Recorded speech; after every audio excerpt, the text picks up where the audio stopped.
welcome everybody. Good morning, good afternoon, good night, depending where you are joining us from.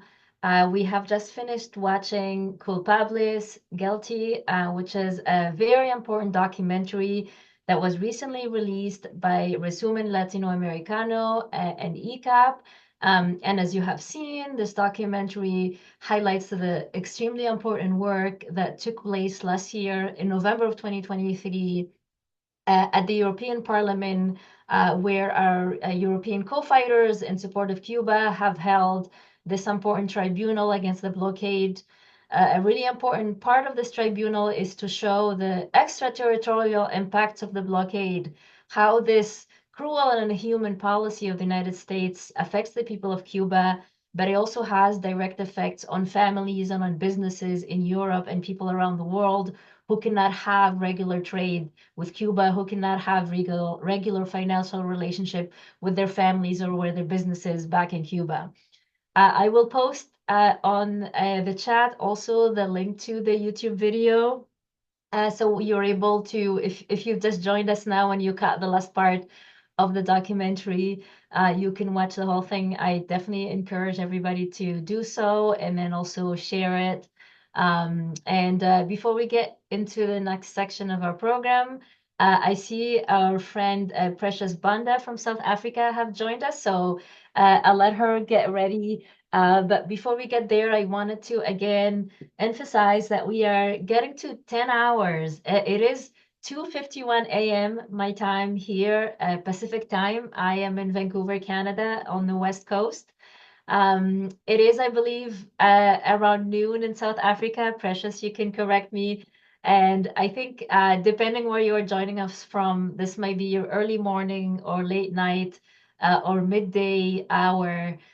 So welcome to this 24-hour marathon tsunami of solidarity and love with the people of Cuba, solidarity with Cuba against this cruel blockade of the United States, against this cruel putting Cuba in the so-called list of country sponsors of terrorism. We know and we have seen the voices of people around the world throughout today standing up for Cuba, standing up with Cuba. And we also saw, and we will continue seeing today, the voices from the United Nations, of countries, of representatives of organizations in the United Nations that are speaking against the blockade on Cuba. So I want to see if our friend Precious from South Africa is ready. Precious, can you hear me?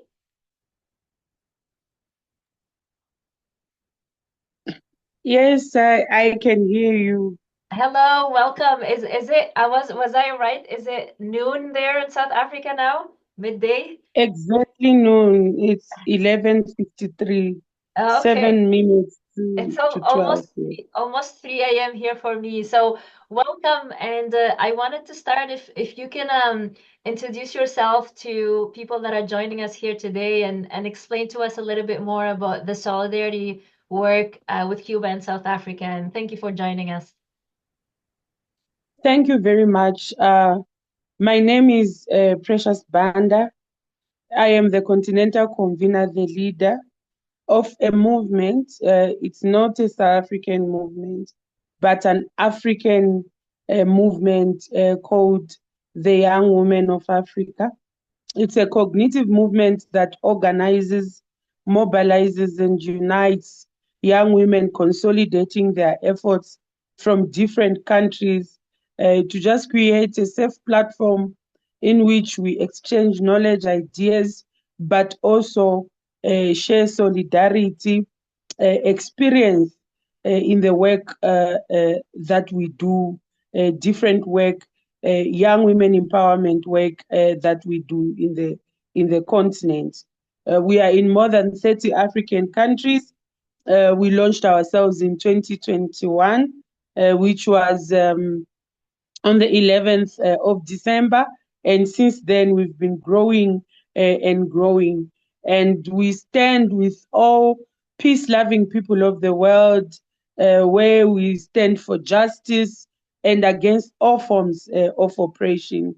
And hence our interest in calling for the end for the U.S. Blockade on Cuba, and also associating closely and firmly with the women and the children of Cuba in this struggle.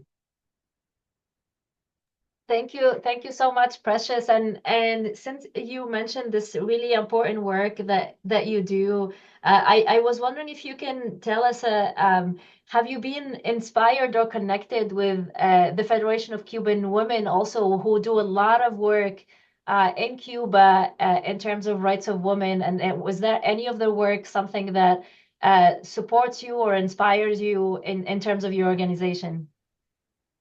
We are really inspired by them, and we've been actually trying to get contact to establish contact with them, but so far we have not yet established this contact with them, but would be excited to do that because we read strongly about their work. We read strongly about the role that women like Mama Celia, Mama Melba, Mama Mrs. Mother is a way of respecting here, would play in the revolution. And we want to be like them. And we draw a lot of courage from strong Cuban women like that have been part of the revolution from time immemorial. So we would really love to establish contact with the women in Cuba and in particular the Federation, but we are with them and we support them and we draw a lot of courage and strength with their resilience in the conditions in which they live, but continue to be highly resilient and soldiering on, believing that victory is indeed going to be certain. Thank you so much. I definitely couldn't agree more. I think anytime I travel to Cuba and I'm able to exchange with the Federation of Cuban Women and meet them and see different generation of Cuban women, some that were part of fighting for the revolution, others that are younger Cuban women that are still continuing this legacy of the woman in Cuba being part of the revolution, being a revolution within the revolution. It's always really inspiring to see that, and I'm happy that you are like planning to connect with them. I think this will be a really amazing connection and lessons that can be learned from both sides. And I know actually I'll talk to Tamara. I'm taking on a shift from her because she has to sleep for a few hours before going to work. But I will get in touch with her and I will let her know because she has a lot of connections with the Federation of Cuban Women in Cuba, and maybe she can help bridge that gap I'll be and grateful. yes, and put you directly in contact so you have that direct connection to them, to the Federation of Cuban Women. And I wanted to also ask if you know in joining our voice today internationally with people from all over the world, if you had any advices that you want to share to the Cuba Solidarity Movement, any ideas how to counter this constant lies and this constant aggression that we see against Cuba. Our message is simple that they must never tire, they must never give up, they must continue to fight. And as they do so, we will be fighting side by side with them, supporting them.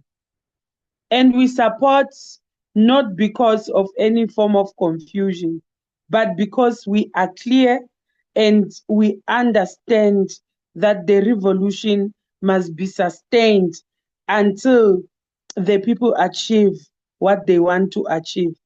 Um, Cuba is a very important country for us as Africans. Today, in the different countries, including my own country, we are proud and having medical doctors, health professionals, and many other different kind of professions that were trained in Cuba. This is because of uh, Cuba as love for the people and for humanity, that they've reached out in Africa and extended giving us quality education with their difficulties, but they still did so for us. So we don't take that for granted as Africa.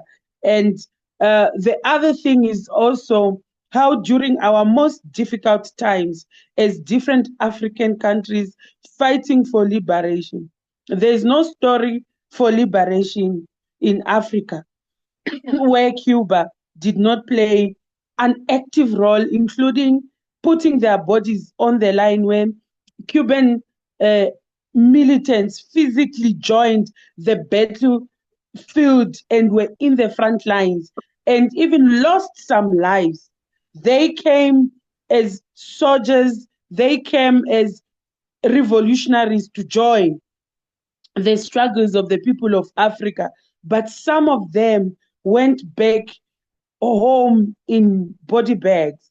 Now, with that, as a young African woman who has grown up to learn all these stories that our forebears have taught us about the role of Cuba in our country and in our continent, we feel we don't even have any other choice and to stand than to stand with the people of Cuba until the bitter end.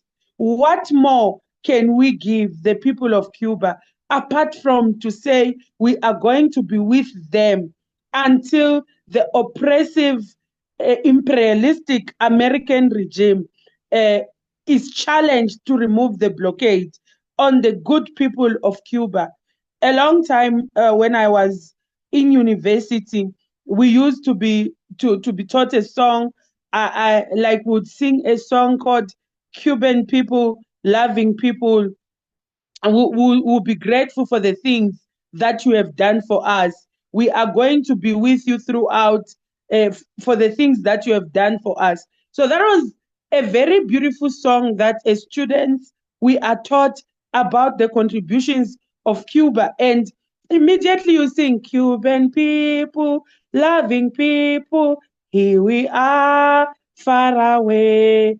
We shall love you. When you sing that song, you immediately want to know, why do we, as far as we are here in Africa, why are we saying Cuban people are beautiful people and we shall love them and we shall be with them? And it's on those times that will be taught this history, that they would explain to us the role of Cuba in Africa, in South Africa, and the need for us to still stand and extend our solidarity. So the consciousness was taught to us at a very young age as students.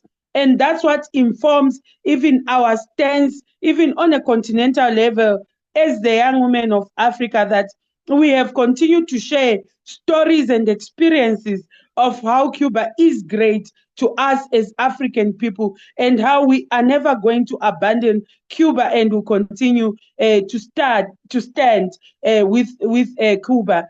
So we do extend our messages of solidarity, and we say abesh with the blockade, and we say away with the blockade. We stand with the people of Cuba, and we want them to know they are not alone. We want them to know that Africa is with them.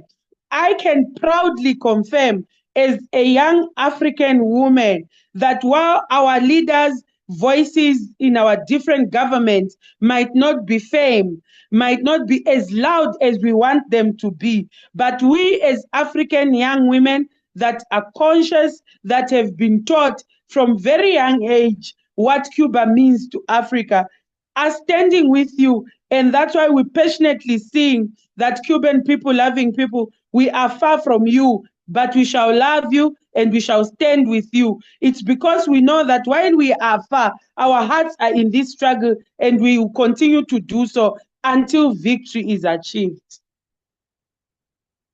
Long live Cuba. Viva Cuba. Thank you, Precious. That Long was live, so long inspiring. live.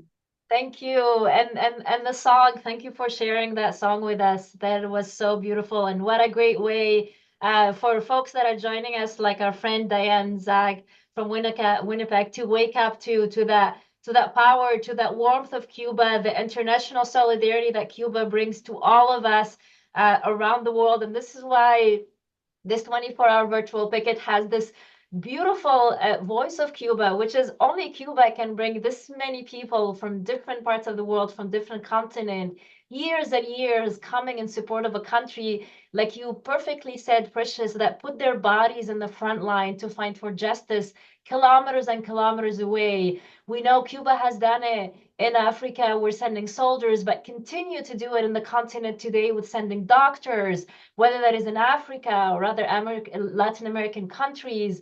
We know the history that actually the Henry Reeve Brigade, the medical brigades that Cuba sent, the first country the brigade went to was Algeria, also right after independence. And so Cuba has an amazing and a very powerful history with Africa, with people of the world that are standing up for justice. And it is really inspiring to hear your words. And thank you so much for being with us today. And I really love the song.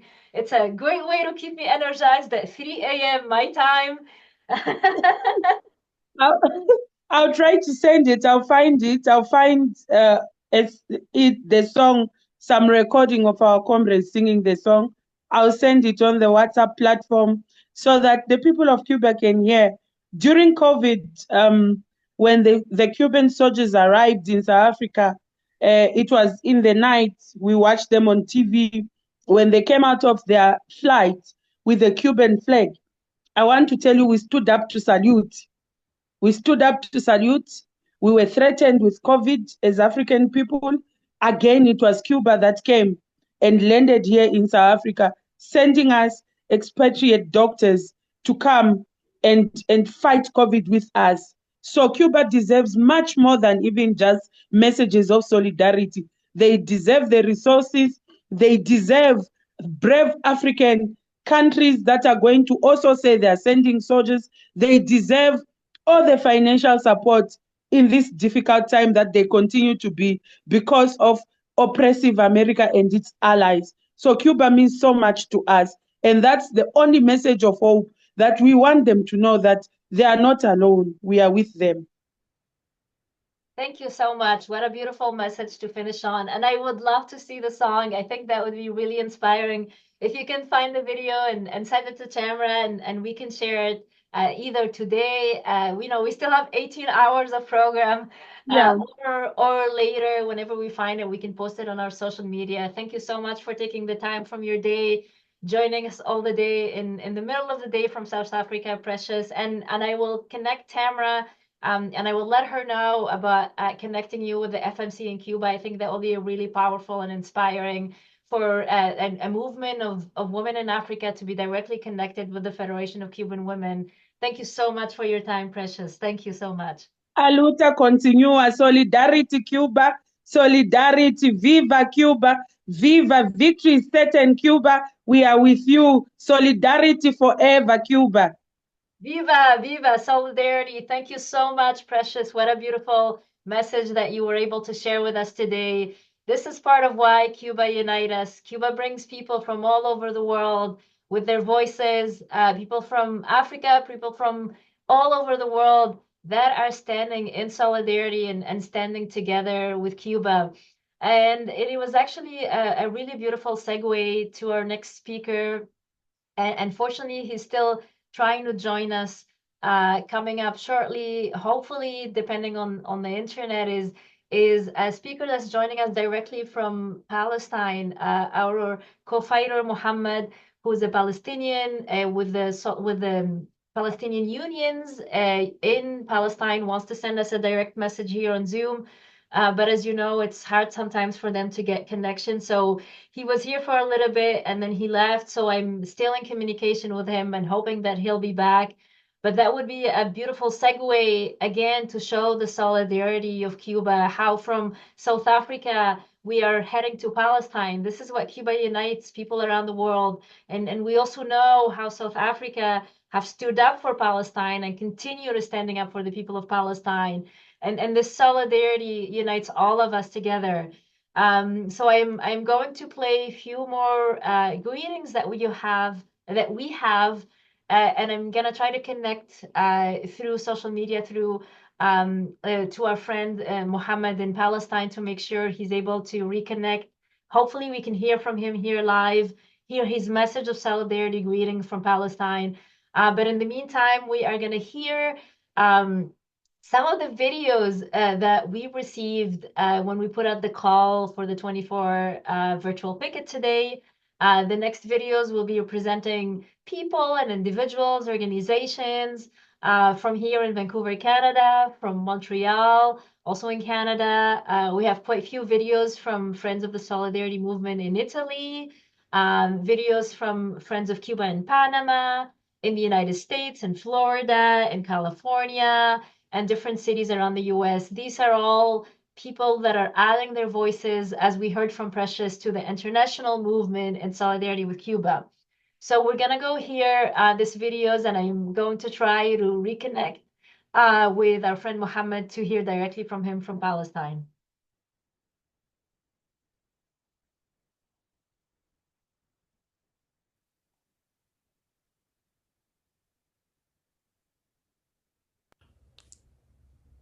Hello everyone. I want the U.S. government to end the criminal, inhuman blockade against Cuba now. Also, I want the U.S. government to take Cuba off the state sponsors of terrorism list. This blockade has caused a lot of hardship and suffering for the people in Cuba. Also, I want to thank Cuba for standing in solidarity with China, my motherland. I love Cuba. Long live Cuba.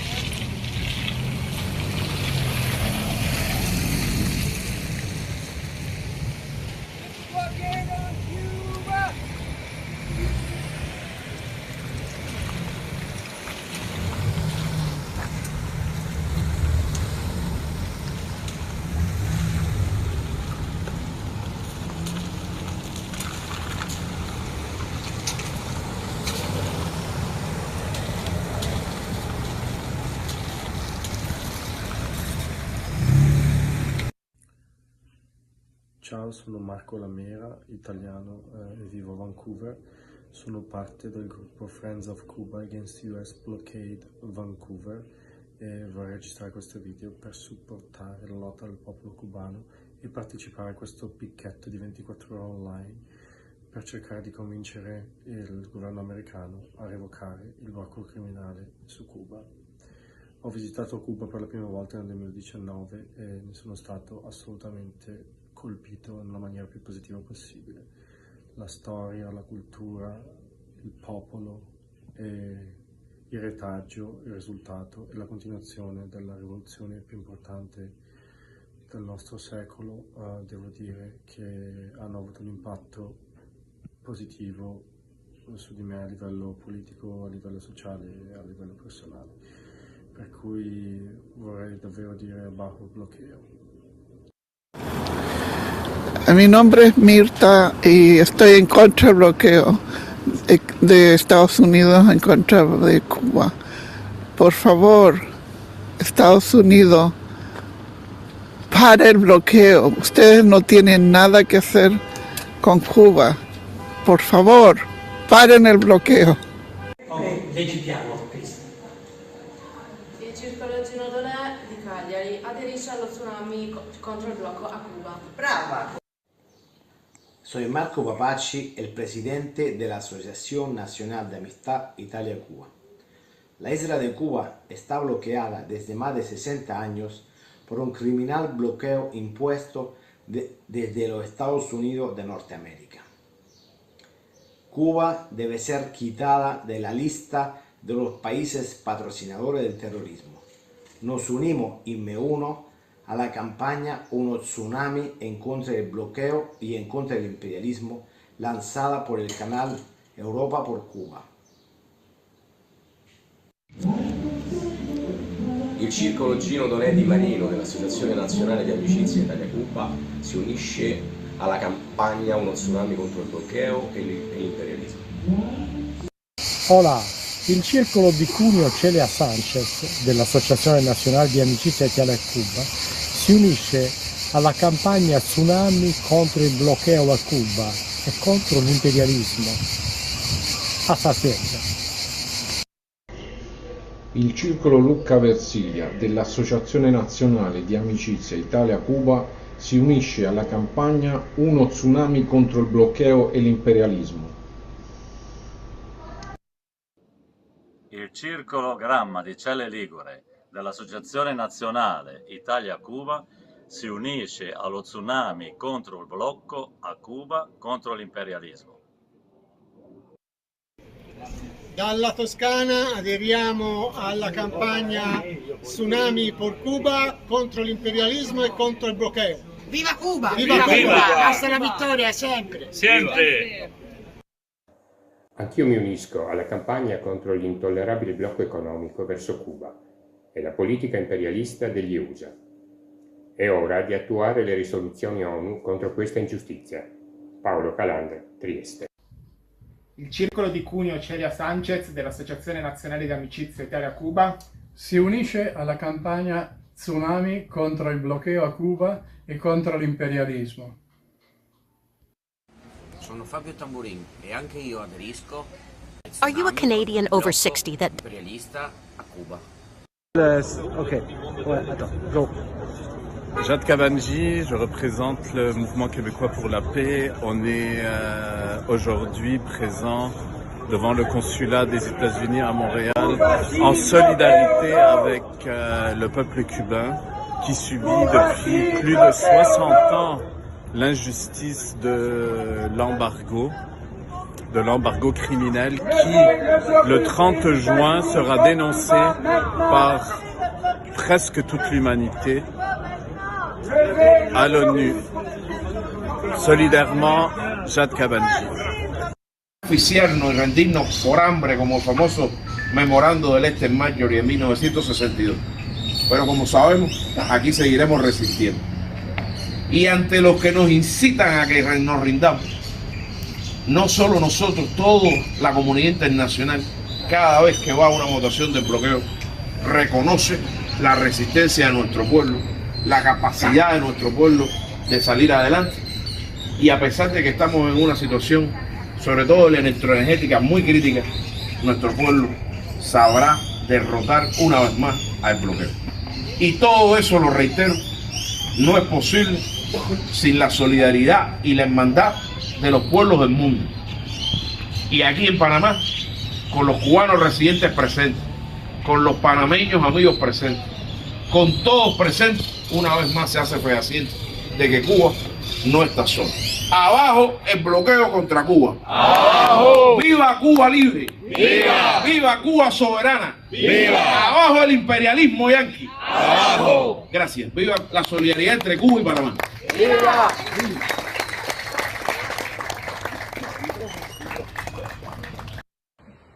Hi, my name is Sam from Tampa, Florida, and I support ending U.S. sanctions against Cuba. Cuba currently appears on the U.S. state sponsor of terrorism list, and this designation hurts the entire population of Cuba. It also is contrary to the role that Cuba has played in the globe. Since the 1960s, Cuba has sent medical brigades to different countries to fight medical outbreaks like Ebola and COVID-19. And they've also sent medical brigades to countries like Haiti following natural disasters like earthquakes. During COVID-19 pandemic, Cuban doctors were deployed to different countries to help fight against the virus. However, U.S. sanctions slowed down their vaccination campaign because Cuban doctors were unable to get the syringes that they needed in this campaign. If the U.S. actually wants to support peace, they must end U.S. sanctions against Cuba. Queridos compañeros cubanos, amor, fuerza y solidaridad del norte de California. Que viva Cuba, que viva Palestina. Admin, take Cuba off the list. Biden, admin, take Cuba off the list. Biden, admin, take Cuba off the list. Peace Action of Wisconsin is a peace and justice organization, and we're here today because there's nothing peaceful or just about the United States policies toward the little nation of Cuba. It was 64 years ago today, today's the anniversary, that the U.S. imposed what it calls an embargo on Cuba, what we call a blockade, that has as its stated purpose, and I'm quoting, to cause hunger and desperation to the people of Cuba. 64 years of the most severe sanctions ever imposed by one country against another. Yet Cuba has behaved like the little engine that could. The U.S. has launched an invasion, sabotaged its infrastructure, shot down a passenger airliner, introduced biological weapons, attempted to assassinate its leader, deprived it of needed materials, parts, food, and energy. And the little engine called Cuba has kept going. It has made repairs using oil drums and sticky tape. It's hitched up mules and horses when fuel was not available. But mostly, Cuba has survived by educating and nurturing its 11 million people to be the best that they can be and make the most of their situation. A number of peace activists are in Madison today for a big meeting, so they couldn't be here today, including the head of the UNA of Milwaukee, Steve Watros. But they issued this public statement. The UNA of Greater Milwaukee reiterates its request for Biden to comply with the nearly unanimous calls from the UN General Assembly to end the U.S. economic and trade sanctions against Cuba. On October 29 to 30 this year, the UN General Assembly will again debate and vote on the this is a quote, the necessity, end quote, of ending the U.S. extraterritorial measures concerning Cuba, which blocks normal trade with Cuba by companies throughout the world.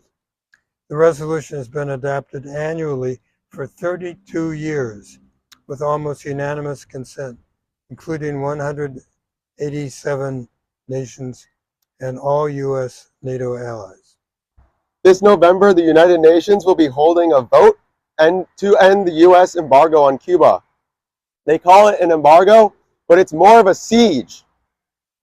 The UN has been voting against it for 32 years. This will be the 32nd vote.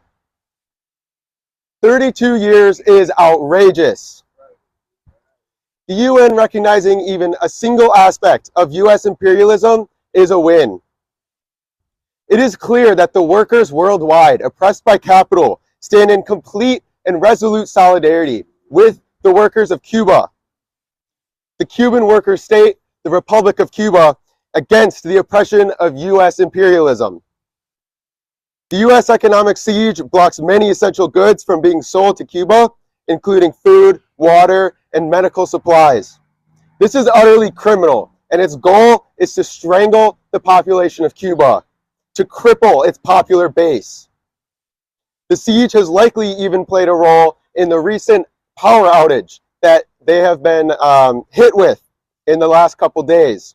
The entirety of Cuba has been hit with a power outage. And I wanted to say a few words about the Green Party's stance on Cuba. I'm a member of the National Green Party Peace Action Committee, and we have, you can go to our website and find webinars and all kinds of interesting things that we've done on the issue of Cuba. But the stances of the Green Party are that we respect the sovereignty of all countries. And right now, the United States is not protecting or respecting the sovereignty of the country of Cuba, our very close neighbor. And is that how we are supposed to treat our neighbors? Does that help our neighborhood? No. Also, we need to close the secret prison in Guantanamo Bay. That illegal prison that Obama said he was going to close a long time ago is still open and functioning on Cuban land. So again, my name is Jim Carpenter. I'm the co-chair of the End the U.S. Committee of the Progressive Democrats of America.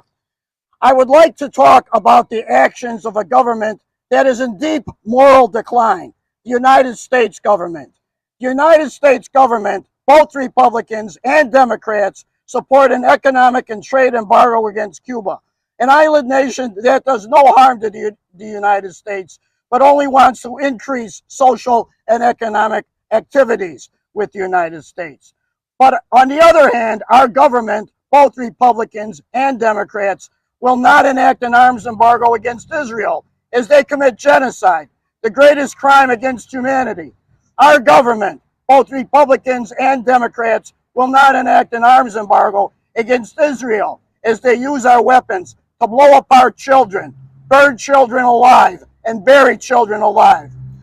So we got morality turned upside down. On one hand, where we shouldn't have a blockade against Cuba, we have a blockade. On the other hand, where we should have a blockade against weapons to Israel, we don't have a blockade. So we've taken morality and we turned it upside down. How many of you believe that this is a moral outrage? Say, how many of you believe it's a moral outrage to have a blockade of Cuba and not to blockade the weapons to Israel? Do you believe that's a moral outrage? It is. It's a moral outrage. And thankfully, we have somebody here who's going to run as a write-in candidate in the 4th CD who understands this is a moral outrage, and he's a anti-genocide a candidate. Please know his name, Micah Levitt. Is that the correct? Yes, all right. Thank you very much. As socialists, we recognize that the American response to the revolution and work of the Cuban people to build a better life for themselves is nothing beyond an act of imperial oppression and repression. Repression not only of the Republic of Cuba as a state, but of the Cuban people themselves. Today, I would like to talk specifically about the most recent block to ending this embargo, the addition of Cuba to the state sponsors of terror list. This is a list that is maintained by the U.S. government through the President and the State Department to prevent interactions with states that are sponsoring terrorism. When Cuba was added to this list in 2021, there were two justifications given by the Trump government for this. The first involved the Cuban refusal to expel members of the ELN, a Colombian rebel group. It ignores that the presence of the ELN in the country was to negotiate with the government of Colombia to seek peace. This was later described, the call for their expulsion and the addition of Cuba to this list was later described by the current president of Colombia as an injustice. The second point that was brought up was the refusal of the Cuban government to turn over several American criminals who fled there. The only examples they could find were 4 from the 1970s. This was referred to in the statement by the State Department as a subversion of American justice. But American justice is not the only justice that matters. The Colombians called this an injustice. Where is the Cuban justice? Where is the Colombian justice? And where is the human justice? We must call on the U.S. to start with resolving this singular injustice. Remove Cuba from the state sponsors of terror list today. It can be done by the government at the stroke of a pen, and Joe Biden is actively choosing not to. All right, first of all, thank you everybody for coming out again. My name is Maddie Lind. I am a proud member of the Party for Socialism and Liberation. We are a national organization with chapters all across the country, branches all across the country and most states of this country. We stand for the national liberation of all oppressed people and all nations having the ability to determine what self-determination looks like. And in the case of Cuba, that means that from the get-go, we have demanded that U.S. imperialism take the boot off of the people of Cuba's neck. So many folks today have said a lot of the things that I was prepared to speak about, and I don't want to be redundant. I really appreciate hearing that so many people understand and realize the seriousness of the conditions that are being imposed on Cuba simply for the fact that they decided that they did not want to be a puppet of the United States anymore. Wall Street and U.S. Congress and the people who claim to lead the people of this nation have put economic sanctions on nearly a third of the population of this entire planet, which is absurd to think that such a small group of people get to determine the livelihood and the conditions of so many people's lives. And that's not to mention as well the amount of people here in this own country who are dealing with near embargo, near blockade situations with a lack of access to things like healthcare, lack of access to things like aid from these increasingly devastating natural disasters, lack of housing. It's not even the houses that are lacking, it's a lack of access to the housing.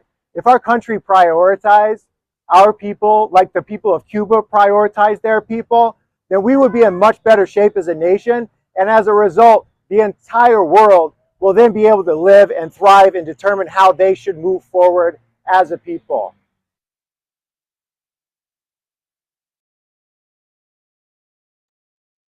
Hello, everybody. Welcome. Good morning. Good night. We have just finished, if you've just joined us, watching about 20 minutes of greetings from people from around the world. We've heard greetings in solidarity with Cuba and voices standing up against the blockade from Vancouver and Montreal in Canada, from different cities across Italy, from friends in Panama, in Tampa, Florida, from Maryland, and the most recent one is a protest that happened in Milwaukee also a few days ago as part of the International Days of Action in support of Cuba and standing up against the cruel and inhuman blockade of Cuba. We are waiting for our friend Mohammed from Palestine, who will be joining us in a couple of minutes. But thank you for the great suggestion of Diane. I am going to replay. Some of you, and Diane included, might have already watched this if you've joined us last night. It is a beautiful documentary, a very powerful documentary that was done by Belly of the Beast, which is a group of journalists from the United States and Cuba. It is about the story of one of the many international students from Palestine that is studying medicine in Cuba. And I wanted to reshare this documentary because it's really powerful. And for those that joined us and haven't seen it, I will also post in the chat the link to the documentary so you can share it with friends as well and with your organizations. The version that I'm going to show is in Arabic with English subtitles, but there's also a version in Spanish. I will also post that in the chat if you'd like to share that one as well. And hopefully after this documentary is finished, we will hear directly from one of our other co-fighters in Palestine, who is also a union organizer, Mohammed Yahya. And hello to all the friends that are joining us from different parts of the world. I invite you all to post in the chat, like our friend Juan Carlos posted, where you're joining us from, what country, maybe what time it is. I'm here in the west coast of Canada in Vancouver. It is 3:33 a.m. for me. It probably is a morning for you if you're joining from the east coast of Canada, North America, or if you're joining us somewhere else around the world. Welcome. So we are going to go now for From Gaza to Cuba, a documentary about international Palestinian students, especially our friend Murid, who actually we were able to hear live from earlier today as well as part of the program.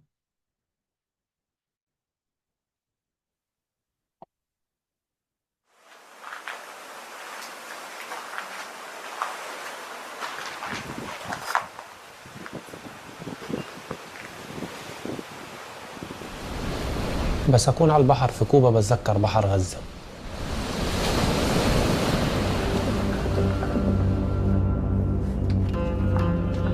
أنا عشت بغزة 3 حروب، 2008 و2012 و2014. كل حرب أو تصعيد كنت أخسر حدا مهم، إذا ما كان من أهلي بكون قريب أو صديق. بتذكر بس قصفوا قريب من بيتنا وشردنا على الشارع، كان عمري 10 سنين. يعني وشفت جثث وأطفال ونساء مستشهدين. بتذكر كيف كانت القنابل والقصف بيصير في كل مكان. الفكرة مش بالبيوت أو المباني، لا، الفكرة إنهم بدمروا ذكرياتنا وقصصنا اللي صارت بهاي المباني.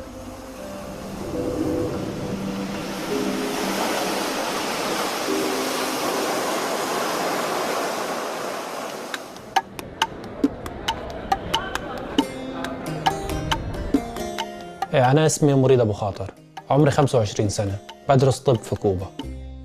صراحة أول ما وصلت على كوبا حسيت حالي لسه بغزة. دولة كوبا دولة بسيطة، الناس فيها عايشين تحت حصار من مدة طويلة زينا بغزة يعني. بس اللي بيختلف هان إنه أمان واستقرار وفي استقرار، لأنه كوبا دولة حرة مش زي فلسطين المحتلة من قبل الاحتلال الصهيوني اللي بيتحكم بكل إشي، باقتصادنا بثرواتنا وحدودنا وبقيد حركاتنا. من وأنا صغير كنت أحلم أصير طبيب، وهذا كمان كان حلم الأهل، بس كان كتير صعب أحققه بغزة. أنا من مخيم اللاجئين، مخيم البريج وسط قطاع غزة. عندي 7 أخوة وأنا أكبرهم. عائلتي زي معظم عائلات قطاع غزة، أغلبهم لاجئين. قبل ما أسافر من غزة كنت أدرس تمريض، بعدها حصلت على منحة طب في كوبا. صراحة ما كنت مفكر إني أطلع من غزة. قطاع غزة سجن كبير، عشان بدك تفكر تطلع منه هذا إشي معقد وصعب. كل حدود حتى البحر متحكم فيه الاحتلال الصهيوني. عشان تطلع من القطاع الخيار الوحيد هو معبر رفح اللي بربطنا بمصر. كان المعبر بيفتح 3 مرات بالشهر، بيسافروا شغلة 200 ل 300 شخص في كل مرة. في كتير غزيين ماتوا وهم بيستنوا ليقدروا يسافروا من معبر رفح للعلاج بمستشفيات في الخارج. أنا حاولت 3 مرات أسافر وما قدرت، لهيك خسرت أول فيزا إلى عكوبة وتأخرت سنة لأبلش دراستي. بتذكر أول محاولة إلي لأسافر كيف ودعت أهلي، وبتذكر كلام أبوي وأمي وعمامي. كنت فرحان إنه راح أتعرف على العالم.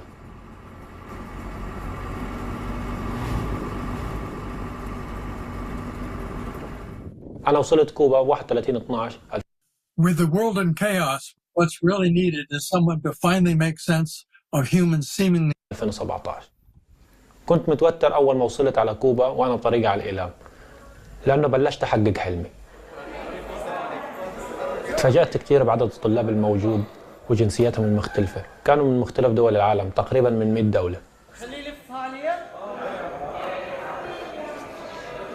التجربة حلوة كثير إنك تشوف هذا العدد من الطلاب من مختلف دول العالم اللي مستحيل حتى تفكر إنك راح تزورها أو حتى تعرف إنها موجودة. كلنا عنا إشي مشترك، إنه ما قدرنا ندرس الطب بدولنا وحصلنا على منحة مجانية بكوبا. هان في كلية أمريكا اللاتينية للطب بنتعلم نصير أطباء إنسانيين مع قيم أخلاقية، إنه نهتم باحتياجات الناس ومش بالأموال أو الأشياء المادية اللي بنقدر نحصل عليها كأطباء. الوقت مر بسرعة كبيرة، قضيت وقت حلو بالإعلام وصار عندي أصحاب كتير، وهذا الإشي ساعدني إنه أتكيف بسرعة. بس وصلت ما كنت أعرف أي شيء عن اللغة وما كنت أفهم شيء بالإسباني، عشان هيك كان الإشي صعب شوي، وساعدني أصحابي اللاتينيين والكوبيين وبلشت أتعلم شوي شوي. مدرسة أمريكا اللاتينية للطب بتعني إلنا كتير كفلسطينيين، لأنها منحتنا فرصة كبيرة لنحقق أحلامنا إنه نصير أطباء. إحنا موجودين هون لنرجع للوطن كأطباء ونساعد شعبنا، لأنه إحنا عنا نقص بالموارد، حتى بعدد الأطباء عنا نقص. رح نرجع لنساند الشعب الفلسطيني ليتحرر.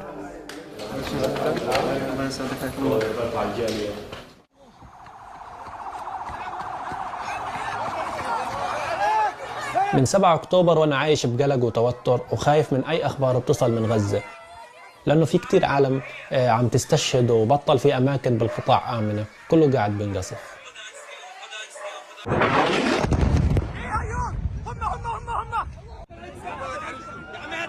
النظام الصحي في فلسطين خصوصا بغزة قبل الحرب كان منهار، وبسبب الحصار اللي أدى لنقص معدات اللي بيحتاجها الدكتور، وكمان نقص أدوية وموارد في المستشفيات.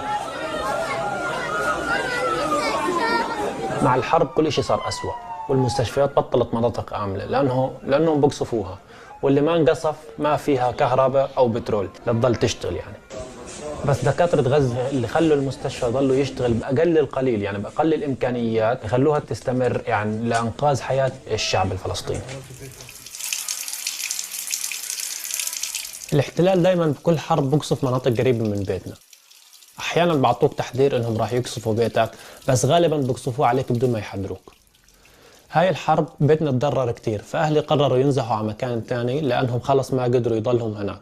حتى وين نزحوا مش أمان، ما في أمان بأي شبر قطاع غزة. الاحتلال قطع كل إشي عن قطاع غزة، قطع المي والكهرباء والنت، ما فيش إمكانية لأهلي اللي يكلموني وقت ما بدهم. لازم يروحوا يشحنوا جوالاتهم على بطاريات كهرباء ويطلعوا على مكان فيه شبكة انترنت، ويقدروا يبعتوا لي رسالة كل 3 أو 4 أيام إنهم بخير، أو بمعنى تاني إنهم لسه عايشين. هم عايشين وبستنوا إنه تنتهي هاي الإبادة الجماعية، لأنه كل فلسطيني هناك بستنى بمصيره وبقدره. خسرت جد بهاي الحرب، هو كان عنده تليف بالرئتين، ما بيقدر يتنفس منيح، وزاد الأمر سوء غبرة القصف وصار يحتاج أكسجين أكثر من الأول، بس ما في مستشفيات شغالة منيح، فتوفى الله يرحمه. الحرب أثرت كتير على دراستنا، لأنه الواحد بكون عقله بغزة ومع أهله وما بكون مركز بمحاضراته، عشان هيك الواحد بفضل يكون مع عائلته بالحرب ولا أنه يكون بعيد وعايش بتوتر وقلق. كتير صعب تكون بعيد عن الأهل، ولهيك هم بيساندوني دائما وبدعموني حتى وهم بالحرب، بتطمنوا علي وعلى دراستي وبحكوا لي إني أركز وأفكر بس بدراستي وإنه هم بخير.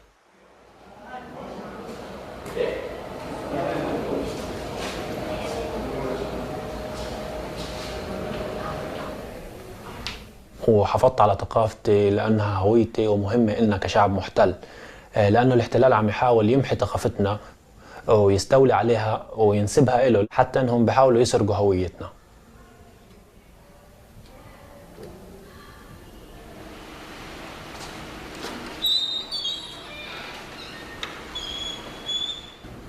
أنا كل ما أصلي دائما بفكر بغزة وبدعي إنه تخلص هالحرب. الإسلام دين سلام وتسامح، وإحنا كمسلمين دائما بندعو للمحبة، بس الحكومات الغربية ووسائل الإعلام العالمية بتوصل صورة جدا سيئة عنا كمسلمين، وإنه إحنا إرهابيين، وهذا كلام مش صحيح. في فلسطين قبل عام 1948 كان في يهود في فلسطين، والديانات الثلاثة عاشوا مع بعض بشكل طبيعي، محبة وسلام وهدوء. إحنا كفلسطينيين ما عندنا مشاكل مع اليهود كيهود، مشكلتنا مع الصهاينة اللي محتلين أرضنا. وأنا عندي إيمان إنه العدالة الربانية رح تتحقق قريبا، والوقت رح يثبت ذلك.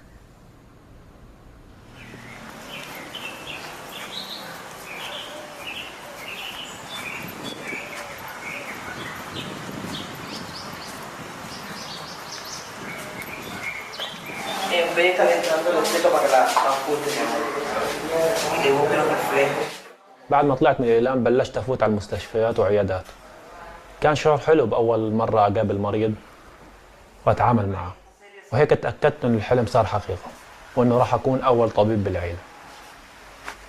النظام الصحي الكوبي رائع، وفاجأني كيف إنه بكل شارعين في طبيب للأسرة، وكمان في عيادة بكل مربع سكني.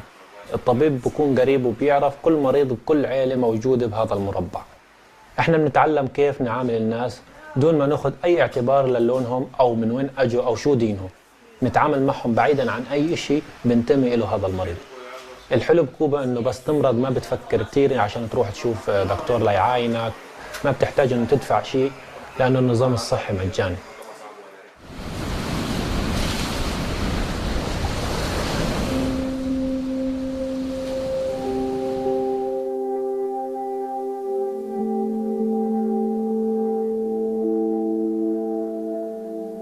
قبل 3 أيام وصلني خبر استشهاد صاحبي فراس، هو وعيلته بقصف على بيتهم وهم نايمين.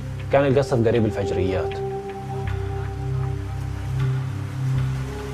فراس كان صاحبي وصديق دراستي من واحنا صغار، ما كان له دخل بالمقاومة ولا أي حاجة، وهذا بدل فقط على إنه هذا الاحتلال بيقتل بس لا يقتل، وما بهمه ده هذا مدني أو من المقاومة. ما في أمان، ولا حتى إذا كنت طبيب أو ممرض أو حتى مدني عادي. في قطاع غزة الطفل ما بنولد مع موسيقى وأغاني، بنولد على صوت القصف والمدفعية. بغزة ما في إشي اسمه طفولة. الأطفال صاروا يعرفوا إنهم ممكن ما يحققوا أحلامهم لأنهم راح يستشهدوا فجأة. تخيل كم قصة كم حلم ما راح يتحقق.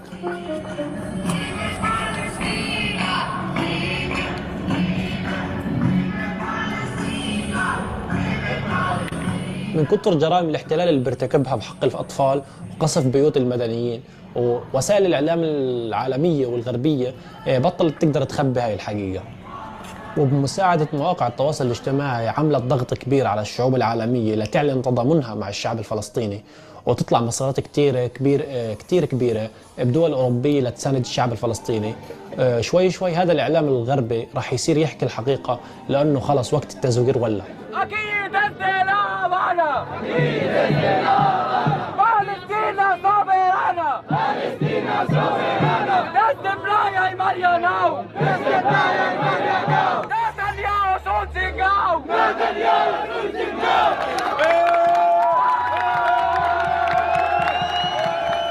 في كتير تضامن مع الشعب الفلسطيني. دائما كوبا بأي اجتماع بالأمم المتحدة أو أي مؤسسة دولية بتكون بجانب فلسطين حتى تدعمها بإقامة دولتها على أرض فلسطين كاملة. احنا بنشكر كوبا دائما على دعمها وعلى مشاركتها القليل من اللي بتملكه معنا، وخصوصا انه بتسمح انه الفلسطينيين يدرسوا الطب مجانا في كوبا لمساعدة شعبنا بالمستقبل.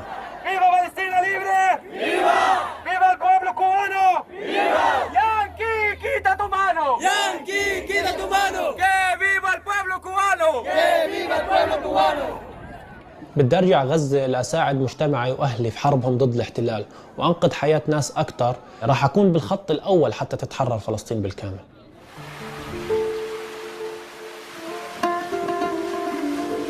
بحب أجري بس أكون تحت ضغط، وخصوصا الأيام هاي ومع الحرب والتفكير الكتير.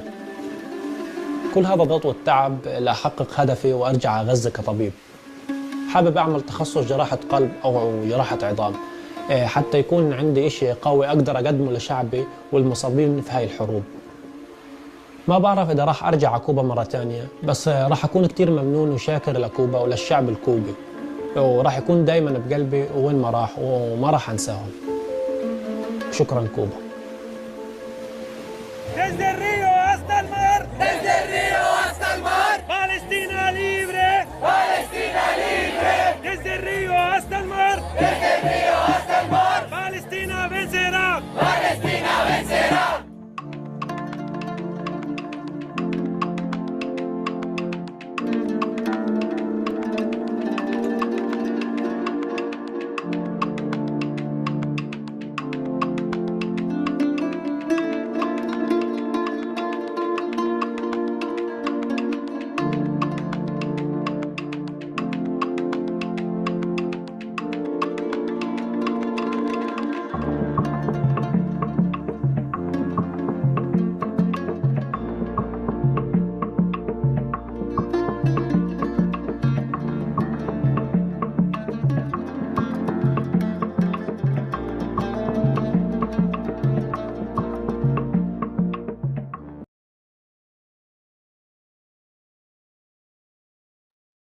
Hello and welcome to everybody that just joined us. Good morning, saludos a todos, buenos días, buenas noches, buenas tardes, depende de donde eres. As I was saying, good morning, good afternoon, or good night, depending where you're joining us from. We have just finished watching this very powerful documentary, thanks to Belly of the Beast. I will post the link in the chat. As I said earlier, this is a really show of what solidarity means for Cuba. As our friend Precious from South Africa mentioned earlier, Cuba not only is sending doctors around the world to Africa, to Latin America, to different countries to support in their fight recently against the pandemic, but we all remember before also in the fight against Ebola. But also Cuba is training doctors from all over the world, from Palestine, including in so many countries around the world, including the United States, one of the richest countries in the world. There are people from the United States being trained for free to become doctors in Cuba and return to their neighborhood, to their cities in the United States, and offer that medicine and that kind of education that Cuba has, which is medicine for people, not for profit, and a human way of helping people and a human way of understanding medicine, not the way that we see in North America or in Europe, where it's all about profit and it's all about the pharmaceutical. Good morning, Diane. Good morning, Claudia. Good morning to everybody that's joining us here today. I'm seeing that folks in North America are starting to tune in. Those that are in the early morning, us here in Vancouver, it is almost 4 a.m. For us. Hello to all our friends that are joining us also from different countries in Latin America, from Europe, from Africa. We are waiting for our co-fighter from Palestine to join us back. But I wanted to also comment about the documentary also that we just watched. So we actually had the chance to meet Mourid, who is the young man that you saw, the Palestinian young man that you saw in the documentary. And I wanted to add that in addition to being in Cuba and studying, Mourid is very much involved also with the solidarity organizing in Cuba against the blockade. And we met Mourid because he attended the international conference against military bases that happens in Guantanamo every 2 years. So not only is he in Cuba studying, but he's also involved with Cubans in all solidarity actions in Cuba, nationally, inside of Cuba, like traveling to different parts of the country to support international events in solidarity with Cuba. But he's also presenting the voice of Palestine and taking the voice of Palestine to international conferences, such as the one that happened in Guantanamo a few months ago, where we met Mourid, a really inspiring 25-year-old young man who has to continue studying medicine while every day looking at his phone, thinking of his family back in Gaza and trying to check in on them. And this was a really powerful voice. And a big thank you to Belly of the Beast for producing such really powerful documentaries from Cuba. I'll also post their general YouTube channel in the chat. If you haven't watched their work, Belly of the Beast have been creating really actually amazing documentaries directly from Cuba, including some, we saw this one about Mourid, the Palestinians that lives in Cuba, but others about everyday Cuban, including about the young baseball team, a kids baseball team in Cuba, and their dreams about playing baseball, but also the impact of the blockade in sports and against a lot of different cultural aspects and sports in Cuba. So these are all really very powerful documentary. A lot of them have English subtitle.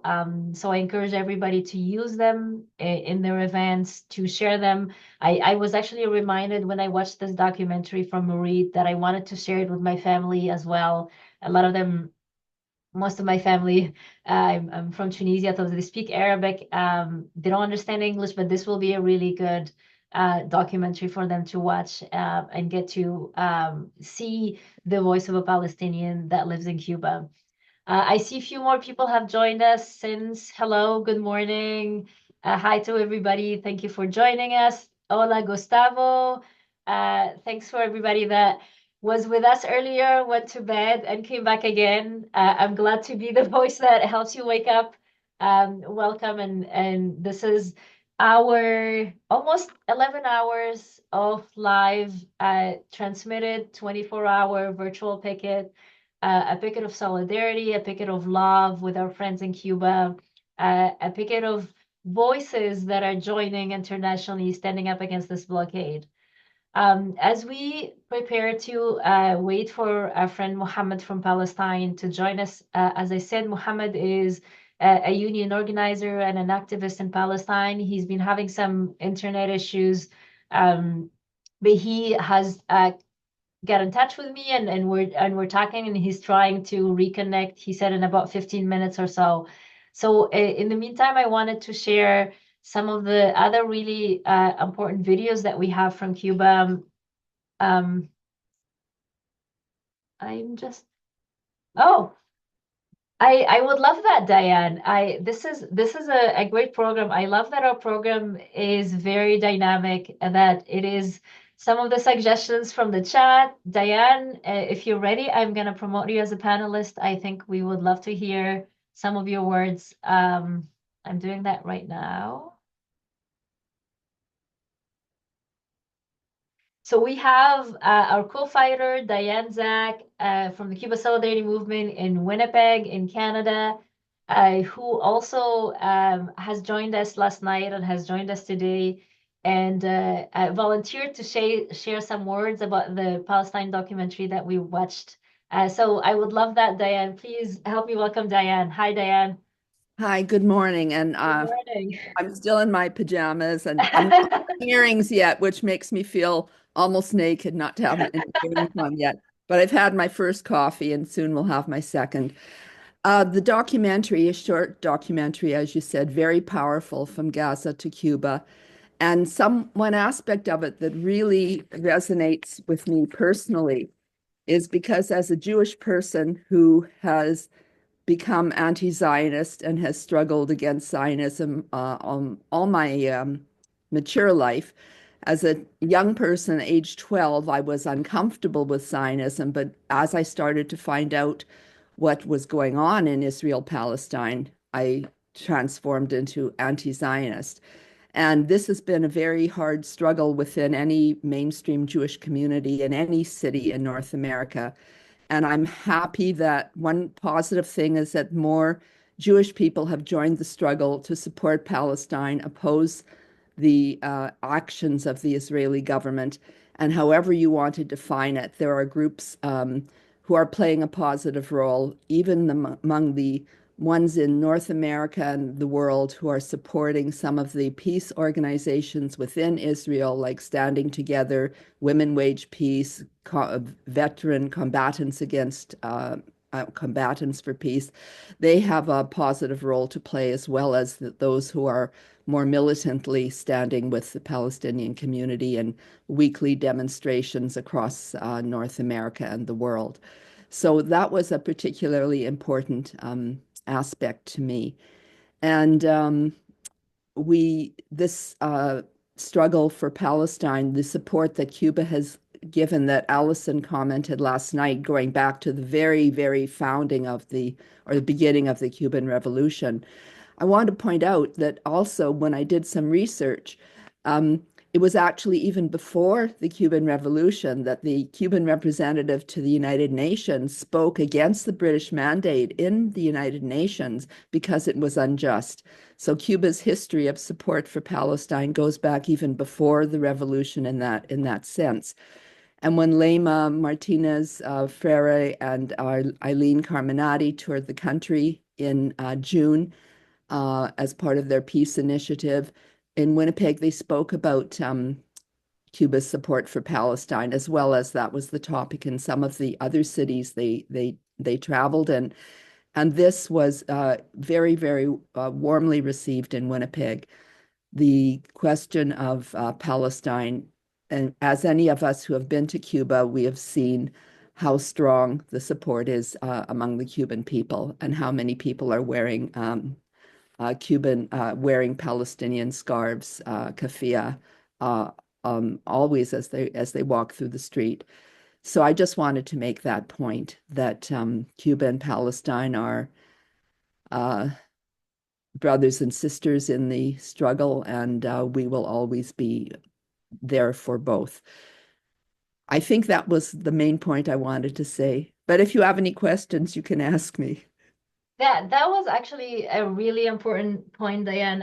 I'm glad that although you don't have your morning earrings, you joined us with just the coffee. I can see that it's still dark behind you. Early morning in Winnipeg, in Canada. For everybody that's joining us, we just heard from our co-fighter Diane Zach. Always a pleasure to have you. And I think you're right, because we are seeing more and more young Jewish voices that are speaking up, that are joining the movement for Palestine.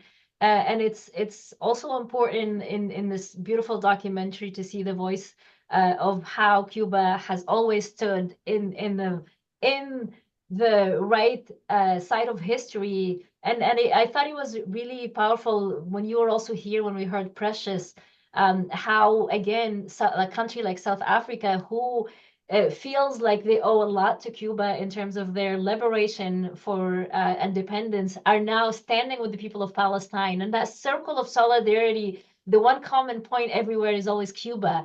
Cuba stood out in solidarity with South Africa. South Africa today is standing up in solidarity with Palestine. Cuba is standing up in solidarity with Palestine.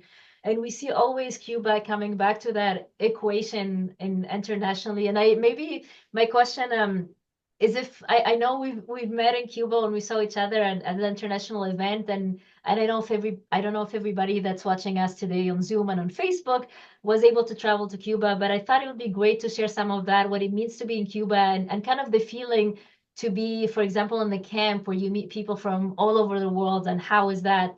Cuba is always a place of international gatherings. Yes, and I was on that the Che Guevara Brigade this past spring, and I know that the Calixto Garcia Brigade is going in November and December, and Claudia has some words to say about that as well. The brigades from Canada, Calixto in its 6th year, and the 2025 Che Guevara Brigade will be its 31st year. So actually from Winnipeg, we have contact with the Palestinian community here in Winnipeg, and they sent a piece of luggage for Palestinians in Havana. They keep in constant touch with them of different things, Palestinian things that they might not be able to get in Havana, and they are just keeping so close with them. So on the brigade, we had that experience. We had many experiences participating in May Day there and seeing the president wearing the keffiyeh, very, very powerful statements. Just want to promote the brigades in general because it is a way to connect with the people of Cuba which you can do even as a tourist, to experience the warmth and hospitality and love of the Cuban people. But on the brigade, you get that extra additional boost of being able to meet with organized groups of youth, of the women, of all the organizations of the combatants. And every experience on the brigade for me over the years has been completely fulfilling and worthwhile, as well as the fact that on the brigade, you're able to connect with your fellows, brothers and sisters, comrades and friends from across the country, and become like a family traveling and militating together. So really promote anyone who's able to participate in either Calixto Brigade or the Che Guevara Brigade. That's a really great ending point, Diane. I was able, and I was lucky to participate in both. I was able to go in the Calixto Garcia Brigade just last year. I went in the Che Brigade a few years ago. These are only 2 of the brigades that go from around the world to Cuba. These 2 brigades travel from Canada, but we know that whether that is in the United States or anywhere around the world, there are solidarity brigades, caravans, and I encourage everybody joining us today to join and support these programs. And I know, Claudia, since you're here, maybe you can post in the chat if the Calixto Garcia Brigade is still open for registrants. I know you're finalizing all of that because you're leaving very soon. I wish I was going. Unfortunately, I'm not able to go this year. I'm jealous of the love that you're going to receive, and also that this is a really important time to be able to travel to Cuba. And I know also that the Calixto Garcia Brigade, an important part of it is that we take a lot of donations every year. And I know this year that will mean also even more for Cuba, because we've seen how hardened and how tightened the U.S. blockade is and how it's creating many shortages for Cuba.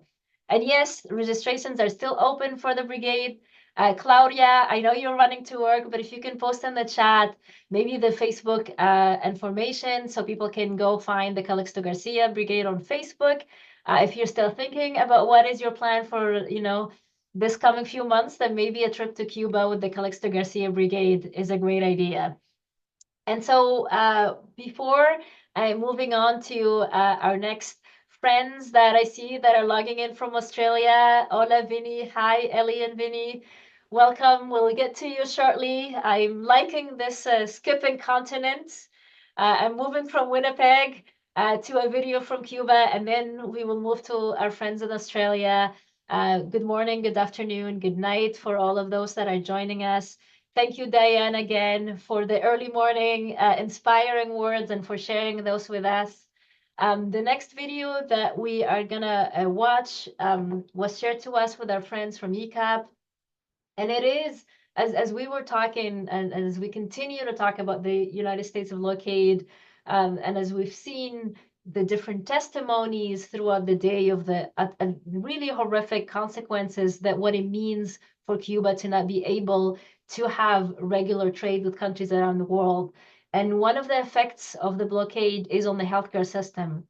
So this next video that we are going to watch is about that specific point, which is how the healthcare system and especially the oncology departments in Cuba are affected by the cruel policies of the United States. So we're going to go ahead and watch that video. Soy la madre de un niño llamado Arioldis Piñero Ochoa, que tiene 13 años. Desde el mes de mayo comenzó con la enfermedad se le diagnosticó la enfermedad de linfoma de Hodgkin en el mediastino. Ingresó aquí en el hospital William Soler, que gracias a Dios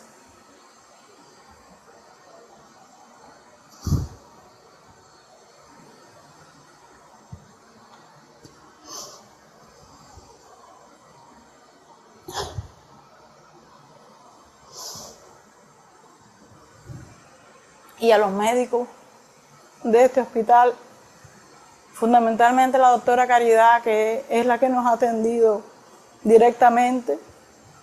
Mi niño ha rebasado esta enfermedad, está mejorando, a pesar de que ha habido escasez de medicamentos. Para él ha sido el etopófido, que nada más se le pudo poner en el primer ciclo, porque estuvo en falta en el país y no ha entrado. Gracias a una donación que hubo por un instituto, no sé cómo decir cómo se llama, pero bueno, es algo de a Cuba hay que quererla. Trajeron un donativo aquí a este hospital y gracias a eso hoy mi niño va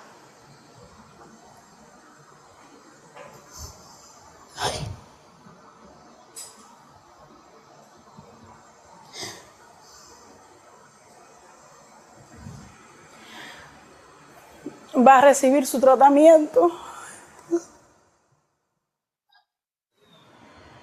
Mi nombre es Roxani Gómez, soy la mamá de Alex Daniel Vera Gómez, paciente oncológico que debutó en el 2021 con 2 añitos con un linfoma no Hodgkin abdominal.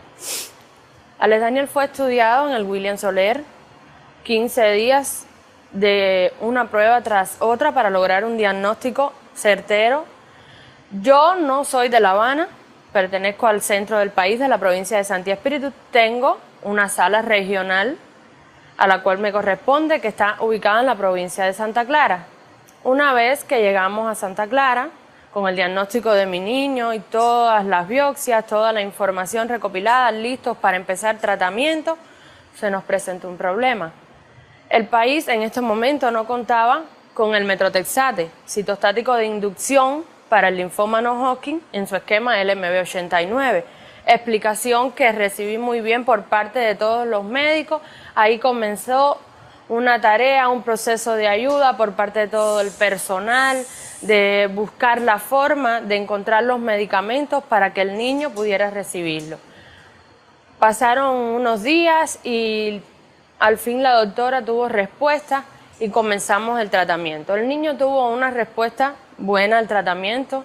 Él tenía su tumor, le comprimía el abdomen y el recto y enseguida comenzó a recoger. Nunca tuvo una infiltración, nunca tuvo ninguna metástasis, complicaciones propias del tratamiento que lo dejaban en su neutropenia, pero bueno, todo se fue manejando de la manera correcta gracias a enfermeros, médicos, a todo el personal que cuida de estos niños, que verdaderamente lo hacen con mucho amor.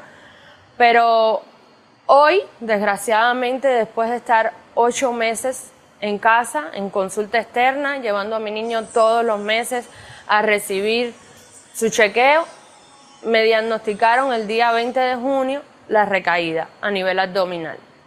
Noticia que fue muy impactante para mí como mamá, para su papá, para sus abuelos, para todos en la casa, porque el niño se veía muy bien y esto fue debido precisamente a que no recibió el tratamiento de la forma en que lo debía recibir, en el tiempo que los debía recibir.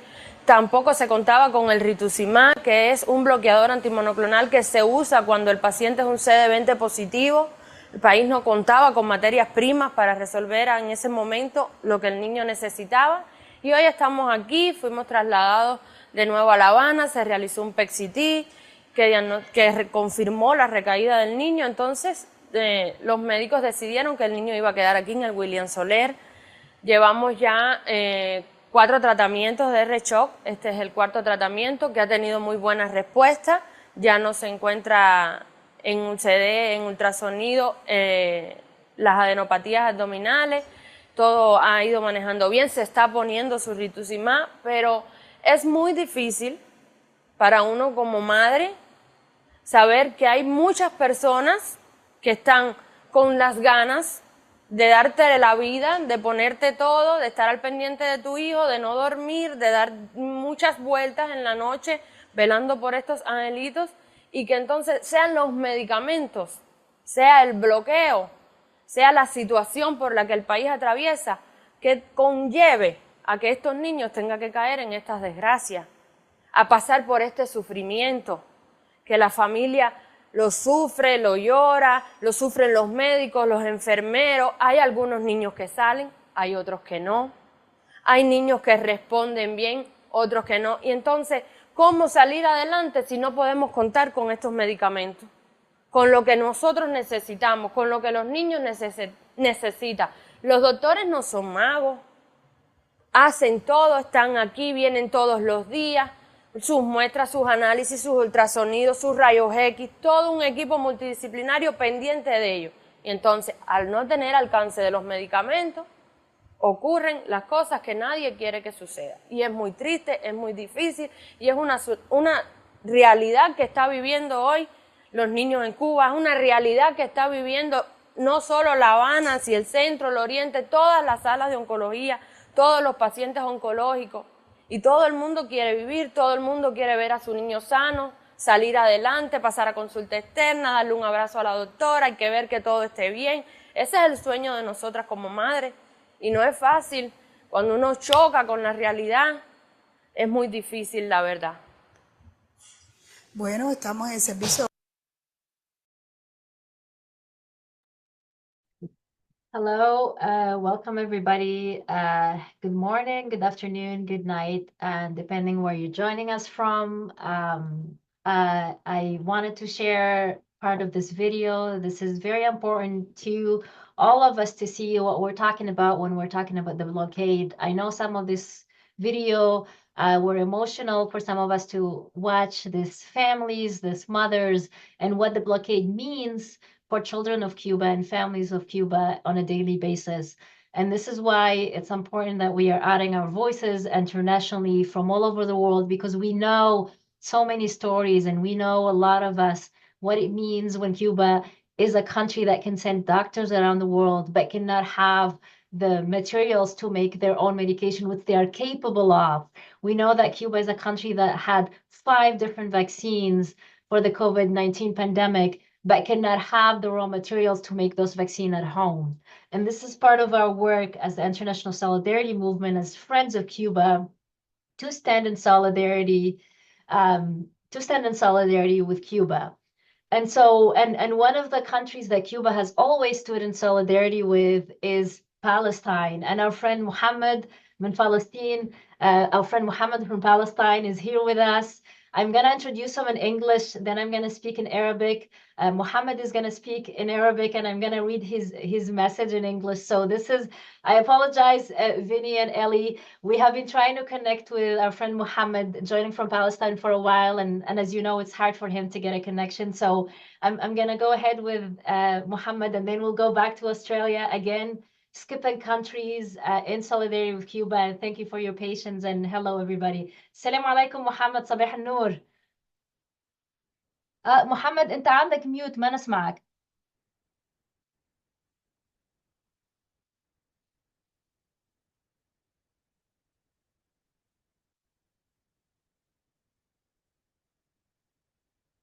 ما زلت على ميوت، مش بنسمعك. ايش عمل؟ توا ما في نسمعك. صوت. صباح النور محمد. صباح النور، سامع؟ نسمعك يا مرحبا، مرحبا بيك. اهلا بيك. يعيشك يعني محمد. اول شيء الله يسعدك. انا بشكركم جدا انكم فتحتوا لي هذا المجال على اني اعطي كلمه قصيره تضامنيه. تفضل اخ محمد، تفضل. نعم. طيب، يعني انا بدايه بتقدم بالشكر الجزيل لكم لبرنامجكم هذا العظيم اللي بيعرف عن تضامن العالم مع كوبا، وهذا ان عبر عن شيء فبيعبر عن تضامن مع الشعب الفلسطيني. انا اولا بدايتي اسمي محمد يحيى، انا امين عام لائتلاف النقابي العمالي في فلسطين. I want to thank everybody for inviting me here today to this international gathering. And thank you for your solidarity with Cuba, which also means your solidarity with Palestine. My name is Mohammed Yahya, and I'm a Secretary General of unions in Palestine. نحن سعداء جدا ليتاح لنا المجال للتعبير عن تضامن مع كوبا وكل الدول المضطهدة مثل فنزويلا وغيرها من هذه الدول.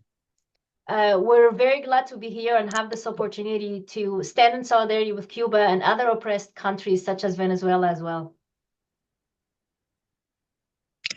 يعني رغم كل المذابح والمجازر المنظمة التي يمارسها البربرية الصهيونية ويمارسها الجيش الصهيوني ضد الشعب والعمال الفلسطينيين، ورغم كل الظروف القاهرة، إلا أننا ارتأينا أن نساهم مشاركتنا وتضامننا إلى جانب عمال وشعب كوبا العظيم. And so, despite all the difficulties that we suffer in Palestine, despite all the massacres against the Palestinian people, despite all the crimes of the Israeli army, the killings, the beatings, the arrests against our people and against our country, we're proud to be here standing in solidarity with the people of Cuba and the strong and brave people of Cuba. بما أنه يوجد قاسم مشترك بيننا وبين كوبا، وهو الحصار والقتل والدمار من قبل الإمبريالية الأمريكية وحلفائها في العالم من الدول الأوروبية وغيرها من الدول الحليفة لأمريكا، إلا يعني هذا يعني أننا يجب أن نكون في خندق واحد وفي موقف واحد وفي ظروف أيضا موحدة وتوجهات موحدة. And we also know that we have in common with the people of Cuba the fact that we are also under siege and under a blockade by the imperialist countries, by the United States and their imperialist allies. And this means that Palestine and Cuba, we are both together in one, I'm thinking Spanish now, in one trinchera, together fighting against imperialism and against the United States.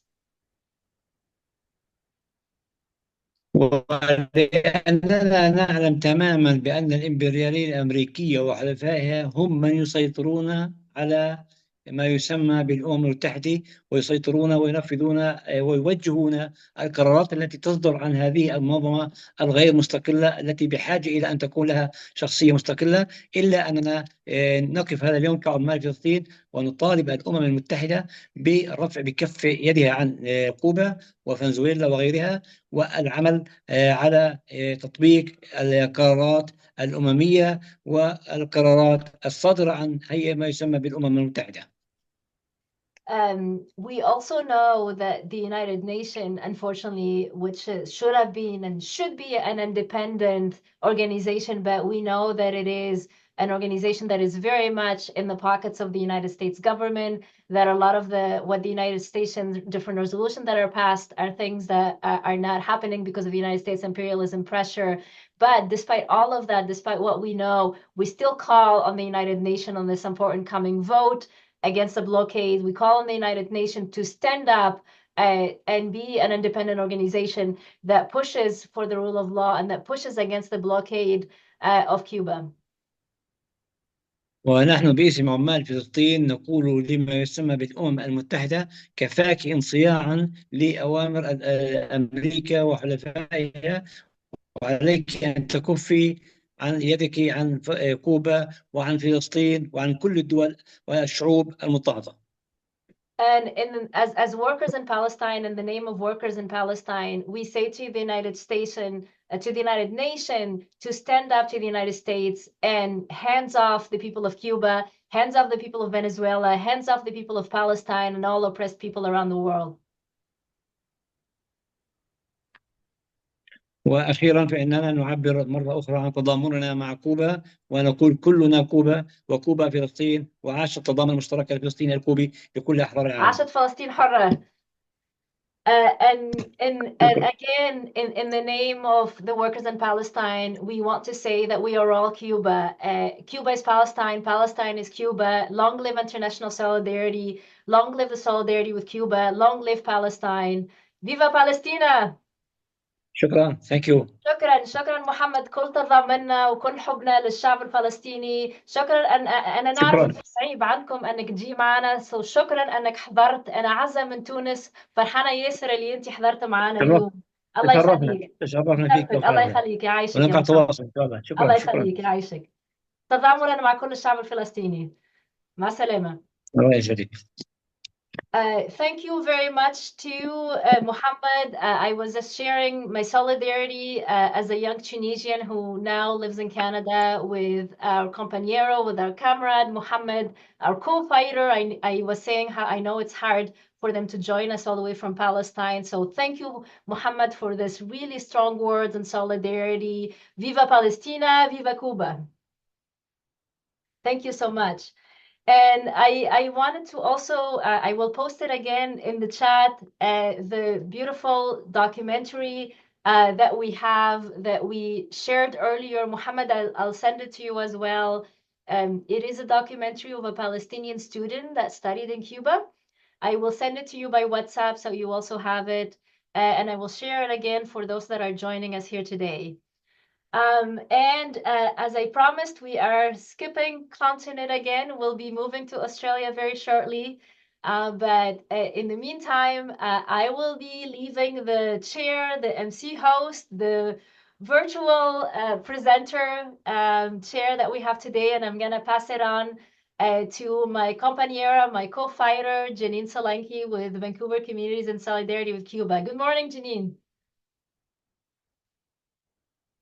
Good morning, Azza, and good morning, good afternoon, good evening, whatever time it is for all of you who are tuned in today. And I'm excited to get the day started here.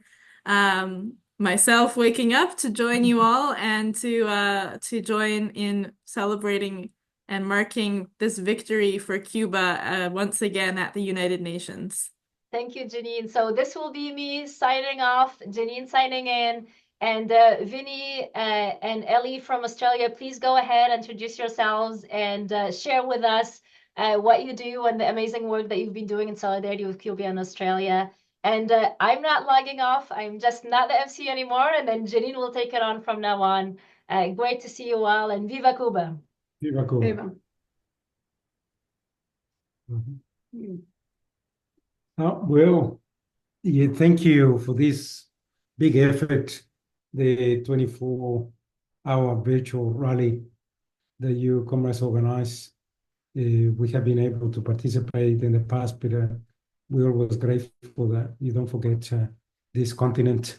And we're very, very pleased to stand in solidarity with Cuba. And of course, it is a long battle, but it is the longest battle for any other people in the world fighting this enormous injustice. So my name is Vinny Molina. I'm the president of the Australia Cuba Friendship Society in Perth, Western Australia. And I've got Elizabeth here with me. Hi. I'm the secretary of the Australia Cuba Friendship Society in Perth. Our Friendship Society was formed 30 years ago in April 1994. A number of concerned people here in this part of the world about the impact of the U.S. blockade on Cuba, in particular the children that were unable to get milk. That brought together people from all walks of life and formed the society 30 years ago. We obviously joined a couple of years later and have been growing the society, and in particular the Southern Cross Brigade that travels to Cuba every December, except this year, which is the 40th edition that will start on the 4th of January next year. And we'll be sending a number of people. And we believe that it is the best way to learn about Cuba by visiting, by sharing with the Cuban people, by understanding the impact of that blockade. I was fortunate enough to be visiting Cuba with a trade union delegation back in May, and we witnessed the serious difficulties of the lack of fuel. We saw the people queuing to buy some 10 liters of petrol and try to move on with their lives in very difficult circumstances. But we also witnessed how the Cuban people were so happy despite the difficulties. They were dancing on the street, they were singing, and of course, with that commitment to continue the struggle until the self-determination is respected by the United States of America. So it's that struggle that we accompany here from Australia. We demand the end of the U.S. blockade on Cuba. Our society recently issued a statement that we have been populating in social media, but also among the parliamentarians in Australia. The U.S. and Australia have a very close relationship, very close, maybe too close, and for the Australian government to advocate for the United States to lift the blockade on Cuba, but to remove Cuba immediately from the U.S. list of countries responsible of terrorism that really delivers bad consequences for the Cuban people in general. But Elizabeth got the statement. So this is a statement from the Australia-Cuba Friendship Society. They're in every state of Australia, and we're networked together, of course, on the ongoing struggle against the imperialist blockade of Cuba. In recent weeks, Cuba's significant economic challenges, the consequence of the longest-running economic blockade in history, imposed by the United States for over 60 years to induce suffering amongst the Cuban people, have heightened. At the peak of hurricane season, the blockade has, through restrictions on the supply of parts and fuel, caused severe disruption to the Cuban electrical grid, sparking widespread blackouts and impeding efforts to keep Cubans safe. The blockade, including the outrageous designation of Cuba as a state sponsor of terrorism, continues to be exploited by the United States and its allies in the media and anti-Cuban terrorist organizations to promote discontent and disruption amongst the Cuban people with the express aim of destroying their revolutionary project. On the eve of the 32nd consecutive United Nations vote to end the blockade against Cuba, we are again faced with the reality that the United States, Israel, and a tiny collection of other proxies continue to inflict suffering on the Cuban people against the will of the peoples of the world, including Australia and New Zealand. The suffering imposed by the United States against Cuba is an expressly political and violent act, reflecting their complete disregard for international law and the principles of self-determination. As we all watch in disgust at the ongoing genocide being inflicted against the Palestinian people, we are reminded that the insidious horrors of imperialism stretch to all corners of the globe. The Australian Parliament must strengthen its support for the Cuban people beyond ongoing support to the UN. We call on the Australian government to urgently pass the motion currently adjourned in the Federation Chamber calling for an end to the US blockade. We demand the end of the unjust imperialist blockade aimed at suffocating Cuba. We demand the removal of Cuba from the sham state sponsors of terrorism list. We condemn the tightening of sanctions imposed by the United States in recent years by both the Trump and Biden administrations, which have forced misery upon the masses of Cuba as punishment of seeking an independent path to development and a better world.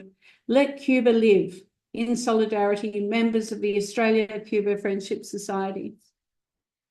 Yes, so thank you, Elizabeth, because as you can imagine, the Australian continent is so big, and but we have been able to set up friendship societies in the main capital cities. And of course, we discussed the best ways to support the struggle in support of the Cuban people. And most recently, together with ICAP, we decided to support the AgroVivo project to try to fund the production of food. So we're all collecting money, fundraising in the best way possible to raise the necessary funds so we can support this project. And hopefully in January, when our brigadistas will carry some of the money to support this project. Some of the other activities we get involved in, for a number of years, we were involved with the Freedom of the Cuban Five,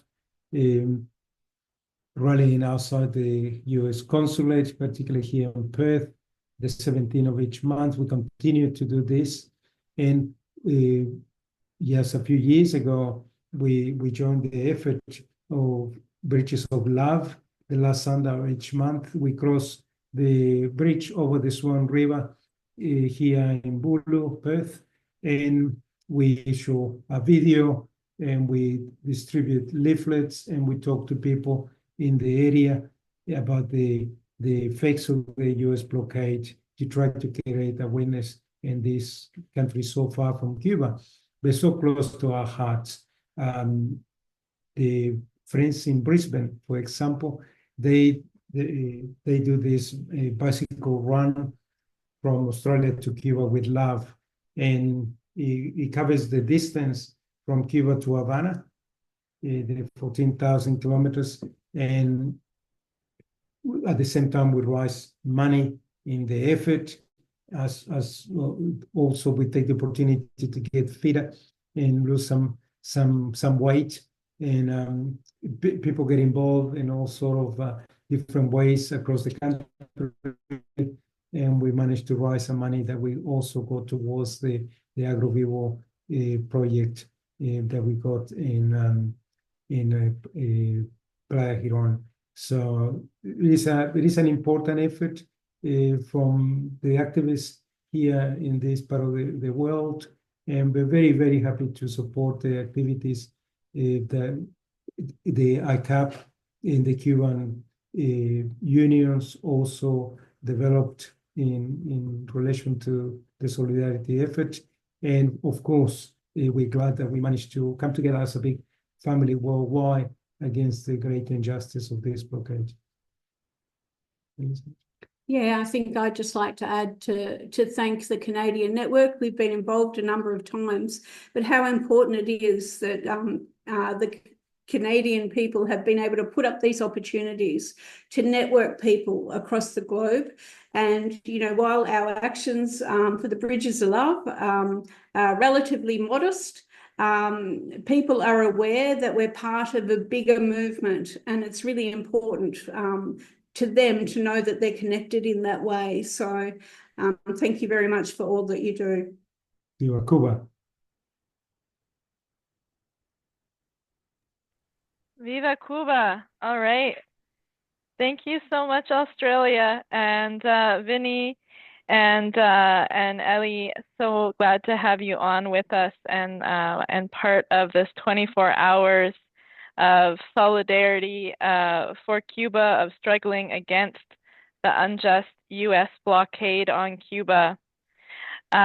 So within our 24 hours here, we're just a little bit away from the live stream at the United Nations starting, and being able to see live countries and representatives from different nations standing on that stage in New York in the United Nations, again for the 32nd time, demanding an end to this cruel and unjust U.S. blockade on Cuba.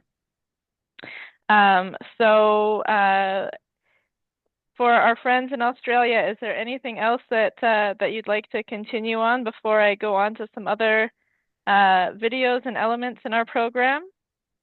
Yeah, just I would like to mention, Janine, we listened to the three unionists from Palestine and how important has been this struggle around the world in solidarity with our brothers and sisters in Palestine.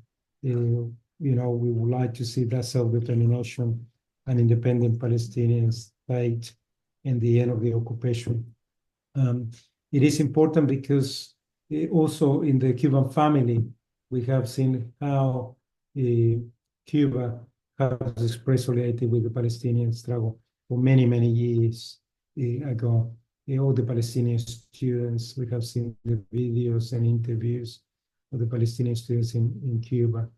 And it is sad to see, and I can feel the pain of them so far away from home and to see the destruction of the homeland.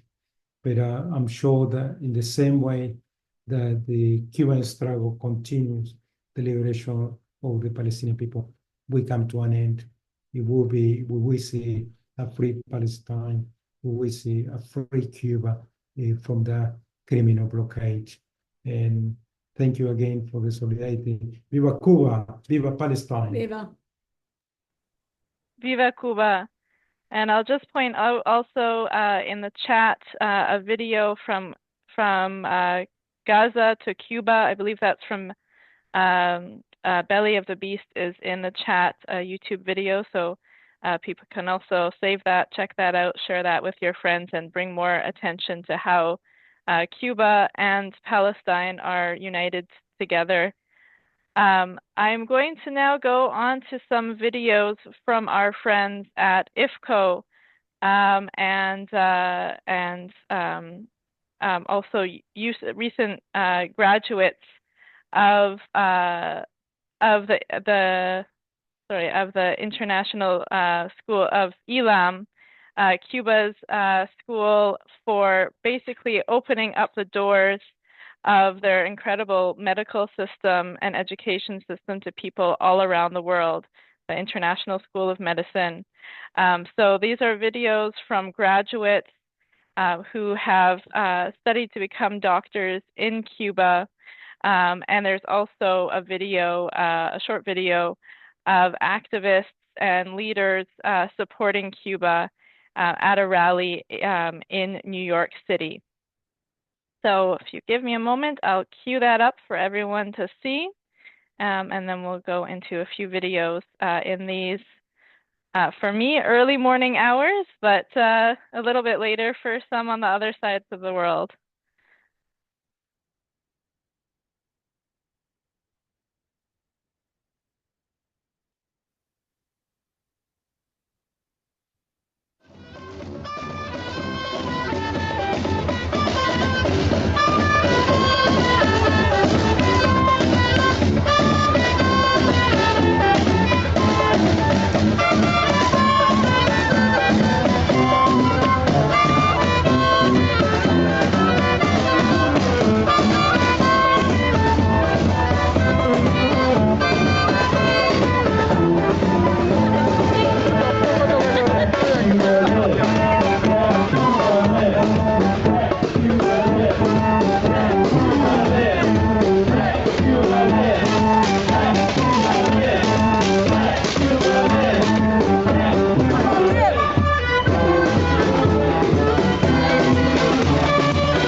The values and the examples that my parents gave me, they said, your profession is not just how you make money. You have to understand that you're part of a community and you play a role, and you can't just take, because at the end of the day, the better your neighbor to your left and the better your neighbor to your right is, the better your community is.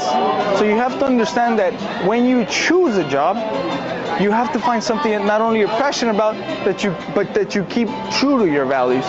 And in addition to that, my mother, who is an immigrant, always told me that we live in a country of opportunity. So she never said you have to do this, but she said, take advantage of the opportunities and serve. And not only did they tell me that, but they laid the example. So many family members we helped when they crossed the border, so many extended family members we helped in our house, we housed them. So I saw that my parents really they didn't give of what was left over. They sometimes even took some of the stuff that we had and gave to our family members.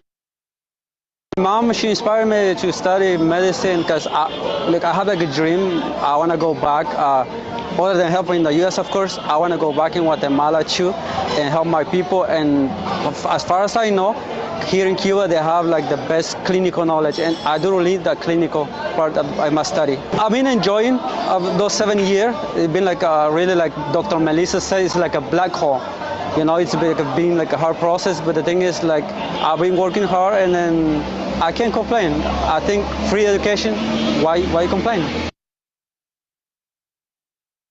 A big part of also why I came to study here was because the schooling is in Spanish, and I was fluent in Spanish before conversational, but I wasn't able to attend to people in Spanish, so it's something that really helped me, especially trying to go back to the Los Angeles area where most people speak Spanish, and I could give back to those communities that I really want to serve, that I truly want to serve. So going back home, because I've been away for so long, and doing residency and working in the community.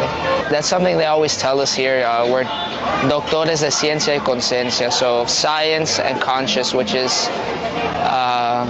empathy, communication, really understanding the patient, trying to connect with them the best way we can to treat them. I think it's very important that citizens or non-citizens, they receive health care. It shouldn't be a privilege, it should be a priority. That was one of the main reasons why I decided to study here, and it was a new environment.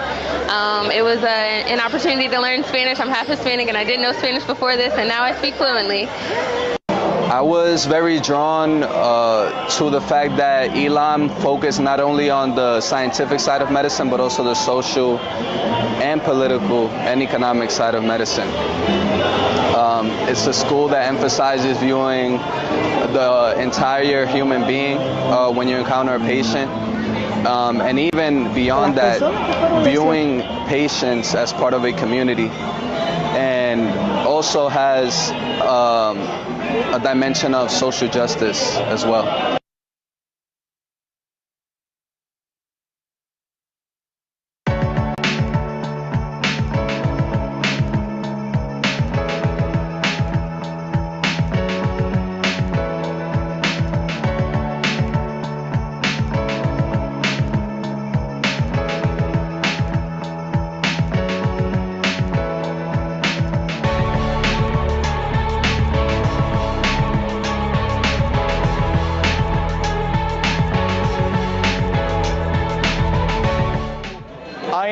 One of 6 children.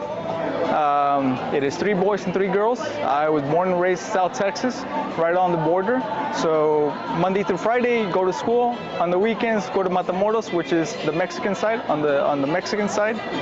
I grew up with working class parents. I'm the first one in my family to not only go to college, but also go into medicine. I'm from North New Jersey. I am Dominican and African American. I am the first doctor in my family. And yeah, no, I'm just, I'm grateful to have studied medicine in Cuba. I was born in a small campo in the Dominican Republic called Los Palmaritos. And basically my family were farmers. Nobody in my family ever received formal education beyond a primary school level until we were given the opportunity to go to the United States, and then I was the first person to graduate college, and now I'm the first person in my family to become a doctor. I grew up in Guatemala, and I immigrated in the U.S. in 2006 as an immigrant, and I was in 12 year in foster care system, and then none of my family is a doctor, none of them. I'm the first doctor in the family. So I grew up in Los Angeles area between the houses of my grandparents that came from Mexico. My mom was pregnant with me when they came to the U.S. from Mexico. I was born in California, and growing up, like I said, with my grandparents, with my cousins, there was up to 15 people in one house at the same time. So we didn't have the same access to medical care as other people. which is part of the reason why I wanted to become a doctor and serve those communities that I grew up in. It was really the values and the examples that my parents gave me. They said, your profession is not just how you make money. You have to understand that you're part of a community and you play a role, and you can't just take, because at the end of the day, the better your neighbor to your left and the better your neighbor to your right is, the better your community is. So you have to understand that when you choose a job, you have to find something that not only you're passionate about, but that you keep true to your values. And in addition to that, my mother, who is an immigrant, always told me that we live in a country of opportunity.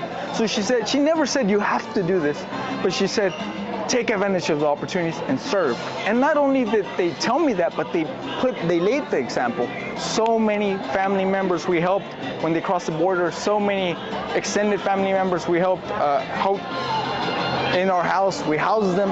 So I saw that my parents really they didn't give of what was left over. They sometimes even took some of the stuff that we had and gave to our family members. So they gave me that example. They didn't just say, this is how you ought to live, but they gave me that example, and they sat down and they told me what their values are and said, and one day you'll have to figure out what those are for you. Well, I think it's very important that citizens or non-citizens, they receive health care. It shouldn't be a privilege, it should be a priority. That was one of the main reasons why I decided to study here, and it was a new environment. It was an opportunity to learn Spanish. I'm half Hispanic and I didn't know Spanish before this, and now I speak fluently. I was very drawn to the fact that Elam focused not only on the scientific side of medicine, but also the social and political and economic side of medicine. It's a school that emphasizes viewing the entire human being when you encounter a patient. And even beyond that, viewing patients as part of a community, and also has a dimension of social justice as well. So with that's something that really drew me to the program, because I was doing community organizing at the time, and I was looking for a way to bridge what I saw as my two passions, which is medicine and health in general, and fighting for justice. My mom, she inspired me to study medicine because I have a good dream. I want to go back. Other than helping in the U.S., of course, I want to go back in Guatemala too and help my people. And as far as I know, here in Cuba, they have like the best clinical knowledge, and I do lead the clinical part of my study. I was applying to U.S. medical school programs, and this application was actually due a couple months after the other application, so I was in the process of interviews. And someone mentioned that they had been attended by a Cuban doctor, and they said Cuban trains the best doctors, and I got interested little by little. And I chose to research the program. The more I heard about it, the more it sounded like something I wanted to do. And through that application process, it happened very fast, and before I knew it, I was on my way here to Cuba. I did not know much about Cuba. It was kind of funny because growing up, and I tell folks and they laugh, I always knew like, oh, Cuba, bad. But they have good doctors. Even my family members who had only gone to middle school, they're always like, Cuba, oh yeah, bad. Hey, but they have good doctors. And when I was in college at the University of Iowa, there was someone who was part of IFCO since its early days, Peggy Valdez, and she actually told me about the program. She didn't force it on me, she said, consider this. I know that you've heard this about Cuba, but look at these videos. And it was about a lot of the Elam graduates, not just from the U.S., but from Latin America, from Africa, and the wonderful work that they were doing, and the type of medicine that they practice. Not only did they train in, but practice in their own countries. A lot of odds. And it inspired me, and it really challenged the notions of what I thought to be true. And that's when I started applying. Obviously, my mother was like, Cuba, ah! But she said, but I hear they have good doctors. So it was funny. And so I applied. Thankfully, I was given the opportunity, and now we're here. My experience has been just that, an experience.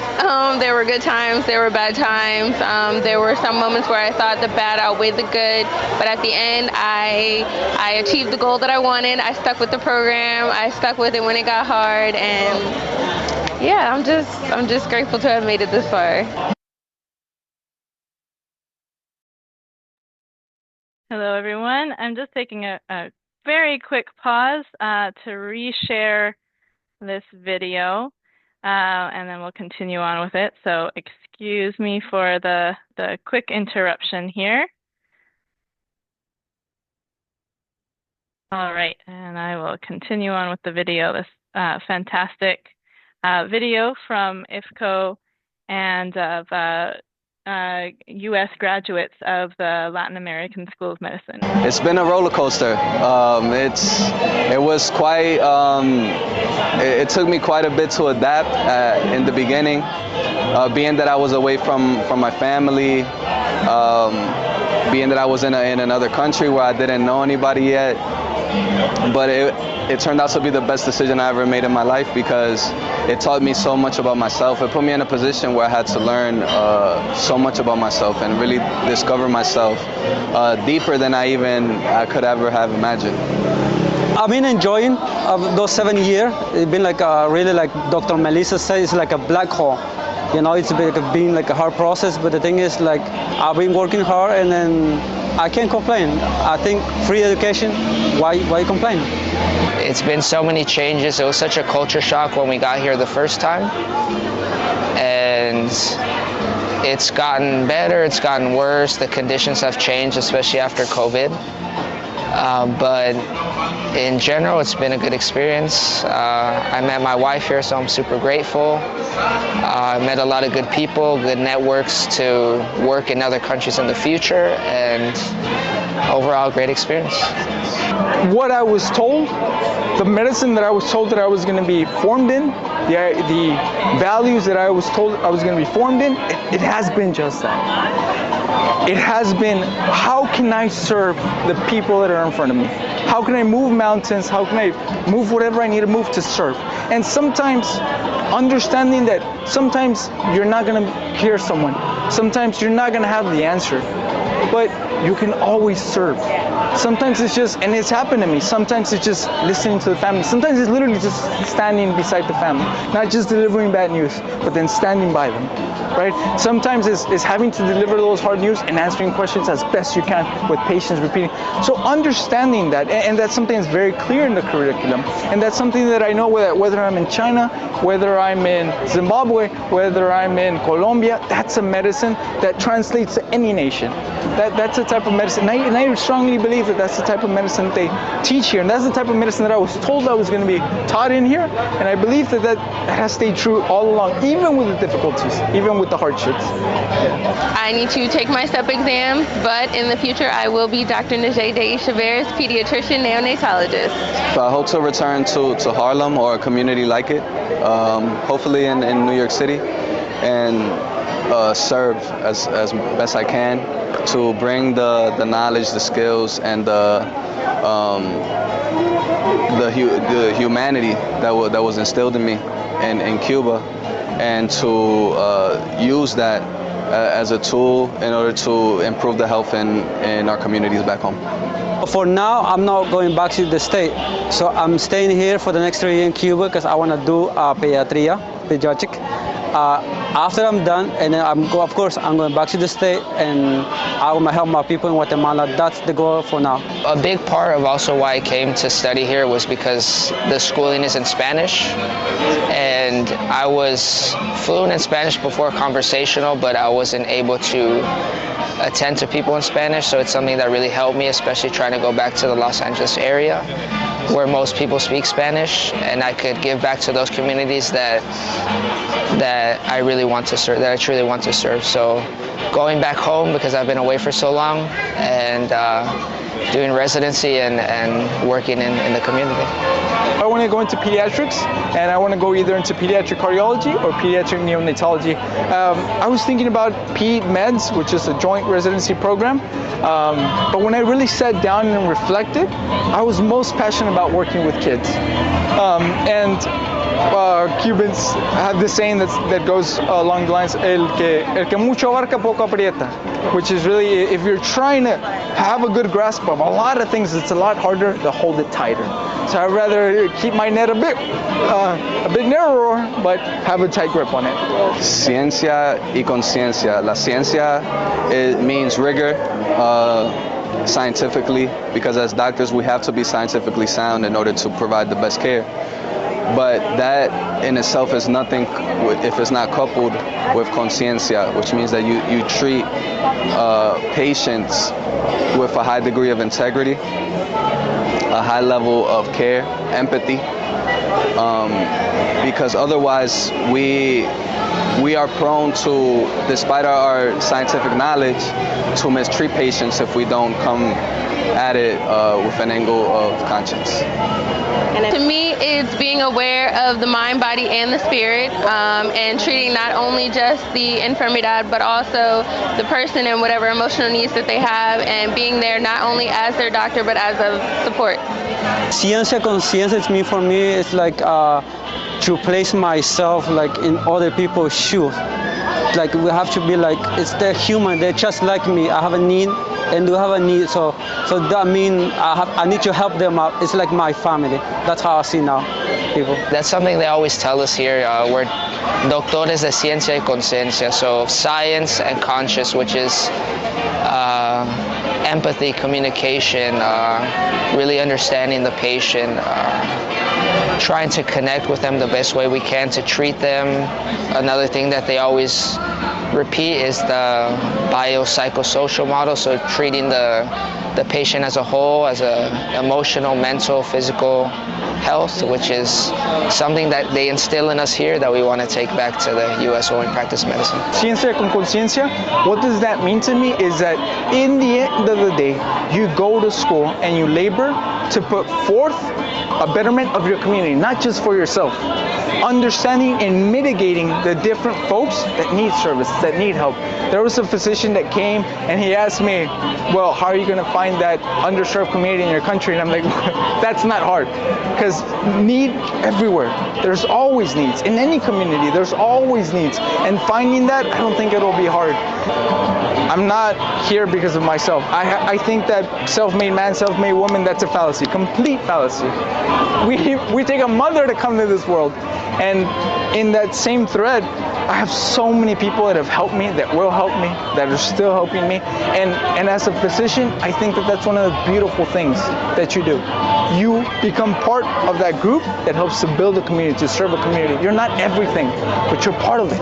You're part of it. And you can, not just with the science that you know, not just prescribing medication, but sometimes, like my physician, my pediatrician did once for me, telling me about relationship advice, telling me about a work ethic. So medicine does not just extend to the physiology, the pathophysiology, but you become a formal and an informal leader. You get to wear many hats and serve in many ways. Beautifully. Thank you to Ilam, thank you to El Comandante Fidel Castro Cruz for his vision, and we hope to carry that forward. Dr. Reverend Lucius Walker as well for making this possible, and we carry their legacy. And thank you to IFCO for continuing to administer this program. I'm just full of gratitude for so many people, but I have to start there, because without them, this wouldn't be possible at all. Well, I'm grateful for this program, because with this program, I will never be a doctor back in the state, because I don't have family support. So that's why I'm grateful for this program, IFCO, Powerful for Peace.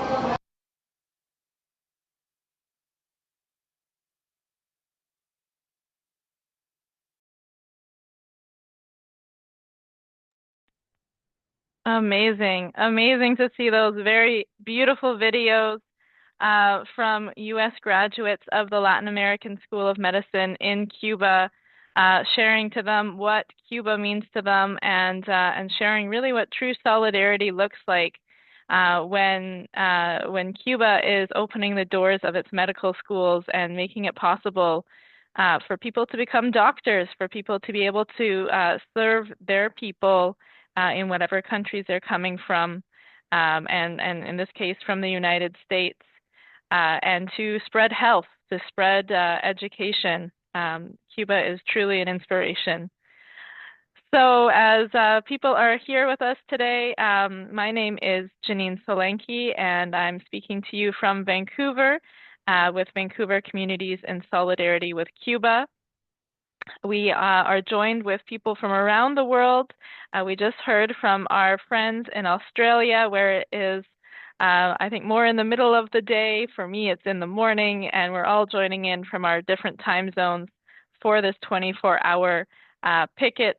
And we'll soon be tuning in to the United Nations General Assembly, where we will hear from more countries speaking against the U.S. blockade from the podium and speaking in favor of the resolution to end the U.S. blockade and vote yes to end the blockade now for the 32nd time. We know there's just 90 days left of Biden's administration. It's time for us to make this renewed push for Biden to remove Cuba from the so-called state sponsors of terrorism, the SSOT list, and to end the cruel U.S. blockade on Cuba. And I want to especially just call everyone's attention to the situation right now. We know Cuba has suffered this blockade for decades, but right now Cuba is facing urgent time with nationwide blackouts this last week and an ongoing crisis in Cuba's electrical power grid due to the impact of over 60 years of brutal U.S. sanctions and blockade on Cuba. So this has also been coupled with devastating and unexpected floods from Hurricane Oscar in the province of Guantanamo. While the Cuban government and Cuban workers are organizing to repair the damage and improve safety and solve these urgent problems in the face of a blockade, the U.S. government instead tries to strangle Cuba and tries to make this difficult situation more difficult, and we are asking for people then to show our solidarity to Cuba. So I'm going to put into the chat a donation link for urgent humanitarian aid.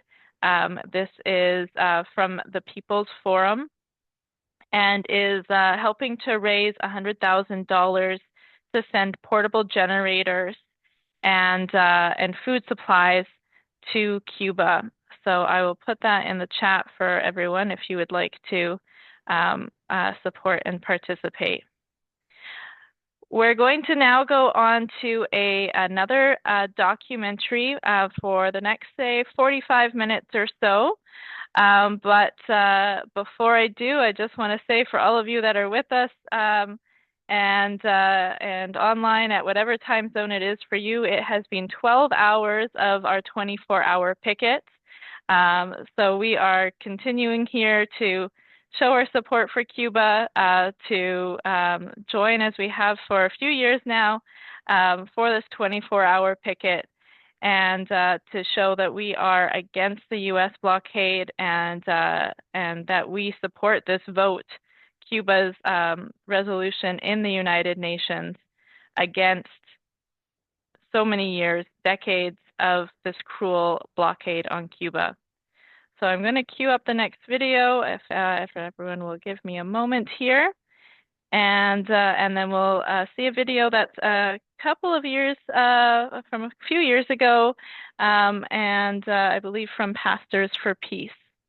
So I'll share my screen with that, and we'll watch this for now. We might take a break partway through it to tune into the United Nations. Or to hear from others who are joining us on the 24-hour picket.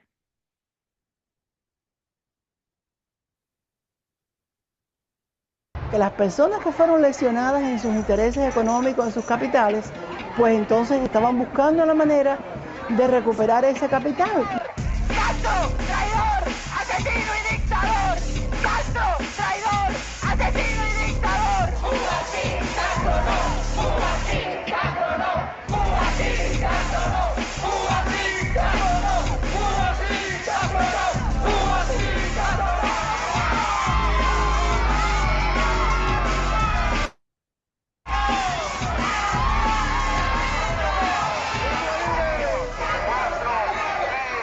That's the Cuban American community and their influence. I think there's another reason, which we could argue whether it's as powerful or more powerful, but it's important, which is that Cuba offers an example in the American continent of a different way of running society.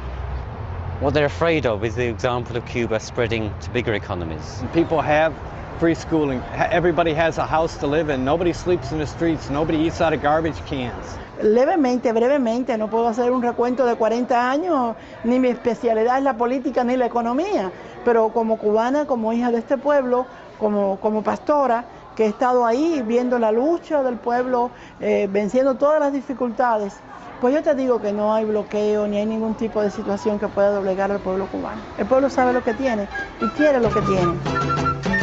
Me voy pa' Morón, ajá, me voy pa' Morón, me voy pa' Morón, me voy pa' Morón. Pa' Morón ya yo me voy a bailar con la charanga. Pa' Morón ya yo me voy a bailar con la charanga. Me voy pa' Morón del norte, me voy pa' Morón, me voy pa' Morón, viva negra, me voy pa' Morón. Y si quieres vacilar, este ritmo te acompaña. Y si quieres vacilar, este ritmo te acompaña. Me voy pa' Morón, pa' que tú lo bailes. Me voy pa' Morón, pa' que lo goces. Me voy pa' Morón, pa' Morón me voy pa' Morón. Every year in the UN General Assembly, there's an open vote about the blockade, where Cuba puts forward a motion to condemn it. Last year, 164 countries voted to condemn the blockade. 3 voted against: the United States, Israel and the Marshall Islands. Cuba has diplomatic relations now with almost the entire world, except the United States. The United States is losing a lot of things with Cuba, and there are many business people in the U.S. that are frustrated with this, and they are mad at the policy, at the foreign policy of the U.S. against Cuba. El bloqueo no solamente nos afecta a nosotros, el bloqueo también afecta al pueblo norteamericano, porque los granjeros, los industriales quisieran comerciar, tener comercio con Cuba. More Americans and Americans in government positions or in positions where they are making a stand and taking a risk to go down to Cuba and to learn and to say we want to find out for ourselves. I think the more people that do that, the more our government is going to be pressured to respond and change our policy. The intent of that travel ban is to scare people into not going to Cuba. In any case, we think that the travel ban is a violation of our constitutional rights. Every citizen in the U.S. has and should have a right to the freedom to travel. There are provisions made, even under the U.S. law, for individuals and organizations to travel under license. We go across the border every year without a license from the government. And the reason that we do that is because we don't believe that you should have to be licensed to take humanitarian aid to anybody. I've been driving the ambulance that we bought with money from Britain on one of the routes. And it was interesting because the aid is from a Cuban American who left Cuba in 1961 as a teenager with his family, fleeing the country. He now is donating aid to Cuba. I asked him why, and he said that he felt it was time to put the past aside and to build bridges between Cuban Americans here and Cubans in Cuba. We have, since 1992, taken 14 caravans of humanitarian aid to Cuba.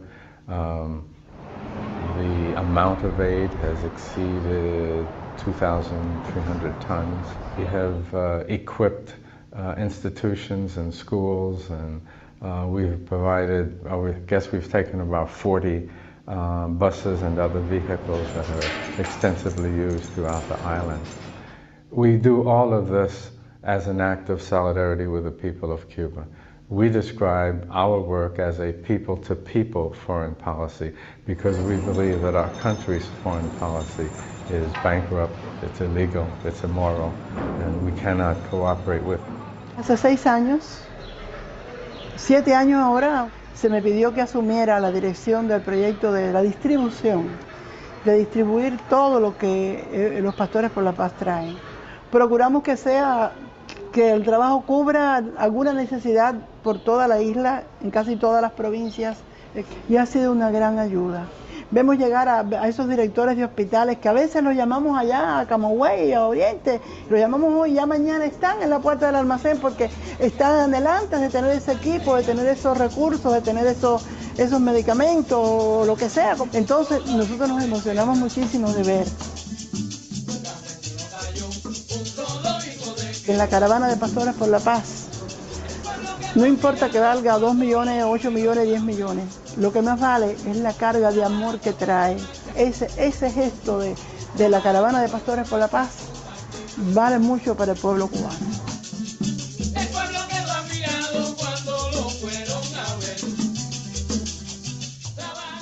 Cuba is a country that is characterized by offering help and assistance to many other countries of the world, despite our resources are short and limited.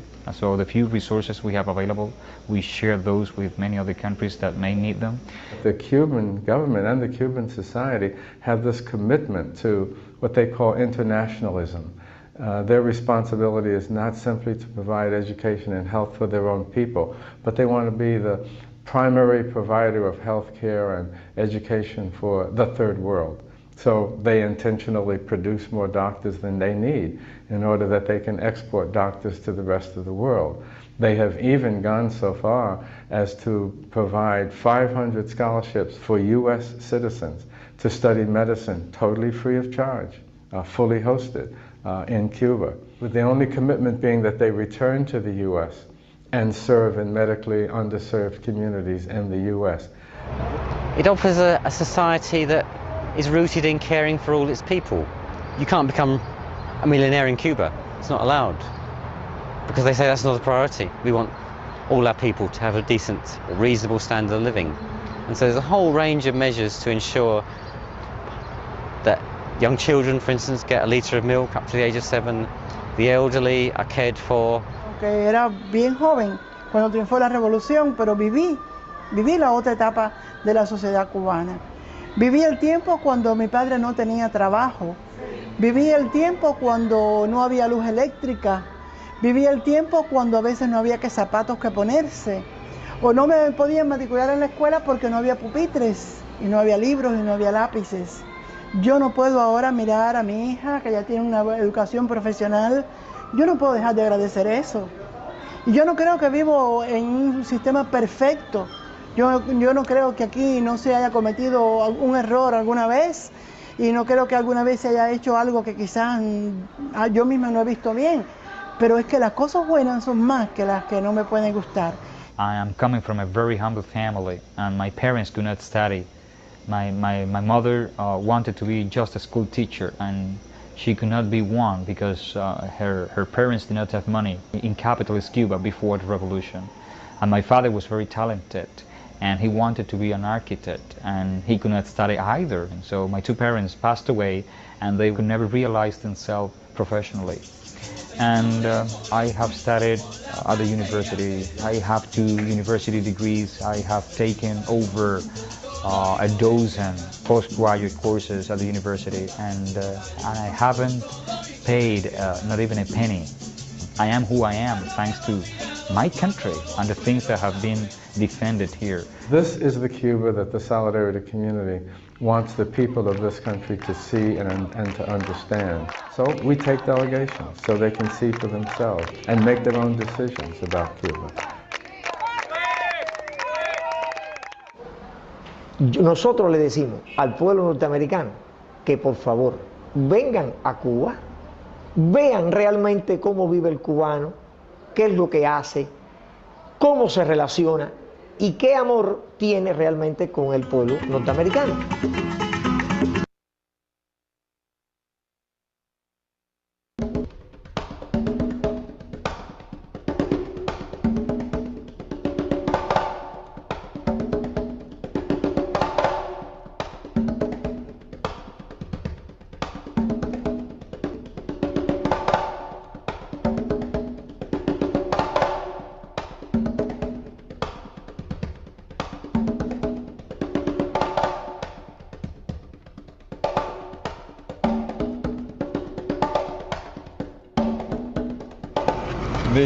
This is the 12th U.S.-Cuba Friendship and Caravan, and we have just crossed the border with the first reverse challenge to the blockade, delivering aid from Cuba to peoples in the United States. Why do we do this? We do it because the U.S. blockade of Cuba is a double-edged sword. It cuts the human heart of people in Cuba by denying access to basic necessities of almost every area. Secondly, it cuts the heart of people in the U.S. who need products that are uniquely created and produced in Cuba. So on this particular caravan, we're moving both ways. We have taken 80 tons of aid to Cuba, and now we're returning with a small amount of aid from Cuba to the people of the United States. It is our way of demonstrating that the U.S. blockade is cruel, it's inhumane, it's unnecessary, it prevents access by common people to basic resources that ought to be available to them.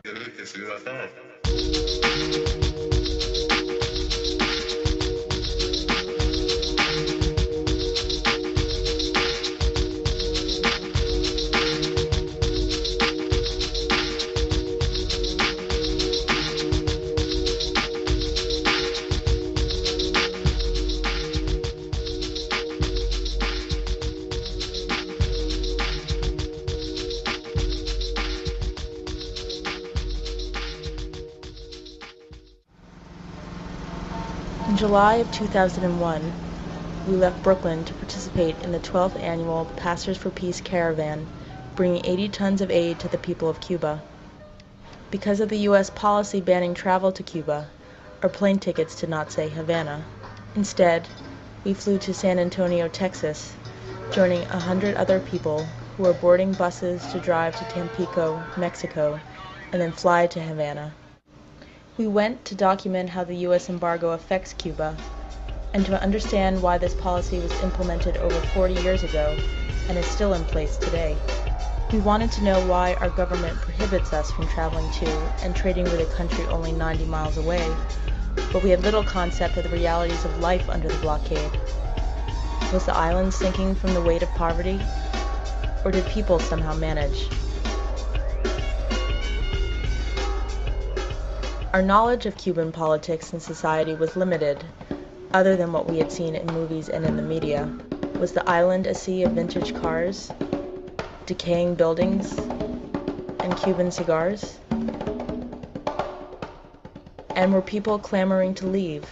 Were they loathing or loving Castro, or falling somewhere in the middle? We went and we asked. We asked Cubans in the city and in the country, at markets and stores, in cabs and on the street. We talked to those involved in Pastors for Peace, both Cubans and those who had been to the island many times. We asked for candid responses about struggles and successes, about life and politics, and where the two meet. This is a glimpse of what we found, of why there is an embargo against Cuba, of how people survive, and how they have not just coped, but responded in creative, inspiring ways.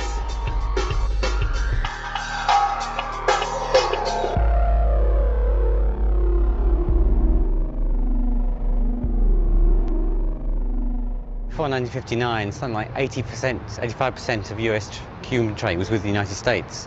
When the Cuban Revolution happened and the Fidel Castro government came to power, this was under the Eisenhower administration then, very quickly the US started to take action to try and destabilize that government. The U.S. continued to support counter-revolutionary efforts to overthrow Cuba. And one of the big moments in history was the Bay of Pigs. The U.S. supported the invasion of Cuba, and they got thoroughly defeated. The U.S. became more and more hostile and instituted the economic blockade as a means of punishing the country. La primera medida fue suprimirnos la cuota azucarera por parte del gobierno norteamericano. La segunda medida fue suprimir la cuota de la posibilidad de ingreso de petróleo al país. Y entonces, a partir de ahí, con esa sola medida, suprimirnos la cuota azucarera y suspendernos la posibilidad de petróleo, era para que el país sencillamente colapsara económicamente. One of the markets it looked towards was the Soviet Union, which was prepared to buy its sugar. And that led to the US taking punitive action because Cuba was trading with the Soviet Union.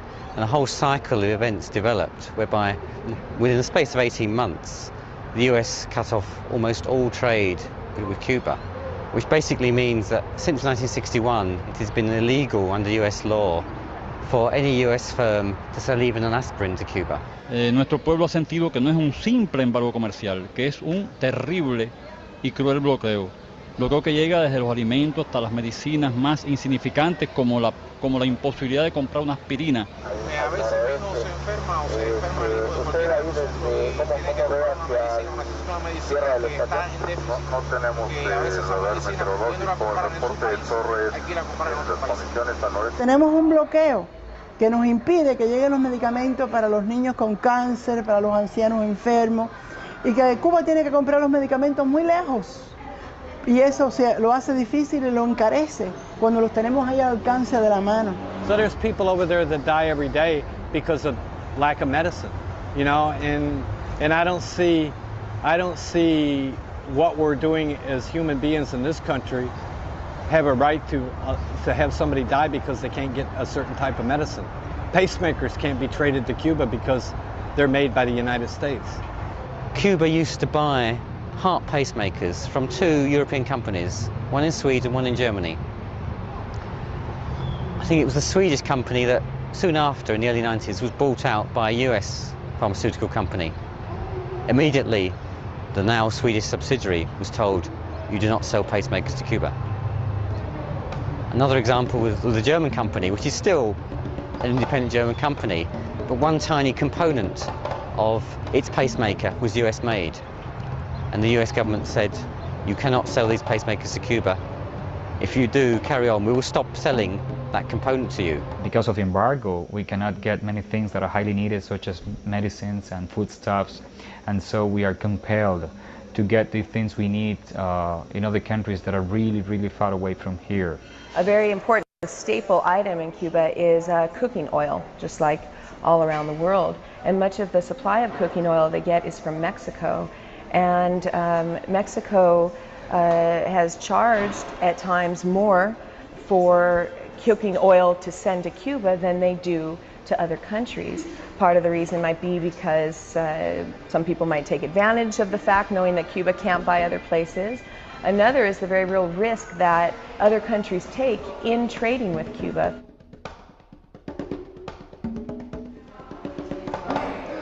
In our diet, we consume a lot of rice on a daily basis. Rice is for us like potatoes is for many European countries. It is a staple food, and so we do not produce all the rice we need, and so we have to purchase rice from China and Vietnam and all those Asian countries that are so far away from Cuba, and therefore transportation is really difficult. It takes time, and it makes everything much more expensive. And when you come to think about it, the United States, the Mississippi area, that is famous for the rice production over there. I mean, with them we could be easily trading, and it would be a win-win situation out of which both Cuba and the United States would benefit.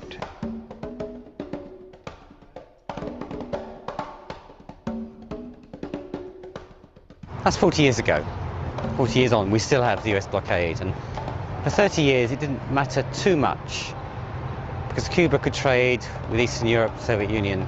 But when the Soviet Union collapsed, for the second time in its history, Cuba found that its main trading partner suddenly was cut off. Overnight they lost 85% of their trading power. Then they really felt the embargo. Then they really had to tighten up straws. There was no fuel. There were blackouts, 24-hour blackouts sometimes. You know, people had less to eat. A lot of stuff spoiled in the fields because they didn't have fuel to get the stuff from the country to the cities. For us Cubans, when we say special period, we mean the economic crisis that began right after the collapse of the former Soviet Union at the beginning of the 90s. And believe me, the special period has nothing special about it. Nuestra economía y nuestro comercio dependía de los países socialistas y la situación económica aprieta tanto que está al borde del colapso económico. Que nos quedamos prácticamente como una persona cuando sale de su casa y cuando regresa un problema atmosférico o un fenómeno natural le haya desbaratado la casa y se haya quedado sin casa. Cuba was practically paralyzed, so to speak. We didn't have transportation, we didn't have fuel, we could not generate all the electricity we needed, so there was a lot of blackouts on a daily basis. In 1989, they were importing 13 million barrels of oil from the Soviet Union a year. Within a couple years, that dropped down to 6 million. Absolute devastation. I myself felt like betrayed when that happened, because, you know, the Soviet Union was supposed to be like the model to follow, and all of a sudden, after 70 years of revolution there, they betrayed that principle or that philosophy or that pattern. It's like losing a beloved individual, a beloved friend or relative when you least expected that. Between 1991 and 1994, in Cuba there was a decline of 35% in the standard of living in the gross national product. They had a very hard time, people got thinner, lots of all kinds of shortages, massive shortages. But at the beginning of the 90s, the situation was really hard. So I know of many people who took themselves to the sea and just risked their own lives and their children's life because they thought it was unbearable here. 1992, Congressman Torricelli from New Jersey, Democratic, brought in what is known as colloquially as the Torricelli Act, which made it illegal for any US subsidiary of any US multinational anywhere in the world to trade with Cuba. And at a stroke, almost overnight, $750 million worth of food and medicines, primarily, was stopped. There was also a provision that any boat that docks in a Cuban port, from any nation, it cannot dock in a US port for 6 months after. If it does, it will be impounded. And many European shipping firms who travel to the Caribbean, they stop off at many destinations, including the US. So the fact that if they dock off in Cuba, they can't dock in the US, means they don't dock in Cuba.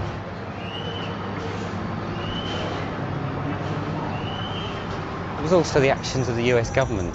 So it became commonplace in countries throughout the world for the US ambassador to visit a company that was trading with Cuba and to suggest that this was not in their best interest, and if they carried on, they might find themselves being cut off from US markets. You can have let's say a Mexican businessman that goes to Cuba and sells soap. I heard of this example recently. And he gets a call back in Mexico, and the call simply says, you know, it's not illegal for you to trade with Cuba, but you do $300,000 worth of business with Cuba. You do $30 million of business with us. Make your choice. Click. During the early 90s, there was a period where slowly, little by little, more companies were investing in Cuba, particularly from Canada, from Spain, Italy, France, Mexico, a bit from Britain, where I come from. And there was brought in the Helms-Burton Bill, sponsored particularly by Jesse Helms from North Carolina. And that was, amongst many things, an attempt to, in a sense, frighten off foreign investment. Business people, foreign businessmen and women who do trade with Cuba are denied visas to enter the U.S. as punishment for their doing legitimate legal business with Cuba. Se hacían intentos más leves en cuanto a bloqueos, diferentes presiones de tipo económico, político, presiones sobre otros países, los países de América Latina, y Cuba se vio completamente sola, aislada en el mundo por la presión de los Estados Unidos, de Norteamérica. Former property owners in Cuba who left at the triumph of the revolution, came to the U.S., for example, are allowed to sue in U.S. courts to reclaim the properties which they deserted. It's so unwieldy that it can't really be enforced. Every president, Clinton and now even Bush, every 6 months waives that provision rather than to try to implement it because it's so unwieldy. On the one hand, we lost the foreign trade with the former socialist country, and on the other hand, the U.S. blockade against Cuba was even, tightened even more. So, and we had our own mistakes here in terms of the agriculture, and we didn't have the possibility, for example, of small private properties and things like that we do now have And all these elements together, I mean, the collapse of the Soviet Union, the tightening of the US blockade, plus our own internal mistakes, made our situation really unbearable. And so that's what we call the special period.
Cuba decided to start step at a time to implement things that were unheard of.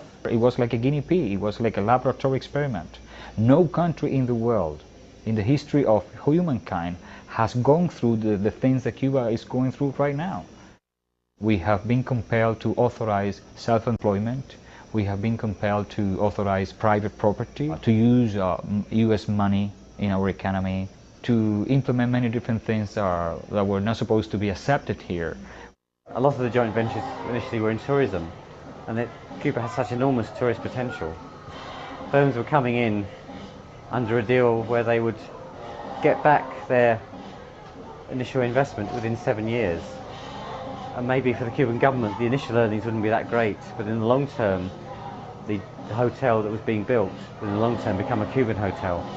If we didn't open our economy to foreign investment and things like that, and to develop in tourism, we would have collapsed. Cuando en Cuba, debido a la situación económica del periodo especial, tuvo que abrir sus puertas completamente al turismo, había mucha preocupación. Inclusive los líderes religiosos, yo tenía preocupación. People that go as tourists don't really see the Cuban people as Cuban people. They just go there to have the party and have fun, you know, and they don't get to go out in the countryside and see how people are living. Part of the Cuban population revolves around tourists. It's looking towards tourists to getting dollars, to come to their restaurant, to come to their bed and breakfast, to buy the cigars they're selling on the black market.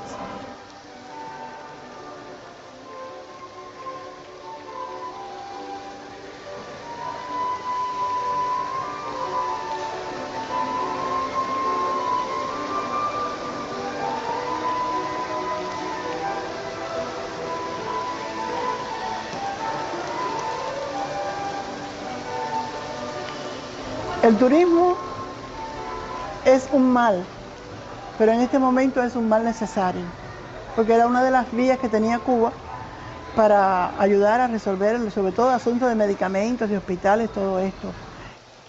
2 million people this year will have come to Cuba.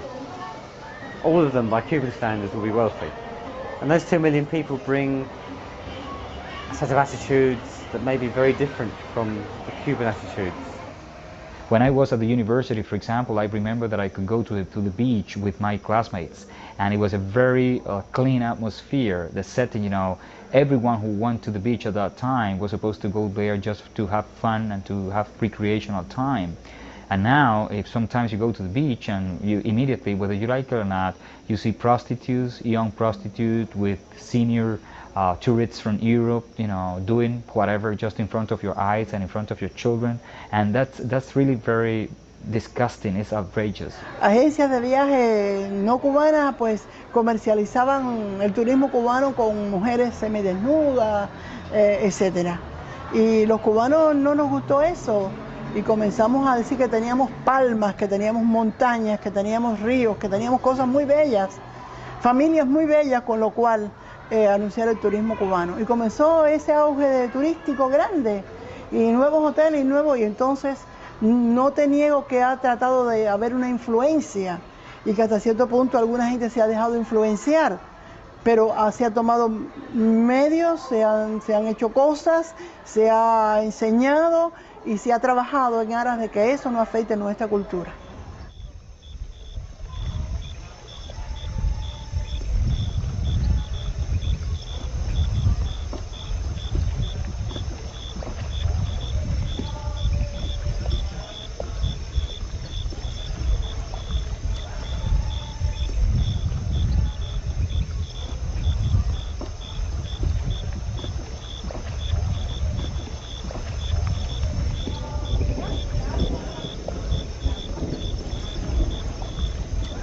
¿Cómo ha sido afectado por el bloqueo? Bastante, por cuanto que hemos tenido escasez de muchos productos, como pudiéramos decir, en herramientas mismas, en puntillas de construir casas. Pero nosotros tenemos que hacer la casa y no tenemos puntillas. Mira que se me despegó y estaba dándole unos puntos ahí, iba a darle unos puntos que ya ahora Sí, porque no ve bien. se me aguantó el trabajo, ya ahora no puedo terminarlo. De todas maneras, a mí me es de mucho placer recibirlos a ustedes aquí, porque por lo menos no conocen el campo en sí, y eso es muy bueno. Ya por lo menos tienen una vista de lo que son estos lugares. Intrincados, no son cerquitas, pero hay muy buen ambiente.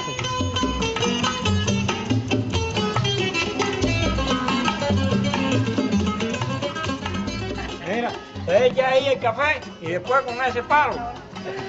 ¡Wow! ¿Tanto trabajo es? Tanto trabajo, sí, ya el campo es así.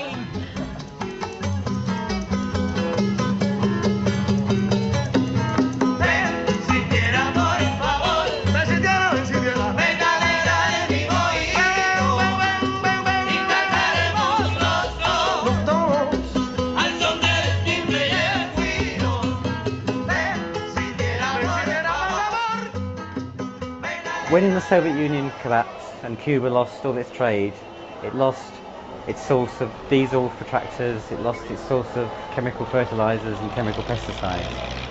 And that had a devastating effect on its agriculture. What were they going to do? One answer was to go organic. With the blockade, and mainly in the last 10 years, we were very shortage in food.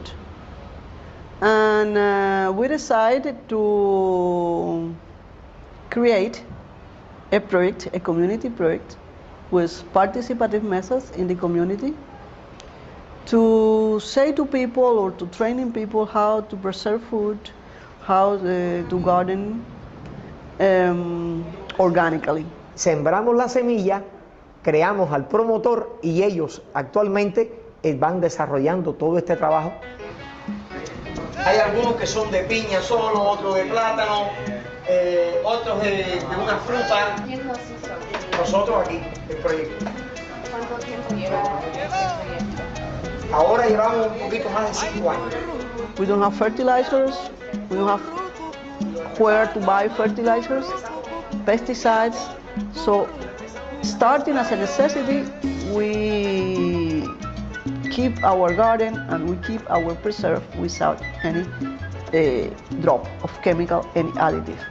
And we were learning step by step, we were learning by ourselves that we can produce even more in that way than in the other way. Hemos realizado talleres en Colombia, en Venezuela y hemos realizado un taller en Dominica y un taller en Granada. Cuba offers an example to the world in organic agriculture. They've taken techniques, some of their own, some of them developed by organic farmers in the US or in Britain or in Australia. But what they've done is they've applied it in a country as a whole. It was a very big development of urban agriculture. Land were given to the people to produce food. Havana, which is a big sprawling city with lots of open spaces, now produces something like 50% of the vegetables it needs from within the city. And it does it without chemical pesticides or chemical fertilizers. Esto antes era un césped, esto no se sembraba nada. Y ahora es un huerto productivo. Ya dura algunos años, 7, 8 años más o menos ya. Desde prácticamente que empezó el periodo especial, que empezó en el 90, ya en 91 empezó a funcionar un sistema de sembrar hortalizas, es decir, ir aprovechando todos los terrenos, aprovechando cada lugar, cada espacio. ¿Qué plantan aquí? Espinaca, berro, ajo porro, cebollinos, habichuela, berenjenas, calabaza. Sí, muchos productos. It's always the case with organic farming that first yields drop. That's why people use the chemicals. In the short term it produces more yields, but 5-10 years on to this experiment in a wholesale conversion of maybe half the agriculture to organic farming, Cuba is now producing yields that are as good as or surpassing what it was producing for certain crops 10 years ago. Now, 10 years later, we are in a better situation. We are still an underdeveloped country, but we are in a better situation than when we was 10 years ago.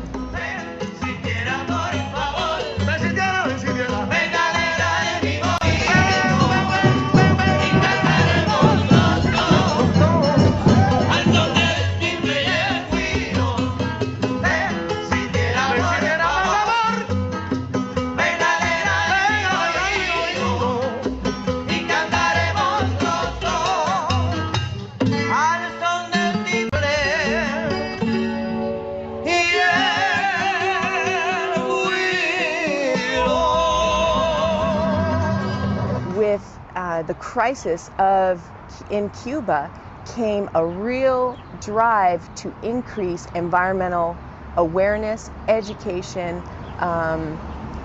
policies within the country. And they did that because in order to get out of the special period, in order to survive as a nation, they had to think long term. Cuba's starting to explore things with biogas, things with wind energy. One of the things this caravan is all about is taking solar panels to be used in health centres, in schools, up in the mountains. They set out with a program to electrify the rest of the schools in the rural areas that were not on the electricity grid, have no electricity. And they have been able to electrify schools with photovoltaic panels. And we took 42 professionals from the United States down to Cuba, and whatever environmental issue that was discussed, our professionals from the United States were very impressed. They were one of the first places to have a methane plant off the pig farm. You know, you take the waste off the pig farm and put it in a tank and then you suck the methane. 160 families got their gas and their electric from the methane plant. And right now the Global Environmental Fund, the GEF, has a pilot project where they are using the sugar mills to create electricity, which is being fed directly into the electrical grid. And right now in Cuba, during the time of harvest, which is about 3 or 4 months during the year, 30% of the energy that's generated in Cuba comes from the renewable source of biomass.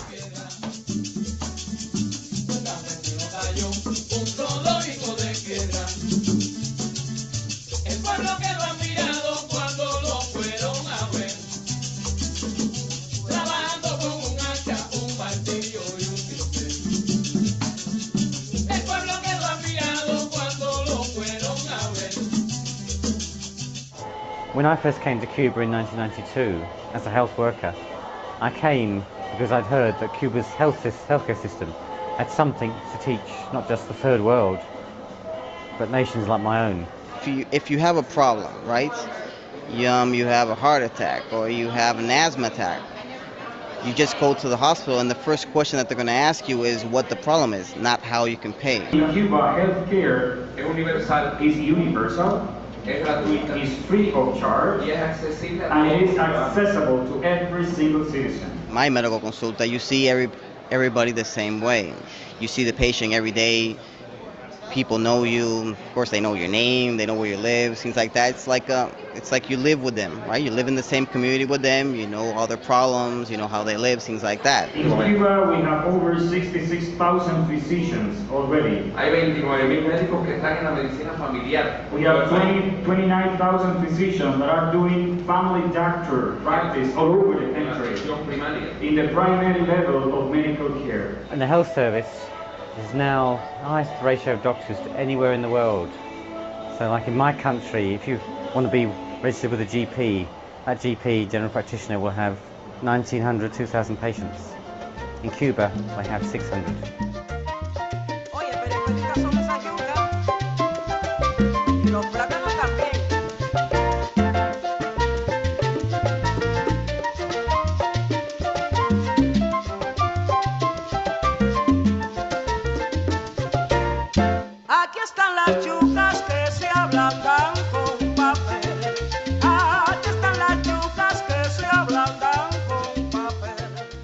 So why does this policy of 40 years ago still continue? Long after the Cold War has been over, long after Cuba's trading relations with the Soviet Union have ended, why does it continue? I think there's two main reasons. One of them is the Miami Cubans. Many wealthy Cubans came to Miami in 1959, 1960, 1961 because they saw that what was happening in Cuba was in the interests of the ordinary people of Cuba, the poor people of Cuba, and wasn't going to be in their interests. And in that they were right, so they left. But it was their choice to leave. And ever since they've been the membership determined of United Nations convenes annually one day Cuba. Resolution entitled Necessity of Ending the Economic, Commercial and Financial is against policy. Comenzaron a emigrar a Estados Unidos y a hacer presión sobre el gobierno americano en aquel momento y los que sucedieron después para derrocar la revolución que se estaba llevando a efecto en Cuba. Congressman Torricelli, who sponsored the Torricelli bill, receives a lot of money from the Cuban American National Foundation. He has a lot of Cuban voters in his district. They buy their influence. They put a lot of money into George Bush's campaign. They're buying their influence there.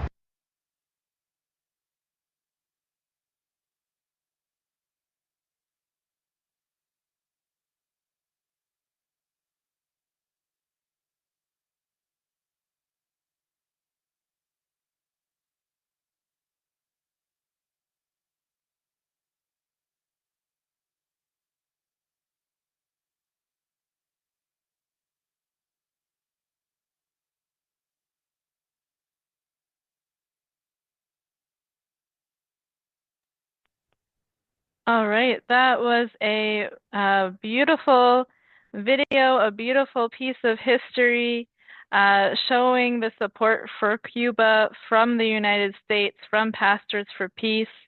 And I think that was mainly footage from 2001. And I think we've seen that there has been a growing of support for Cuba around the world.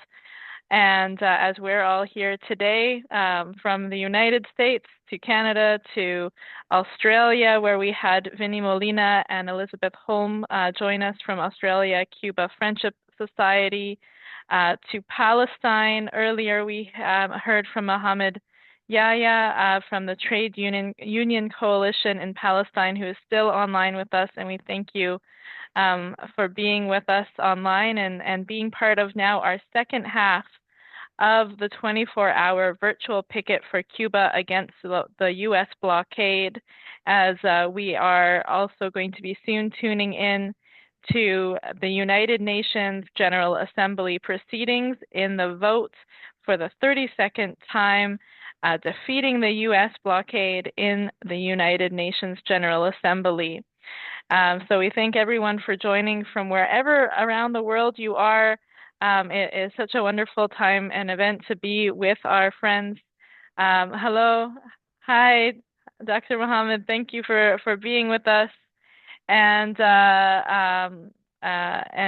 also many other people who are joining in from around the world. Dr. Samira Adri, who provided some of the videos earlier, and Sonia Lopez from IFCO, who we saw videos of recent graduates from the United States who studied to become doctors thanks to Cuba's amazing solidarity. So with the video that we just saw, seeing the history of solidarity with Cuba from the United States, I wanted to share another video that IFCO and Dr. Samira Adri shared with us a bit earlier. And this is a video, maybe now taking it from this beautiful historical video to the present day. This video is going to be showing Dr. Rosemary Mealy and Gail Walker speaking at a protest for Cuba at New York City's Grand Central Station. So Gail Walker is the executive director of IFCO Pastors for Peace, and Dr. Rosemary Mealy is a longtime activist, professor, and author who's done so much work in support of Cuba. So I'm going to queue up that video right now, and we'll watch that, and then we'll have some more videos and support for Cuba from all around the world. So give me one moment as I queue that up.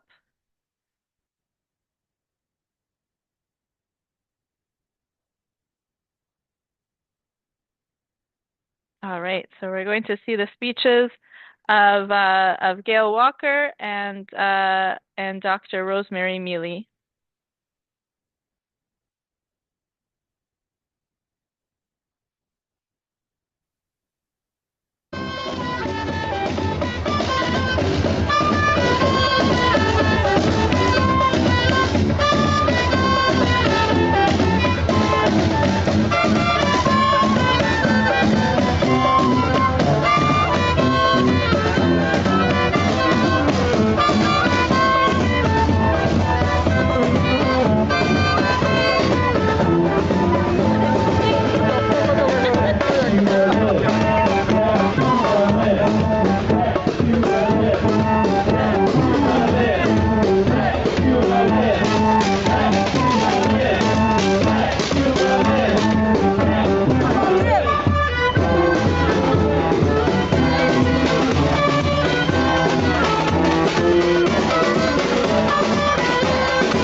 People, let's do a silence here. And for all of our ancestors who are guiding us and telling us to do the right thing, let's raise our silent voices to them. Has Rosemary turned into a spiritualist or something? Absolutely not. I recognize my culture, and I will always lift up my culture as the Cuban people lift up their culture. And it's been a steadfast to how that revolution has survived. And if you know the history of Fidel, he'll tell you he wasn't wearing those green beads and those red beads for nothing. There's rationale and a reason behind that we as African people have to embrace our culture, our indigenous culture, and recognize it.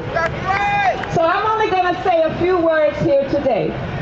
As young people born in the United States of America, AMERICKA,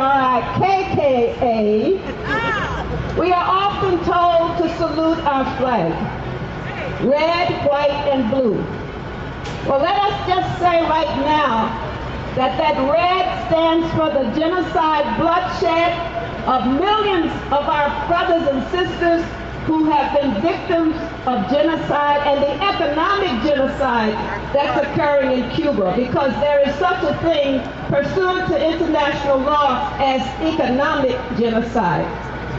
With their blasphemous promises of helping and aiding people around the world, no aid for Haiti, except to send in a force from Kenya to help to put down a peaceful struggle there, and we never hear about the other struggles around the world that people are engaging. But Cuba teaches us to embrace internationalism. At the midst of the hurricanes, at the midst of the energy crisis, it was the Cuban president who's giving 200 scholarships to Palestinian students to study medicine in that country. So one thing that we need to learn and that we need to take cognizance of, but those of us here in this country, we embrace the Cuban Revolution because it teaches us, and at this moment we lay the hands at the United States government of America for what happened with the power grids running down. How do you expect a country that's been under a blockade for more than 63 years to have the kind of systems that capitalism enjoys? That's the question. Meanwhile, the media in this country is talking about the failed principles of socialism with the blockade, also with the energy crisis, but they never said anything about Nigeria having a power grid broke down for almost 2 or 3 months, nor did we hear about the power grid in some parts of Latin America. So it seems to me that this country is bent on destroying the Cuban Revolution, both in attempt from outside as well as in. And that's why we have to be vigilant, and that's why we have to be here today like this and win other people to this struggle. Unlike about 5 blocks away from here, you have a Ku Klux Klan rally going on, right? So we have to be vigilant. We have to be vigilant. And we have to build our movement across race, gender, and class. Because the Cuban Revolution teaches us. The Cuban Revolution teaches us to be humane. Because this country has no humanity. That's right. Let's keep up our struggle, brothers and sisters. Thank you, organizers, for organizing this. And I need to give a shout out to a brother that's not here. And I'm talking about a young brother who works with the People's Forum, and how in 2 days they raised more than $100,000 to send humanitarian aid to Cuba. Let's use that. Let's continue putting money into that fund so that we can build and help to build more support for the Cuban Revolution and for the people of Cuba. And as a member of IFCO Pastors for Peace Board, I'm now going to relinquish my time to our sister Gail Walker, who's our executive director. So give her a big hand. Thank you, baby. Thank you, Rosemary. Thank you all for being here. Thank you for these wonderful, beautiful, powerful friends of Cuba that are here with us. I just wanted to take a moment to talk a little bit about our beloved Cuba. Cuba is catching hell right now. And we know that really what is behind that has been the United States, its blockade, its policies, its brutal attempt to try to dismantle this tiny island. Those of us, hands up, how many of you had an opportunity to travel to Cuba? All right, this is good. How many of you have not? All of you need to see me. You need to see our friends at VB. You need to see our friends at the D12. There's a variety of different ways for you to go. The important thing is to get there, is to be there. We know that Cuba has really been going through a lot with this severe energy crisis.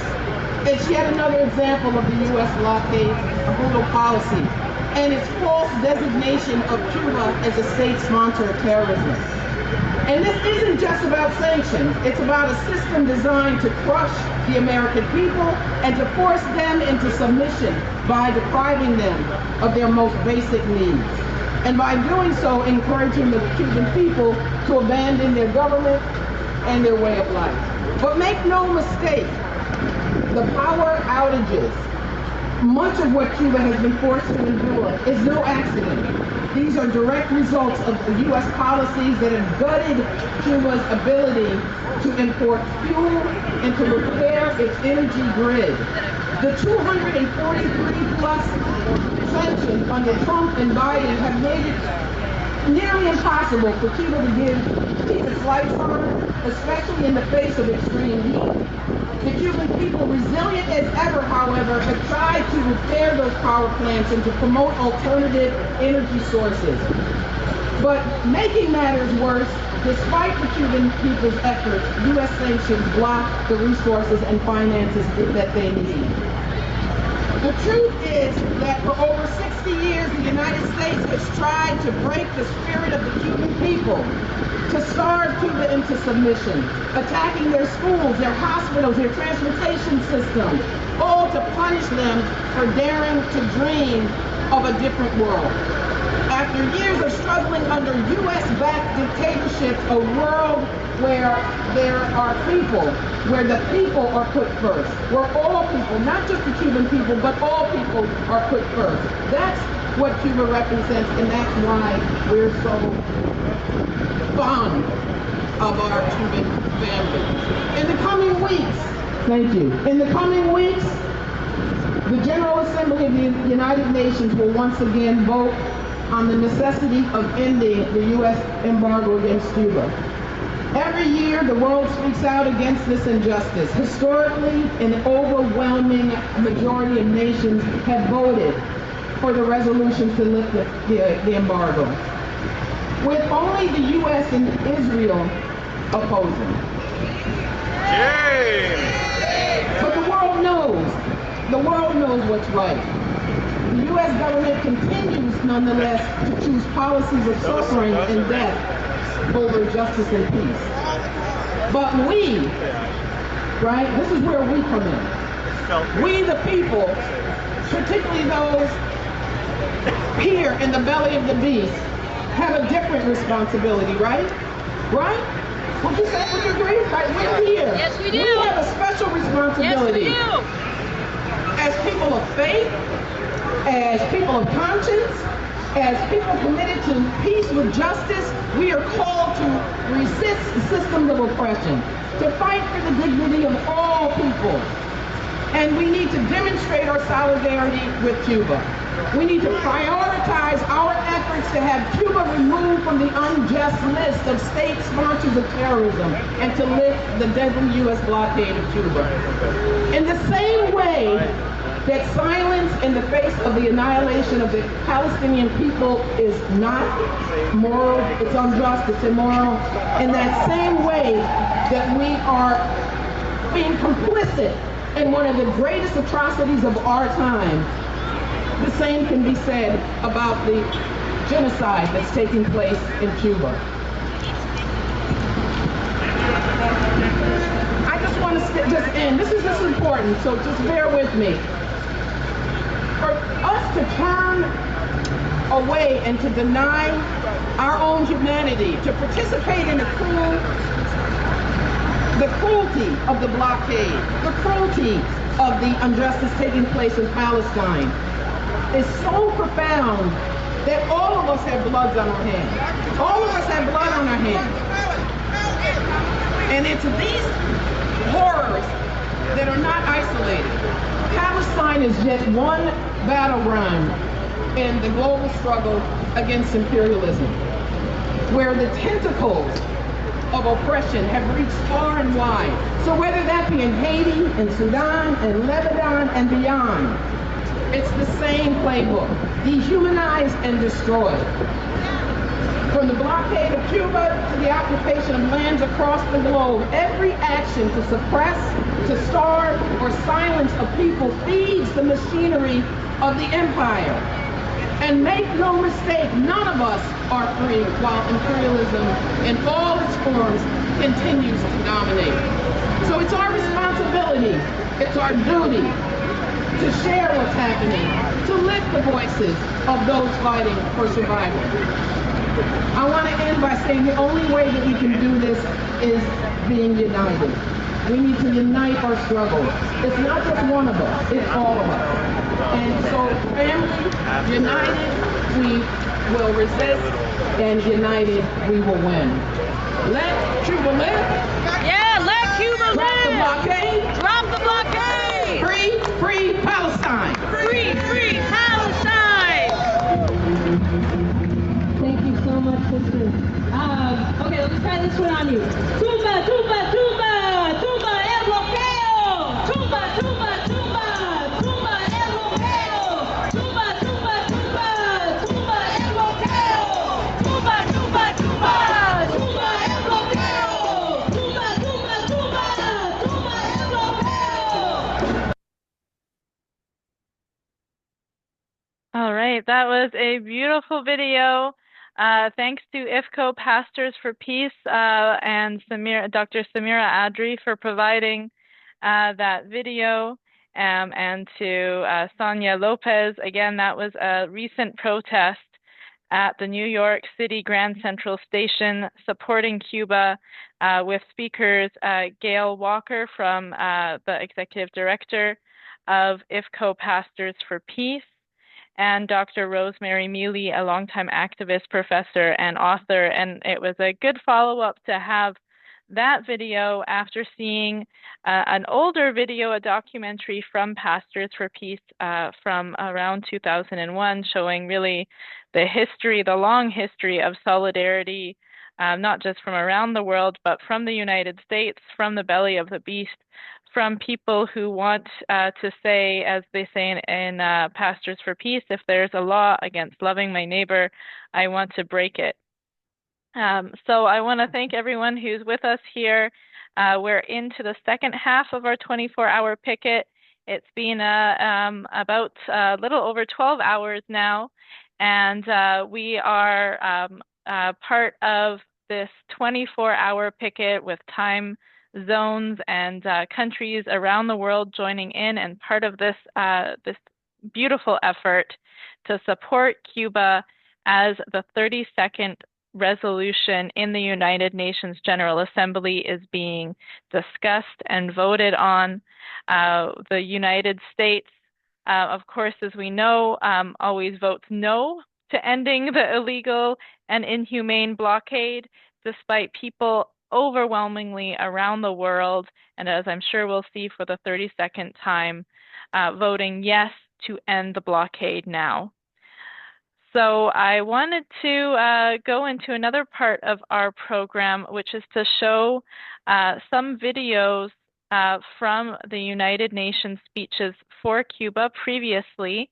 They're just a few minutes, but gives us a good overview of how much support Cuba has from countries all around the world, and how strongly all of these different countries are speaking in support of Cuba on the world stage at the United Nations General Assembly. So I'll cue up those videos. They're from a few different countries around the world, as you'll see. And these are previous videos, but we'll also be seeing more videos live as we tune into the live stream, which is, I believe, starting in about an hour. All right, let me cue up the videos.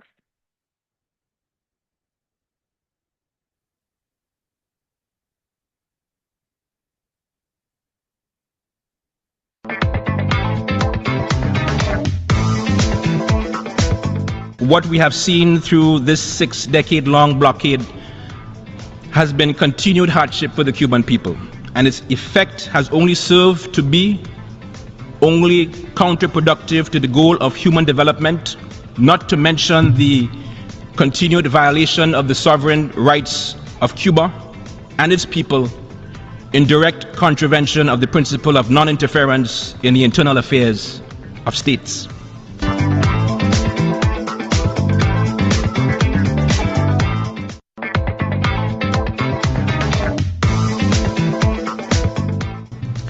For more than 3 decades, Mr. President, the international community has been calling for ending the economic and financial embargo on Cuba. Each year, we see an overwhelming support for the people and government of Cuba, in which the majority of member states reaffirm the urgent need to lift the embargo. Ethiopia has been consistently echoing this call for the lifting of the embargo imposed on Cuba and reiterates its position that the embargo should quickly be terminated. We also hold a strong view that the necessary support and cooperation should be provided to Cuba to enable the country overcome its development challenges. This, coupled with the lifting of the embargo, would help Cuba unlock its full potential and expedite its march towards sustainable growth and development.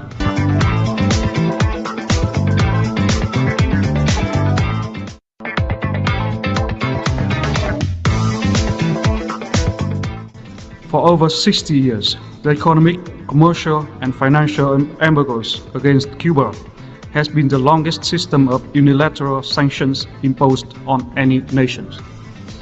The embargo not only constitutes a violation of international law, it contradicts the fundamental principles and purposes of the UN Charter. The embargo deprives ordinary Cubans of access to essential supplies and services such as food, medicine, and equipment.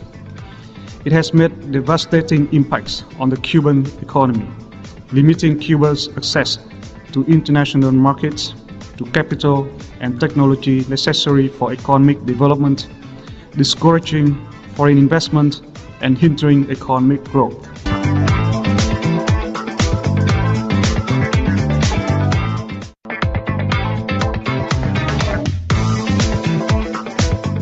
The membership of the United Nations convenes annually in these hallowed halls to vote overwhelmingly in favor of the resolution entitled Necessity of Ending the Economic, Commercial, and Financial Embargo imposed by the United States against Cuba.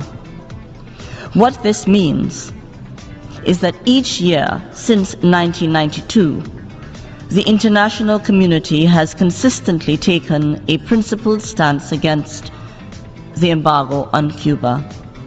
This opposition is steeped in the understanding and recognition that these extraterritorial and unilateral coercive measures imposed on Cuba by the United States are not only anachronistic, but are also grave violations of international law, including the Charter of the United Nations, which threaten the sovereignty of the people of Cuba.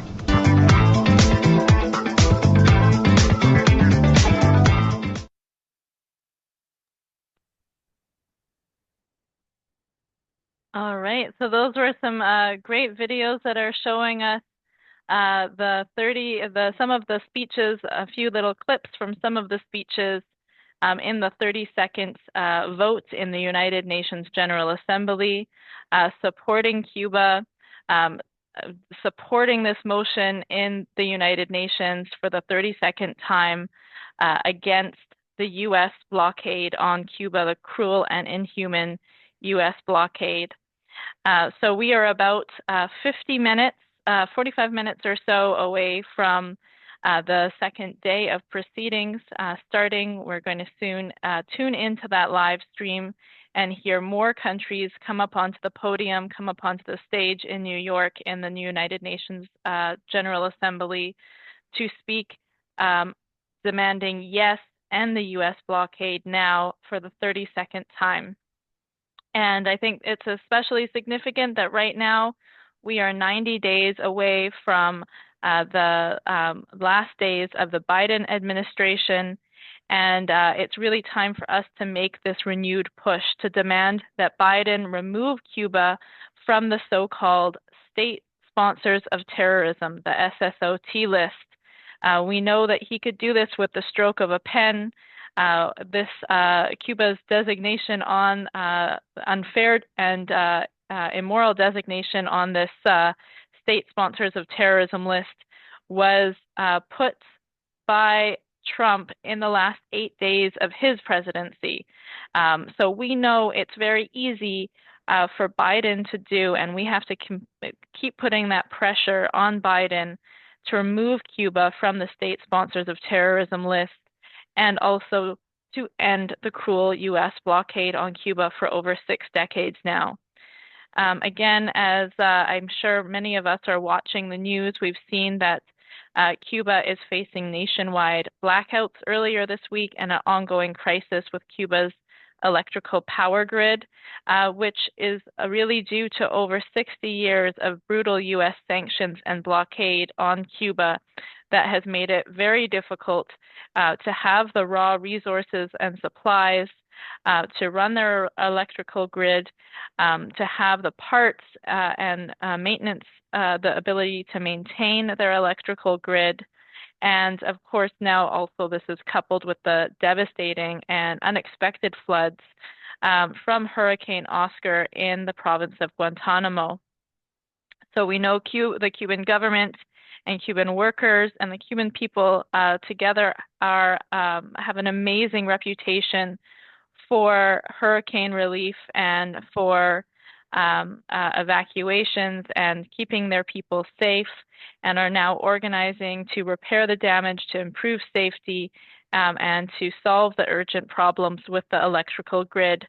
While all of this would be much easier if it was not for the U.S. blockade trying to strangle Cuba. All of this would be much more possible and not have such a devastating impact on Cuba if the U.S. blockade did not exist. And I think we have seen from many videos today, we recently saw videos of U.S. graduates from the Latin American School of Medicine and people from around the world who have studied and become doctors in Cuba for free because Cuba believes in exporting health around the world. So we see that Cuba is able to achieve amazing things. Cuba is able to help not only the Cuban people and support not only the Cuban people, but to support healthcare and people around the world. So just imagine what Cuba could do if it did not have this cruel and inhumane blockade, making many aspects of life very difficult for Cuba. So also in Cuba's time of need right now, there is a donation campaign for urgent humanitarian aid. I'm going to put the link again in the chat. And the People's Forum is initiating this campaign to raise $100,000 to send portable generators and food supplies to our neighbors in Cuba. I want to take a moment to share a very interesting and beautiful project, which is the Cuba is Not Alone Artists vs. Blockade campaign. So you can check it out online, hashtag Cuba is Not Alone. I'll put the link for this in the chat. And you can see that there are really beautiful pieces of art that have been submitted from around the world in support of Cuba. I'll open up and share a few of them here, and then I'll put the link on the chat so everyone can see them. But you can see absolutely beautiful pieces of art and pieces of really solidarity with Cuba from all around the world. And I will just say this is actually one of my favorite cartoonists, political cartoonists, Carlos Latoufe. I encourage people to follow him also because he has really many, many years of wonderful cartoons supporting Cuba.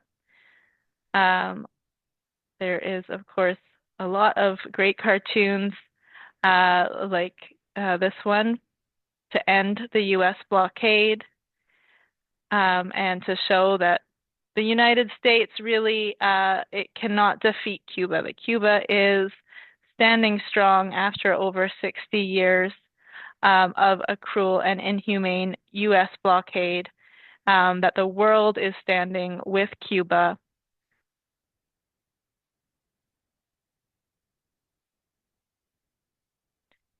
So this is really a beautiful initiative, a beautiful project and campaign. I especially like this one, punching out the U.S. blockade. And I will share this link for everyone to peruse through and to maybe use these posters in your cities as we are all supporting Cuba in different ways. All right, I'm going to stop sharing my screen for now, and again, I will share that link just in a moment in the chat. But for now, we're going to go to another video. It is in Spanish, I believe. I don't believe there are subtitles on this one, but it is a video with an interview on the blockade and human rights from Cuba Información. So we'll get that queued up. That might take us to just about when we start to be able to see some of the videos from the United Nations in New York City as the proceedings continue in the 32nd vote against the U.S. blockade on Cuba.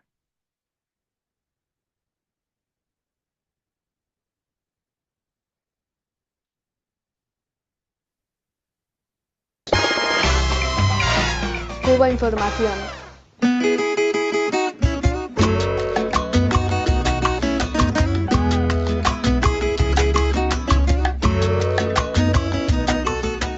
En noviembre de 2023 se celebraba en Bruselas un evento sobre Cuba muy importante, el Tribunal Internacional contra el Bloqueo de Estados Unidos sobre el pueblo cubano. Un evento de carácter simbólico, un tribunal popular al estilo de los tribunales Russell que se celebraron tras la guerra de Vietnam, tras la invasión de Irak, para juzgar los crímenes de Estados Unidos y otras potencias. En este caso, específicamente, la responsabilidad del gobierno de Estados Unidos en los daños humanos y económicos sobre el pueblo cubano. Bueno, pues como testimonio de este tribunal, el medio Resumen Latinoamericano ha producido un interesantísimo documental que se llama Culpables. Y vamos a conversar con su directora, Yaimí Ravelo. Yaimí Ravelo es fotoreportera, periodista de este medio Resumen Latinoamericano. Y bueno, pues me gustaría que primero que nos introdujeras al tema del documental, que lo estás presentando además en diferentes ciudades. Yaimí, bienvenida. Bueno, primero agradecerles a Cuba Información esta entrevista. Culpables es un documental que, como bien tú estabas diciendo, refleja lo que aconteció los días 16 y 17 de noviembre del 2023. El Tribunal Internacional contra el Bloqueo, donde participaron, este tribunal fue gracias al esfuerzo mancomunado de movimientos de solidaridad con Cuba de toda Europa, la Asociación Internacional de Juristas y importantes juristas y personalidades y amigos de Cuba.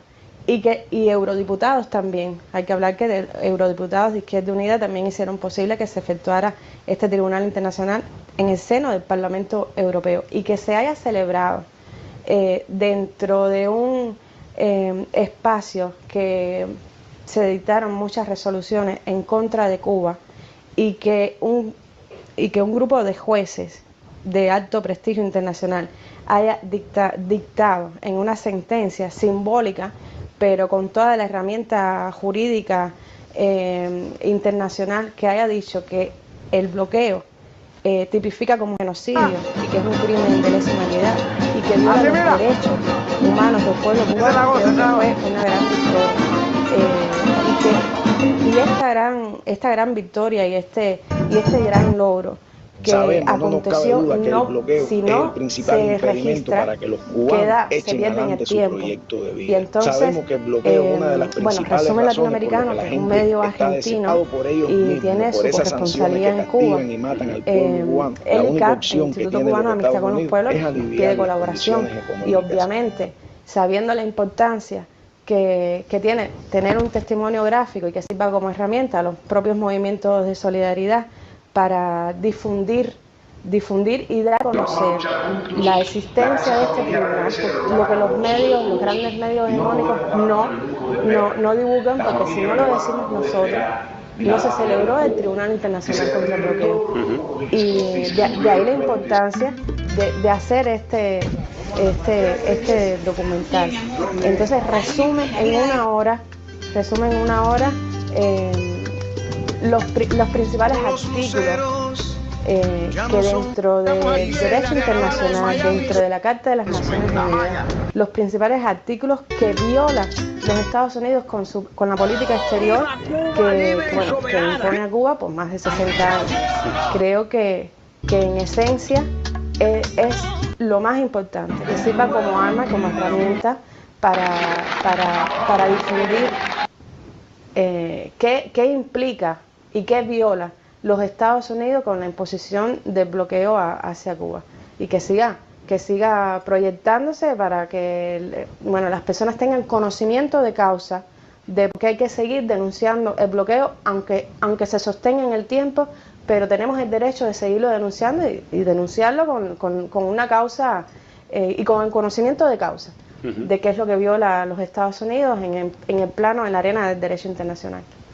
Ahí en ese tribunal estuvieron personal científico cubano, empresarios que han invertido en Cuba, los problemas que tienen a causa de las sanciones de la ley Helms-Burton, etcétera. Estuvieron periodistas, diversos sectores. De todo este tribunal, ¿tú te quedarías con alguna intervención, con algún aspecto, con alguna anécdota que a ti personalmente te impactó más? Hay varias, porque fueron 14 horas de personas de diferentes esferas y de diferentes nacionalidades que dan testimonio de cómo les afecta en lo personal el bloqueo. Y uno de los aspectos que marca bien el tribunal es la extraterritorialidad del bloqueo.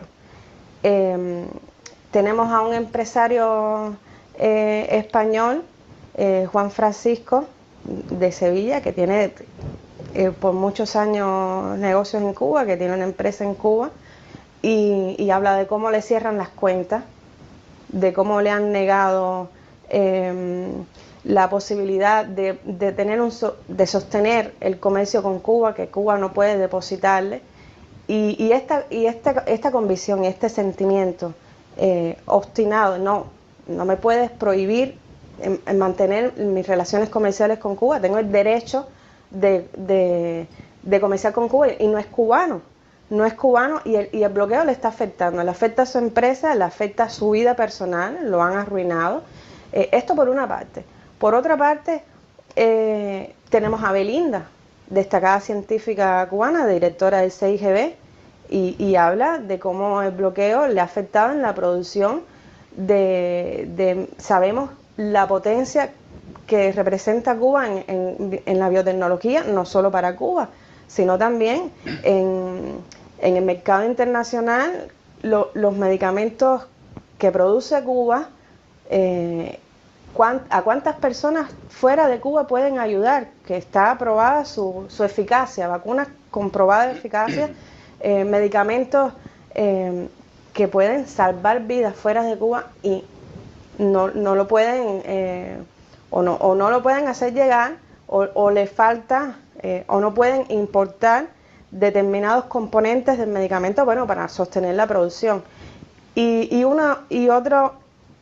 Creo que uno de los más sensibles, que no aparece en el documental, por cuestión de tiempo y porque era demasiado fuerte para no crear un morbo respecto a este tema, de madres que dan testimonio. Todo el mundo le saltaron las lágrimas en el tribunal. Seguro que los recuerda, que tú participaste y expusiste tu afectación en el plano de la guerra comunicacional y la campaña que se hizo contra tu trabajo periodístico. Bueno, en estas madres cubanas dan un testimonio muy sensible de cómo le ha afectado el bloqueo a sus hijos enfermos de cáncer.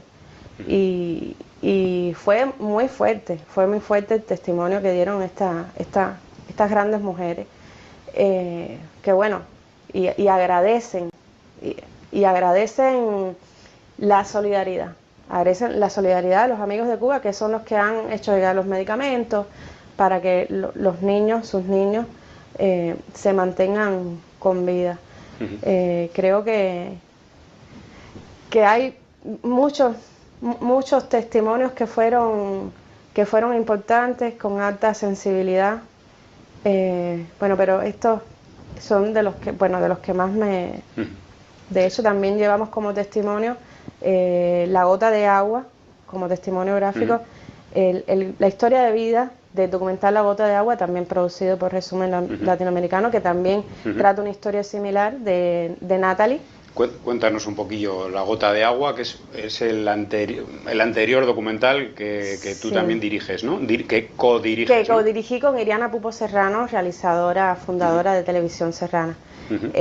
Pues Natalie es una niña cubana que le detectan a los 2 años sarcoma de Ewing, y en medio de la COVID le detectan esta penosa enfermedad.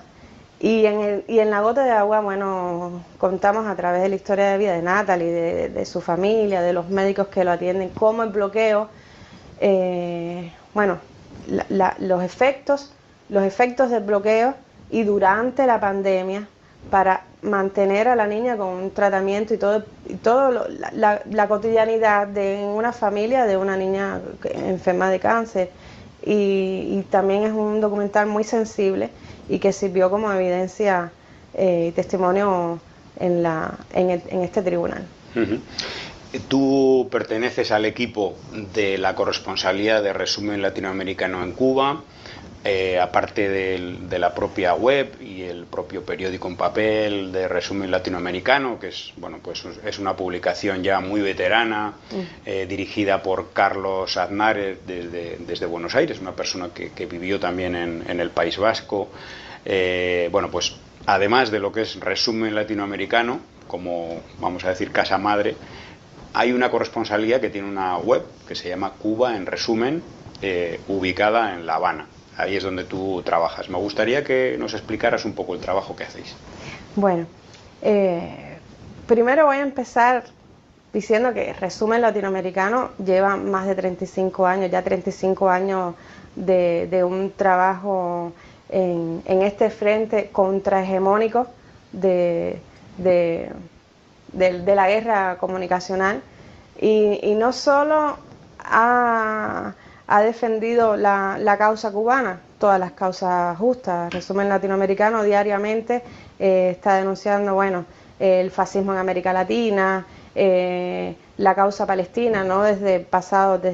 Bueno, ya hace un año de este genocidio televisado, lo peor que ha visto la humanidad contra el pueblo palestino en la Franja de Gaza. Ahora tenemos al Líbano, pero Resumen Latinoamericano viene denunciando la causa palestina desde mucho antes, cuando los medios silenciaban las masacres en la Franja de Gaza del Estado sionista de Israel. Palestina Resumen Latinoamericano, diariamente lo denunciaba.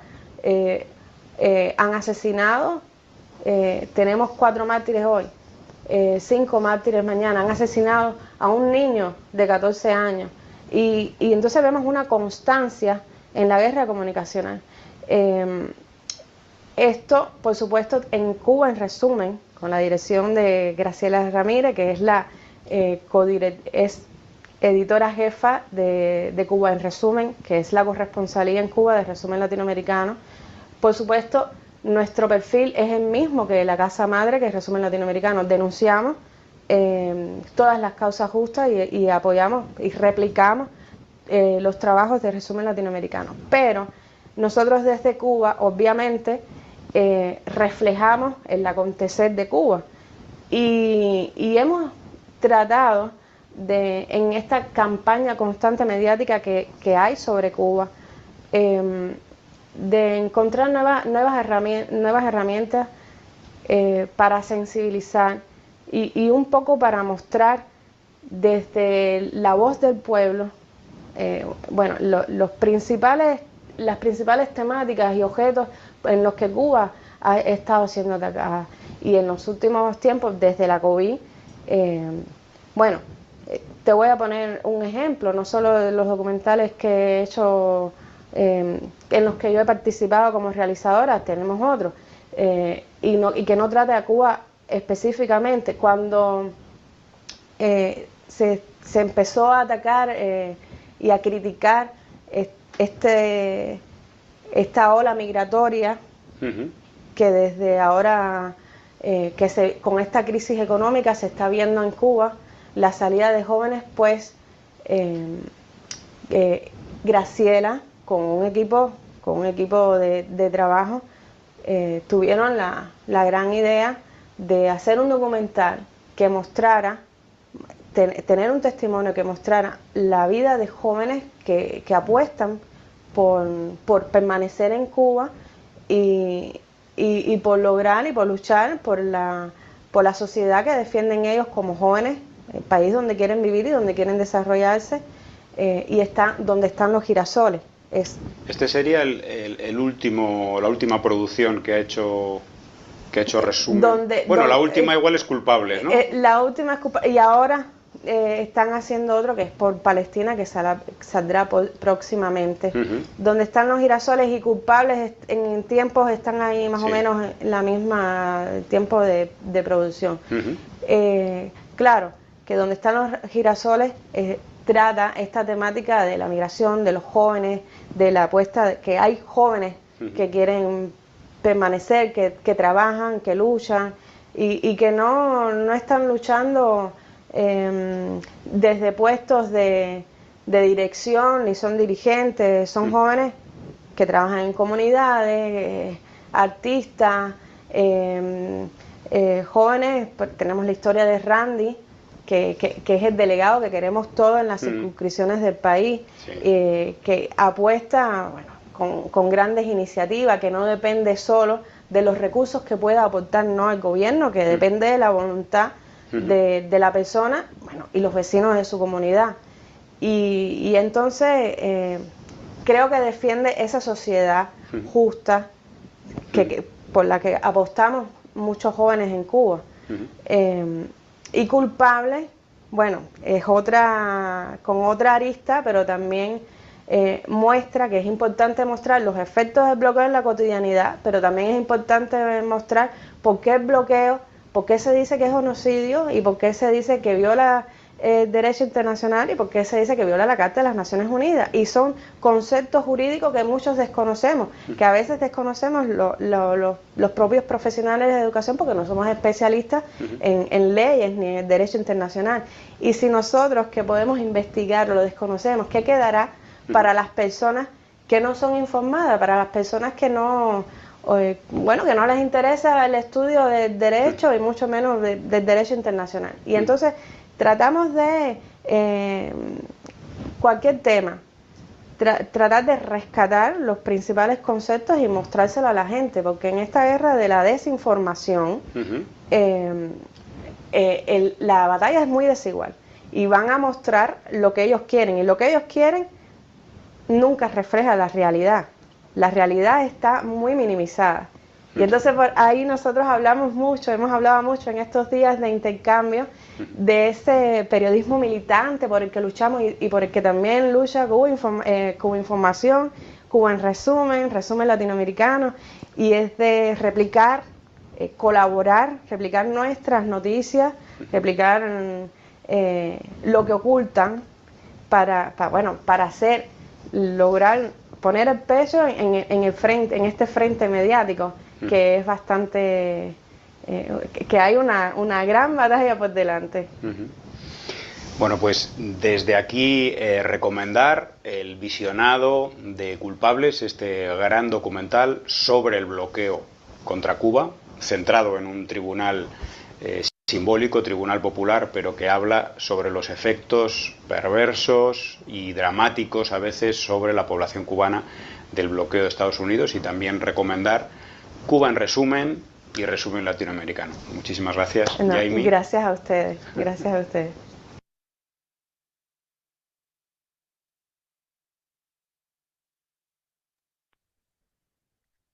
All right, that was some very interesting video and interview on Cuba Información.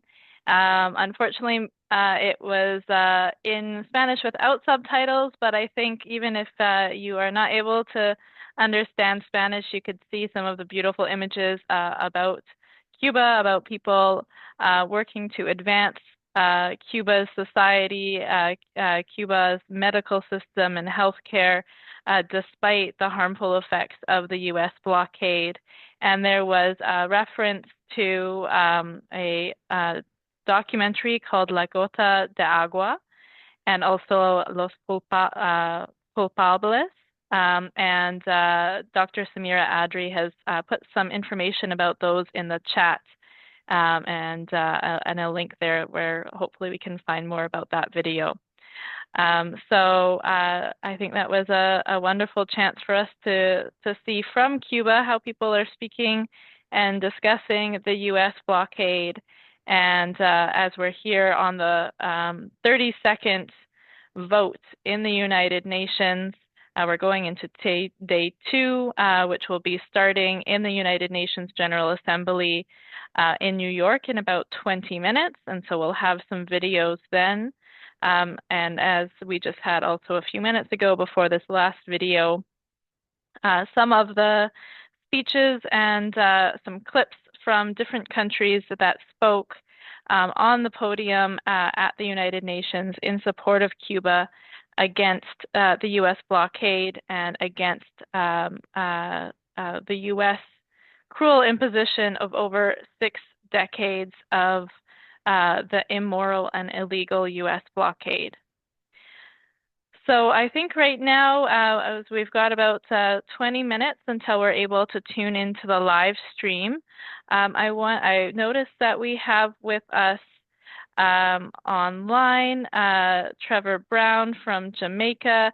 I wanted to see if you would like to say a few words. I'm just going to give you the ability to share your screen if you would like to. I know you were going to come on a little bit later, but if you would like to join us a bit earlier, that would be fine. I'm going to just promote him to panelist here, which will take a minute. If you're not quite ready though, Trevor, we have some other videos that we can go to in our program today. We've had a wonderful program of people speaking from around the world. We had just a little bit earlier, and I think still have online with us, Vinnie Molina and Elizabeth Holm from the Australia-Cuba Friendship Society. We've had Mohammed Yahya from the Trade Union Coalition in Palestine, of course, talking about the solidarity between Cuba and Palestine. We had some very beautiful videos, and thank you to Dr. Samira Adri and Sonia Lopez from IFCO for providing videos of U.S. Recent graduates from the Latin American School of Medicine in Cuba. We saw information about actions happening around the world for Cuba, including the International Tribunal Against the Blockade, which was in the European Parliament in Brussels, Belgium last year. We had a speaker from Ukraine speaking in support of Cuba, from Spain, from across Europe. We had some photos and video greetings really from all around the world, from Europe, from Africa, from Latin America, from Asia, everyone here all across the world supporting Cuba.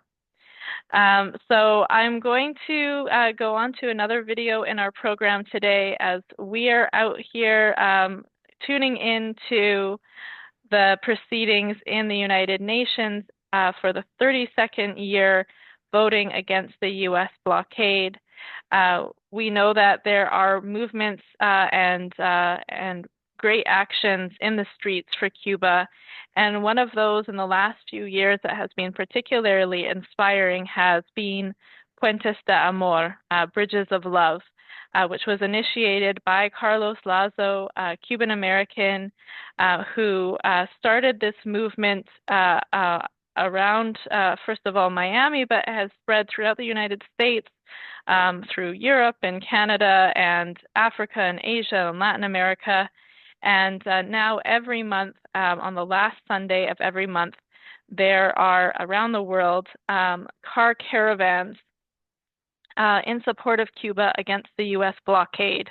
I myself participated in one a few days ago here where I am in Vancouver, with Vancouver communities in solidarity with Cuba and Friends of Cuba against the U.S. blockade, alongside people around the world supporting Cuba on this last Sunday of every month. And the car caravans were great ways to continue protesting through COVID and now have continued on.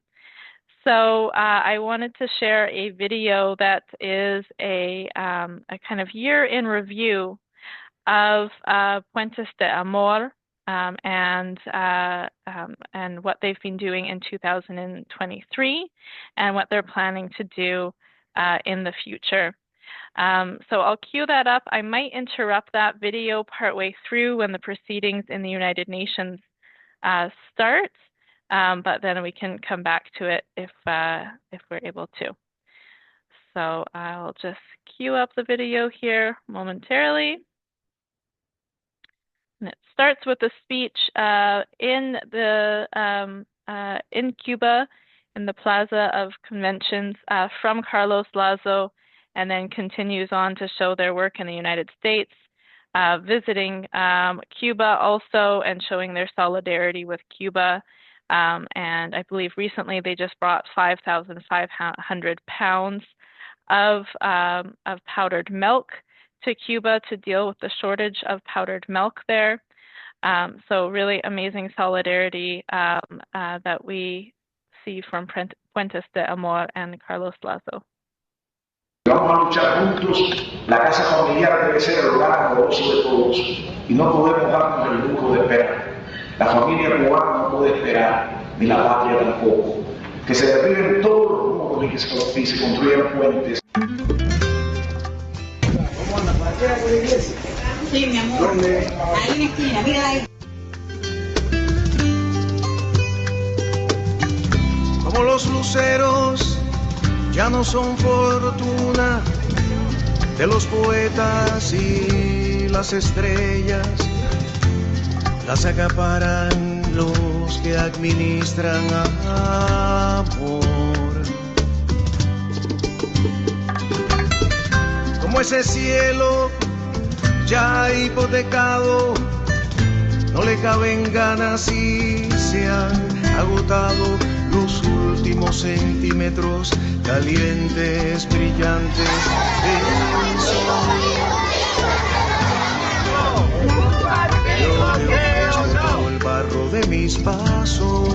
Buenos días, estamos aquí en la caravana de Miami apoyando a Puentes de Amor. Abajo los caminos, los valles, los campos y del mar te regalo. Bueno, estamos aquí apoyando a mis hermanos de Miami, yo vengo desde Houston. Lo humano, o lo bello, lo tierno y en fin, las instancias, los ríos. Ahora aquí estamos en el aeropuerto para llevar la leche para Cuba, leche para los hospitales pediátricos de Guantánamo y de Santiago de Cuba. Ahí estamos. Como el firmamento es banco quebrado y las esperanzas ya se han descolgado. Tengo tremenda alegría que ustedes están ahí en mi tierra, Carlos. La malla. No podemos poner todo eso por ahí, compadre. Están en buena tierra, compadre, buena tierra. Tiene aquí un mes más de horas que las lágrimas se me han salido.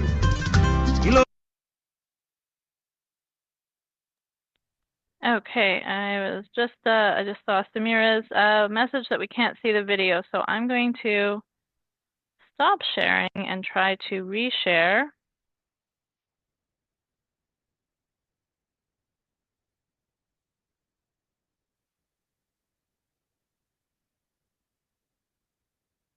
Okay. Can someone in the chat let me know if you can see the image? Okay, great. I might just go back just a minute here. The first part was mainly just audio of Carlos Lazo speaking, but I'll go back a minute so you can see where it gets kind of more visually interesting. Here we go. Sí, mi amor. Ahí en la esquina, mira ahí. Como los luceros ya no son fortuna de los poetas y las estrellas, las acaparan los que administran amor. Como ese cielo ya hipotecado, no le caben ganas y se han agotado los últimos centímetros calientes, brillantes del sol. Yo el barro de mis pasos. Buenos días, estamos aquí en la caravana de Miami apoyando a Puentes de Amor. Abajo los caminos, los valles, los campos y del mar te regalo. Bueno, estamos aquí apoyando a mis hermanos de Miami. Yo vengo desde Houston. Lo humano, o lo bello, lo tierno y en fin, las instancias, los ríos. Ahora aquí estamos en el aeropuerto a llevar la leche para Cuba, leche para los hospitales pediátricos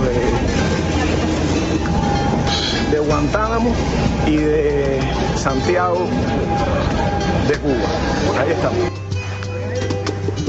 Como el firmamento es banco quebrado y las esperanzas ya se han descolgado. Tengo tremenda alegría que ustedes están allí en mi tierra, Carlos, la Maya. No conozco por ahí todo eso por ahí, país. Están en buena tierra, compadre, buena tierra. Tienen aquí un mes de horas que las lágrimas se me han salido. Y los comerciantes han domesticado brillantes cometas que son calcomanías vendidas en tiendas horribles al mejor postor. Yo te ofrezco de mis frutos las semillas, de mis surcos te ofrezco el sudor, de mi tierra te brindo la vida, de mi vida te brindo el amor. Yo te ofrezco una flor con espinas, de los hombres te ofrezco. Para ustedes y para el pueblo de Cuba en general, cuando alguien le diga a ustedes que el bloqueo no existe, dígale mentiroso. Y de mi vida te brindo el amor.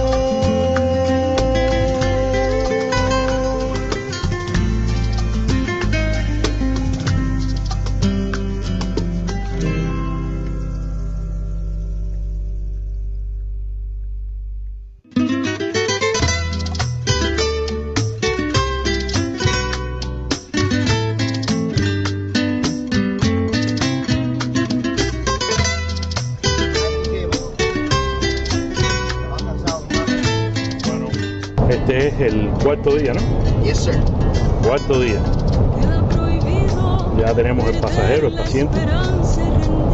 Y estamos saliendo de Tallahassee, de la ciudad de Tallahassee. Queda prohibido tirarse en la cama a llorar. Aquí estamos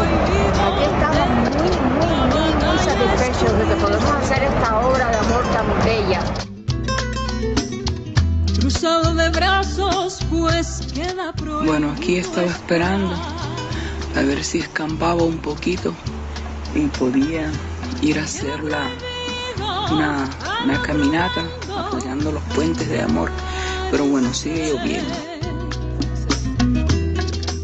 Ahí con mi Virgencita de la Caridad en madera, y desde aquí apoyamos los puentes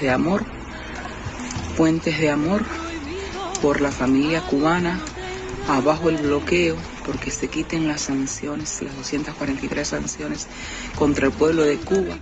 Pues queda prohibido ofender. Los cubanos de vergüenza y dignidad nos reunimos para gritar abajo el bloqueo. ¡Viva Cuba libre y soberana! Ya estamos aquí los puenteros, aquí mira, caballero. Mira aquí, mira, estamos aquí en la loma de Viñales, aquí mira. Representando a nuestros hermanos allá en Miami que estaban de marcha hoy. Para no ver ni tus propios pecados, queda prohibido lavarse las manos de amor.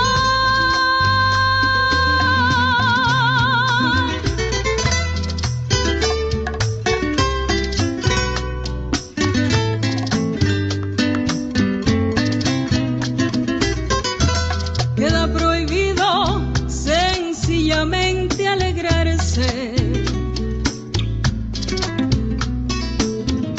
pues la metralla al enemigo anuló.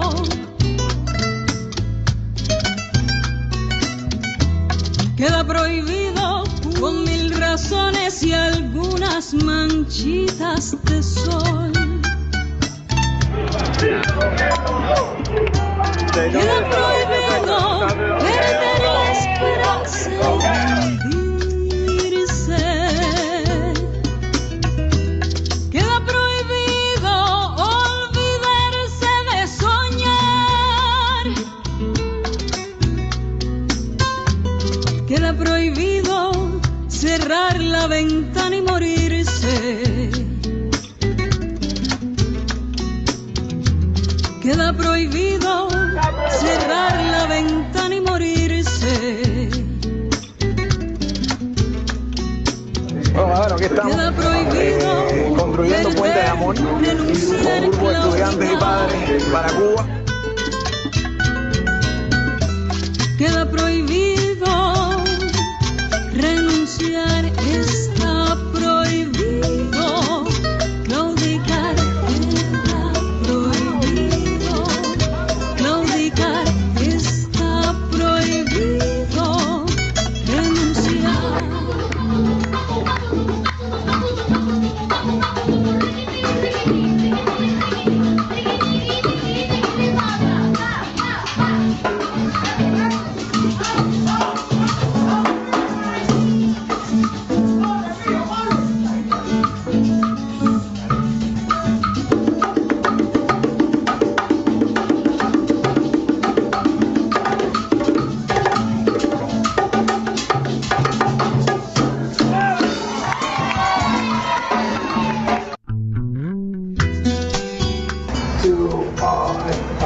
Accompany them in their education and try to make them leave their La mariposa danzó alegre en la boda de tu rechazo al embargo End the U.S.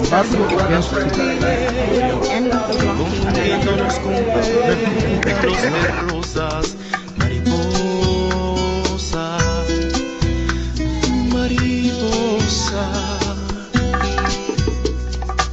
danzó al centro del campo, voló lejos. Proyectiles la rodeaban, la acechaban. Asombrados soldados la miraban con los ojos de matar perplejos. Mariposa. Trabajar con ustedes es trabajar con las mejores personas del mundo. Son las personas que quieren conocer a Cuba, las personas que aman a Cuba. Puentes de Amor es un ejercicio de fraternidad.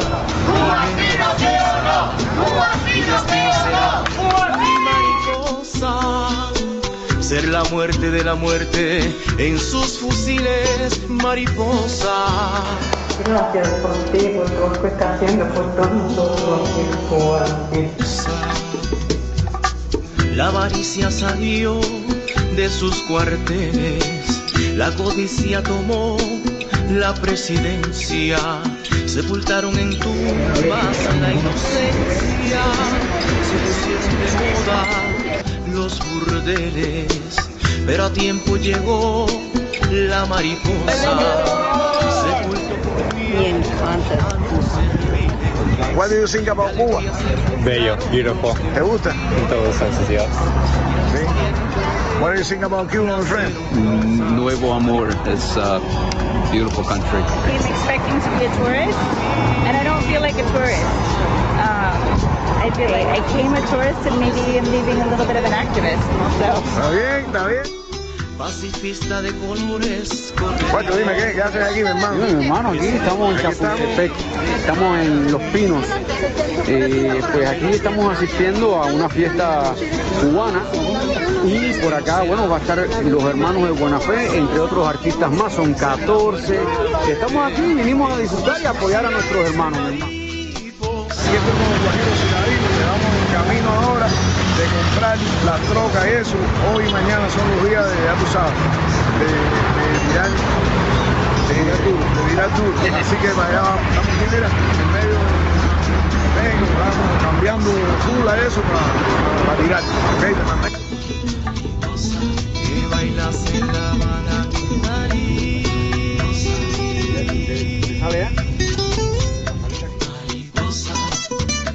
Oye, estamos ya saliendo de aquí de México. Guacho, echa para acá, que se ve poca cosa acá. A ver, vamos a ver si esto se ve aquí. Aquí estamos, saliendo del viejo México, yendo hacia La Habana. Son las 3 de la madrugada. Y bueno, ¿qué más vamos a decir? Agradecer a todos los hermanos que de una forma u otra tuvieron que ver con que esto se llevara a cabo. Muchas gracias a todos. Y unirnos todos y desearnos todos. Abajo el bloqueo, puentes de amor. Pa'lante, por la patria, por la vida. Cuba es amor, caballero. Pa'lante. Bueno, Cuba. Dale, vamos para allá.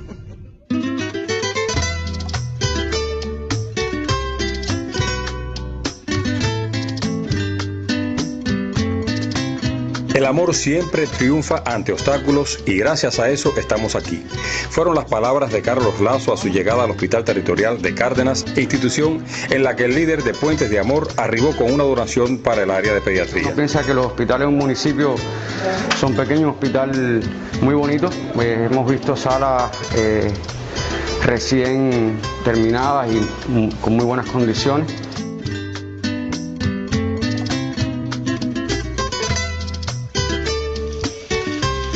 Esta es la tercera ocasión que el profesor Carlos Lazo, líder del proyecto Puentes de Amor, visita al Hospital Pediátrico Pepe Portilla de Pinar del Río. Entregó al hospital varios recursos, entre ellos catéter intravenoso para la realización de diferentes procederes a niños que los necesiten.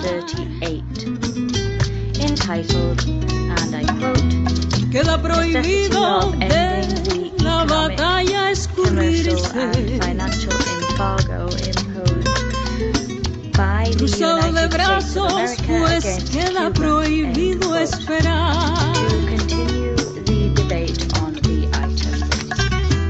Queda prohibido al otro bando cambiarse. Queda prohibido desayunarse el bebé.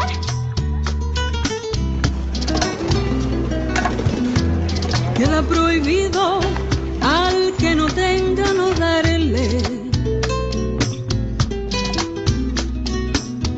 Con tanta riqueza pues queda prohibido ofender.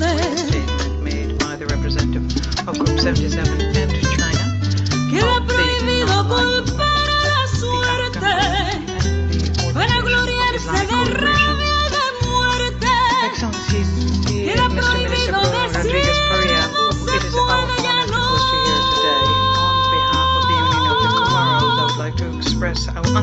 Quedan prohibidos los ojos cerrados para no ver ni tus propios pecados. Queda prohibido lavar esas manos de amor.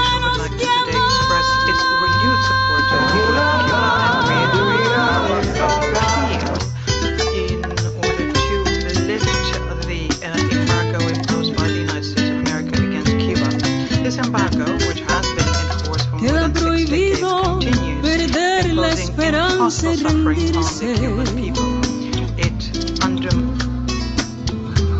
Queda prohibido tirarse en la cama a llorar. Queda prohibido de la batalla escurrirse. Cruzado de brazos, pues queda prohibido esperar. Tirarse en la cama a llorar. Rodriguez Perea, it is our honor to host you here today. On behalf of the Queda Union of the prohibido Comoros, I would like to express our unflagging support to the government and the people of Cuba.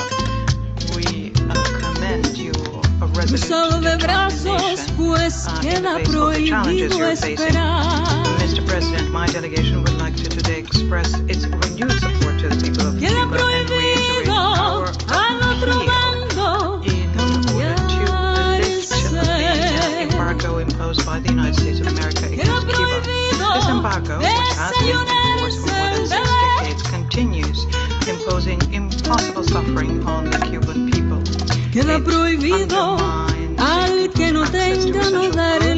Impedes the prospects for economic and social development. This situation Con tanta runs riqueza, counter to the pues basic queda principles of the United prohibido Nations Charter. The ofender. Charter calls for the respect for the sovereign equality of states and Queda for their right to prohibido equitable and dignified development.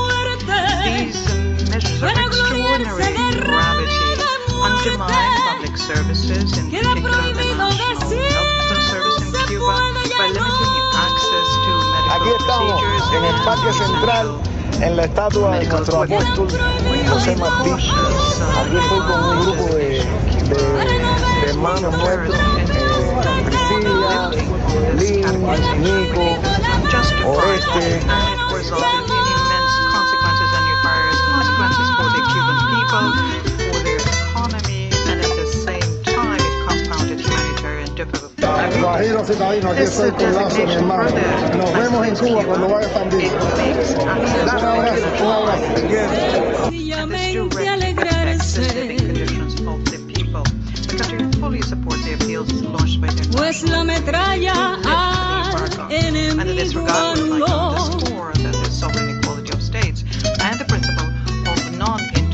Queda prohibido justificar a la muerte. Also, we would like to recall that the discriminatory trade practices and the extraterritorial application of national law runs counter to basic principles. We reiterate, therefore, our firm opposition Aquí estamos para decir lo que hay que decir aquí en el Parlamento en Guadalupe. A ver, aquí vamos, 4 cuenteros, mira, ahí están Nico, Lice, y Dania y el profe. Aquí estamos, sabrosura, no paramos hasta La Habana. Ya estamos en camino. Hasta la patria no paramos. Hasta la patria no paramos. Abajo el bloqueo, puentes de amor. Viva los puentes de amor, abajo el bloqueo. Seguro que sí. Queda prohibido renunciar. Together we can build such a future of prosperity. But while we're waiting for the day, the Comoros would like to reaffirm our full support to the resolution aiming to put an end to the embargo. We hope for a new future where the Cuban people will have full access to global resources and will live in peace, dignity and prosperity. Yo quiero hacer un puente para poder cruzar lo duro de estos años, la furia de este mar, un puente sobre el odio, la rabia y el rencor, un puente que me ayude a caminar mejor, un puente que me ayude a caminar mejor. Thank you very much, Mr. President. Allow me to thank the presidency. Un puente de amor sobre el odio y el destino, un puente de luz para abrir nuevos caminos, un puente donde pueda transitar la pesar. Estamos en este momento ensobrando los medicamentos. Estos medicamentos forman parte del proyecto Puentes de Amor. Yo, desde aquí, desde mi casa, me levanto y digo, abajo el bloqueo. ¡Vivan los puentes de amor! So we're going to take a little break from this beautiful video of the last year of actions for from Puentes de Amor.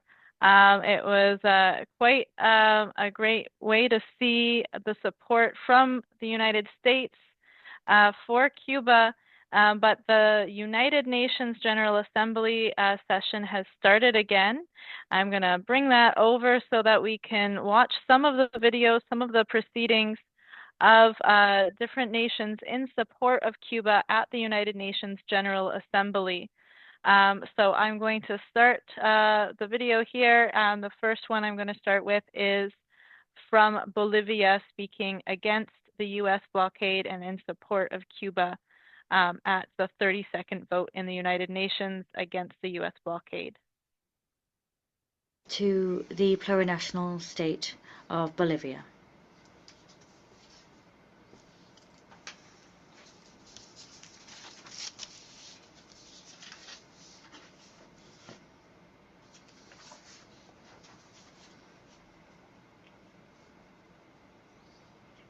Thank you very much, Mr. President. Allow me to thank the Presidency for convening this crucially important meeting. It's important for the United Nations and all member states. I wish to convey to you the brotherly greetings of the Bolivarian people from the people of Cuba. We are in the presence of Cuba's Foreign Affairs Minister, His Excellency Bruno Rodriguez. We align ourselves with the statements made by the delegations of Uganda on behalf of the non-aligned movement, by Iraq on behalf of the G77 and China, by Honduras on behalf of the Community of Latin American and Caribbean States, CELAC, and by Eritrea on behalf of the Group of Friends in Defense of the United Nations Charter. Mr. President, 1 more year has elapsed of the economic, commercial and financial embargo imposed by the United States against the sisterly Republic of Cuba. We've had 1 more year of many breaches of the overwhelming decisions made by this General Assembly. In accordance with the principles of the United Nations Charter and international law, this Assembly has roundly rejected the blockade and has called tirelessly for its lifting. This blockade is a protracted and inhumane attack designed not only to suffocate the economy of a country, but also to see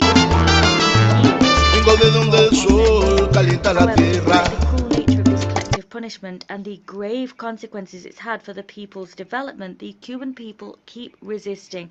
They face deprivation that no nation deserves to withstand, and this in the midst of the 21st century. Consequently, Bolivia condemns in the very strongest terms this unjustifiable policy, a policy which is a flagrant and systematic violation of human rights, the most basic human rights that should be enjoyed by a people. Myriad bodies and experts view this embargo as an act of economic war aimed towards a genocide because it affects all productive sectors of the country's economy, such as construction, tourism, transport, civil air engineering, the industry, etc. The extrajudicial application of laws under the Helms-Burton Act means that businesses, vessels and ships are persecuted. That is, vessels sending fuel and other essential inputs to the country. Not only does this violate Cuba's sovereignty, but also undermines the Cuban people's right to self-determination, and it hampers efforts made by its government to fight against poverty and inequality. in practical terms, what we're seeing is a threat to multilateralism and a transgression of international trade law and international laws regarding the freedom of navigation. Bolivia is committed to the principles of the UN Charter and of international law and convinced of their importance. Once again, we join the international community to condemn and repudiate in the very strongest possible terms the unilateral, immoral and criminal economic, commercial and financial embargo that has now been in place for more than half a century. It's been imposed by the United States against our sisterly Cuba. President, Excellencies, moreover, my country condemns the systematic interventionist initiatives seen by the hegemonic power. They claim the authority to draw up unilateral lists of sovereign countries. We demand that the State Department of the U.S. withdraw the Republic of Cuba from their list of state sponsors of terrorism without delay, because them being on that list has ratcheted up the blockade and stopped Cuba from integrating into international trade and stopped them from conducting financial operations. Mr. President, the adoption and implementation of unilateral coercive measures as a geopolitical weapon and instrument of economic coercion hampers the full enjoyment of all human rights. It works against independence, sovereignty, and the right of self-determination of the peoples. For 30 years, this General Assembly has been adopting resolution after resolution, demanding that the governments of the United States end unconditionally their policy of an embargo against Cuba. The disregard for these resolutions demonstrates that there are countries that have gained through this decision. They don't respect the decisions that don't suit them, but they otherwise comply with resolutions of the General Assembly. In light of the above, Mr. President, Bolivia will support and vote in favor of the draft resolution that today is put before this Assembly, because we reject this immoral economic, commercial and financial embargo, but we also call for and demand that the inhumane unilateral embargo imposed by the United States be lifted immediately. The struggle of the Cuban people is also one of Latin America and the Caribbean, and it is a struggle of all the peoples of the world. Thank you. I thank the representative of the plurinational state of Bolivia. I now give the floor to the representative of the Islamic Republic of Iran.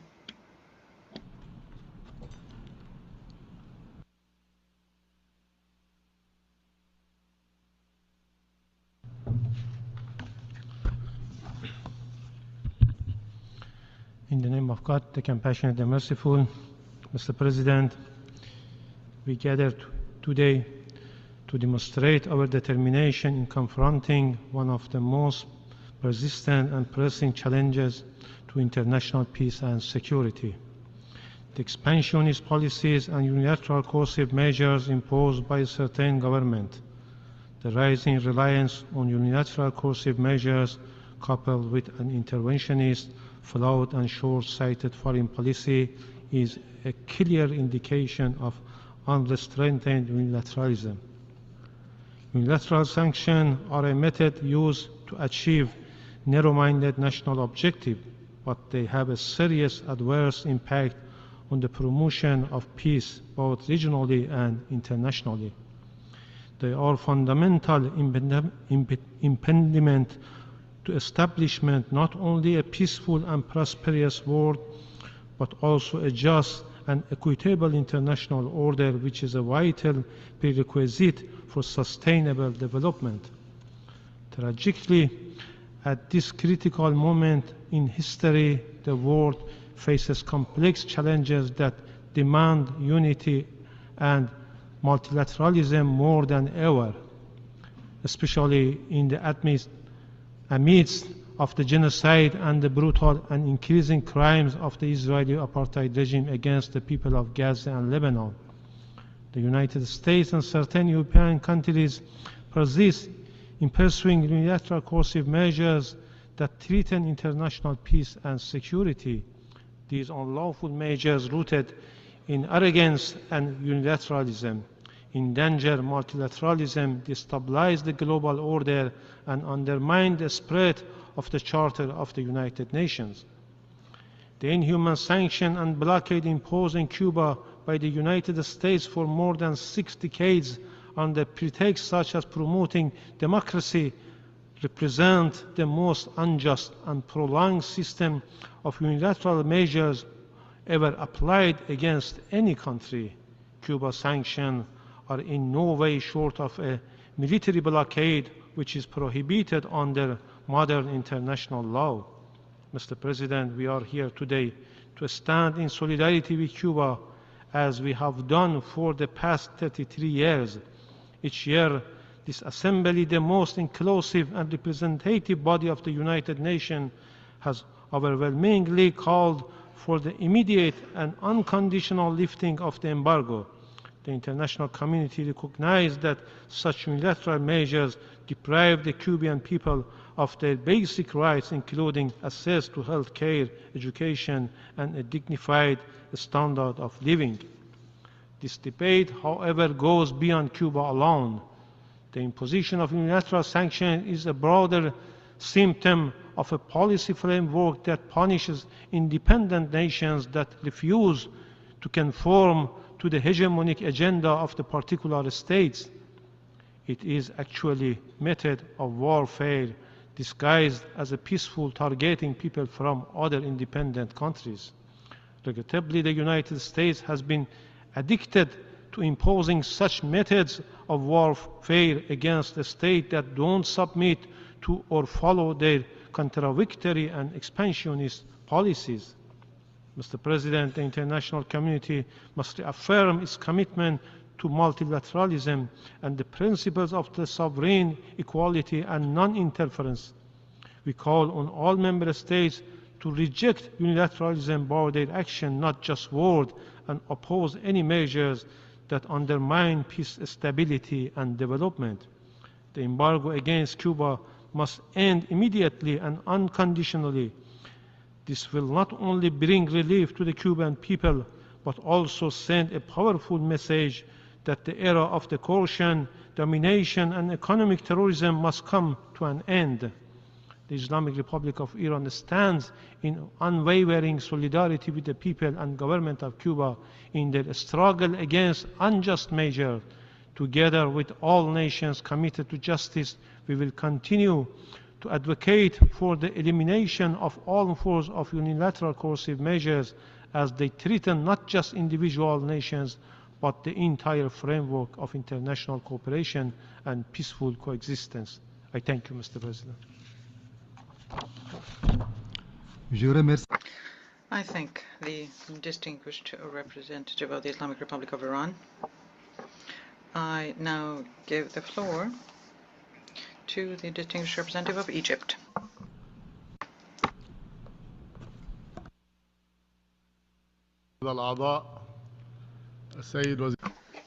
Excellencies, Your Excellency Minister of Foreign Affairs of the Friendly State of Cuba, I thank the Secretary General for his report on the necessity of ending the economic, commercial, and financial embargo imposed by the United States of America against Cuba.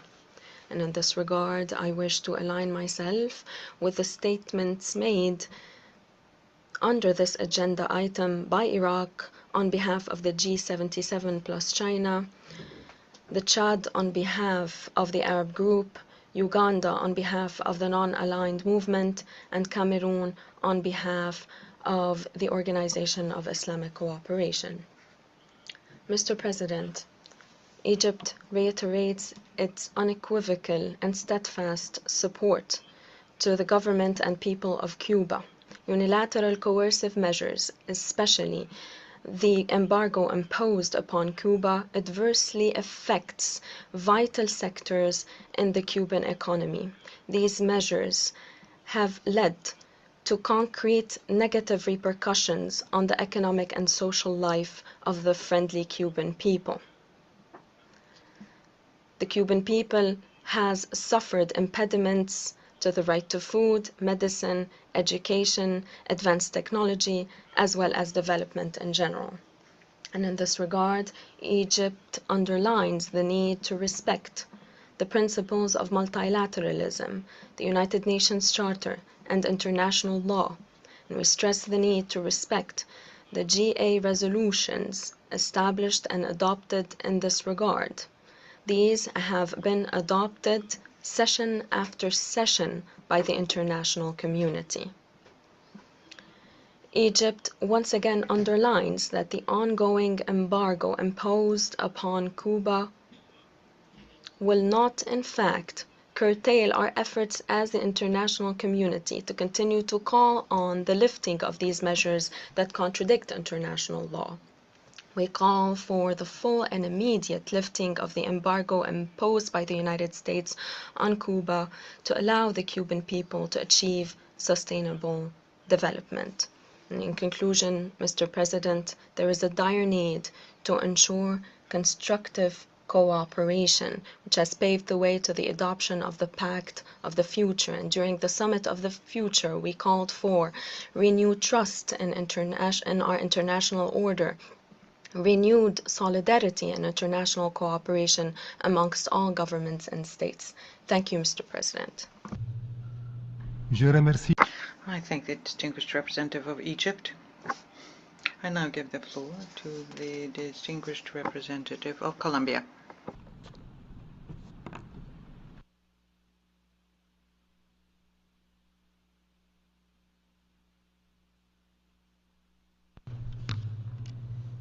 Mr. President, I wish to begin by greeting the distinguished delegation of Cuba, chaired by the Minister for Foreign Affairs of that friendly country.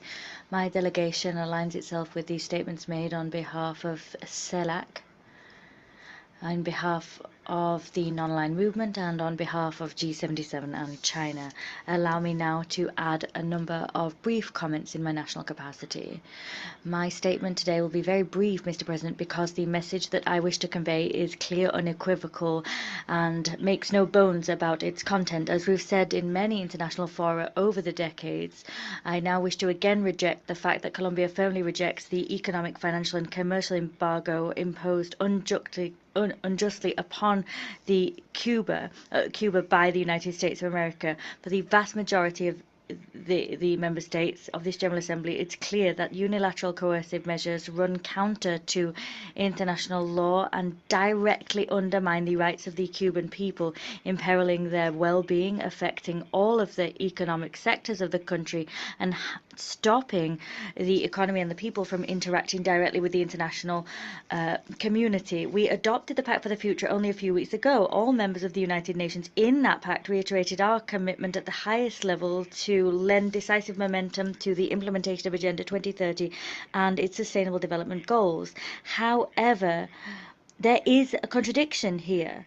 The blockade against Cuba directly interferes with that process insofar as the consequences that it has will not allow the Cuban people to achieve these goals, nor make progress with the implementation of the Pact for the Future. Mr. President, the unilateral inclusion of Cuba on the list of state sponsors of terrorism is also unjust and unacceptable. Colombia knows firsthand that far from supporting terrorism, Cuba has worked tirelessly supporting the search for peace and the resolution of armed conflict in my country.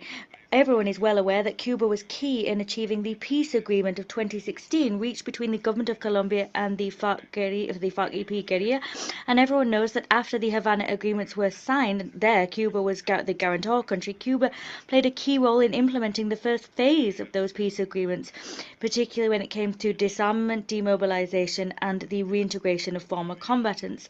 Yet still today, Cuba continues to be key in implementing a total peace in Colombia and is working actively to steer additional negotiations with other armed groups in Colombia. For this reason, once again, we speak out loud and clear to call for Cuba's Cuba's withdrawal from that ignominious list. We support the Cuban people in their appeal for these measures to end. They run counter to the core principles of international law as well as to the letter and spirit of the United Nations Charter. The government of change of President Gustavo Petro hopes that the day is near where the vast majority of the member states of this organization will finally have their wish granted. Thank you. I thank the representative of Colombia. I now give the floor to the representative of the Congo.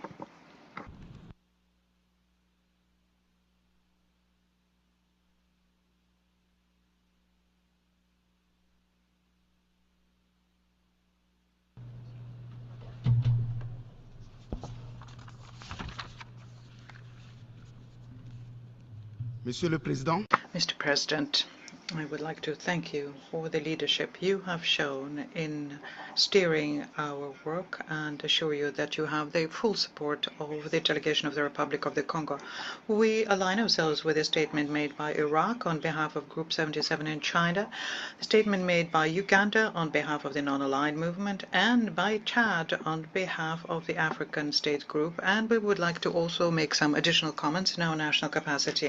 Mr. President, it's for the 32nd consecutive time that we are here in this historic hall to discuss a situation which continues calling upon our conscience. It's a situation seeing which we morally cannot just do nothing. This is what is in question is the long-standing economic, commercial and financial embargo imposed on Cuba by the United States, an embargo which leads to untold suffering on the part of the innocent citizens of the country.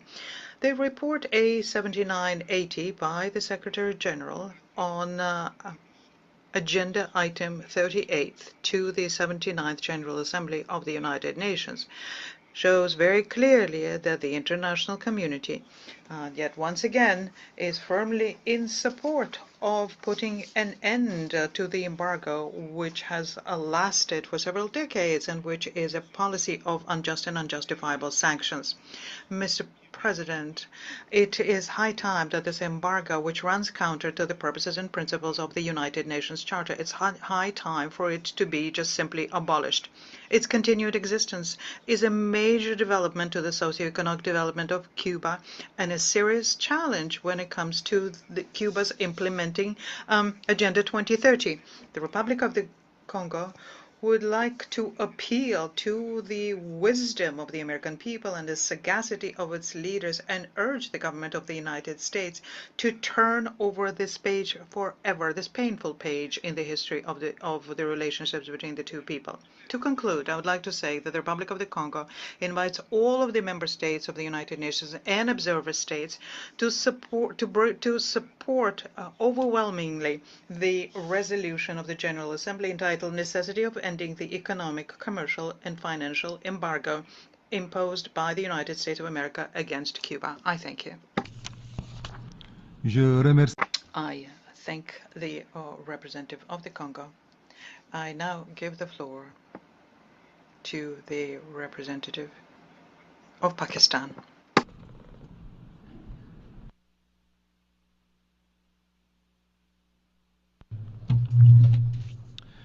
Mr. President, my delegation aligns itself with the statement delivered on behalf of the Organization of Islamic Cooperation, Non-Aligned Movement, and the Group of 77 and China. Pakistan has an unwavering commitment to multilateralism. We believe in the fundamental principles of sovereign equality, non-interference, and non-intervention, as enshrined in the Charter of the United Nations. Pakistan maintains that the imposition of unilateral economic measures is counterproductive and inconsistent with the purposes and principles of the Charter of the UN and international law. Pakistan recognizes the right of the people of Cuba to their own means of subsistence, especially food and medicine. Moreover, the extraterritorial application of domestic law, including unilateral coercive measures that affect international humanitarian law and international human rights law, is inadmissible. The impact that the economic, financial, and commercial embargo has had on Cuba and its people is deeply concerning. In this regard, we also take note of the report of the Secretary General, which raises similar concerns. Such measures are counterproductive to achieving our collective goals enshrined in the 2030 Agenda for Sustainable Development. Pakistan reiterates its support for the draft resolution A/79/L6. We believe that ending the embargo would be a significant step towards improving the quality of life for the Cuban people and will help Cuba to achieve and advance on the path towards sustainable development. I thank you.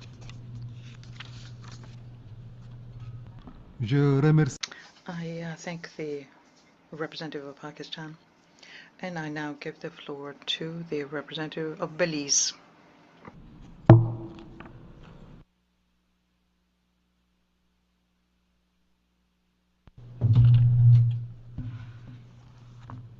Mr. President, Excellencies, distinguished delegates, Belize aligns itself with the statement delivered by Iraq on behalf of the Group of 77 and China, Grenada on behalf of the Caribbean community, as well as Honduras on behalf of the community of Latin American and Caribbean states, and Uganda on behalf of the non-aligned movement. I wish to acknowledge the presence of the Minister of Foreign Affairs of Cuba, His Excellency Bruno Eduardo Rodriguez Parrilla, and welcome him and his delegation to this important session of the General Assembly. Mr. President, Belize unequivocally condemns the illegal and unjust unilateral economic, commercial, and financial embargo imposed on Cuba by the United States of America and calls for its immediate and unconditional end. The long-standing blockade is in blatant violation of international law and the principles enshrined in the United Nations Charter, infringing on Cuban sovereignty and its inherent right to determine its own political and economic path, free from external interference and coercion. For more than 6 decades, this embargo has inflicted severe economic hardship on the Cuban people, cutting off access to essential goods, services, and resources needed for their development. Its impact has stifled growth across all sectors of society, from healthcare, education, infrastructure, and energy. The 2020 global health crisis further exposed the inhumanity of such policies, as Cuba struggled to procure medical supplies and critical resources, despite its commendable efforts to provide medical assistance and vaccines to other nations in need during the pandemic. Mr. President, the embargo is not only a barrier to Cuba's economic development, but fundamentally restricts its capacity to protect its people against crises, such as the escalating impacts of climate change and natural disasters, which have become more frequent and severe.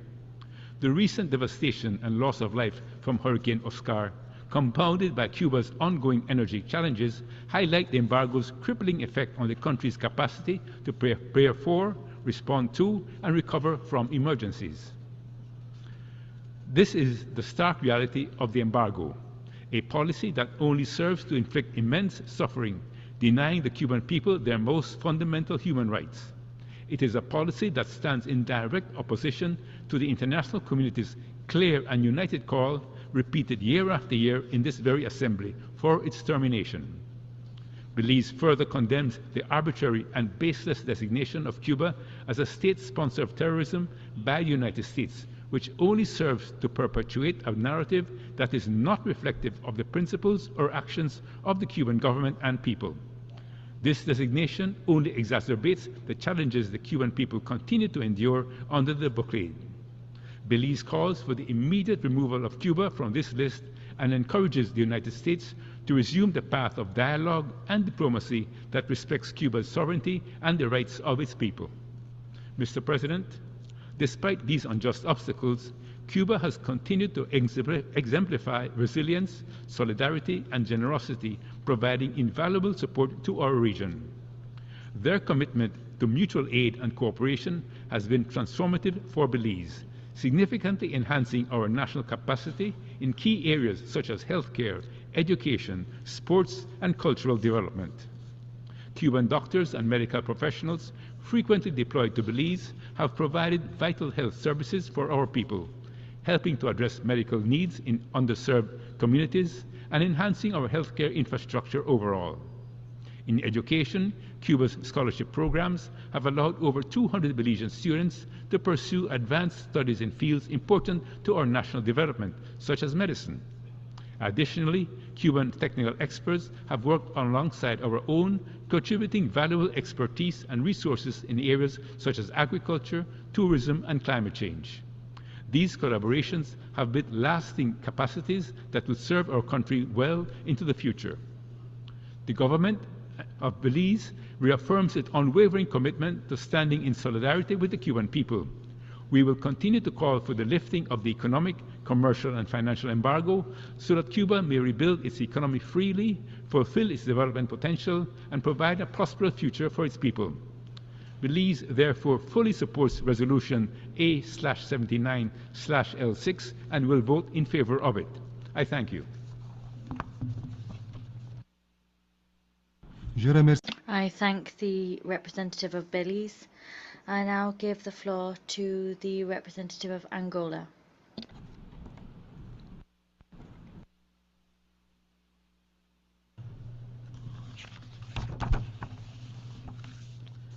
Merci, Monsieur le Président. Thank you, Mr. President. The Republic of Angola welcomes His Excellency Bruno Rodrigues Parrilla, Minister of External Relations of the Republic of Cuba, and this delegation to this session. We thank the Secretary General for his report entitled The Necessity of Ending the Economic, Commercial, and Financial Embargo Imposed by the United States of America against Cuba. Angola associates itself with the statement delivered yesterday by Uganda, Iraq, and Chad, respectively, on behalf of NAM, G77 China, and the African Group. The consideration of these agenda items takes place at a very critical time for the Republic of Cuba, which is currently facing challenges with its national electrical grid that have severely impacted the lives of Cuban citizens and its economy. Mr. President, the embargo and the unilateral coercive measures imposed on the people of Cuba are one of the most burning diplomatic issues in the multilateral arena today. For years, most of the UN member states have been defending the immediate and unconditional end of the embargo.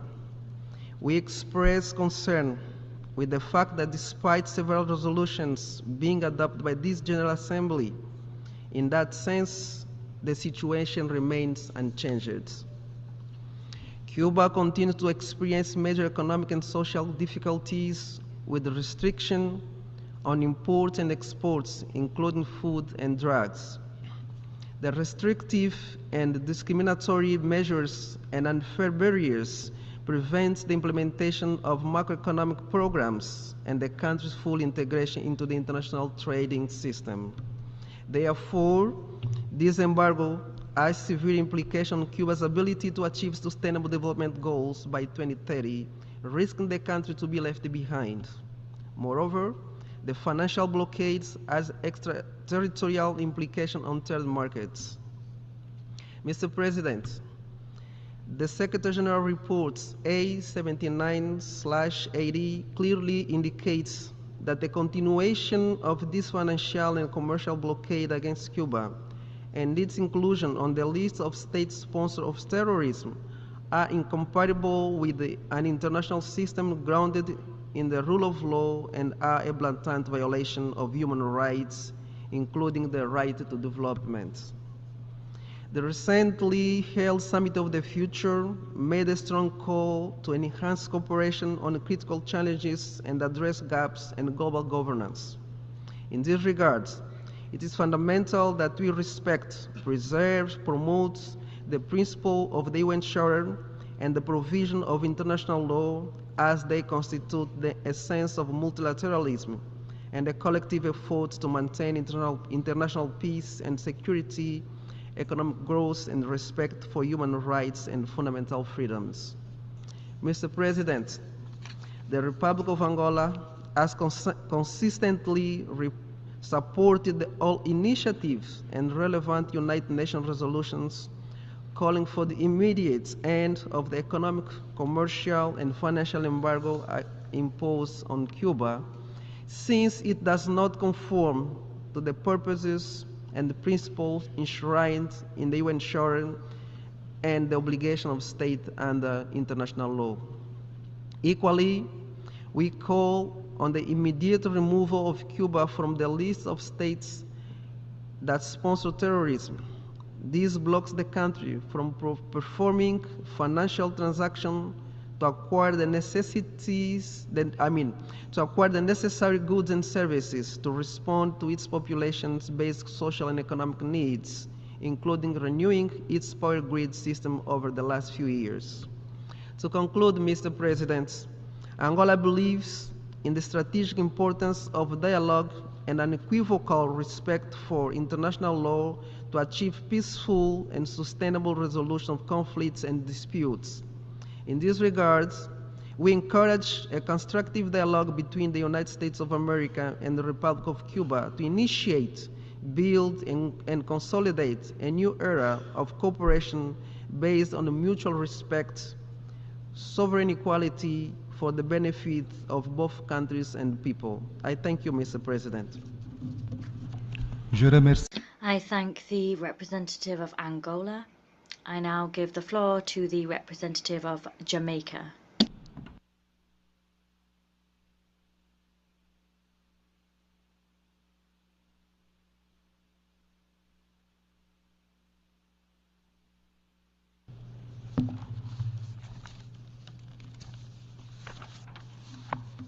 Mr. President, at the very outset, let me extend my warmest welcome and best wishes to His Excellency, Mr. Bruno Rodriguez Parilla, Minister of Foreign Affairs of the Republic of Cuba. Jamaica aligns itself with the statements delivered by Grenada on behalf of the Caribbean community, by Uganda on behalf of the G77 and China, by Iraq on behalf of the G77 and China, by Uganda on behalf of NAM, and by Honduras on behalf of CELAC. We also want to thank the Secretary General for his regular reports on this issue, and we consider that this forum is critical for UN member states to articulate their perspectives on this unilateral policy. Jamaica continues to believe that this embargo is a flagrant violation of international law and contrary to the purposes and principles of the UN Charter. We therefore join the international community in expressing our unwavering solidarity with the government and people of the Republic of Cuba in the call for the removal of this decades-old blockade on Cuba. This embargo continues to inflict unnecessary wounds to the Cuban economy and stifle the development aspirations and growth potential of the Cuban people. Mr. President, Jamaica continues this prolonged blockade against Cuba to be contrary to the norms and ethos governing friendly relations between states, international trade, and navigation. This blockade is hindering progress on Cuba's national plan for economic and social development, the implementation of Agenda 2030, and attainment of the Sustainable Development Goals, which was consensually agreed by heads of state in this very hall in 2015. The embargo has frustrated efforts by the government of Cuba to contribute to the global fight against climate change, transnational crime, and poverty. It has hampered initiatives aimed at women's empowerment, social protection for the most vulnerable, and transformation of the economy and society in a challenging and constantly changing global environment. The embargo against Cuba has stymied economic, commercial, and financial activities, thereby hindering regular access to bilateral trade, importation of goods, and access to financial mechanisms through formal and institutional channels. Mr. President, it is abundantly clear that the embargo has substantially undermined Cuba's ability to respond to exogenous shocks including the impact of natural disasters, such as Hurricane Oscar that claimed 6 lives only last week, as well as global food, energy, and health crises. Such crises have had significant negative and lasting effects on women, children, the elderly, people with disabilities, and vulnerable groups in Cuba. The embargo has significantly exacerbated Cuba's challenges in its efforts to maintain its electric power grid, an essential tool for economic activity and the provision of the most basic essentials of life for the Cuban people. Fuel and spare part shortages resulting from the embargo have stymied the government's best attempts to stabilize the power supply, with the attendant deleterious consequences for the economy and for the entire population of Cuba, especially the most vulnerable, including children, the sick, and the elderly. This is unconscionable. As a result of the embargo, access to technologies is limited, since the prohibition prevents Cuba from acquiring American products or technology manufactured by American subsidiaries. The embargo makes it difficult, if not impossible, for the government to access credit on the international capital market or financing from the IFIs. The unmerited inclusion of Cuba on the U.S.'s list of state sponsors of terrorism further restricts entities from conducting legitimate business with Cuba and deepens the challenges for third states' engagement with Cuba on trade, investment, developmental aid, international cooperation on transnational organized crime, and provision of technical assistance. Cuba's inclusion on such a list restricts its ability to procure oil supplies, since oil cargo companies, insurance companies, and other parts of the supply chain require additional charges from Cuba to hedge their risks. These are but a few of the real-life consequences of the embargo for the ordinary people of Cuba. This cannot continue indefinitely. The international community has been seized of this matter since the first tabling of this resolution at the 46th session of the UN General Assembly in 1991. Every year since 1992, the international community has consistently and resoundingly expressed support, as evidenced in the favorable voting outcomes, for the need to end this blockade against Cuba. Mr. President, Jamaica welcomed the re-establishment of diplomatic relations between Cuba and the U.S. in 2015, which then served to ease restrictions in a number of areas. But notwithstanding this positive step in the right direction, we've seen reversals in the more recent past. But in any event, even those measures were not far-reaching enough and cannot be a substitute for the lifting of the embargo to allow the Cuban people's access to critical financial resources, health products and services, inputs for industrial activities, and importantly, their right to development. We also note that the U.S.'s decision in May this year to remove Cuba from its list of countries not cooperating fully in its fight against terrorism, while simultaneously maintaining its designation as a state sponsor of terrorism. This is incongruous with the principles of international law, sovereign equality of states, non-interference in the internal affairs of states, and the right to self-determination and peaceful coexistence. In this regard, Jamaica supports the renewed call for Cuba's removal from the U.S. list of countries considered state sponsors of terrorism. We firmly believe that unjustifiably maintaining Cuba on this list limits opportunities for collaboration and cooperation within the region to address the pressing and intersecting challenges of our time.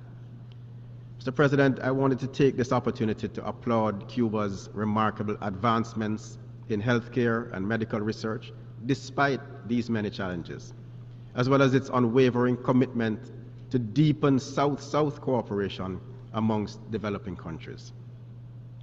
We commend the commitment, the tenacity, resilience, and innovation of the Cuban people, who stand as an inspiring example of strength and determination in difficult circumstances.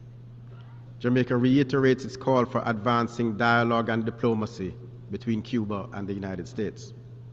Jamaica reaffirms its commitment to stand in solidarity with the government and people of Cuba in concert with the majority of the members of the United Nations, and call for the removal of the embargo and for the full inclusion of the Republic of Cuba in the international community.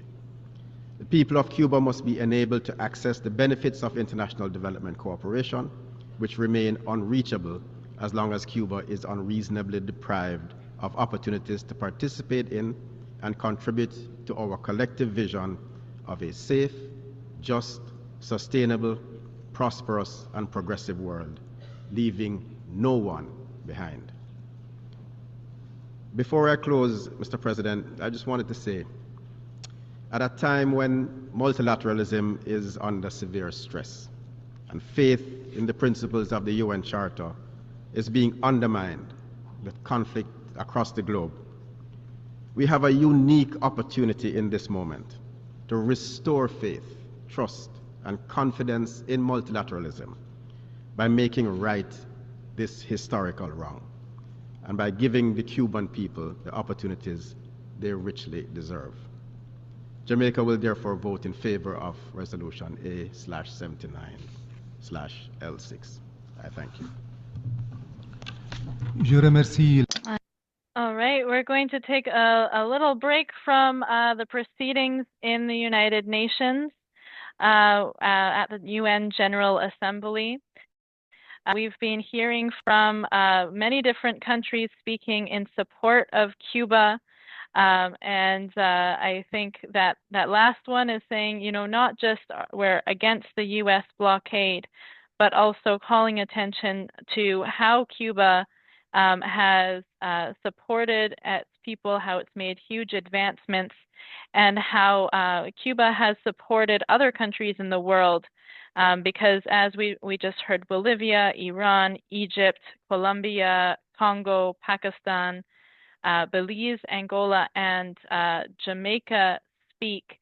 These are all countries that have had the opportunity of working with Cuba, of understanding how Cuba is helping the world, how Cuba really truly believes in international solidarity through its amazing internationalism of sending doctors around the world to different disaster zones or during COVID in different times of need. So Cuba has this reputation on the world stage of moving the world forward. So I want to now take a moment to invite up and share the virtual mic with Johanna Baena, who is a member of the Venceremos Brigade Coalition Work Group. And she is, along with other activists, currently in the United Nations General Assembly watching the proceedings. So it's great to be able to see and get a report from what she is seeing there. So Johanna, I pass the virtual mic over to you. You can go ahead and unmute yourself and share your screen. Cool. Thanks, Janine. Hi, everyone. It's good to be here. Again, I'm Johanna Baena. I use she, they pronouns, based in occupied Lenape territory, also known as New York City, and here representing the Venceremos Brigade kind of coalition working group. And so, yeah, I stepped out a bit. I didn't know if you wanted me to take you all inside briefly, but I think for the sake of, you know, not causing too much commotion, I'll report out from out here. But yeah, there's about 70 of us in the space. I think the numbers keep growing. Some folks arrived a little bit late. You all heard from all the countries that we heard from. I think the energy is really palpable, right? I think it's evident, like, just how much effort the Cuban mission like puts into its like diplomacy and diplomatic relationships. We heard yesterday some really awesome words from Eritrea, representing the group of friends in defense of the UN Charter. And like my kind of nationality, my parents are from Eritrea. And so it was really exciting to just kind of see that like international solidarity, and just like the folks that I know within the Eritrean mission always talk about the fact that like the Cuban mission is like the gold standard in terms of diplomacy at the United Nations. They, you know, this is really a testament to the work that they've done, all the countries that are in support of their efforts. And I think, you know, you all heard what we've heard, right? Like all of the agencies, kind of organizations of states are more or less just like repeating the same thing, right? Like one after another, expressing the kind of achievements, right, of within Cuba, their solidarity efforts, the fact that this blockade is genocidal, right? It's causing wounds to the Cuban economy, and that, you know, at its core, it's has nothing to do with economics. It has nothing to do with human rights abuses. It has nothing to do with anything that Cuba has done wrong, but everything that Cuba has done right. And it's deeply, deeply political. And so, you know, coming at it from that lens, it's not shocking that like it's only the U.S. and Israel, right, standing in support of this awful policy, because of the threat of a good example that Cuba poses. And so, yeah, I think, you know, the reality is there. The contradiction is something that we're contending with. And I think curiosity like that I have just in this space is like, what are, you know, some of these countries, some of these organizations of states willing to do in defiance of this policy, given that the U.S. is never going to be in a place, right, where it's in its interest to like lift the blockade because of its kind of political contradiction and the threat of a good example that Cuba poses, right? Yeah, what are states willing to do, right? What are we willing to do in defiance of this policy? And I think, you know, all of these efforts are part of that. I think the Venceremos Brigade is an important intervention, continuing to assert our right to visit Cuba despite you know, all the media and propaganda and reasons that we're told not to go. But yeah, I think it's, you know, a beautiful kind of testament to Cuba's strength despite the, you know, kind of horrible situation that it's been inside of. And I think some of the potential, you know, within the last few days, we heard of Cuba receiving partner status within BRICS. Curious to see what will come out of that, but hoping that, you know, it means, you know, more opportunities for Cuba's kind of growth and realizing of its goals. But yeah, overall, I think, you know, folks are excited to be here, excited to be in consistent and unwavering kind of support and solidarity to Cuba's revolution. And yeah, in favor of this vote and kind of protesting our country's awful policy towards this island. Yeah, I don't know if there's anything else that I think that would capture what's happening, but those are some of the things that are top of mind. Appreciate the space. That's so great, Johanna. Thank you for reporting from the United Nations General Assembly. Of course, we know that the one of the few votes against the important motion and resolution will be from the United States government, and to continue this cruel and inhuman U.S. blockade. But it's so great to know that there are people from the U.S. activists and organizers in that room actually representing the will of people in the United States against the U.S. blockade. I'm just wondering if you can tell us a bit more about the Cuba Solidarity organizing in the United States. We watched some recent videos from a protest at Grand Central Station and saw a bit of that earlier. We were also watching some of the Puentes de Amor videos from the last year of organizing. But maybe you can also tell me more about what you're doing in the U.S. and also the Venceremos Brigade. Yeah, absolutely. Thanks for that question. Yeah, so this has been kind of a week of heightened activity because of this week's vote at the United Nations. There was the kind of day of action on Sunday, which was really well attended. The Venceremos Brigade is kind of one organization within a network of solidarity organizations throughout the country for Cuba. Also part of the National Network on Cuba, which is a kind of umbrella organization, a coalition of sorts for solidarity organizations supporting the Cuban Revolution. And so The Venceremos Brigade in particular is the oldest running political solidarity brigade to Cuba. We have been kind of in operation pretty much since the triumph of the revolution, sending folks to Cuba. I think in its early years, it started as kind of like work solidarity, supporting Cuba's like sugarcane economy, and is sort of involved into this kind of like defiance towards U.S. policy towards Cuba, trying to support the Cuban economy, the Cuban people, and using folks' experience within Cuba as like a kind of political kind of stepping stool towards like broader Cuba solidarity organizing, but other kind of leftist organizing within the U.S. more broadly. And so, yeah, it's multi-gender, multi-like racial, multi-age. This past July, we took about 99 people to the island and met with a bunch of different kind of Cuban institutions, learned about Cuba's approach to healthcare, approach to education, approach to like disaster preparedness, right? That is so different than how we think about it here, or don't even really think about it at all.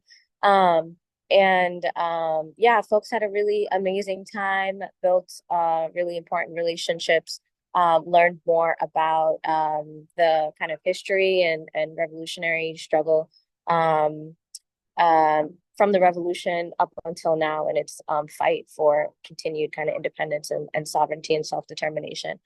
And we try to kind of use the trip as an entry point into broader Cuba solidarity organizing. And so we have like local committees, we have work committees focused on political education, the coalition working group, which I'm a part of, media that tries to carry out our work throughout the year as we're organizing towards the next brigade. And so if folks are interested on this call who haven't visited Cuba, I just assume many people have.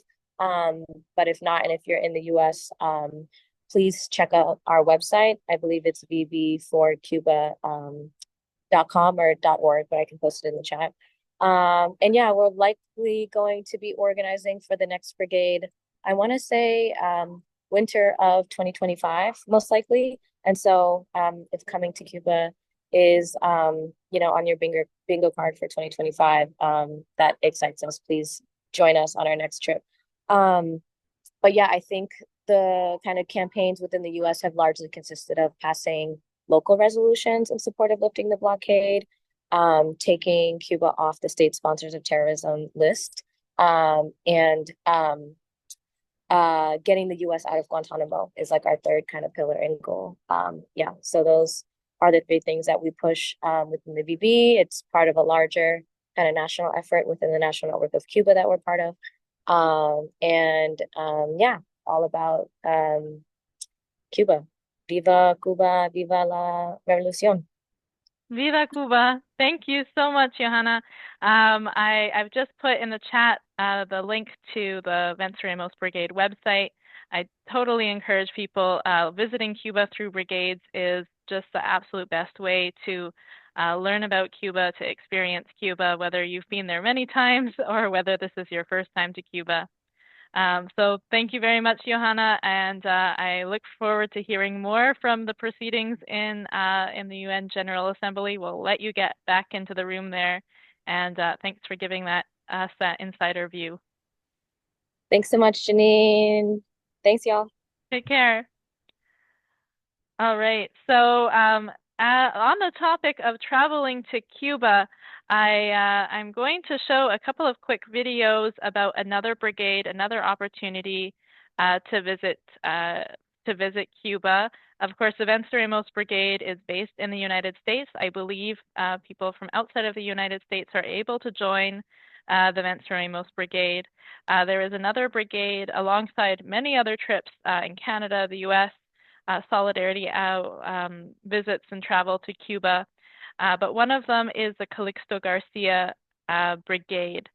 So that one is from Canada, and it is actually going to Cuba quite soon at the end of November and into early December. So I'm going to share a video First from Claudia Peralta, who's in Calgary, Alberta, giving her greetings to us here supporting Cuba on this 24-hour picket. And then there will be a short video of promoting the Calixto Garcia Brigade, and I'll put information about that in the chat too.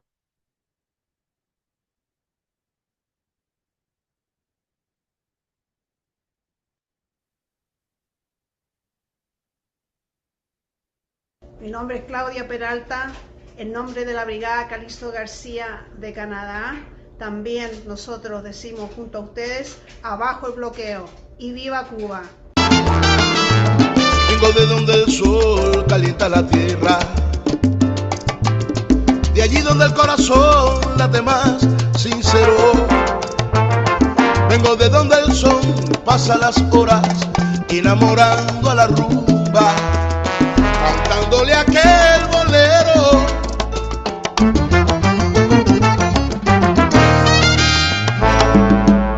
Traigo mi religión y mi esperanza, mezclada con mi tambor y mi melodía. Tan solo quiero que sepas lo que se siente cuando se llene tu alma de toda mi cubanía. Cubano soy de pura cepa y mis raíces las defiendo con la vida. Cubano soy y donde quiera que me encuentre cantaré a mi Cuba querida. Vengo de donde el sol calienta la tierra donde nací, donde viviré.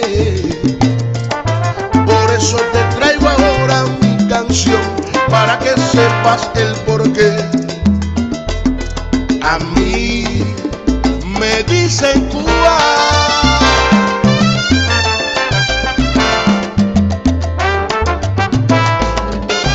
Para saber de verdad lo que sentís cubano, tienes que haber nacido en Cuba, tienes que haber vivido en Cuba.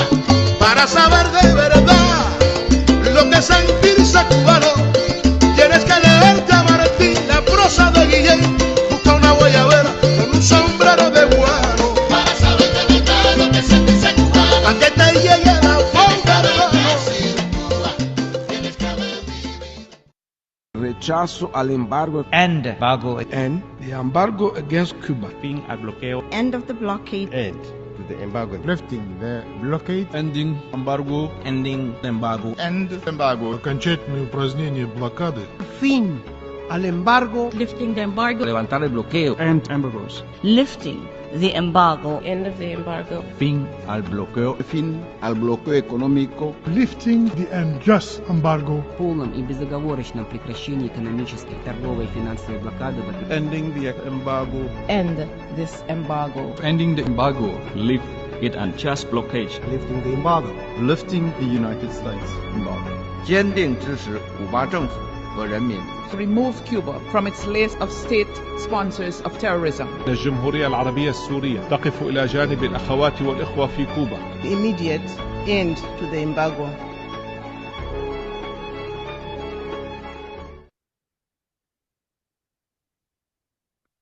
So that great last video there shows us that really all around the world, people are coming together now in the United Nations. Countries around the world are supporting Cuba and speaking out against the U.S. blockade. So I think we've had a really great opportunity to hear, as we did just a few minutes ago, from Johanna Bayene from the Venceremos Brigade, who is an activist in the U.S. And is right now at the UN General Assembly and watching the proceedings of people from many different countries coming onto the stage speaking in favor of ending the U.S. blockade on Cuba. We also just saw that video of how you can travel to Cuba, as we have in the chat information about the Venceremos Brigade, a link to the Venceremos Brigade website, and as Johanna was saying, that is going later next year, 2025, to Cuba. And if you'd like to go sooner, coming up very soon, November 24th to December 6th, the Calixto Garcia Brigade will be traveling from Canada to Cuba. And of course, there's many other trips, many other solidarity travel and brigades to travel to Cuba with, which we'll hear about more throughout the program. I'm going to now go back to sharing the proceedings of the UN General Assembly. We heard already from Bolivia, Iran, Egypt, Colombia, Congo, Pakistan, Belize, Angola, and Jamaica.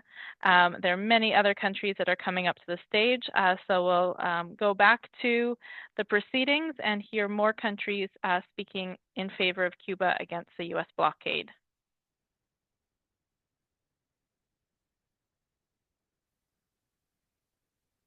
I thank the representative of Jamaica. I now give the floor to the representative of Barbados.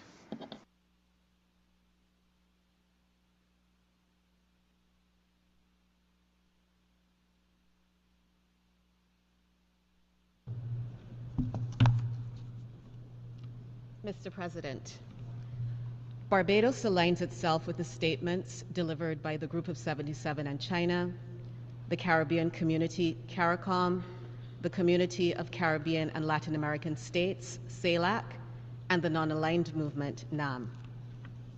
Mr. President, the principles upon which the United Nations was founded, respect for the sovereign equality of states, the right to self-determination, non-interference in domestic affairs, and peaceful resolution of disputes remain essential to maintaining peace and security in our world today. These principles, enshrined in the UN Charter, demand that all member states uphold the rule of law and foster constructive, peaceful relations. It is in this spirit that Barbados reaffirms its strong opposition to the use of unilateral coercive measures, especially those with extraterritorial reach that violate international norms. Such actions not only hinder legitimate trade and economic activity, but also infringe upon the sovereignty of states. The continued economic, commercial, and financial embargo on Cuba is inconsistent with these principles, and it undermines the very charter this Assembly upholds. Mr. President, last month, during the general debate of the high-level week of the 79th session of the UN General Assembly, my Prime Minister observed that Cuba continues to face the most dire of circumstances due to its exclusion from the global economic system and its erroneous designation as a state sponsor of terrorism. Barbados, as part of its submission to the Secretary General's report, expressed deep gratitude for Cuba's ongoing contributions to our National Health Service, particularly through the deployment of medical personnel to assist us during the COVID-19 pandemic. Cuba's unwavering commitment to solidarity and South-South cooperation remains a beacon of hope. The Secretary General's report, A/79/80, presents numerous accounts from member states and UN organizations, all of which highlight widespread opposition to the isolation of Cuba. The embargo stifles economic relations, distorts regional trade, and curtails the ability of neighboring nations to engage in mutually beneficial exchanges. Mr. President, the sentiments we express today are not new. They reflect the deep conviction we have articulated in this Assembly over the years. Indeed, since this resolution was first introduced in the General Assembly at its 46th session in 1991. The government of Barbados once again calls for an immediate end to the embargo and urges the removal of Cuba from the U.S. Department of State's list of alleged state sponsors of terrorism, a designation that only exacerbates the suffering of Cuban people. We believe that dialogue is the path forward. Barbados values its strong relations with both the United States and Cuba and calls on the U.S. government to engage in meaningful negotiations with Cuba to normalize relations. This step would not only reduce tensions, but also pave the way for greater peace, cooperation, and development in our region. As a consistent advocate of international law and the principles of the UN Charter, Barbados will continue to support the draft resolution entitled Necessity of Ending the Economic, Commercial, and Financial Embargo imposed by the United States of America against Cuba, and will vote in favor of its adoption as we have done in previous years. Thank you, Mr. President. I thank the representative of Barbados. I now give the floor to the representative of the United Republic of Tanzania.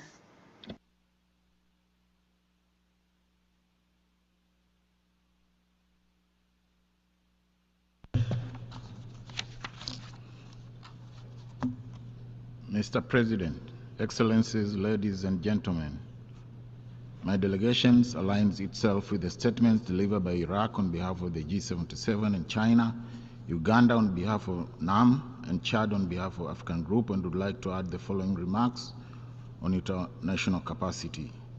Mr. President, first of all, I would like to thank the Secretary General for his comprehensive report showing how the economic, commercial, and financial embargo imposed by the United States of America is affecting the Cuban people towards achieving the desired level of development.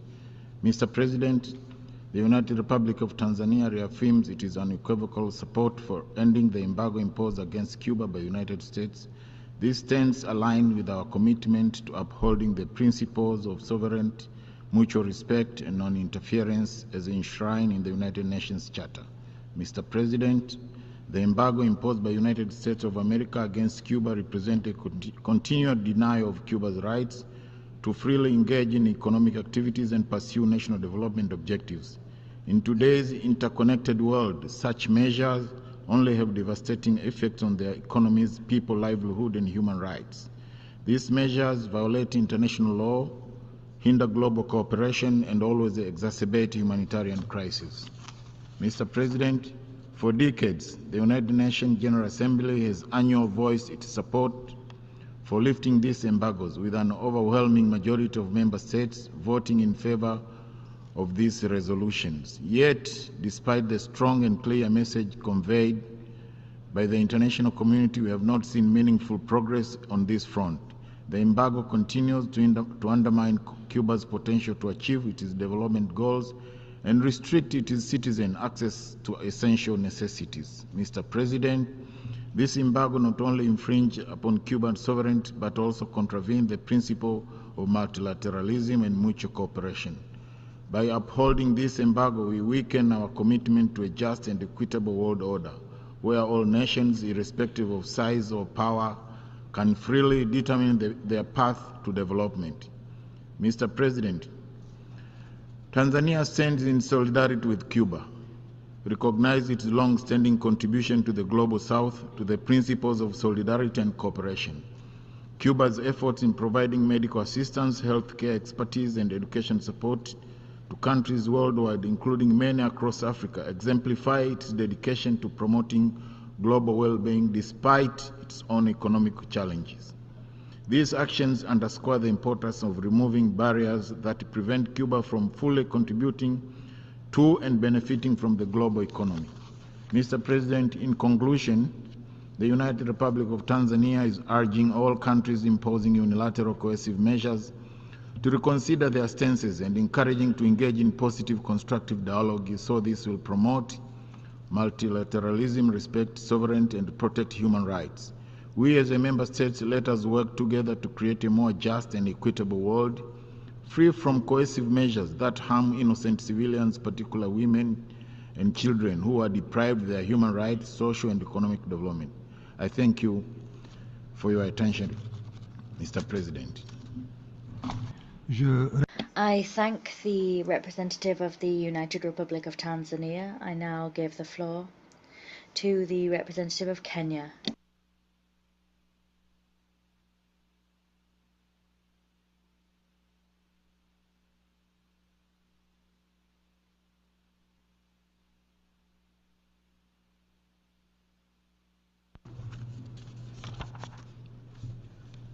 Thank you, Mr. President. Mr. President, the Kenya delegation acknowledges the presence of and sends its warm greetings to His Excellency Bruno Parilla, the Minister of Foreign Affairs of Cuba. Kenya aligns itself with the statements delivered on behalf of the African Group, the Group of 77 and China, and the non-aligned movement. The embargo on Cuba has been a long-standing contradiction of the foundational principles of the United Nations. Today, as we gather for the 32nd time, we deliberate on an affront to the principles that define statehood according to the UN Charter. The Charter emphasizes the rights of sovereignty and non-interference and enshrines our collective will towards development and prosperity. However, despite these foundational principles, Cuba continues to bear the brunt of the double standards that degrade the trust we so direly need in each other. The embargo is part of an unfortunate broader sanctions phenomenon that punishes civilians in an indiscriminate fashion and increases the fragility of targeted countries to man-made and natural shocks. Member states of the United Nations should be bound by international law and an abiding aspiration to a multilateralism that respects every member state as an equal. It is all that stands between us and the dangerous law of the jungle in which might is right. Generalized sanctions and embargoes are tools from an unfortunate bygone era that generate such ill will and such injury that they end up harming even the objective interests of those who wield them. Kenya firmly stands with Cuba, as we've done in the preceding years and decades. It is why we will always vote in favor of this resolution, while always hoping that each vote is the last one, because the eventual lifting of the embargo is indeed long overdue.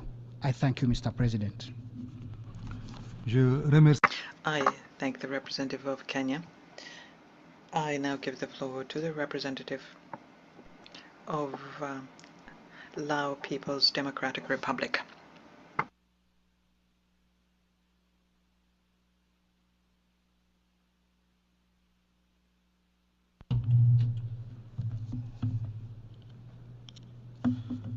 Mr. President, at the outset, I would also like to join other speakers in welcoming His Excellency the Foreign Minister of Cuba and his delegation. I would like to thank the Secretary General for his comprehensive report regarding the necessity of ending economic, commercial, and financial embargo imposed by the United States against Cuba. My delegation also aligns itself with the statement delivered by Uganda, Iraq, and Singapore on behalf of NAM, G77 and China and ASEAN respectively.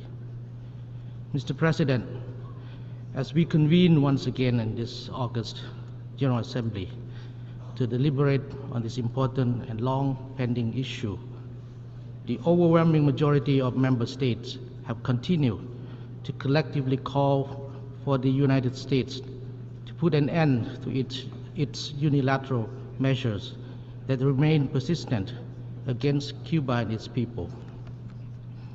For over 6 decades, we have witnessed that the rigorous application of economic, commercial, and financial blockade has continued to cause negative consequences for Cuba and its people. Extending far beyond the realm of the economy, these prolonged measures have detrimentally affected the fundamental rights of the Cuban people, including their rights to development and survival, as well as their access to essential needs such as food, medicines, and other basic means of daily subsistence.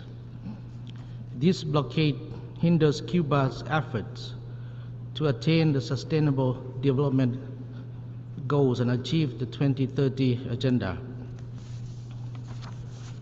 In light of these profound hardships endured by the Cuban people, it is imperative that the international community stands in firm solidarity with them. We believe that it's our shared responsibility to ensure that Cuba, a sovereign UN member state, has the equal rights and opportunities like other nations to thrive and determine their own destiny without interference and hindrances. Mr. President, the Laopedia reaffirms its principled position that the use of all unilateral coercive measures, including economic, commercial, and financial embargo, contradicts the fundamental principles of the UN Charter and establish international norms. Therefore, we take this opportunity to reiterate our unwavering commitment to the principles of respecting the sovereignty of states, refraining from interfering in internal affairs of other countries, and promoting friendly relations among all nations. On this note, the Laopedia joins the call for the international community for lifting the embargo against Cuba and removing it from the list of states that sponsor terrorism, and ending all unilateral coercive measures against any sovereign state. In this regard, my delegation will continue to join the overwhelming majority in supporting and voting in favor of the draft resolution on the necessity of ending the economic, commercial, and financial embargo imposed by the United States of America against Cuba. Mr. President, in conclusion, the Laopedia urges all member states to amplify our collective commitment to promoting and strengthening multilateralism and the full respect of the principles of the UN Charter and international law.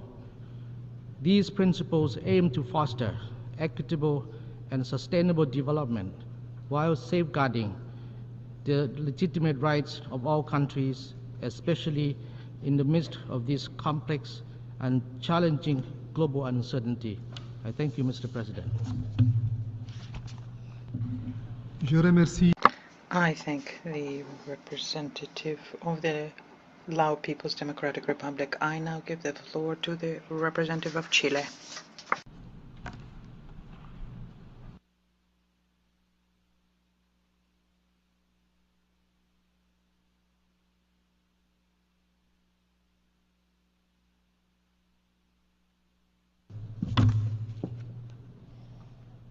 Señor Presidente. Mr. President, allow me to begin by congratulating the delegation of Cuba, chaired by Cuba's Minister for Foreign Affairs, Mr. Bruno Rodriguez Parilla. I congratulate them on tabling the draft resolution regarding the necessity of ending the economic, commercial, and financial embargo imposed by the United States of America against Cuba. Chile aligns itself with the statement made by Iraq on behalf of G77 and China, by Uganda on behalf of the non-aligned movement, and by Honduras on behalf of the Community of Latin American and Caribbean States, CELAC. We wish to add the following remarks in our national capacity. Chile, in line with its commitment to an effective multilateralism, reaffirms its support for the purposes and principles enshrined in the UN Charter and in international law. These include the principles of sovereign equality of states, non-intervention and non-interference in domestic affairs, and international freedom of trade and navigation. We wish to reiterate that the implementation of unilateral coercive measures runs counter to international law. The only legitimate sanctions are those adopted by the Security Council as it seeks to discharge its mandate to maintain international peace and security in accordance with Chapter 7 of the Charter. Mr. President, every year, for more than 3 decades now, with renewed strength, strength that is born of the justice of this noble demand, the General Assembly adopts by overwhelming majority resolutions which urge an end to the economic, commercial, and financial embargo imposed against Cuba. This embargo is a chilling hangover from the Cold War and has been in force now for more than 6 decades. It gravely affects the Cuban people. It adversely affects their economic growth and their access to essential financial resources. It affects crucial sectors in terms of achieving the SDGs, particularly in terms of health, food security, energy, tourism, and investment. And this embargo is exacerbated by Cuba's inclusion on the list of state sponsors of terrorism. That is not only mendacious, but it enrages us as an act because it unjustly affects the Cuban people. It is estimated that the accumulated impact of the embargo over more than 6 decades exceeds $164 billion. It stymies the enjoyment of basic rights on behalf of the Cuban people, including food, health, education, and development. The recent Secretary General report on the effects of the embargo on Cuba underscores the fact that the persecution of Cuban financial transactions in third countries continues to have a significant deterrent effect in economic terms. It limits foreign investments and the access to development loans. It is with great sadness that we note that in our Latin America, a policy that is so anachronical and unjust has been in place for more than half a century. We note with sadness that it continues to be unflinchingly imposed with full disregard for the suffering of the Cuban people. We note with concern Cuba's energy situation worsened by the blockade and Hurricane Oscar, and we welcome the recent announcement by Brazil, according to which it will activate assistance measures to provide fuel and food through various channels. We hope these channels will increase in number. Mr. President, Chile is staunchly convinced that it is only through direct dialogue, multilateral mechanisms and international law that we will resolve differences between states. Cuba, over many decades, has demonstrated unwavering commitment to and made valuable contributions to the international community. Cuba's assistance to other countries in their times of need has been an example of solidarity. Today, the embargo stands as a flagrant and systematic violation of the essential basic rights of more than 11 million Cuban people. That is a reality that the international community has denounced time and time again. Once again, the international community calls for an end to that violation. What has clearly emerged after 60 years is that the Cuban people, standing tall as a people of dignity, has taught us that there is no injustice that can put an end to hope. They've showed us that Cuba is not alone. The vast majority of the world's nations support them. Consequently, Chile will vote in favor of the draft resolution presented as an expression of our unwavering commitment to the Cuban people and to an international order which is just, inclusive, and based on the respect of human dignity. Thank you. All right, so we're going to take a break from hearing the proceedings in the United Nations for the 32nd consecutive time voting. And as you can see, so many countries, one after another, coming up and expressing their opposition to the cruel and inhuman U.S. blockade on Cuba and showing their support for Cuba.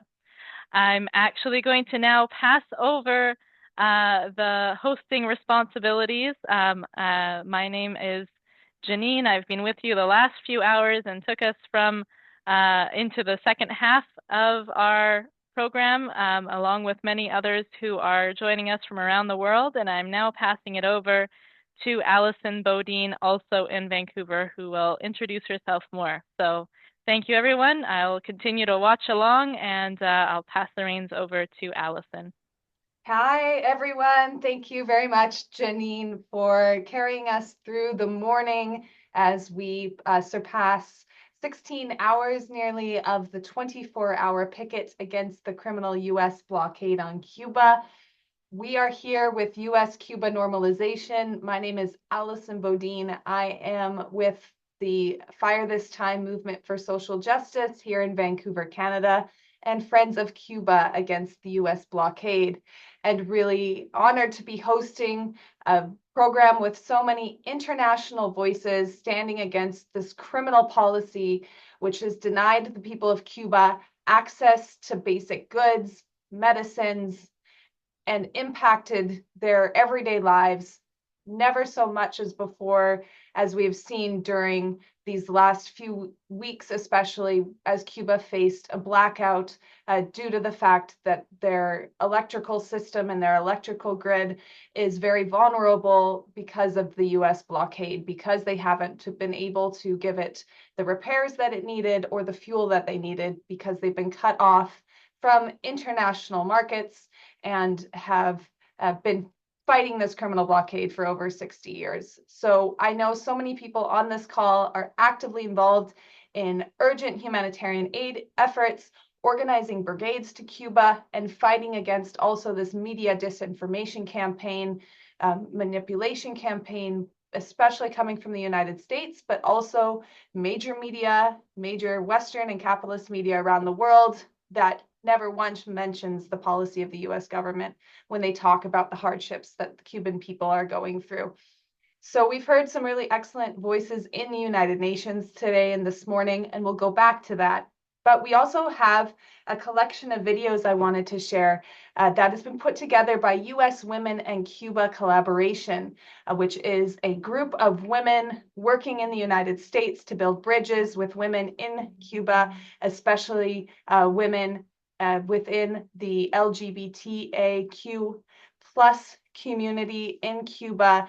And we have a few videos from that movement, and greetings from Deb Goldman, who is here with US Women in Cuba Collaboration. So I wanted to play that selection of videos and give a shout out to US Women and Cuba Collaboration for all the consistent work that they have done over the years in solidarity with Cuba. Without further ado, here are the videos. Thank you all. Everyone, thanks so much for tuning in to this 24-hour global online picket to both end the U.S. blockade against Cuba and take Cuba off Washington's list of state-sponsored terrorists. My name is Deb Goldman. I live in Seattle, Washington, and I volunteer with the U.S. Women in Cuba Collaboration and the Lesbian and Allies Project. I had the opportunity to visit Cuba twice this year. In February, I was able to interview and videotape several women regarding how the blockade is affecting their lives, their families' lives, and the lives of their jobs. And it's deeply saddening to me to hear about and see firsthand how the suffering of our Cuban sisters is a direct result of this cruel and unnecessary blockade against Cuba, causing food, fuel, medical supply, and numerous other shortages, making life difficult on many levels. I'm sure you've all heard about the most recent problem with the electric grid. So I'm a retired nurse, and I have been so impressed with the universal health care in Cuba ever since the first time I visited in 2012. As you know, it's free and equitable for everyone, putting patients over profits and prioritizing primary and preventive care, which is a stark contrast to our failing, inequitable healthcare system that puts profits over patients. In September, I completed a 2-week maternal child health course through the Cuban Ministry of Public Health and learned so much more about this amazing and complex system and how several health indices such as maternal and child mortality are better than ours in the U.S. So as many of you know, Cuba has developed a drug for diabetic foot ulcers that promotes healing and significantly reduces the need for amputations. However, due to the blockade, it's impossible for them to get the supplies they need to just treat their own patients. Due to the generosity of some friends and colleagues, I was able to bring enough supplies to treat 25 patients, including syringes, needles, bandages, gloves, antibiotic ointment, etc. But as you know, that's really just a Band-Aid effect. If we lifted the blockade and allow Cubans to live, they would thrive. Cuba has also developed a promising drug for Alzheimer's and one for lung cancer. The benefits to the populations of both countries to collaborate in science and medicine are endless, as well as climate change, human rights, etc. On another topic, I want to make a few comments on Cuba's Families Code, which was approved by over 2/3 majority of Cubans in a very democratic process and established into law in September of 2022. It's a very comprehensive, all-inclusive set of laws. My focus is the sections of the code that addresses the impact of the Families Code on the LGBTQIA communities of Cuba and the work of our U.S. Women in Cuba Collaboration, Lesbian and Allies Project.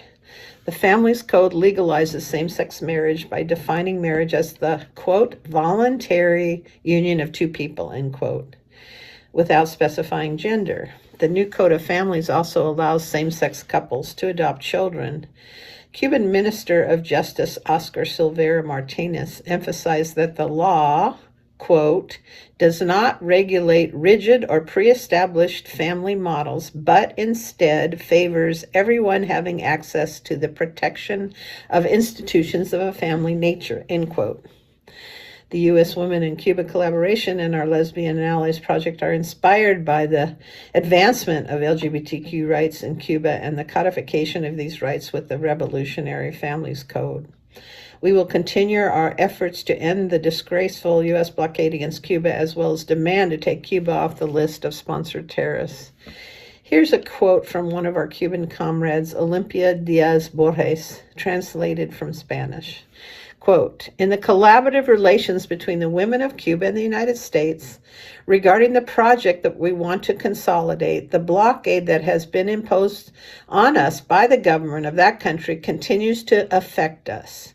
The exchange of trips to both countries is limited. It makes it difficult for women to participate in events that are scheduled in both countries. It becomes cumbersome to send and receive help and support in educational, health, and work materials that would make the development of the project easier. But also the reunion of friends, companions of feminist struggles. It is for this and for many other things that we continue our support to eliminate the blockade against our country, end quote. One last comment from me to President Biden and Vice President Kamala Harris. Lifting the embargo is supported by the vast majority of United Nations countries. Please, where is your humanity? Take the moral high ground and vote yes to lift the embargo and let Cuba live. Thank you so much for listening. Mi nombre es Magia. Soy parte de un grupo de hip hop cubano llamado Obsesión. Vivo en Centro Habana, Cayo Hueso.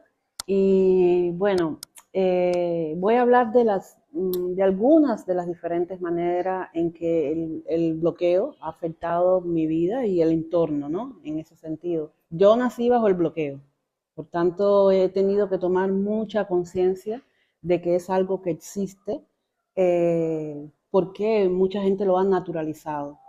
Y en ese sentido también se ha politizado mucho, pero es real que afecta el bloqueo a mucha gente en particular. Por ejemplo, voy a remitirme a los 2 años de pandemia que tuvimos hace muy poco, y han sido 2 años en que se ha afectado la entrada de medicina, de alimentos a Cuba, en un momento en que no había conexión con el mundo, todo estaba cerrado, y me parece injusto no hacer una pausa en este tiempo para colaborar, para ayudar a Cuba de una manera efectiva. No pudimos recibir medicina, a no ser de países que sí estuvieron como muy firmes en la en la posición de poder ayudar a Cuba con medicinas, con alimentos, con recursos, ¿no? que eran necesarios en esos momentos y que nosotros no podíamos producir,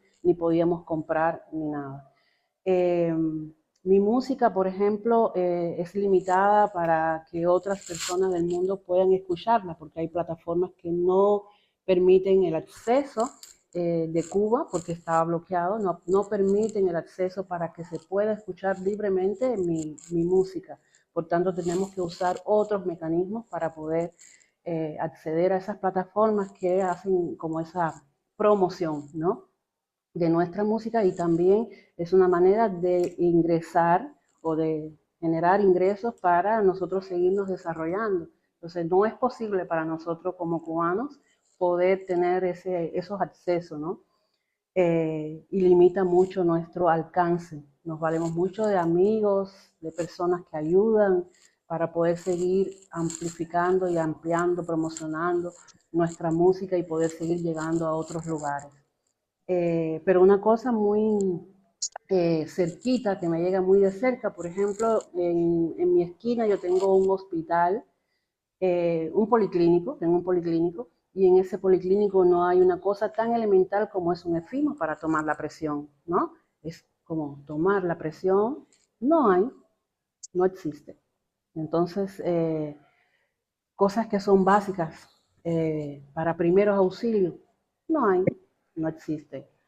Entonces, eso ha sido una complicación para nosotros, para poder nosotros tener como un desarrollo digno, digamos, y poder tener como conocer una Cuba sin bloqueo. Ese sería mi sueño, ese es mi sueño. Mi nombre es Olimpia Díaz Borges, soy cienfueguera cubana, tengo 56 años de edad. Mi trabajo es dedicarme a hacer activismo social de una forma voluntaria en ayuda y apoyo a todas estas campañas por la no violencia contra la mujer. Es importante que las personas tengan conocimiento de cuánto afecta el bloqueo a estas mujeres que vivimos de activismo, porque económicamente las ayudas, la alimentación, el problema de la transportación depende de que haya combustible. En mí, como persona, mi mamá vive lejos de mí, vive a más de 20 kilómetros y yo quisiera verla todos los días y me es difícil porque el combustible no está disponible para la transportación de que yo pueda ver semanalmente a mi mamá. Pero cuando voy al médico porque tengo un dolor, porque tengo afecciones por salud y necesito un medicamento, no están, porque la materia prima para confeccionar estos medicamentos está en otros países y el bloqueo hace difícil que entren a nuestro país.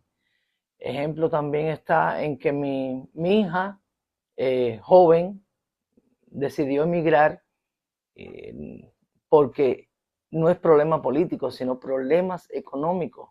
Ella necesita abrir su futuro, abrir sus estudios, abrir su vida, tener un bienestar, pero además desea, quiere ayudarnos a nosotros, a su familia, y eso es importante para ella. Y el bloqueo está haciendo que esto suceda. Otras cosas para el activismo también es difícil porque la comunicación, el intercambio con las personas que nos colaboran en otros países se hace difícil por esta misma situación del bloqueo, que ellos ponen leyes que regulan los viajes, que le hace difícil que ellos puedan venir o nosotros podamos ir, intercambiar sobre estos intereses que tenemos. Y yo quisiera ver a mis amigas, yo quisiera compartir con mis amigas, y eso me es difícil porque no hay manera si hay bloqueo.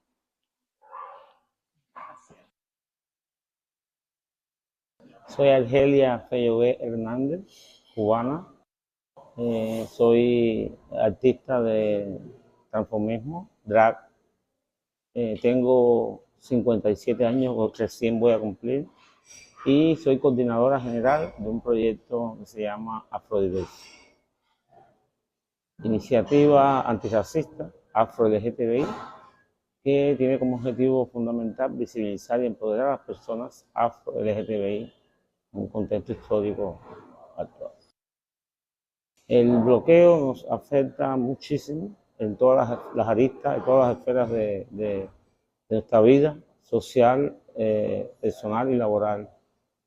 Sobre todo la comunidad afro-LGTBI que carece de muchos de los, sobre todo de las indumentarias y artículos que necesita para tener una vida plena en cuanto a su salud, a su bienestar y a su manera de expresar su sexualidad en el ámbito laboral. Personalmente me ha afectado muchísimo a la hora de desarrollar mi trabajo como coordinadora en las diferentes comunidades por las necesidades que ha impuesto el bloqueo en las personas, tanto materiales escolares como la falta de medicamentos, la situación económica con el tema de la comida y los alimentos, y nos ha permitido aunar diferentes recursos limitados para apoyar a las comunidades, sobre todo los domingos, que tenemos un servicio gratuito de una sopa o caldo a las personas en desventaja social de una manera voluntaria. Y entonces esto es algo que si no existiera el bloqueo, el Estado y el gobierno y los decisores tuvieran más recursos para poder llegar a estas poblaciones que nosotros atendemos.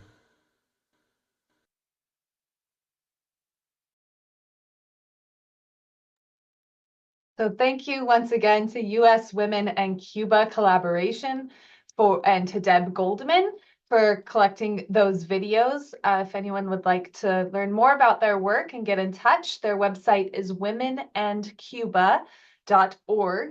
And I encourage people to support their work and get involved. Very important to work within some of Cuba's most impacted communities by the blockade, that is women and the queer community in Cuba, and to work to build those ties. So thank you for making those great videos and getting us messages direct from Cuba about the impact of the blockade, but the work that continues in Cuba as they defend their sovereignty, their self-determination, the right to choose their own government, despite this cruel U.S. policy. Before we return to the United Nations, I have a special message that I wanted to share from our co-fighters with Venceremos, which is an organization in Suriname in South America. They were not able to join us directly online today, but they did prepare a special statement of solidarity and asked if we could share that, as well as share some photos from their solidarity work that takes place in this important country. So the message that I'm about to read has come from the Venceremos group from Jennifer Crooney. And thank you so much, Jennifer, for preparing this message and supporting the work of the 24-hour picket. I'll go ahead and share a photo. These are our co-fighters against the criminal U.S. blockade in Suriname. And the speech goes as follows. Dear Excellencies, officials, and friends of Cuba, it is an honor to be able to contribute to the 24-hour global online picket in the framework of our solidarity with the people of Cuba, and within this context, also considered the people of the Bolivarian Republic of Venezuela to stop the U.S. blockade. Venceremos is a humanitarian volunteer group envisioning a world where all people, even in the most difficult conditions, deserve humanity so that they can create opportunities for themselves as for others. Therefore, we condemn the economical and inhuman embargoes oppressed by the U.S. government on the people of Cuba, Venezuela, and on all other parties whom indirectly suffer because of this unprecedented pressure. The impact of the U.S. embargo on the human rights of the people in Cuba is to be called disastrous and a real, quote, Holocaust. We believe that no economic, political, or social system should be empowered to oppress, subdue, and dominate others. Instead, mutual respect, equality, and fraternity will encourage peace and diplomacy. The humanitarian volunteer group Venceremos presents its support to the people of the Republic of Cuba and the Bolivarian Republic of Venezuela in strengthening the unity of Latin America and the Caribbean within the framework of a more humane and multipolar world by saying, "Stop the blockade now, Venceremos."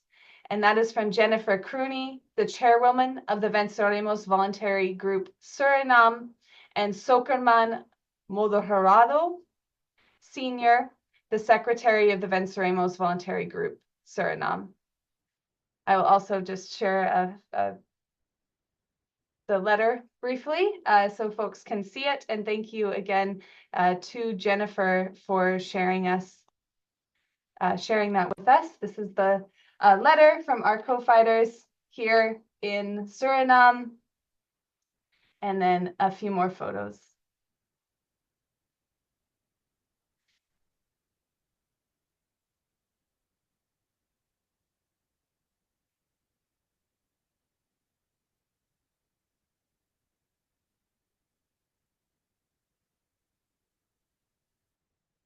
So as we can see, solidarity, and as we know and we feel during this 24-hour picket, not only during this period leading up to the UN vote, but year-long, solidarity with the people of Cuba extends around the world to every continent, in every corner. And I am going to go ahead and go back to the UN General Assembly discussions. I know that we are kind of not quite in real time, but we're going to go back and listen to the discussion and presentation by the representative from Nicaragua, and then continue on until we hear next from our friends and co-fighters on the ground in the United Nations. So let's cue that up. And here we go. I now give the floor to the representative of Nicaragua.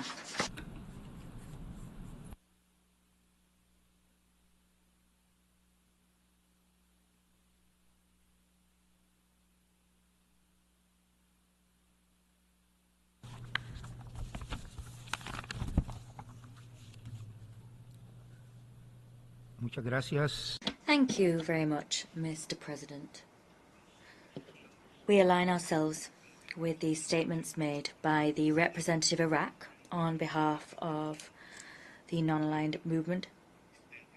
Says the speaker, Uganda on behalf of G77 in China, Honduras on behalf of CELAC, and Eritrea on behalf of the Group of Friends in Defense of the United Nations Charter. We thank and welcome our brother, Comrade Bruno Rodriguez, and we welcome the delegation with him here today. We are grateful for the important information provided to us by them. It's clear that our beloved sister of Cuba continues to face great suffering. Capricious displays of imperial hegemony undermine multilateralism, as well as the credibility of the United Nations, and that means that there is now an overriding need to abandon unipolar ways of thinking. With a spirit of liberty, we need to speak out with our own voice, with identity, with our dignity, and in defense of our shared values. The international community must move towards and become a part of the new multipolar world which is already in existence. It must stride towards better integration. It must reject and denounce the vestiges of imperialism, colonialism, and neo-colonialism. Cooperation based on mutual respect, the United Nations Charter, and non-interference are crucial for the development of all the peoples of the world. Applying or encouraging the use of economic, political, or any other measures is a violation, a flagrant violation indeed, of international law and, I repeat, of the United Nations Charter. It is reprehensible that today there are states who continue to impose the use of illegal, unilateral, coercive measures which are arbitrary in nature as a biased, selective political instrument to conduct a frontal assault against dignified, independent peoples who reject their interventionist measures and do not yield before the things that they impose or demand. In the face of this systematic interference, our peoples must unite with political will and in solidarity to reject, condemn, and overcome these aggressions. They must exercise their inalienable right to self-determination, defend national sovereignty, independence, and must build their own model of political, economic, social, and cultural development, free of interference, intervention, threats, or foreign aggression. Many decades have elapsed since 1959. Since then, the United States has had in place its illegal, inhumane blockade and consequently has attacked, triggered, and striven to entrench the destruction of the heroic and generous Cuban resolution. This economic, commercial, and financial embargo imposed unilaterally by the United States against Cuba has evolved and has been ratcheted up over more than 65 years. It is one more measure among the myriad acts of terrorism conducted against Cuba. Today, the embargo includes a proliferation of economic coercion and aggression measures. There is the very open intention behind these to isolate, suffocate, or immobilize Cuba. The United States shores these up with an intense slander campaign, and this has included the unfair inclusion of Cuba on the infamous state sponsors of terrorism list. Nicaragua demands that Cuba be removed from that list. The negative repercussions of the blockade have increased over the years, and that has stopped Cuba from having vital access to goods to meet their social, economic, environmental, and human development needs. The United States has on a mass scale and flagrantly undermined the crucial human rights of the Cuban people. In addition, they're showing total scorn for that fact. They violate the Cubans' right to life, food, education, and their right to development and self-determination. What we are seeing is quite clearly an international crime against the Cuban people. Mr. President, in Cuba, in line with the spirit of Fidel, the people resist today more than ever before, and they prevail with bravery over the most brutal blockade ever seen. Very few countries in the world would be capable, as Cuba is, of facing up to such a ruthless, uneven, and protracted aggression imposed to destabilize and visit pain and suffering on the daily life of the Cuban people. Year after year, the international community has declared that it is unjustifiable. That is what the United States is doing in an attempt to justify their attempts to subjugate a people that will never surrender. They are a people strong, driven forward by the will of Martí. They are absolutely resolute. They're a people that have defended with dignity their sovereignty, their resolution, and their socialism. They're an example of solidarity and nobility, an example of just how noble our continent is. Once again, we condemn the immoral and unjust embargo imposed against Cuba. Cuba is always acting in solidarity with others. It is internationalist in its outlook and is always ready to help the international community. We demand an immediate end to the economic, commercial and financial embargo imposed by the government of the United States of America against the sisterly Republic of Cuba. That is a destructive policy which continues to stand as an immoral act against the Cuban people. This practice is illegitimate, illegal, and erodes the progress made in global economic governance and strips that progress of its credibility. The policy of the U.S. government is anachronistic and politically obsolete. It is interventionist and it continues to be imposed in defiance of the universal appeal ringing out from the people of the world. The United States people have also spoken out against the blockade. And the U.S., in ignoring them, is showing total disregard for the United Nations. 32 GA resolutions have called for an end to this inhumane blockade. The people of the world, including the people of the United States, will always be with Cuba by its side, walking with Cuba. They want this aggressive policy to be lifted. They want peace, respect, non-interference, and the end of the illegal embargo against Cuba. We are fully convinced that international solidarity with Cuba will remain firm. We are convinced that the General Assembly will today adopt this resolution presented by Cuba. In so doing, it will condemn once again this criminal embargo and all of the extraterritorial measures and implications that continue to worsen against the sisterly Republic of Cuba. Nicaragua will also always stand united with the indomitable spirit of Martí, Fidel, Raúl Díaz-Canel, and will always defend the sovereignty and self-determination of the great Cuban people. Nicaragua, as it does every year, will vote in favor of draft resolution A/79/L6. We reiterate our support for, thanks to, and solidarity with this generous, beloved people and government of Cuba.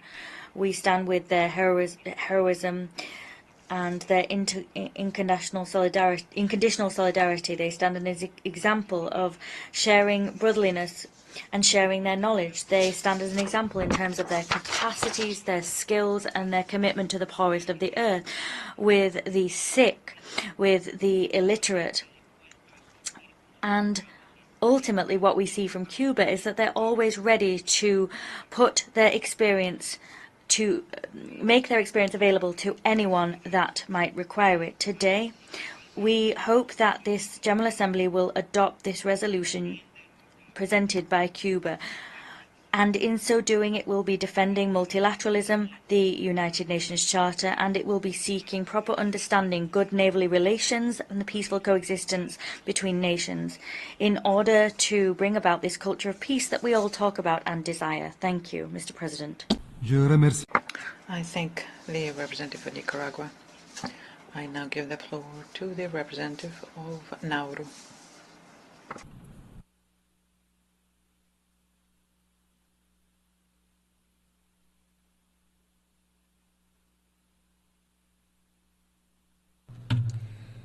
Mr. President, I stand before you today representing the people of Nauru to address the critical issue of the economic, commercial, and financial embargo imposed by the United States against Cuba. This matter extends beyond borders. It speaks to our shared humanity and the principle of solidarity among nations. For over 6 decades, this embargo has not only stifled Cuba's economy, but has also inflicted profound suffering on its people.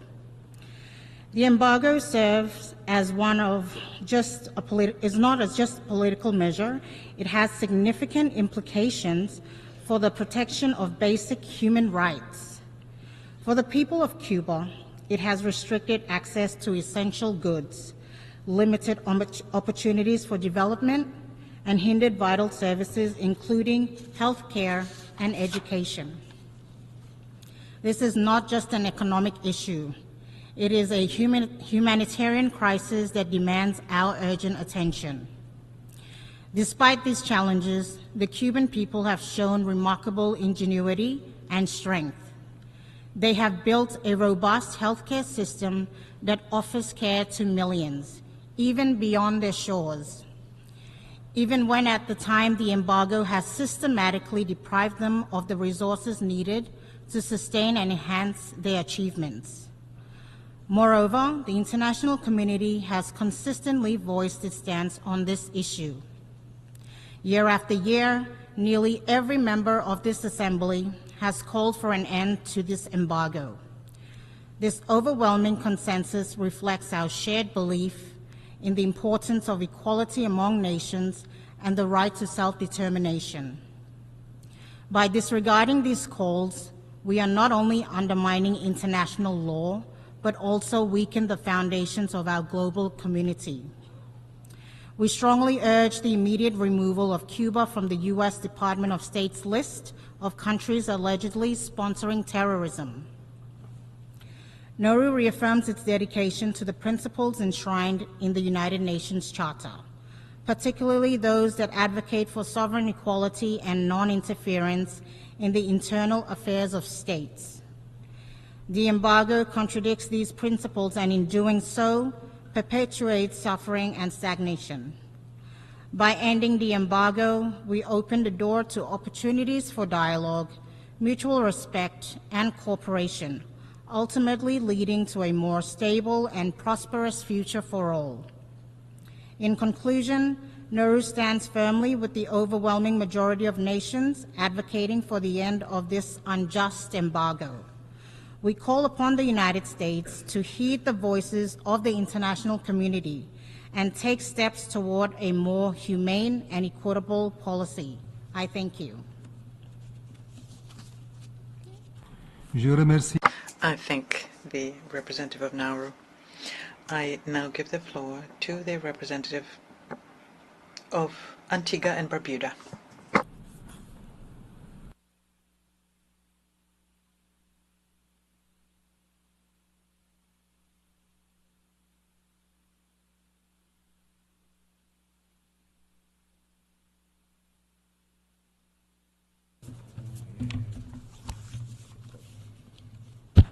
Thank you, Mr. President. Mr. President, I join colleagues in warmly welcoming the distinguished Honorable Foreign Minister of Cuba and his team.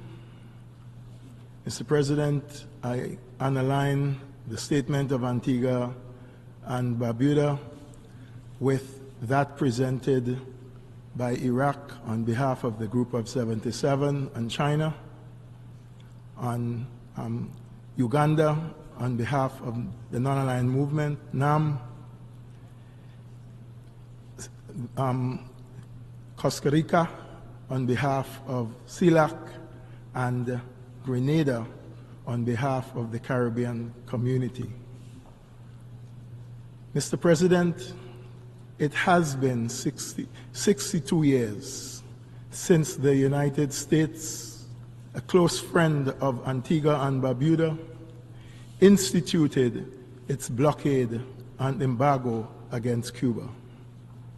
Time and time again, the international community, through the General Assembly and my Caribbean community, in its several institutions, have long called upon the United States of America to lift the trade embargo on Cuba and allow its citizens to benefit from their fair share of globalization and sustainable development.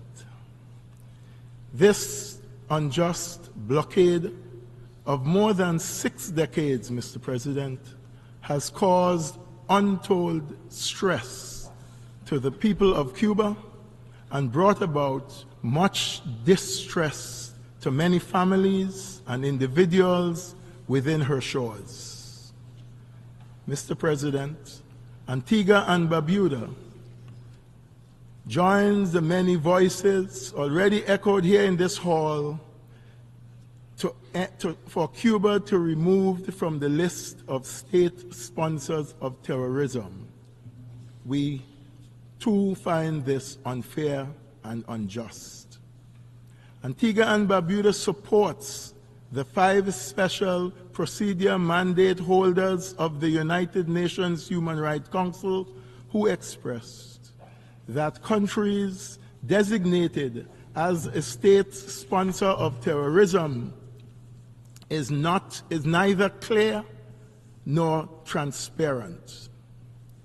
We therefore call on the United States to lift the blockade and remove Cuba from the list of state sponsors of terrorism, and to fully comply with all of her international human rights obligations, including extraterritorial obligations, and to take immediate action to end the blockade against Cuba and remove her from the list of the State Department on state sponsor of terrorism.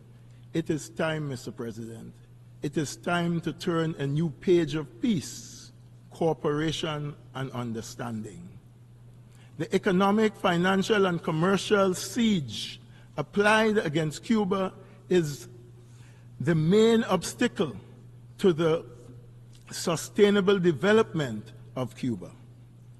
The continued application of the embargo also threatens Cuba's full implementation of the Sustainable Development Goals, the 2030 Agenda, as well as the recently adopted Antigua and Barbuda Agenda for SIDS, Abbas, and other international negotiated agreements that we have all signed on to.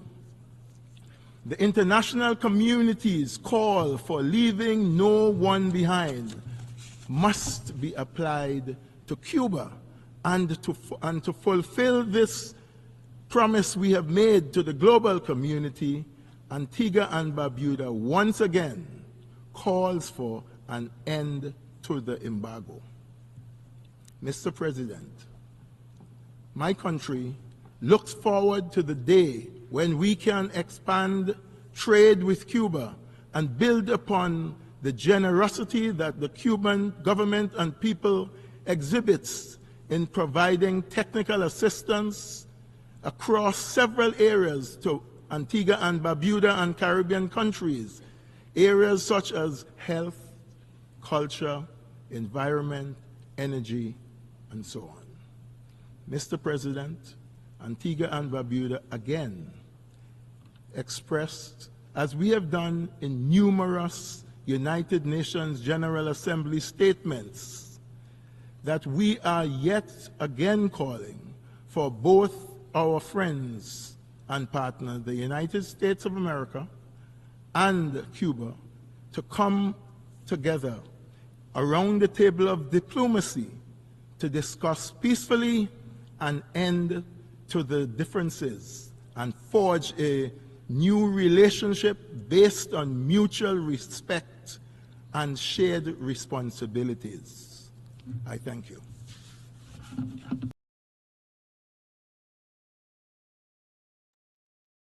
So with those words of the representative of Antigua and Barbuda, I do want to skip ahead to the current live moment at the United Nations, because the Foreign Minister of Cuba, Bruno Rodriguez, has begun his main speech at the United Nations outlining the necessity to end the criminal U.S. blockade on Cuba.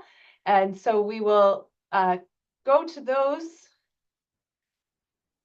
remarks from Bruno Rodriguez, and then I believe the vote will happen shortly after, and then we'll have some time for reflection, I think, from our folks on the ground with the New York, New Jersey, Cuba C, and others in the United Nations itself. So I'm going to go ahead and share the screen again. The UN General Assembly, the remarks of the Cuban Foreign Minister, Bruno Rodriguez, have just begun. L6. Minister, you have the floor. Señor Presidente. Mr. President, distinguished permanent representatives, distinguished delegates. For 5 consecutive days, from Friday, October 18th to Wednesday, October 23rd, Cuban families had no electricity but for a few hours. They were anxious about the possibility that their food would be spoiled. They knew that it would not be possible or it would be very costly to replace that food. Many Cuban families lacked running water. Hospitals worked under emergency conditions, and schools and universities suspended their classes. Businesses interrupted their activity. The largest businesses only maintained those vital activities. The economy stopped during the blackout caused by Hurricane Oscar, and that began on October 20. The Hurricane Oscar had a devastating impact on the province of Holguin. The hardest hit was Guantanamo, where a U.S. naval base is currently hijacking our territory. Despite the unflinching and effective efforts of the internationally recognized civil defense of Cuba, 8 people died during the hurricane, including a 5-year-old girl. 2 people went missing. The municipalities of Imias, San Antonio del Sur, Maicí, and Baracoa suffered grave damage. Satellite photos showed a country with all its lights off and, moreover, a country beset by heavy rainfall and strong winds. It was impressive to note the calm, understanding, confidence, and the conscientious way in which an entire people mobilized. They offered their solidarity to neighbors and vulnerable citizens, and did so together with 52,000 self-sacrificing and heroic electrical workers. They were far from their families and worked tirelessly to pull off a true feat. They did so together with our party, our government, the Revolutionary Armed Forces, the Ministry of the Interior, and Cuba's bodies of people's power. The primary cause of the national power system failure was the lack of fuel. That affected power generation and sowed instability. And that was all connected to the precarious conditions of our power plants. All of the above is a direct consequence of the extreme economic warfare being led through measures applied by the U.S. government since 2019. These measures of economic warfare were designed in particular to prevent the supplies of fuel and spare parts and components required to guarantee the technical maintenance of our power plants and electric grid. They were also designed to hinder investments and our access to financing. We have overcome our most acute power emergency. But for the Cuban people, normality includes long-lasting and frequent blackouts that affect the homes of individuals and fundamental services. Power generation in our country largely depends on imported fuel. However, it is well known that the U.S. government has continued to implement a policy of maximum pressure. It has done so in violation of international law. That maximum pressure policy is aimed at depriving Cuba of fuel supplies from third countries, and it is applied through sanctions visited upon manufacturers and suppliers, as well as forwarders, brokers, and insurers. In only 1 year, the former Republican government imposed sanctions on 53 vessels and 27 companies in relation to shipments heading for Cuba. The damage done to the Cuban economy during 18 years of the blockade amounts to $252 million. That money that our country loses or fails to receive would be sufficient to guarantee the maintenance of our thermoelectric power stations. It would be enough to purchase the spare parts that would make it possible to ensure the smooth functioning of our power plants and to avoid power outages. The cost of the damages caused by 5 months of blockade is equivalent to Cuba's annual fuel imports. These stand at approximately $2 billion. President Joseph Biden's administration tends to claim that its policy is to help and support the Cuban people. That's what he says his policy is doing. Who would believe such an assertion? We deeply appreciate the meaningful expressions of solidarity with Cuba and the Office of Cooperation we received recently from many nations and a wide range of stakeholders. Mr. President, the Cuban economy has in recent years experienced unprecedented difficulties. These have had a critical impact on the well-being of our population. Our people are suffering on a daily basis. Our government works tirelessly to find solutions to such adversity and bitter challenges. This is an unavoidable obligation and a very, very difficult one. The root causes of these situations are myriad, as they may be for any other country. The causes of our current situation are both domestic and also the consequence of international developments which exceed our national capacity for action. What makes our situation unique and extraordinary in Cuba is the deliberate determination of the United States to suffocate our national economy and to sabotage and impose insurmountable obstacles in order to prevent our growth and development. No other country in the world, not even those whose economies are far more robust than the Cuban economy, could cope with such a brutal, asymmetric, and protracted aggression without incurring considerable costs in terms of their people's living standards. The United States is looking to threaten Cuba. They're seeking to state that they will impose deprivation. With the economic blockade against Cuba, imperialism is warning the whole world that any nation daring to firmly defend its sovereignty and to build its own future will pay a price for that rebelliousness. No one could doubt the ability that the U.S. has today to deal a devastating blow to the economy of any country. In the case of Cuba, the U.S. has been doing just that for 64 years. The United States knows only too well that it is violating the UN Charter and international law with such a merciless aggression. The United States is aware that it is violating international standards governing trade and navigation. The U.S. applies or threatens to impose coercive measures against the citizens of any nation, their companies and financial institutions, if they trade or establish economic relations with Cuba.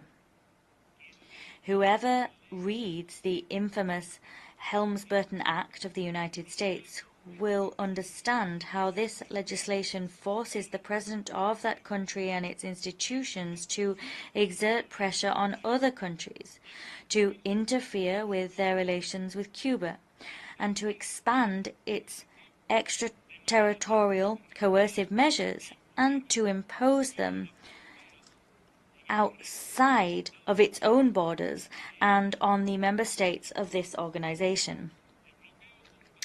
The blockade against Cuba is economic, financial, and commercial warfare, and it qualifies as a crime of genocide. It is a mass, flagrant, and systematic violation of our people's human rights. It is the broadest, most comprehensive and longest standing system of unilateral coercive measures ever applied in history against any country wheresoever. What would Cuba be like today had it had the $164 billion of which the embargo has deprived it since it began? Damages incurred amount to $1,499,710,000,000. If we look at how the dollar behaves against the price of gold. Curiously enough, under such extreme conditions, Cuba has built a social program that has earned world renown. That social program has protected the lives of Cubans, and it has not excluded anyone. Mr. President, since 2017, the previous U.S. administration began to impose additional coercive measures against Cuba to ratchet up the economic blockade. The cruelest fact that was in the context of the COVID-19 pandemic, these measures were stepped up to an extreme and even more perverse and harmful scale. They even hindered the purchase of medical oxygen and ventilators. It was a political commitment that was announced by the then President of the United States from the moment of election. The policy was designed to undo the progress made in bilateral relations between Cuba and the United States between 2015 and 2016. President Joe Biden, with surprising duplicitousness, has kept intact the coercive regime by his predecessor. He has implemented it fully aware of its devastating impact on Cuban families. Under Joe Biden's presidency, the losses incurred by Cuba as a result of the embargo amount to more than $16 billion. That means that every day that this criminal policy remains in force, our country loses $14 million. These are exorbitant figures for any nation and are even greater for a small island state developing economy without a wealth of natural resources. That is Cuba's position. The comprehensive report presented by the UN Secretary General pursuant to Resolution 78/7 contains the valuable contributions of 183 member states and 35 agencies, funds and programs of the UN system. That report is faithful and compelling testimony of the terrible consequences of the blockade on the Cuban people and the island's economy, and the report attests to its extraterritorial effect on other countries. We note the impact of the blockade on the worsening of several essential services and the decrease in supplies that services and supplies that Cubans have actually enjoyed for decades as a result of a policy of social justice and equity. These supplies and services include electricity, health, education, food, water, public utilities, public transport, the production of food and medicines. All of these are services that the people require and for which the scant financial resources of our country are not enough. More than 80% of our people have only ever known Cuba under a blockade. All Cuba's young people have been forced to live in a country under embargo.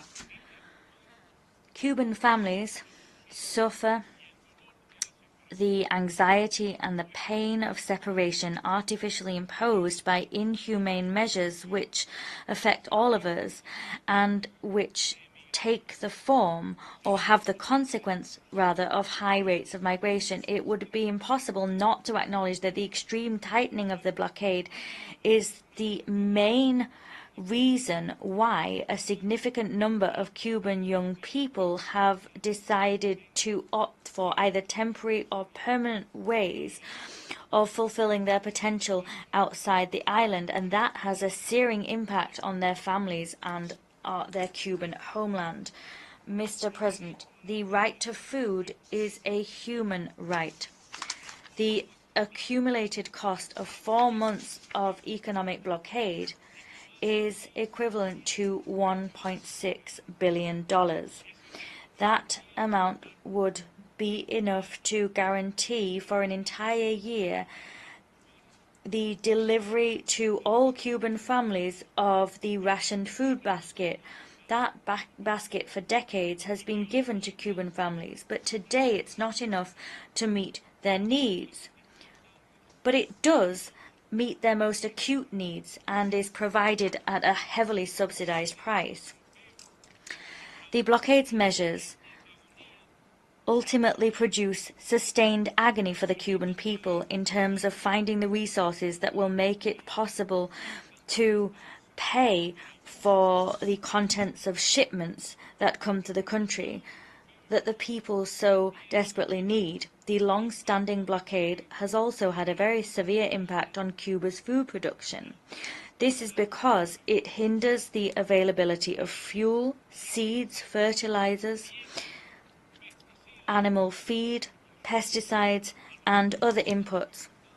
All of this adds to the difficulties already listed in difficulties affecting maritime transport and the availability of electricity.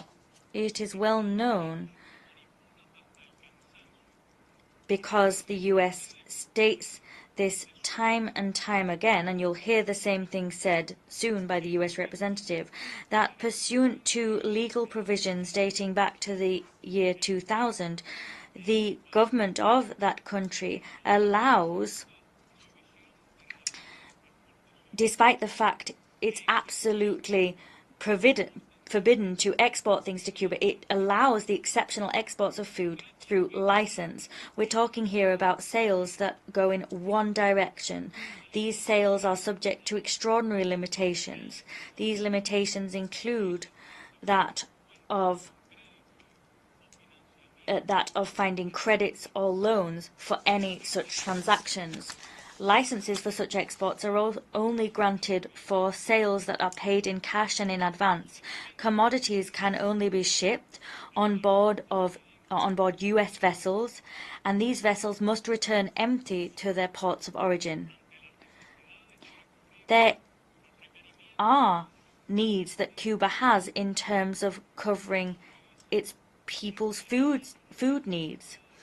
Cuba has therefore made use of that mealy-mouthed, narrow possibility in spite of these draconian conditions, but these transactions could actually flower and become true dynamic trade. If the blockade did not exist, the volume could also grow. The same government that authorizes those sales deprives Cuba of the financial resources it requires to import such food or inputs for the food industry from any country in the world, not only from the United States. The human right to health should be sacred. Cuba is capable of producing around 60% of its basic either adjusted or essential drugs list. In recent years, it has been impossible for Cuba to guarantee this production due to the extreme ratcheting up of the measures imposed against our government. These measures have taken a toll on people's lives. Infant mortality has increased, and Cuban life expectancy has decreased. Cuba is deprived of some money, a lot of money. Indeed, we would need the money we lose during 25 days of blockade alone to guarantee the manufacturing and availability of antibiotics, painkillers, hypertensive drugs, and many other essential medicines required for our sick people. These include boys, girls, older persons, and pregnant women. With $12 million, Cuba could buy the insulin necessary to treat all of our diabetic patients. The losses incurred by the blockade within a single day exceed that amount. The damages caused by 9 days of blockade are equivalent to the $129 million necessary to import the expendable medical supplies used by our country every year. These supplies include cotton, syringes, catheters, needles, and sutures, among other inputs. And these supplies also include all of the reagents required by the national health system. 15 minutes of blockade, less time than this speech, that is, are equivalent to $144,000 in losses to Cuba. That is money that we require to buy the implants required by our hearing-impaired children and teenagers. It is still impossible to access the medical equipment, therapies, and medicines best suited to our needs from U.S. companies. We have to acquire this equipment at exorbitant prices through brokers, or we have to replace or substitute these supplies with generics that are not as effective, even to treat the newborns and sick children. The U.S. government is perfectly well aware of the direct and indirect impact that its policy has on the Cuban health system. It is only too well aware of the suffering and the anguish it causes, as well as its consequences in terms of incomplete treatments, delayed treatments, postponed surgeries, and scant medical inputs. It cannot conceal the fact that its goal is quite clearly to visit harm upon the Cuban population. It is fully aware of that fact. Mr. President, no government should pursue as a policy a quest to impoverish and deprive other nations, causing shortages. Far less is it appropriate to do so in a small neighbouring country that has not enforced any measure against the country of that government. It is a collective punishment prohibited by international law and international humanitarian law. Among the measures designed to ratchet up the blockade that have been applied in recent years, we'd like to point out, because it is so slanderous and because it causes such huge economic damage directly and indirectly, the measure I'd like to point out is the U.S. decision to include Cuba in a list issued by State Department that arbitrarily designates countries as sponsors of terrorism.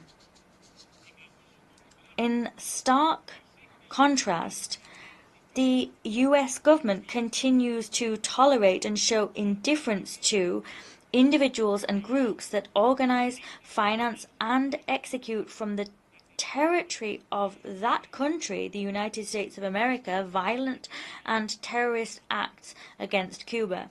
An example of such acts was the recent release by the U.S. judicial authorities of an individual who, on October 30th, 2020, stood in the middle of the street and opened fire and shot 32 rounds with a machine gun against the Cuban embassy in Washington, D.C. That list has no legitimacy whatsoever. Neither does it make any contribution whatsoever to international efforts against terrorism. Rather, it undermines those efforts. It is an instrument of political coercion applied through economic measures that are punitive and through threats. The presence of any country on that list automatically activates a series of coercive measures. In Cuba's case, these cause damage equivalent to that of the blockade and add to that blockade. Among them, we can point to the fact that financial institutions that establish links with Cuba are afraid of U.S. reprisals. Since the beginning of President Biden's term, 1,064 foreign banks have reportedly refused to offer their services to Cuban entities out of fear of U.S. fines. Our nationals in several countries have been refused banking services simply for being Cuban citizens. That is deeply discriminatory. Citizens are also deprived of the privilege of the ESTA visa, an ESTA visa that would allow them to enter the U.S. That allows other countries and other people to enter the U.S., but Cubans or people that have traveled to Cuba are deprived of the ESTA, and that is discriminatory. Over the last year, more than 300,000 European citizens who visited Cuba were denied the ESTA visas. It has an intimidating effect, and in order to amplify that, the list of people whose visa applications have been denied are made public. The United States is seeking in every possible way to prevent Cuba's economic recovery. It's doing so by harming tourism. That is a key source of income. The United States seems to feel it has the right to tell people from other nations which countries they are not allowed to visit, because if they do, they will suffer reprisals. As a political weapon, the United States stymies its citizens' freedom of travel, its own citizens, as well as that of other citizens of other nations. The U.S. government is perfectly well aware that Cuba does not sponsor terrorism and that it has no links at all to terrorism. The presence of our country on that list is totally unjustified. However, it is also evidence of the fact that there are no political or ethical arguments which justify the economic war waged against us. The current President of the United States inherited this nefarious decision. It was a decision taken by his predecessor 9 days before he left the White House. However, President Joseph Biden is absolutely able and has every authority to sign at any time a document which would remove Cuba from that spurious list. We should never have been placed on that list. It would be the only morally and legally right thing to do. The international community has, in its vast majority, recognized that Cuba is not a terrorist country. Myriad governments, parties, parliaments, solidarity movements, and civil society organizations, as well as associations of Cubans living abroad, international organizations, statements made by former U.S. presidents, U.S. Congress members, journalists, and intellectuals. Many such groups have called for Cuba's removal from that list. We also recall here the declaration signed by 123 countries. That declaration pursued a similar goal at the Human Rights Council. Mr. President, over the course of this last year, the U.S. government has announced several measures that it presents to the public as supposed mitigating measures, palliatives for the economic blockade. Don't fool yourselves, they are not. The U.S. is obviously pursuing a political goal. and in so doing, it enacted exceptions within the broad range of prohibitions and reprisals. Supposedly, in so doing, the US government intended to offer opportunities to the private sector of the Cuban economy. This is a sterile and deceitful move. None of these measures are actually practically in force, and they happen to be inapplicable.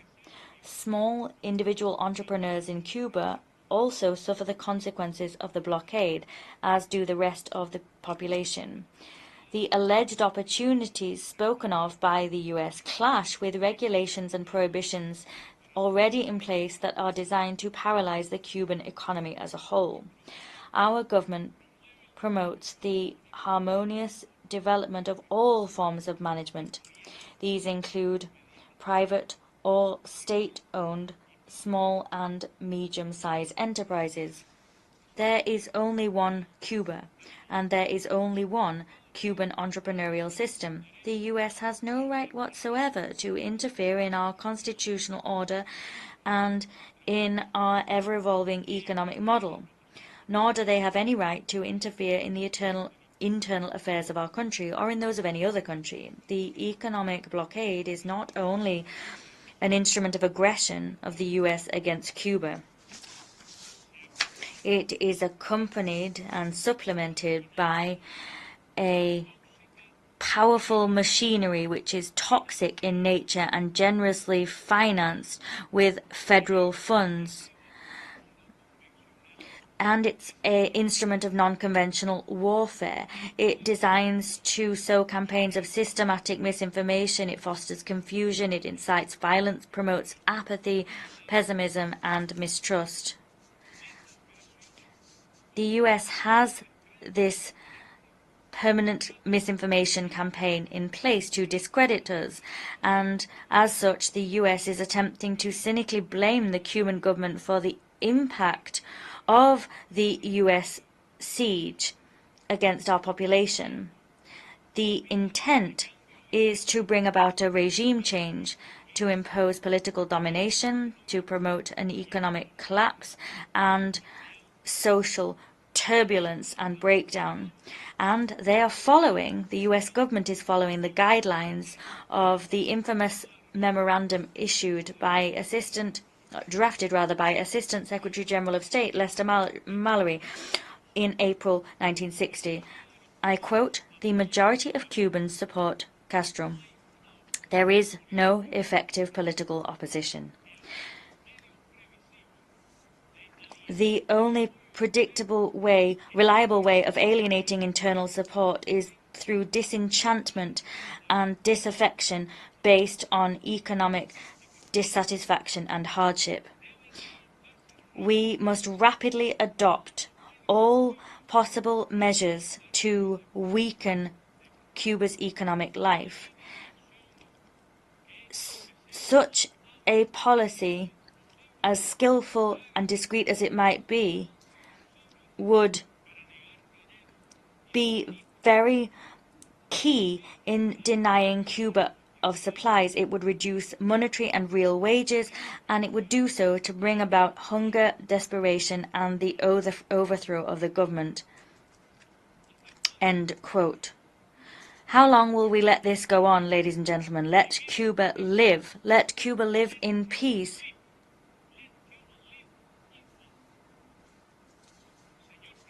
Mr. President, in a few days, there will be presidential elections in the United States.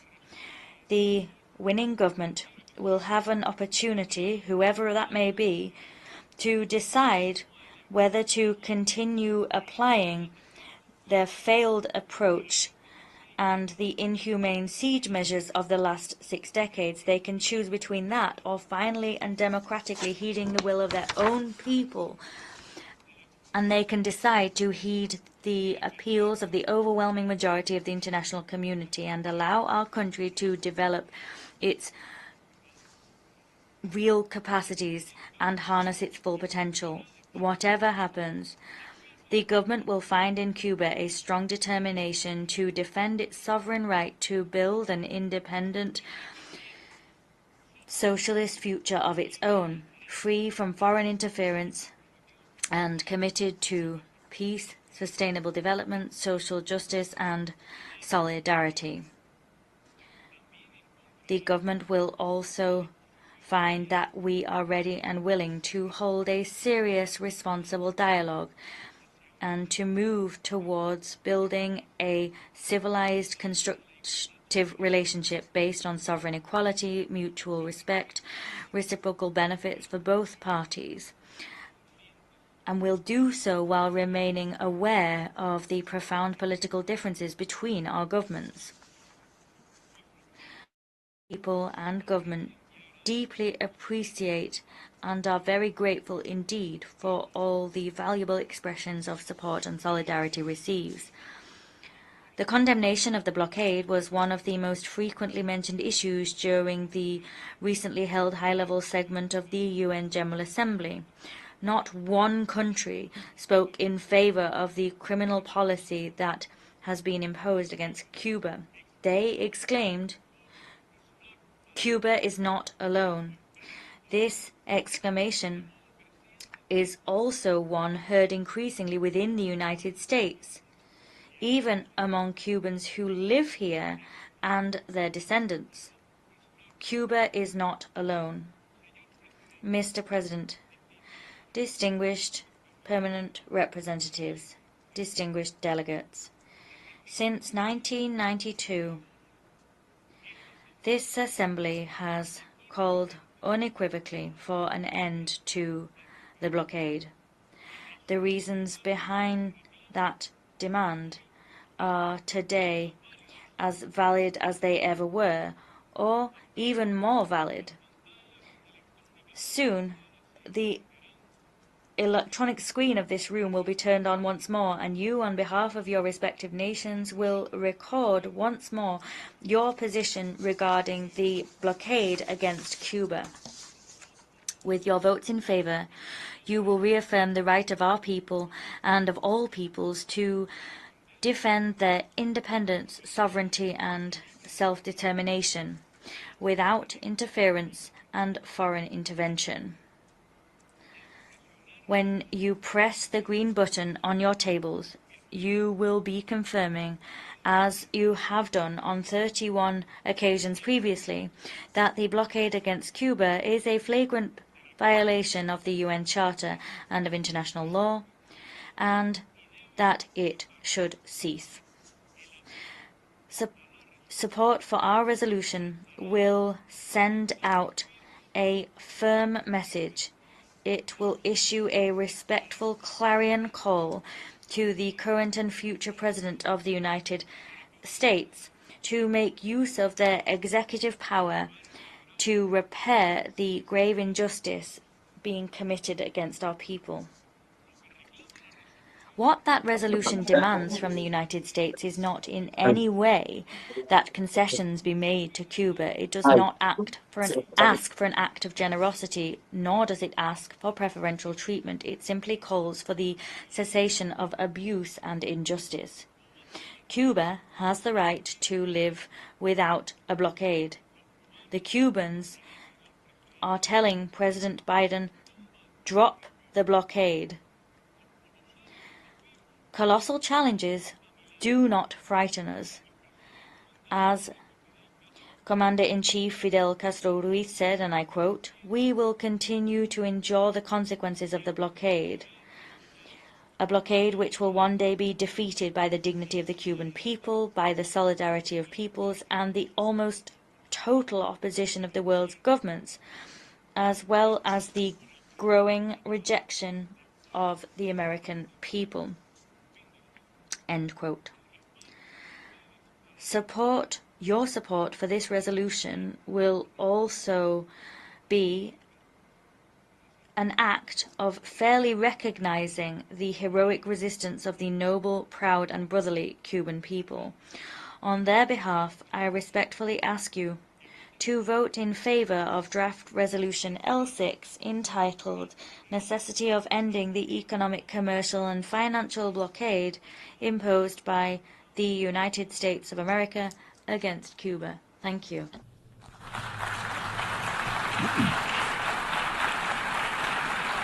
Je remercie. So those were the comments and contributions of Foreign Minister of Cuba, Bruno Rodriguez, to the United Nations, leading up to the vote. As I mentioned, we're a few minutes behind in our schedule, so we can go ahead in the future. And as Catherine gets ready to join us, I just want to share the results where Cuba has once again been victorious at the United Nations. We have an incredible show of solidarity, of worldwide condemnation of this criminal blockade. 187 countries voting to condemn this criminal United States policy.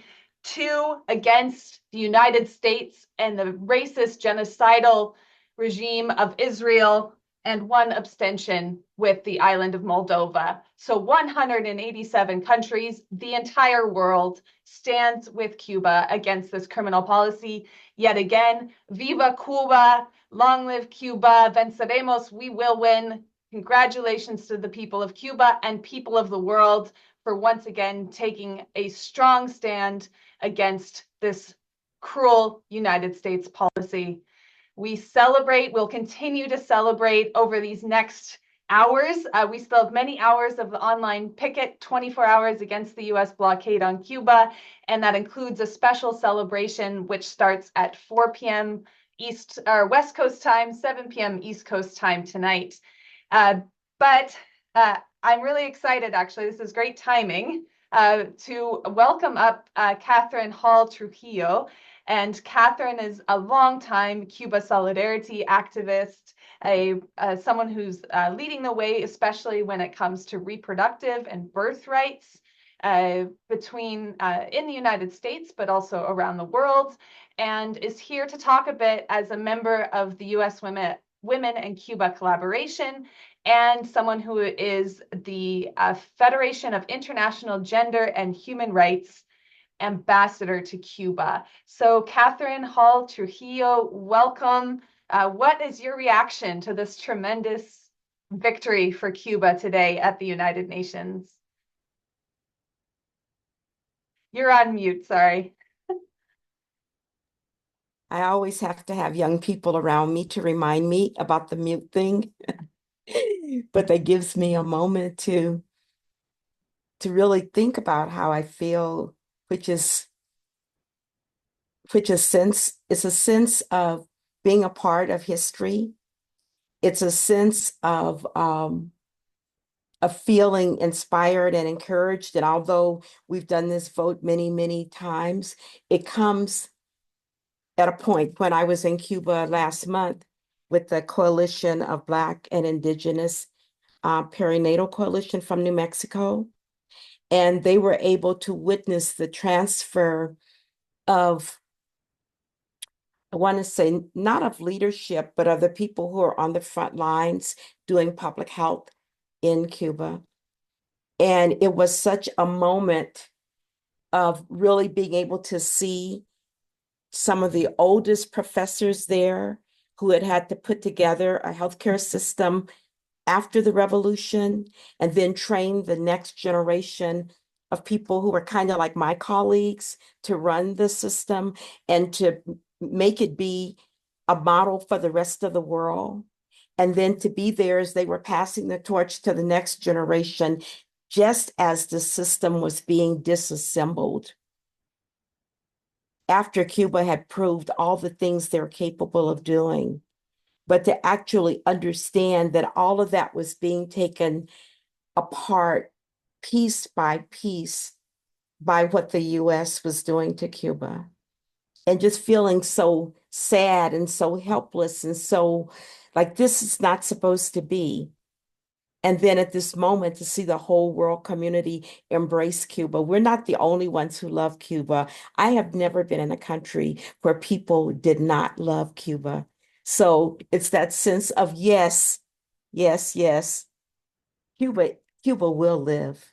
That's how I feel at this moment. Thank you so very much for sharing that reflection.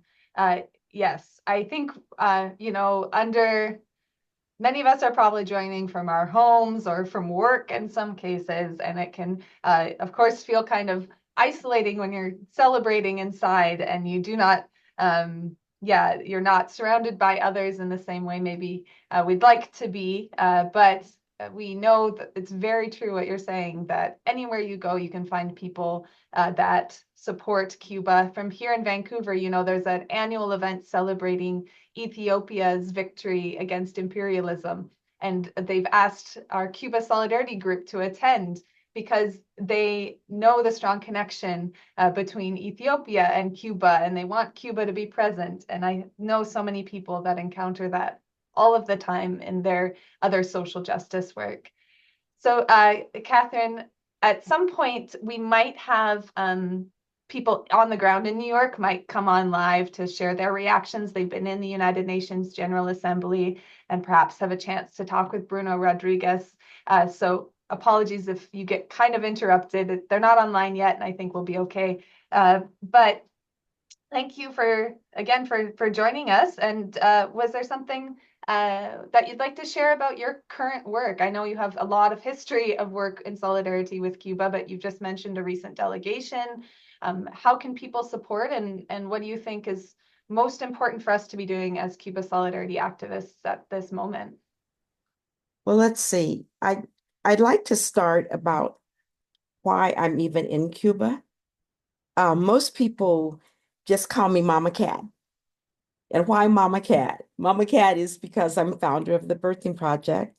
And the Birthing Project was the first African-American grassroots community-based maternal and child health project in the country. Now we're in about 15 countries, a lot of that due to Cuba. And I'm sure that some of those people in New York, IFCO Pastors for Peace, which administers the Cuba U.S. medical school program, would talk about that. But I got to Cuba because I had a clinic. I'm a midwife. Had a clinic in the United States, and we were all midwives. And medical students would come through our clinic as they were to volunteer. And as they were leaving, they would say, when I'm a real doctor, I'm going to come back here and work. Well, when they got to be real doctors, they couldn't come and work with midwives because at a volunteer clinic, because they actually owed about $350,000 for their medical career. So when I heard that Cuba had offered the U.S. 500 medical school scholarships, you can rest assured that when the medical students got there, I was there waiting for them, because I was thinking maybe we can get a doctor who can afford to come and work with us. And that was my initial involvement with Cuba 24 years ago. I'm still involved with those doctors. We have about 250 that are on the ground now, and one is indeed the international medical director of the Birthing Project at this moment. But what that did is like open the doors for me more and more and more to understanding that the impact that Cuba has, not only on Cuba, but on the rest of the world. As it turns out, the U.S. is ashamed and should be ashamed of the way our mothers and babies die in childbirth. But what I know for sure is that Cuba is the best place on the planet for a Black baby to be born. And this drives the work that I'm doing in terms of actually doing a research project that's made up of women like the ones from the New Mexico Perinatal Coalition to come to Cuba and really get a behind the scenes understanding of the Cuban medical and public healthcare system, and why, even with COVID, even with the blockade, even with the impact that it's having, they still lead the way in providing care to people who are disadvantaged. So that is like the heart of the work that I do and why I'm there. And also, Cuba models the way for us around the world and diplomats around the world to look at the possible. But being on the ground every day in Cuba that I'm there, and getting up every single day and working with my colleagues to better understand what happens there from the moment you're born into your primary care physician's practice to the moment that you die, you have that first human right of access to healthcare, education, housing, and the things you need to be as healthy as possible. So that is my relationship with Cuba and the impact I think that it has not only on my work, but the work of everyone who is involved in co-creating a better world on the planet.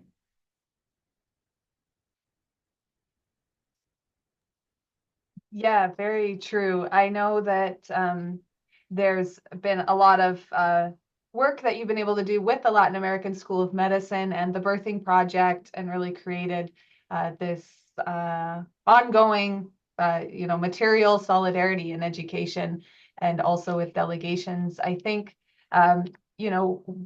this was years ago, but I doubt the statistics have changed very much. But Cuba's, infant mortality rate was miles below that of the United States, and even, on par with countries like Canada that also boast a so-called public healthcare system. But Cuba's is much more robust and very, of course, different than here in Canada. But the maternal mortality rate, I remember infant mortality rate, when we were traveling on the Pastors for Peace caravan a decade ago, we traveled through Washington, D.C., the capital of the United States, and I think their infant mortality rate was something like 12% per 100,000 births, the statistic that's based on 100,000 births. And Cuba at that time was five or so per 100,000 births. So these are very different statistics, and of course, very different when talking about Black, Indigenous people of color.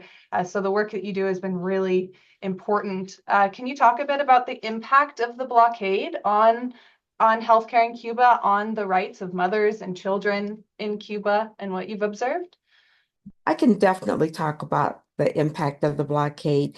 Actually, I co-teach at the National School of Cuban Public Health, an NSAP. And so that means that I just don't lead delegations to come and see for a week what different things are happening in Cuba. We actually do about 2 site visits every single day for 2 weeks that include lectures from people who are not just professors, but people who work on the ground. And so we are literally there to not only understand the healthcare system, and this is a really important part for the U.S. piece of why Cuba, is that we thought initially if we had more doctors, our healthcare system would improve. But when Cuba started graduating doctors to come back into the U.S., we understood that they were coming back into a broken system. And so in order to leverage the great gift that we had received from Cuba, we had to really think about our own public health system that they were coming back into. So the work that we actually do at NSAP is provide this informational course to policymakers, administrators, graduate students at universities, community stakeholders, an opportunity to see what a real healthcare system looks like, which is based on all the social determinants of health. And so when we look at the impact of the blockade, we see, for example, the obvious. At the pediatric hospital last month, there was not a pediatric blood pressure cuff to be found. We know those, and we're there at the hospital with sick babies, with parents, and really understanding what it's like to bring your baby in for care. And you have people who are the best trained in the world, who can take care of you, who know what to do, but don't have the basic equipment they need to do that.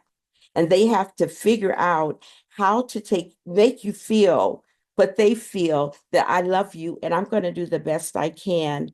And what we get out of it, and what I want my students to get out of it, is the impact of the blockade, that we are the reason there's not a blood pressure cuff. When we visit the Casa de Abuelos, which are grandparents who are my age, 70s and older, who literally fought in the revolution, And we see the impact of them not having the nutrition that they need in order to maintain optimal health. When they don't have the things that you would expect, a wheelchair, a walker, or whatever, we see the impact with our own eyes, why they do not. But for me, as a woman who is a midwife, who literally helps a woman bring a baby into the world, it breaks my heart that what I see now is the impact of the blockade on breaking up families. I don't know what's worse, to actually just kill somebody right now or to slowly take away the things that matter to them and hold them together and are the reasons that we bring babies into the world in the first place. It is not okay that women and men have to really understand that the blockade is working, in the sense that the idea is to cause so much economic crises that the system is so disrupted that people feel they have to leave in order to survive.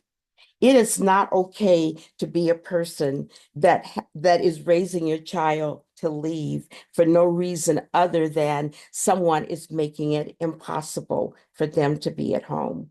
So to me, the impact of the blockade is not only what it does to institutions and how it deprives Cubans and other people of the things that Cuba has to offer, but the impact that it has on that basic unit of being a family. Yeah, very poignant observation. And we know that, you know, the instigators of this have a name, they have an address, U.S. President Biden, and following, you know, previous administrations, this has been a bipartisan policy. There's been some steps made, you know, forward, some connections made with Congress people, and of course, the reestablishment of U.S.-Cuba diplomatic relations and the release of the Cuban Five 10 years ago nearly under U.S. President Obama. But we've seen no indication from the Biden administration of changing Trump's criminal policies or that of preceding U.S. administrations. Biden has 90 more days. This is a time when people across the U.S. and around the world today, united with the United Nations, can hopefully put increasing pressure on the U.S. government to remove Cuba off the list of state sponsors of terrorism and lift the U.S. blockade. But likely our campaign will have to continue into the next administration. What do you see for the future of U.S.-Cuba relations, and I guess the importance of people-to-people relations that you've been building between the United States and Cuba? I think that the people-to-people relations are at the top, somewhere at the top. Everything is at the top. And because you actually get an opportunity to see with your own eyes what is happening, not in a general sense, but in a sense of you can't go to Cuba without making a friend. You can't go to Cuba without coming back with someone that you met, name and face on your heart. And I think when you have had an opportunity to make that kind of relationship with the person, you also have the responsibility to follow up. And no matter how much confidence we do not have in our government, I have a good friend who won the California lottery who said, if you don't buy a ticket, don't be looking for your winning number. And so if you haven't done anything, then what are you expecting to happen? What are you expecting to happen? The other thing that's really important is that this is a moment. This is a moment, and midwifery say, we say, okay, now it's time to push. It is that moment when if Cuba was pregnant and having a baby, and that baby was just ready to be born, and you realize that the cord is around the baby's neck, it's a moment of urgency. We don't have the opportunity to sit back and say, oh, that's horrible. How could we all not be a part of midwifing a Cuba that has the right to live, that has the right to live? So I'm really losing patience with people that say, I love Cuba, I want to help Cuba, but they haven't done anything to do that today. It's like, no, if you really love Cuba, like you say you love Cuba, then you figure out one thing that you can do in a small way and one thing you could do in a bigger way. One of the things that Fidel said about allowing the U.S. students to attend the medical school, when everybody else said, why give them a chance? They have everything. He said, the one thing that they may learn is solidarity. And this is an opportunity for us to get beyond the things that separate us and to step into the things that we know that we want. You know, when you talk about the statistics in Cuba, Cuba has the highest literacy rate in the Western Hemisphere. Cuba has one of the lowest rates of violence on the planet. Cuba is the third country to implement the Beijing Women's Platform, where we're talking about gender equity. And as I said in the beginning, the middle, and the end, Cuba right now is the best place and the most likely place for a Black baby to be born and live to age 1.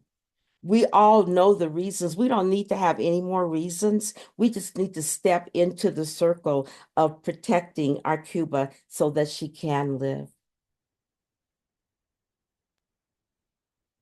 Very true. The Let Cuba Live has been, the slogan especially used over the past 2 weeks, the demand as Cuba's gone through the blackout, and we've really seen the critical and urgent impacts of the U.S. blockade. I guess just for closing, is there anything further you'd like to say, and any information you want to share, of course, about how to support the work of the Birthing Project or the work you do, or to where you direct people to get engaged in action for Cuba? Actually, it's all the work that I'm involved in is tied together. I love being a part of the U.S. Women in Cuba Coalition. I call them my badass sisters because they are like going toward that ultimate. We have to have solidarity. We have to reach out to people that don't consider themselves activists. We have to figure out what is that thing in common.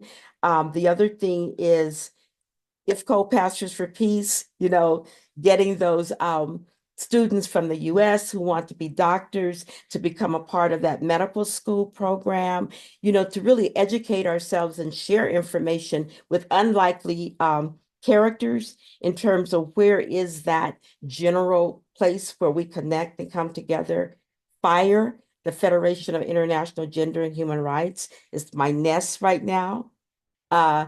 Because they've given me the best gift that I could want, which is to be ambassador to Cuba, to really better understand Cuba and help spread the word. So what I would say is what we can do to support the babies, the Birthing Project, and all of the other organizations is to step in right now and see what we can do to support Cuba, because by supporting Cuba, we are actually supporting ourselves.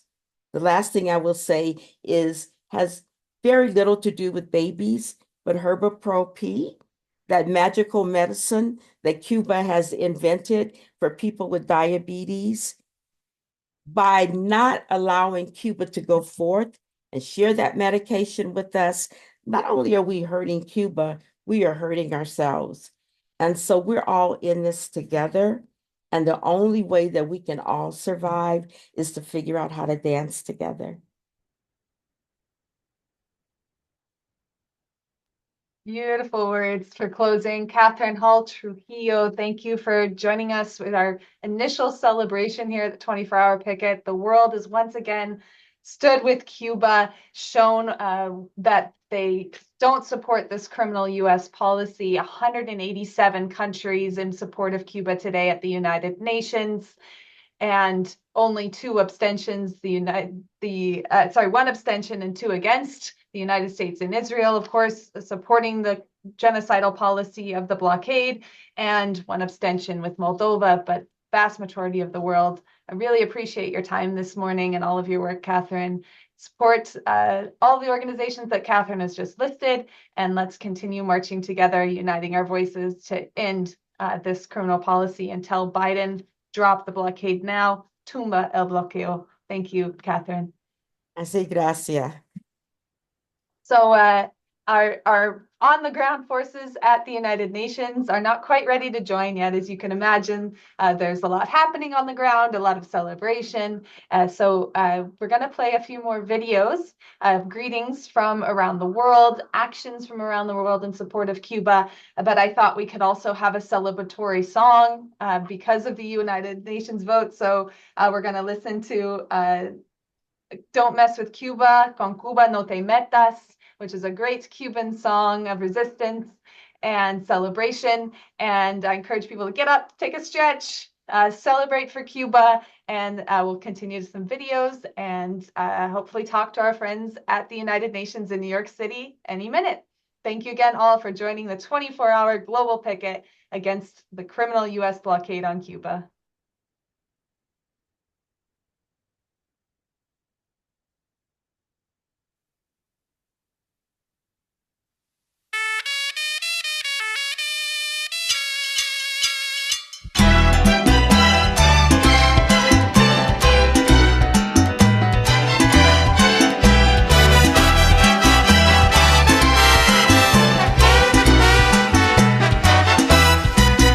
Preocupado el presidente anaranjado, viendo que las elecciones las perdió. Solicita a los que le hacen los mandados que se apuren pues la fiesta terminó. Y mirando que se va a acabar el varo, han formado un titingo. se han negado a abandonar la Casa Blanca. A la silla del despacho se amarró. Los pelitos que le quedan los arranca, pataleando por la rabia que le dio. Y mirando a Cuba con sus patas blancas, de cabeza se tiró. El que tenga confusión que se confunda, el que quiera claridad que venga a ver. La jugada no es compleja ni profunda, está claro cómo quieren proceder. Solo falta que nosotros los dejemos, y eso no va a suceder.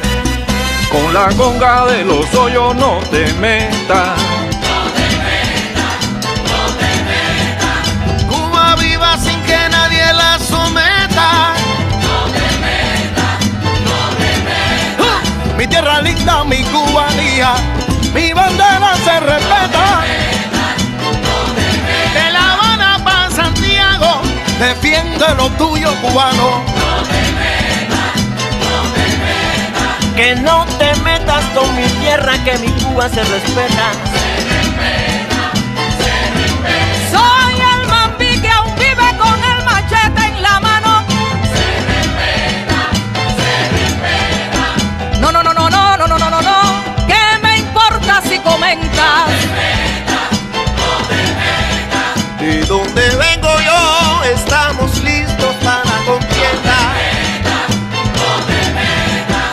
Aguanta ahí, pero dime tú, ¿pa' qué tú inventas?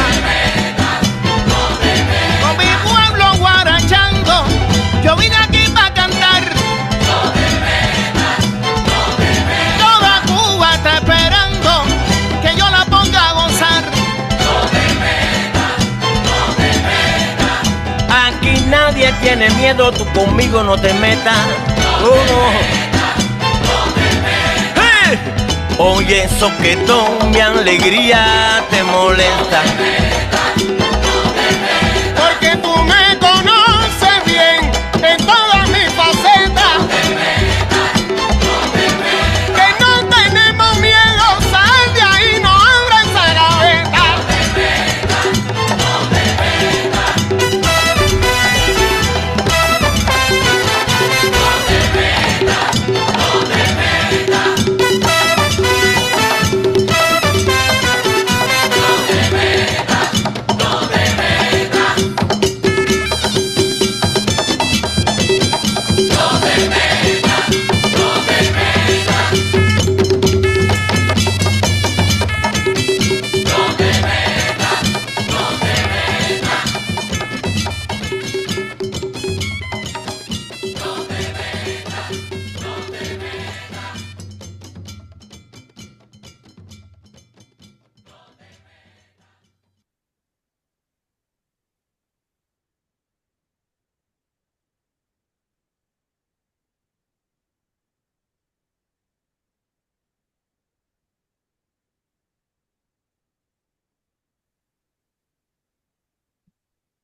For over 20 years, I have seen firsthand the reality of Cuba. The successful public health system which proved itself for the people during the pandemic. We're supposed to be live streaming, but the medical brigades that bring aid to countries suffering disasters. The first-class medical education received by over 100 countries, including the United States. At a Latin Sorry to interrupt the words of Arnold Trujillo. We will listen to that in full in a second, but it sounded like Ike might be ready to go online. I heard his voice. So Ike, if you can hear me, we are ready for your live stream. We're just waiting for you to tune on in.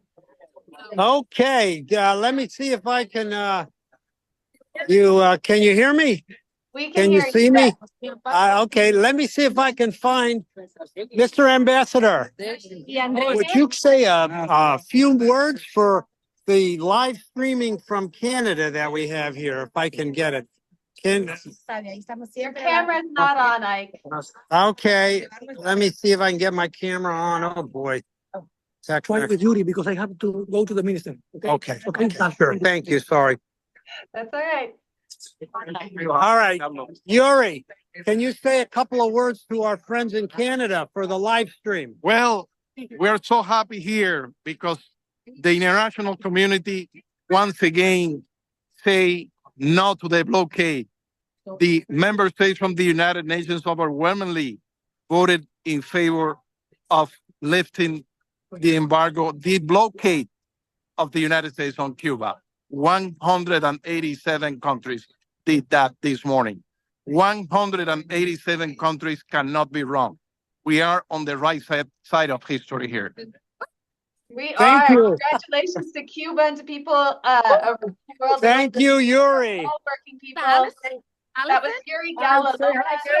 Excellent. Hey, Allison. Representative of Cuba to the UN.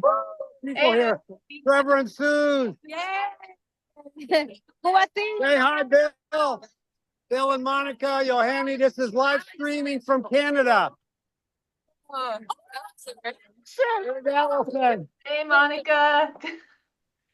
Great to see so many friends of Cuba. Say hello to the folks in Canada. Hello. Canada, live streaming from Canada. This is part of the UN delegation from Cuba. Thank you. Our revolutionary diplomats. Viva Cuba.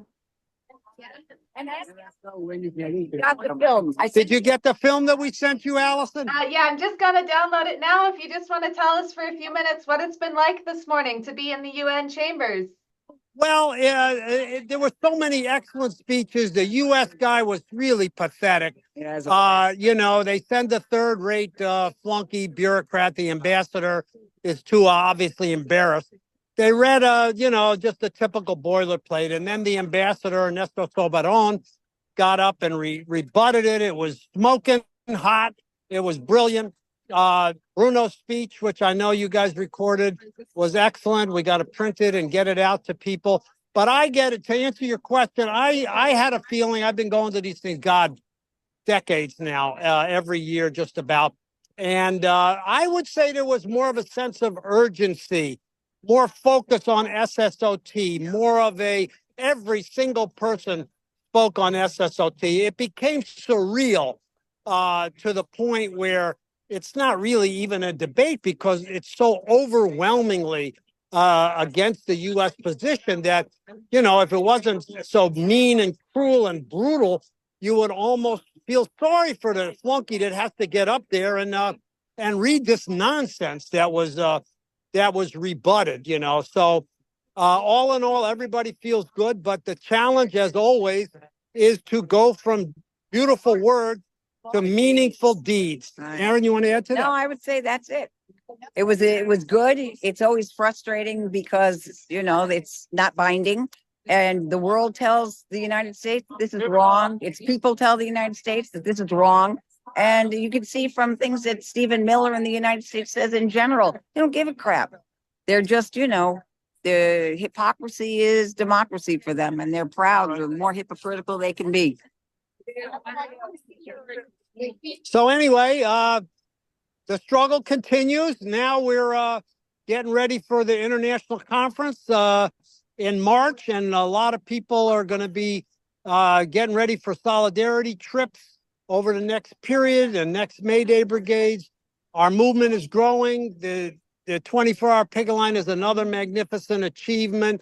And as long as we stay united and respect each other's different points of view on all the different questions that could potentially divide us, we stay united around Cuba and reaching out to every other struggle in the world, because they all relate to Cuba. It's remarkable to watch this debate, because you see the incredible breadth of solidarity with Cuba across all ideological and otherwise political differences. But the core is the solidarity forces. Anyway, I've gone on a lot. No. Thank you, Ike Nahum and Aaron Feely Nahum on the ground reporting from the United Nations, from New York, New Jersey, Cuba C, and the U.S. Cuba Normalization Conference Coalition. I've just put the links in the chat for following the U.S. Cuba Normalization. Ike mentioned a conference. It's going to be a conference against the U.S. blockade on Cuba taking place in March of next year. If you want to get involved, come to meetings. Click those links in the chat or send me a message. And we are now 17 hours, just over 17 hours into our global online picket. The celebration will be starting in a few hours. We have some awesome programming coming up with greetings from Ireland. Oh, thank you, Monica. It's great to see you. I'm going to share the video from Bruno Rodriguez. All right. And we'll see you soon, Ike and Aaron. Thank you. Thank you, guys. Great work. Down with the blockade. Down with blockade. Tumba el bloqueo. Tumba. Tumba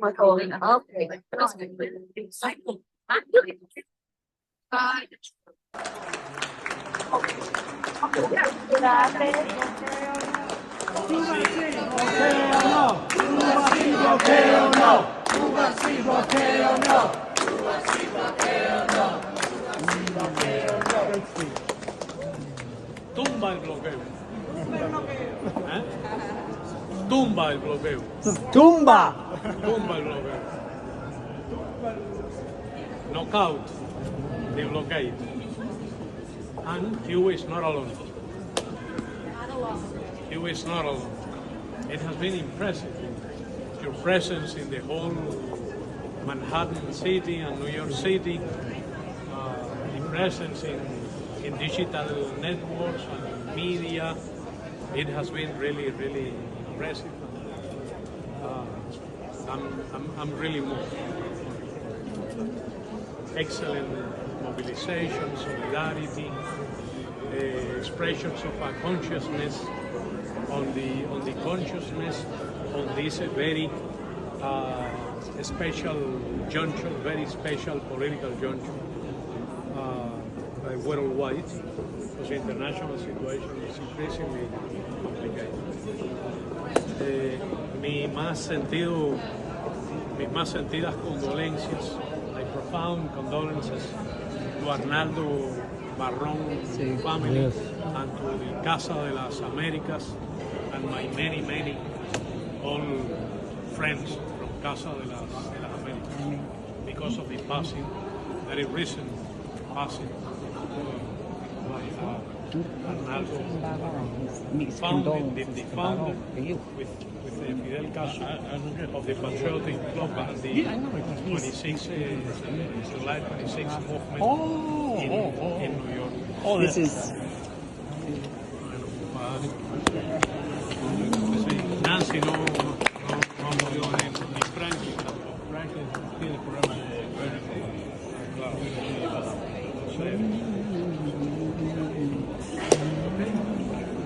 Thank you very much. Thank you. It was outstanding, and we're very proud of your expression, and we support you 120%. Thank you very much. You're welcome. Thank you very much. So our common struggle for the truth, for the justice. proud of you. We're always proud of you. I want you to be one of the Elon graduates that Cuba has helped to graduate. So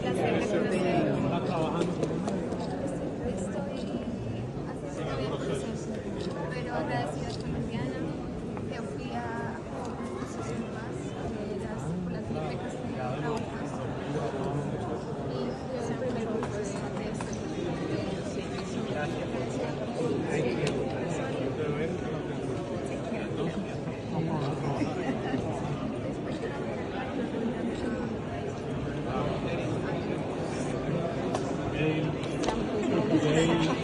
Father.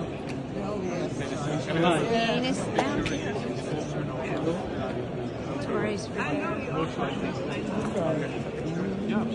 a blue jacket. Our Rastafari. El canciller. Thank you.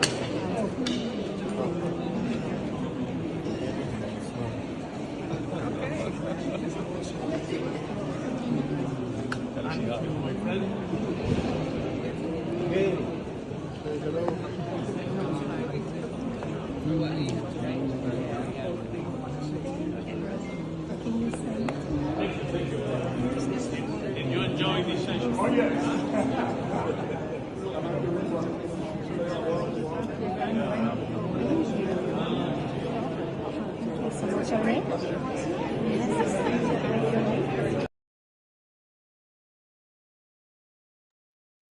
So that was a video of Cuba's Foreign Minister Bruno Rodriguez greeting U.S. activists following the victory of the Cuba at the United Nations today. Thank you to Aaron for recording that video and making us feel like we were part of what was going on at the United Nations. It's really a pleasure and an honor to be part of such a great victory. Estamos aquí por la acción de 24 horas en apoyo de Cuba y en este momento estamos celebrando la gran victoria para Cuba en el mundo. La votación de las Naciones Unidas es una otra gran victoria para Cuba contra el bloqueo criminal y también para gente del mundo, los oprimidos, los trabajadores del mundo. Estamos felices, pero estamos más que nunca. Necesitamos hacer cosas unidas a levantar nuestras voces contra este bloqueo criminal. Tenemos aquí con nosotros algunas gente desde Canadá y los Estados Unidos, Europa, África y otras partes del mundo. Y también estamos aquí con Gustavo Rojas desde Colombia. Nuestros compañeros de Colombia va a tener otro programa en algunas horas aquí como parte de la acción de 24 horas.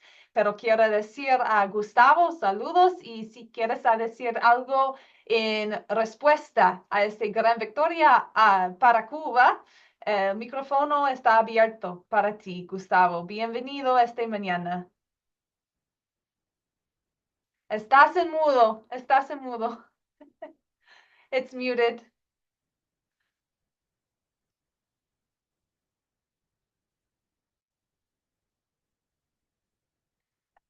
After Gustavo, we'll go again to the greetings that I had to cut off from our from around the world, and the words that we were in the middle of were of Arnold Trujillo, a Cuba activist, a longtime fighter based in New Mexico. I will go ahead and cue that up, but Gustavo, if you can unmute your mic, I'll try and ask you to unmute again. It's very good to have you here with us as part of the 24-hour picket action. Again, celebrating the great victory for Cuba at the United Nations today.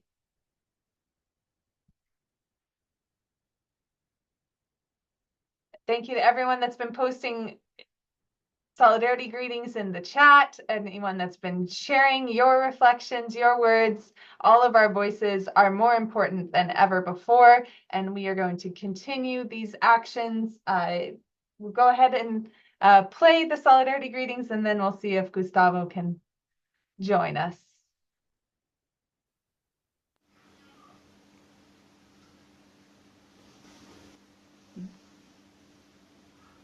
Honorable Chairperson and comrades, firstly, I would like to thank the Workers' Central Union of Cuba, CTC, the Cuban Institute of Friendship with the Peoples, ICAP, to organize the remarkable International Day of Workers.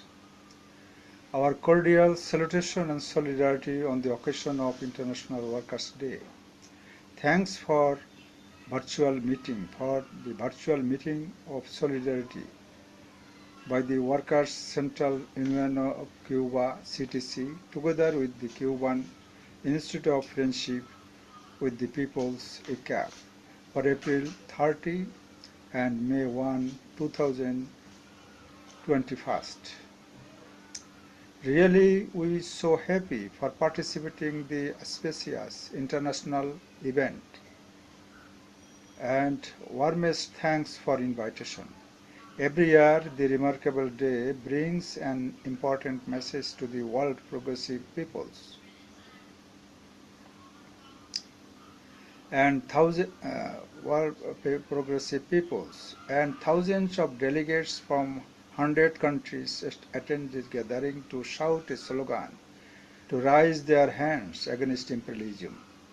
Unfortunately, this year, like the year 2020, not in a gathering, but our assembly in virtual meeting is going to make global message.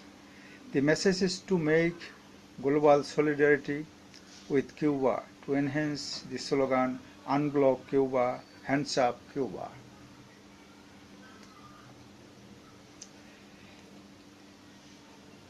Agriculture of Cuba and its impact on the blockade of imperialism is very worsened due to the food security of Cuban peoples. But the food sovereignty of Cuba is the highest priority of livelihood of Cuba. But $428 million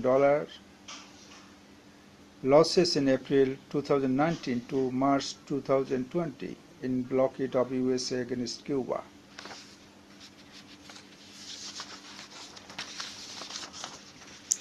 In production food and difficulties to fuel supply to Cuba caused interruption in agro-food sector.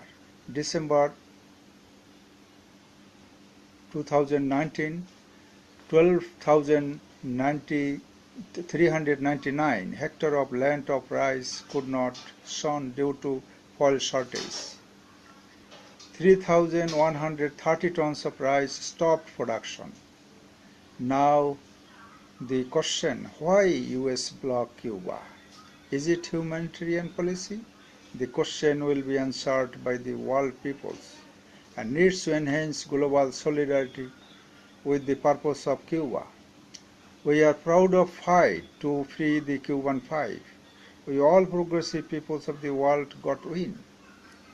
We may again go forward to challenge the imperialism.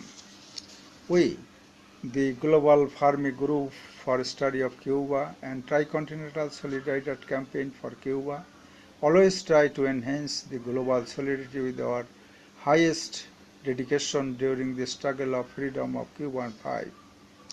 We campaigned 40,000 signs to support the freedom of Cuban five. And in global level of solidarity rising, we exchanged our collaborations with Cuba Solidarity Committee Nepal, Jose Marti Association of Friendship with Cuba of Turkey, and Kenya Cuba's Friendship Association.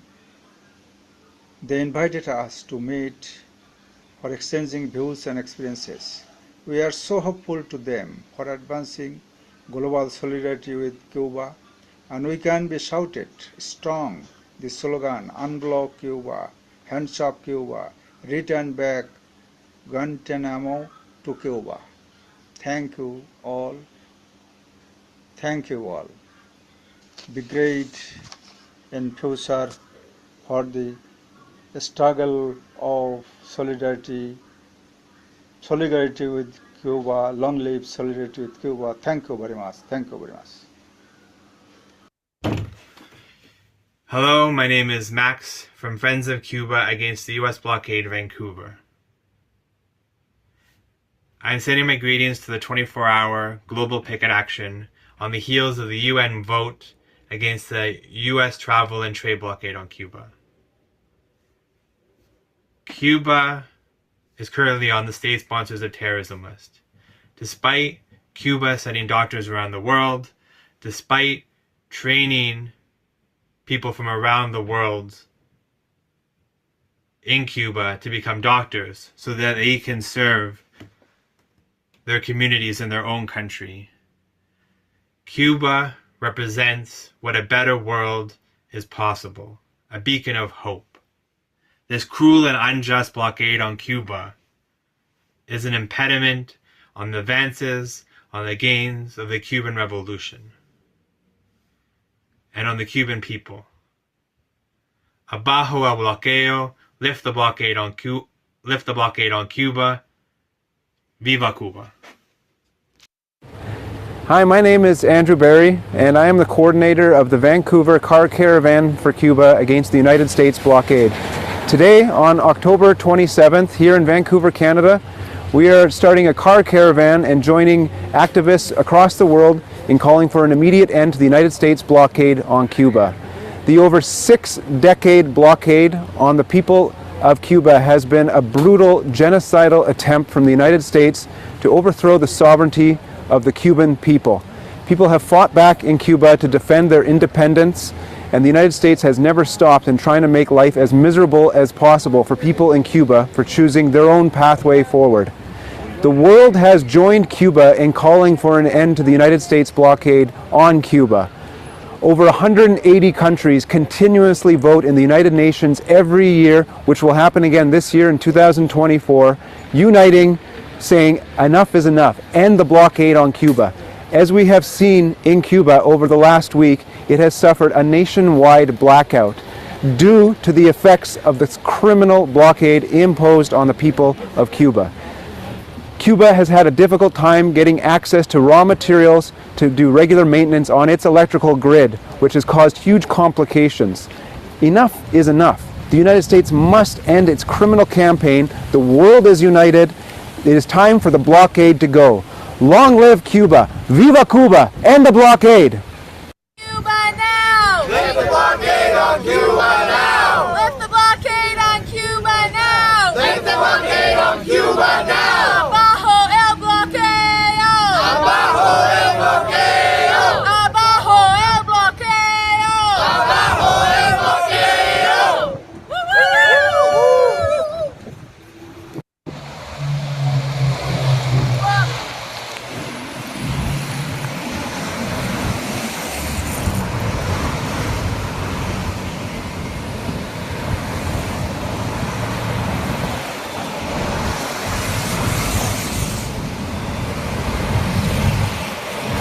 Hi, I am Luis Peral. I'm from Vancouver, Canada.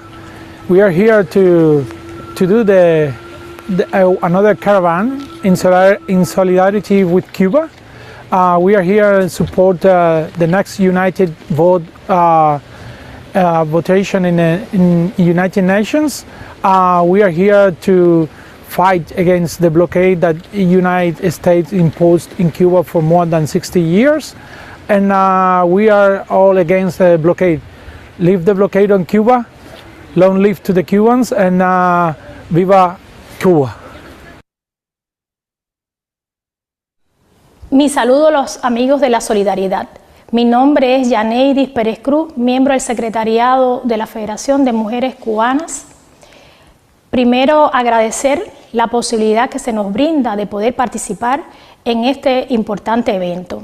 Primero, para traer a la luz el mensaje de las mujeres cubanas, la organización a la cual representamos. Debemos de decirle e informarle que la mayor violencia que sufren las mujeres cubanas ha sido el impacto del brutal bloqueo económico, comercial y financiero impuesto por el gobierno de los Estados Unidos a nuestro país. Además, debo informar que es la principal violencia que sufren las mujeres cubanas, teniendo en cuenta las limitaciones a todos los derechos, ya que este bloqueo afecta directamente a las mujeres. porque nos limita nuestra propia participación, la limitación al acceso de los diferentes empleos. Nuestro país con posibilidades de aumentar, de incrementar nuevos empleos para lograr el empoderamiento de las mujeres se ve delimitado. ¿Por qué? Porque no lo podemos hacer, porque no hay insumos para lograr incorporar más mujeres al empleo.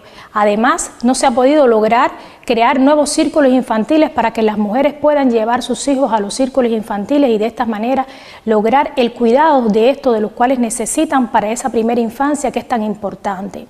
Tenemos varias necesidades por el injusto bloqueo del gobierno de los Estados Unidos y debemos de decirle que ha sido un impacto muy grande en la alimentación de nuestras mujeres y de sus familias. Las mujeres las que se enfrentan diariamente a las realidades de la Cuba de hoy, donde los alimentos tienen un precio muy alto y otros productos de primera necesidad no lo tenemos. Hoy el país no tiene la materia prima para producir las almohadillas sanitarias, un insumo tan necesario para la salud de las propias mujeres.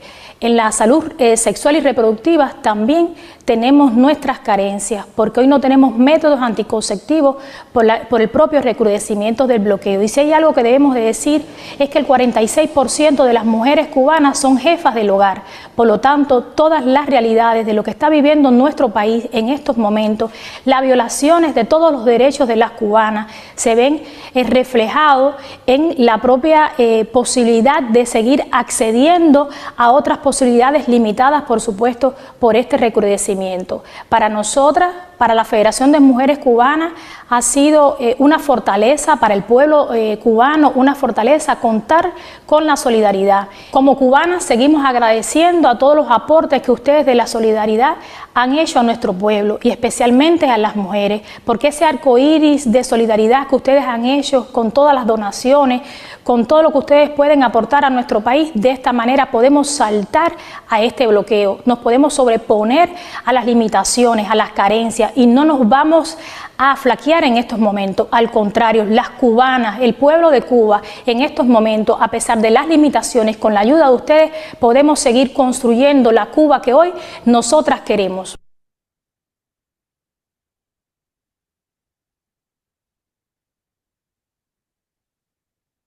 Hello, I'm Fantia Budiman, Secretary General of Sulu Perempuan, the leftist feminist movement in Indonesia. The blockade of Cuba has long isolated its people from their basic right to live in prosperity, access medical care, and receive a proper education. Despite this limitation, the Cuban people have shown a resilience that inspires the world, and we stand with them in a spirit of solidarity. Supporting Cuba is not just about politics, but about defending the principles of humanity and global justice. Thank you. El bloqueo contra Cuba es un crimen, es un genocidio. Por eso me sumo a la campaña Un Tsunami contra el bloqueo a Cuba y contra el imperialismo. L'embargo commerciale, economico e finanziario imposto dagli Stati Uniti d'America a Cuba all'indomani della rivoluzione castrista strangola l'isola da 61 anni e viola i diritti umani. Adesso basta. Sono Silvia Palombi e mi unisco alla campagna Uno Tsunami contro il bloqueo e l'imperialismo. Greetings from Columbia, Maryland. My name is Leslie Salgado. Why do I maintain that Cuba is hope? Because in spite of the cruel U.S. blockade, Cuba continues in its quest to build a society where everyone has access to basic human rights, such as free healthcare and education. Furthermore, Cuba practices peace and solidarity with other countries. On behalf of Friends of Latin America, I pledge to continue to work until the U.S. government's blockade of Cuba is lifted. Viva Cuba soberana, solidaria y socialista. Muchas gracias.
maintenant! Cuba sí, bloqueo no! Cuba sí, bloqueo no! Cuba sí, bloqueo no!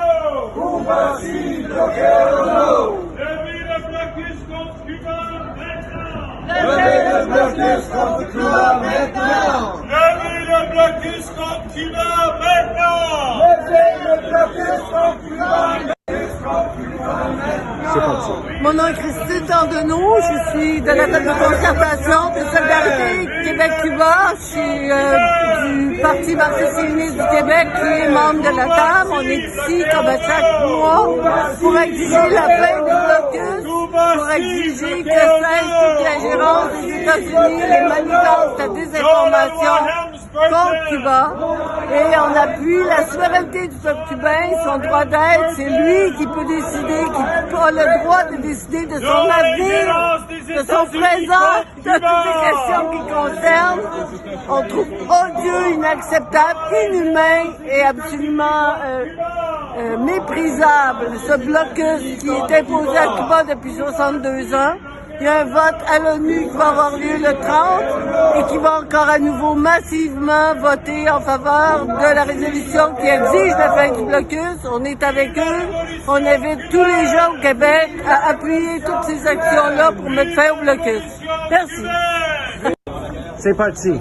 Bonjour. Mon nom est Colette Laverne, porte-parole de la table de concertation de Solidarité Québec-Cuba. Nous sommes en piquetage à l'heure actuelle devant le consulat des États-Unis à Montréal pour dénoncer le blocus criminel des États-Unis contre Cuba, pour réclamer la sortie de Cuba de cette liste arbitraire des pays qui parrainent le terrorisme, alors qu'on sait très bien que Cuba ne parraine pas le terrorisme. Au contraire, il subit le terrorisme des États-Unis. Donc, demain, c'est le vote à l'ONU et nous sommes ici pour réclamer encore une fois la levée de ce blocus criminel, injuste, illégal des États-Unis contre le peuple cubain, que la seule chose que les Cubains veulent, c'est vivre en paix. Laissez-les vivre en paix.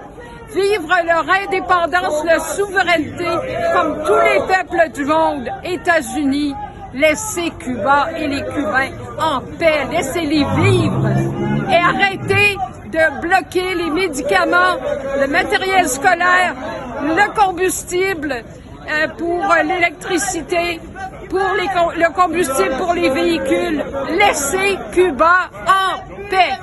Merci. Excellent.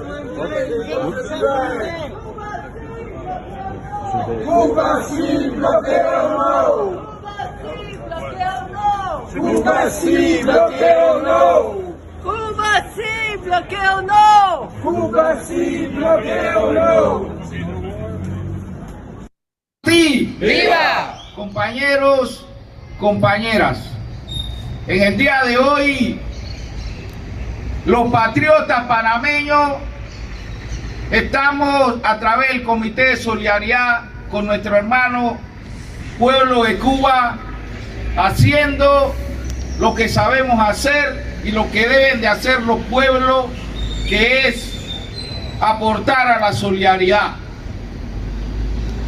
Nuestro hermano pueblo de Cuba tenemos que felicitarlo, porque aparte de ser un pueblo solidario con el resto del pueblo del mundo, Cuba es una Cuba heroica, una Cuba que ha resistido por más de 60 años un bloqueo genocida por parte del imperio norteamericano, que quiero decirles y les tengo una buena noticia: el imperio norteamericano cada día va hacia abajo. Cuando creíamos muchos o crean muchos que se está fortaleciendo, las mismas condiciones va a permitir que el imperio norteamericano vaya hacia abajo, compañeros y compañeras. Hi, my name is Roger Ezra Butterfield. I'm a native Floridian. I live in Tampa, Florida, and I oppose the U.S. sanctions against Cuba for many different reasons. The UN General Assembly is voting soon on the U.S. blockade against Cuba, which has been ongoing for many decades now. And the UN General Assembly consistently, with a few exceptions, including the United States, votes to end the blockade. Legal experts view the blockade as a form of collective punishment. Collective punishment is a war crime. It is illegal under international law. The U.S. also designates Cuba as a state sponsor of terrorism. On the contrary, Cuba sends medical brigades all over the world, provides needed medical aid to many different countries. Historically, they have sent soldiers to fight against South African forces during the apartheid era for the liberation of South Africa. And, you know, ultimately, this blockade is a detriment to human life. It is ultimately cutting off needed medical supplies, food, and other essentials to the people of Cuba. It's inhumane, it's illegal, it's unjust, and it should end. Hi, my name's Carla. I live in St. Petersburg, Florida, and I'm proud to join the growing number of voices here in the United States who oppose the U.S. blockade against Cuba and think that Cuba should be removed from the state sponsors of terrorism list. With this upcoming UN General Assembly vote, it's so important for us to remember that Cuba is going through a crisis because of the hurricanes that just happened, and also the ongoing effects of the blockade, which, for example, don't allow for Cuba to import fuel and food and medicine and other necessary supplies for them to be able to survive. And we here in Florida, we know what it's like to go without power. In these latest hurricanes, there were millions without power for over a week. And that's with us living here in the richest country in the world. So imagine, being in Cuba under the blockade. It's time for us here in the United States to show that we don't agree with sanctions against Cuba because they just harm the Cuban people. And while Biden was campaigning, he even promised to reverse Trump's Cuba policies and take Cuba off the state sponsors of terrorism list. And he hasn't fulfilled that campaign promise yet. So leading up to this General Assembly vote and his final days in office, we need to hold Biden accountable. It's time for the United States to end their genocidal, illegal blockade against the people of Cuba. Hi, I'm Manny, and I'm a Cuban American from Tampa, Florida.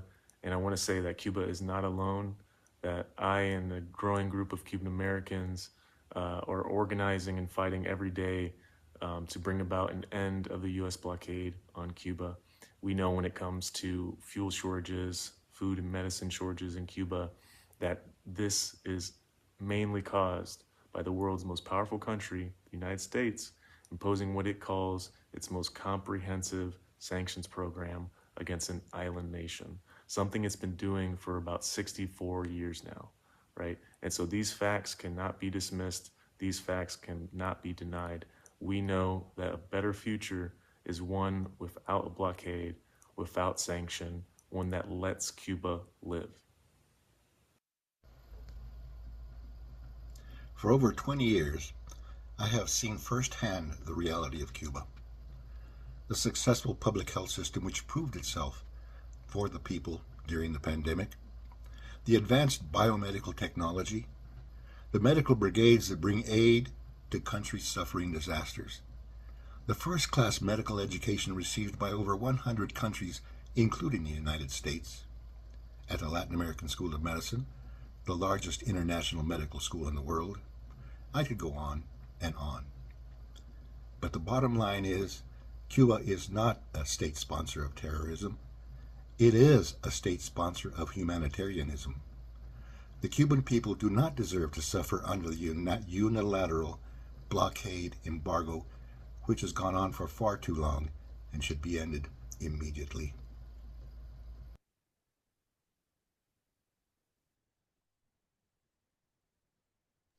Hi, everyone, again. Those were some excellent greeting videos from the United States to the Philippines to Indonesia, Bangladesh, and Italy, and more. We heard from people around the world united against the U.S. blockade on Cuba. Some of the videos at the end came from Tampa, Florida, which is where we've seen a growing Cuba solidarity movement coming out of the Cuban American community, young people, young Cuban Americans taking a stand against the criminal U.S. blockade on Cuba. Very excellent to see. I see in the chat thanking Friends of Latin America in Maryland and other places. So thank you so much for those videos to contribute to this 24-hour global picket action, now celebrating Cuba's tremendous victory, a victory for people around the world, with the defeat in the United Nations resoundingly of the United States blockade on Cuba. 187 countries uniting their voices in support of Cuba against this criminal blockade. I see that we have Dr. Samira Adri and Mary Carmen Guevara online, as well as Gustavo. Oh, and Gustavo, your mic is unmuted. So Dr. Samira or Mary Carmen, if you'd like to share some greetings or reflections, please turn on your camera and you'll be welcome to speak. Gustavo, you are unmuted, so I can probably hear you now. Would you like to share? Yes, please. Yes, can you hear me? Go ahead. Yes, we can hear you. Okay. Okay. Well, we're very happy in Colombia, as everywhere else in the world, for the votes for the 32nd consecutive vote. Overwhelmingly, practically every country except the U.S. and Israel, the same ones. But no, it's every reason to be enthusiastic, to be happy. But we know the fight will continue. This has happened before also, but this time we have a lot of people. Every time the movement for freedom of Cuba grows, and we have a lot of young people now. This is the time to at least request to the UN Secretary, Mr. Antonio Guterres, for a bilateral dialogue now, and a deadline to stop the blockade and all sanctions on Cuba. This is a blessing to mankind in these difficult times. But we have to continue united everywhere around the world for freedom and dignity and for liberation of Cuba, which actually deserves every honor, every compliment, all respect, and all our love. We send from Colombia a big hug to everyone, very hopeful that sooner than later we'll have this blockade end and the world can breathe again. The world can see light again, and we will all join hands and run around the world anywhere applauding a decision to free Cuba at last. Viva Cuba Libre! Viva Cuba Libre! Viva la independencia de los pueblos y la soberanía de los pueblos. Muchas gracias. Gustavo Rojas from the Movement in Solidarity with Cuba, Colombia. We'll have a full program from you later and your comrades. Next, I have Dr. Samira Adri, who's going to share a few words, and then Pete Seidman, who's calling in as a leading Cuba Solidarity organizer in Miami. So Dr. Samira Adri, welcome. Thank you, Allison. It's good to join you all again. I had to hop on and off for meetings and other things, but as always, my love to all of you, our Canadian friends, for organizing this important gathering online. And today we all witnessed another victory for Cuba, despite all the egregious crimes being committed against our small island friend every day. Cuba and her friends in the world made a statement once again to the United States government and its Zionist partner in crime, Israel, that the blockade must end. It must end, and there's no question about it. I totally resonate and concur with everything that Comrade Gustavo has said. Our unity is crucial at this time. Our continued efforts. There's nothing that is too small or too great in your effort of solidarity to support Cuba at this time. And the way people are pulling together, whether it is in raising funds for the needs of Cuba at this recent situation with the power grid going down and with the hurricane Oscar affecting the eastern part of the island. All of those things matter, as well as, you know, the health equipment that's been sent down, the pacemakers, the medicines for pediatric cancer patients, every single thing, including the brigades that you all organize in order to take people down to get to know Cuba themselves, to see what the reality is and how the resilience of Cubans continues to inspire all of us. But the message should be clear. Resilience is not a mode of operation that should be permanent. That is not what we want for Cuba or for any other nation that is oppressed by imperialist forces. Resilience and adaptability are great characteristics, but we should not push our friends to the point of breaking themselves. And that is what we have witnessed, especially in these last few years. This country, the United States government, is hell-bent on breaking the Cuban people, but the Cuban people resist. And they resist because we also draw breath from their example. And so we must continue to raise our voices. We must continue to spread the message to the new generations that they must know that the Cuban Revolution is alive and real. It is not dead, contrary to all the whims of mainstream media and all the forces that don't want the revolution to live. It is alive and well. And some of us have deeply benefited from the solidarity of you all, from the solidarity of the Cuban people, especially those of us who studied in Cuba. We are eternally grateful to the Cuban people and their revolutionary government. And this victory today gives us more fuel to continue demanding for people to understand that every people deserves to determine their own vision and path for life. Every people deserves to determine the way they want to live. And Cuba is no different from any of us. Cuba owes us nothing, owes the world nothing, but has given of itself time and time again, time and time again. So what are we going to give to Cuba? What are we going to do for Cuba? That is why we're here today, to remember and remind ourselves and continue and encourage each other. All of you who have been in this fight for such a long time, I respect you and I love you, and I continue to pray that you live a long life and long enough to see the end of the blockade. Viva Cuba soberana, solidaria y socialista. Venceremos. Hasta la victoria siempre. Venceremos, viva Cuba. Thank you, Dr. Samira Adri, graduate of the Latin American School of Medicine in Cuba, and helping to coordinate and lead the effort of IFCO Pastors for Peace to continue sending U.S. students to study to be doctors in Cuba for free. Thank you, Dr. Samira Adri, for joining the 24-hour picket again and for those powerful words. Now I know, Pete, you're out and about, I'm sure, busy organizing for Cuba, preparing for your upcoming solidarity events, but it'd be really great to get your reaction to the UN vote as a Cuba solidarity organizer, a leading Cuba solidarity organizer in Miami, the very belly of the beast, where we've seen really important work taking place for Cuba, especially over the last few years. And Pete, the floor is yours. We'd love to hear from you.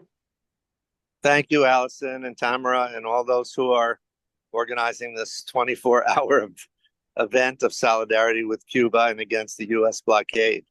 I have to say I was not surprised by the vote at the UN, but I was also overjoyed that once again that institution has expressed the opinion of the huge majority of humanity that the cruel U.S. blockade of Cuba, which is aimed at promoting regime change against the government, which has put its obligations to humanity in the first sentences of its constitution.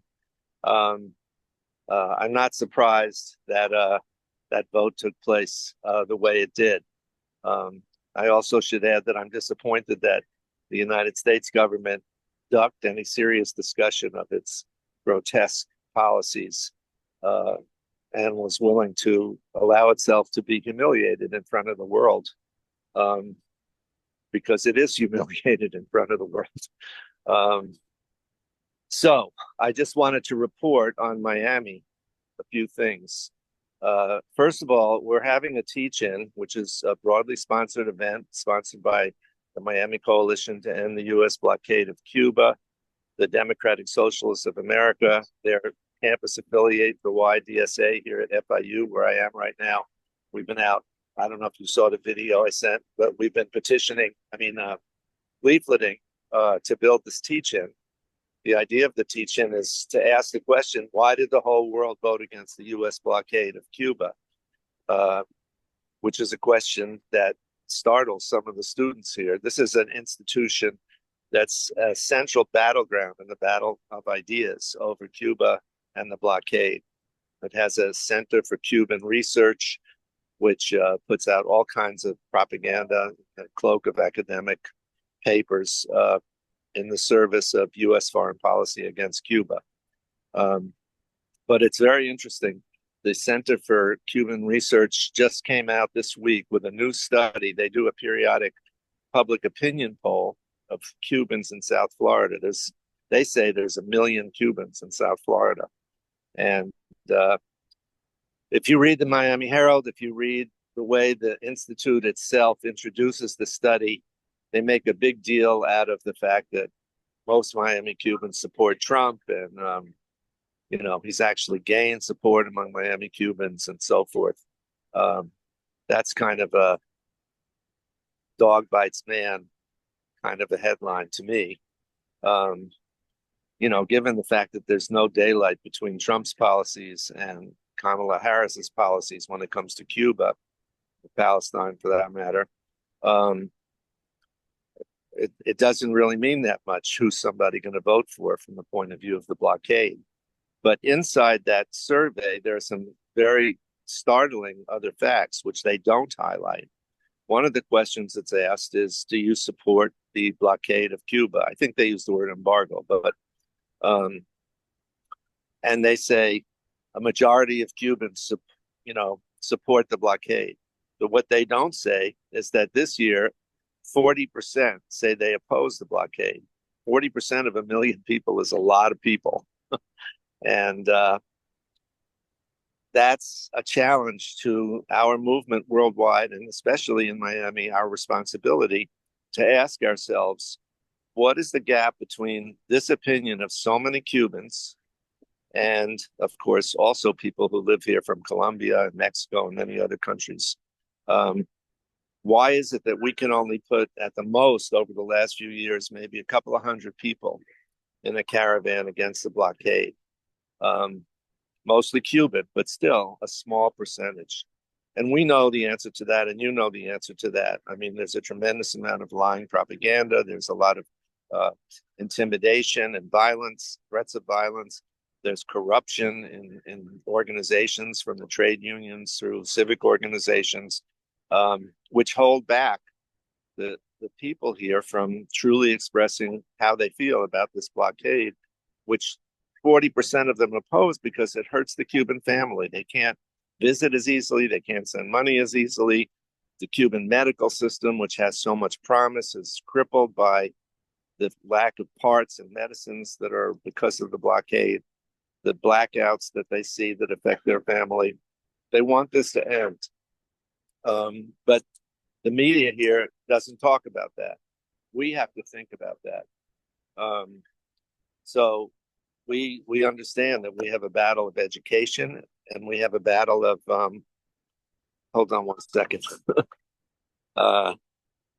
We have a battle of education. That was one of the students calling me. And mobilization. There's been a caravan here which has somewhat subsided in the last few months, but it went for 3 years on the last Sunday of every month. And I'm very happy to tell you that a new caravan was called by a Cuban that none of us had ever met before, which took place this Sunday. The theme of that caravan was against the hatred that has been expressed here in Miami against a singer, a very popular reggaeton singer, Cuban singer, who was murdered. And some of the right-wing Cubans here attacked him for being someone who liked Cuba. And because of that, it was very offensive to many Cubans who follow this guy's music. So they called a caravan, and there were 22 cars that took place, which is actually twice as many as the number of bicycles that took place when the first of the last round of caravans 3 years ago began here in Miami. The organizer of the caravan, we talked to him. He said, you can have any slogan. You want to bring a slogan against the blockade, that's fine. The only thing he said is you can't have a slogan in support of the government of Cuba.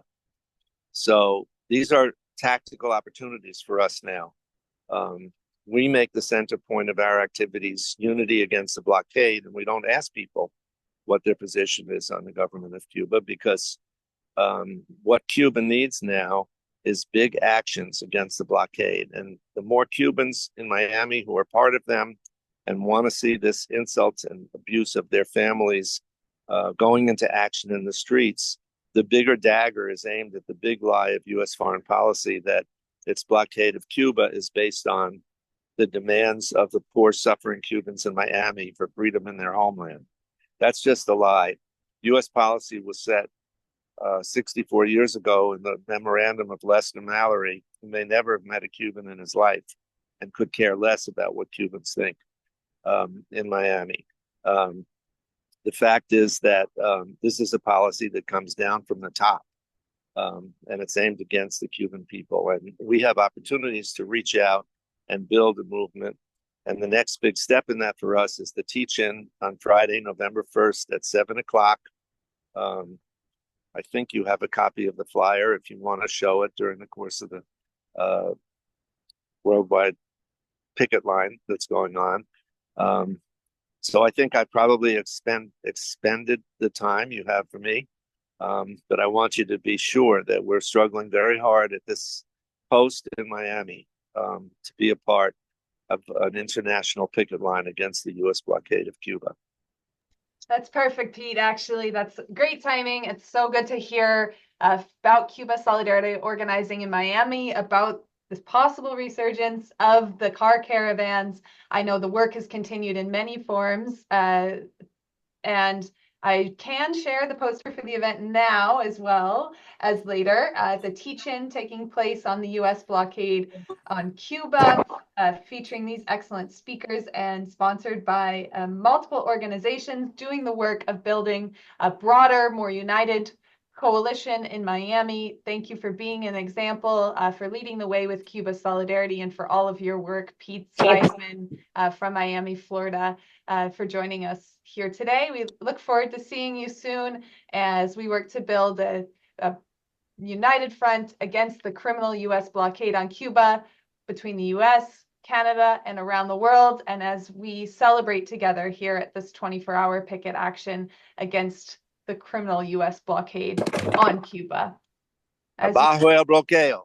We'll see you soon. Abajo el bloqueo. Lift the blockade.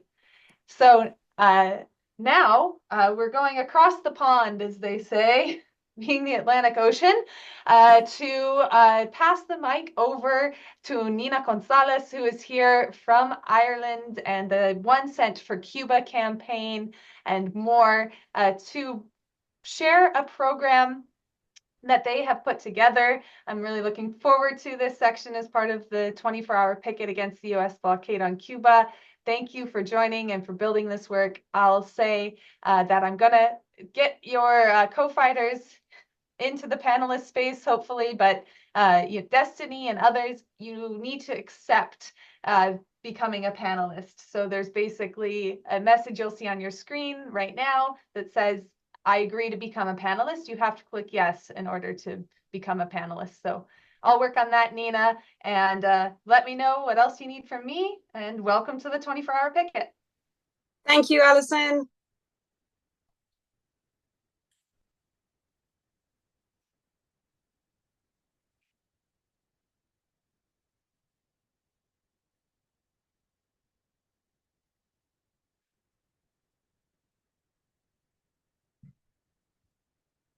Simon's just rejoining here, so I think we'll see him in a second.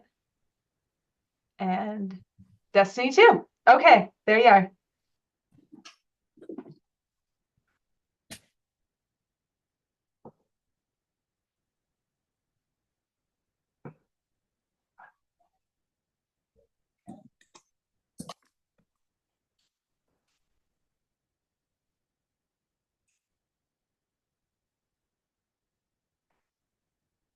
Unmute.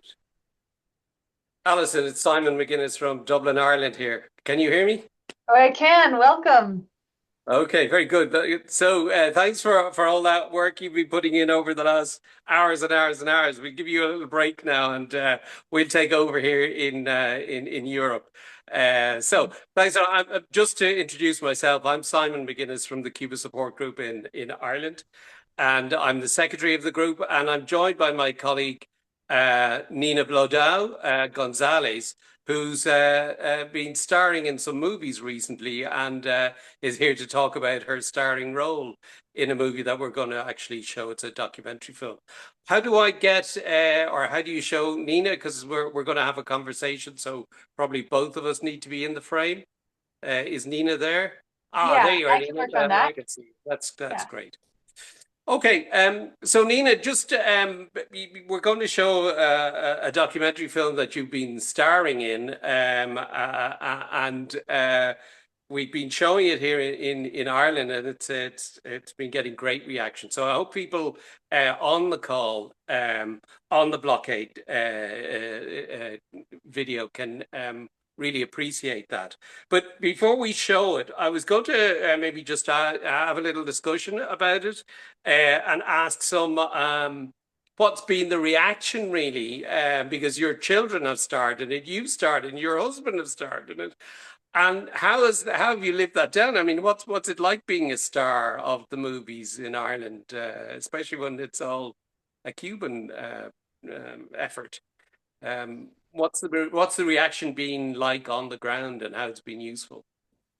Thank you, Simon. Yeah, so I don't know firstly if I could say I started it, but it was definitely my children. But it was so good to do it, and I think we were all like, and especially the children really, and me of course, were excited to do it because we are so very proud of Cuba, and it was a way, in a really like non kind of dictatorial way, to show what life was really like, and to show like what the family was like, what things you can do, how safe Cuba is. We go to Cuba every year, and people just know it as a place over there. But so when it came back to Ireland, and the film, or the documentary, which was a 2-part series, 40 minutes long, was shown nationally, and people could see, like a little lens through a child's perspective, what it's really like, and the commonalities, and really normal. And so all these things that you'd normally hear about Cuba, the negative things, Jenny, were completely, this was really normally what it was like. So the reaction was really good. People were like, oh, I'd love to go there. Oh, your granny's really nice. Oh, Havana looks lovely. So these were all the reactions, and so it was really positive. And it's good to talk about it in the way Cuba should be talked about in generally much more in positive ways. So I thought that came across very strongly, actually, was the cultural identity of your children as Cubans and as Irish, and then obviously as with their German and English heritage as well. So it was a real kind of a mix of cultural identities that they share. And when they sat down in Havana and O'Reilly Street, and they were able to read the sign in 3 languages, because they're fluent in 3 languages, the Irish language, the Spanish language, and the English language, and they straddle these 3 different cultural zones, really. And for them, it's normal. For them, this is just what they are, and that really came across strongly. Was this cultural identity of theirs was really quite strong, and that made the connection, I think, Yeah. between Cuba, the Cuban people, and between Ireland and the Irish people, because they were obviously Irish school kids singing Yeah. Irish songs that they learned in school and that kind of stuff. So that cultural bit I thought was very strong. And totally genuine, you know, that was genuine. And, you know, they've all been going there. Well, I've been going to Cuba since I was 9. So it was also, I went as a child, so I've always had that connection. And then to be able to bring them back as Cubans as well, I've really made that a priority, because I wanted them to feel what that connection was like. So this was not something imposed on them. They did that by themselves. And also for them, you know, it's hard when you're a child from Cuba to hear negative things when all you know and all you've witnessed are really normal children. When my daughter was very small, she said, but why are these things being said about Cuba, about children in Cuba? Because the script had said, oh, life in Cuba is really terrible for children. And I said, well, what are your cousins' lives like? It's just normal. They're just normal kids playing on the street. So that was, they were able to show that. So that was really important. So it was very genuine. That's the only thing I can say. Yeah. And they almost forgot that they were. The Cuban childhood thing really came across, you know, how you know, valued children are in Cuban society. And how they kind of have to negotiate that's not the case in other countries where, you know, they're very much kind of left on their own or exposed to all kinds of advertising and discordant voices basically through the media that the Cubans don't have to deal with in that sense. They live a very protected life. In a way, it reminds me of growing up in Ireland in the 1970s compared to what it's like to grow up, what my children experience in growing up in Ireland today. So that was quite a strong part of the movie as well. Just before we start playing, and I'm hoping Alison has got the pause button ready to go to play the movie, but we showed it recently at an event attended by the Cuban ambassador, hosted in one of our cultural centers here in the center of town, and it was really well attended. And there was you know, we had food and we had music and you know, we had an art exhibition and then we had the movie. But and lots of the diplomatic corps came from Latin America to see the movie as well. And the feedback there was really positive. I thought it was one of the most successful things we've organized in years, to get that really positive feedback. And the fact that it was on Cuban Cultural Day, I thought just kind of reinforced the cultural aspects of the movie. So yeah, it was. I mean, 100%. And any musician or any singer or any artist that has been to Cuba suddenly feels like totally valued, because culture, of course, is put in the center. Children are put in the center. Vulnerable people are put in the center. So it's flipping of what the norm is here, you know. And it really undermines the narrative, doesn't it? It really just it derails the narrative of the empire. Yeah, totally. And that's why that event, I mean, the feedback we got, and it was really important to show what life. And I'm not degrading their difficulties, because that's absolutely why we're all here.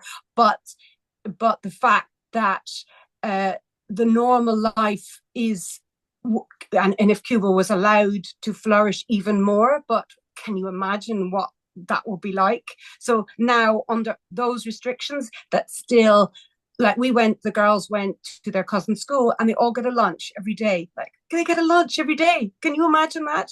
Every child goes to their lunch. They all have their uniforms and they all have a teacher, and, you know, the material goods, of course, they don't have. But that is incredible that every child is given, reading is normal, arithmetic, education is normal.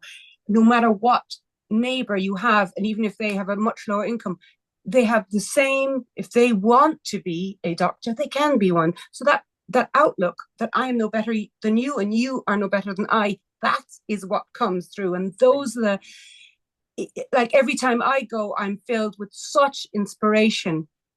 And, because we all know material things, or the joy of material things, when it goes over a point, there is no joy, but the inspiration that it leaves me with every time is, I can't describe it. And I'm sure everyone, who's been there knows that. But that's why I hope that people really get that inspiration bit, because it's a really important part of this film. So maybe we'll just go in now, having whet the appetite, and play the film. Yeah. We're going to stop it halfway through if Alison can manage that, before we go from Havana down to Trinidad, and we'll come back and have a little discussion there, and then we play the second All right. part. I think we can do it. Excellent. So Alison, just so you know, when we're about to leave Havana, that's when you can pause it. That's halfway. So we are getting ready to leave Havana to go down to Trinidad. That's halfway. All right. Thanks so much.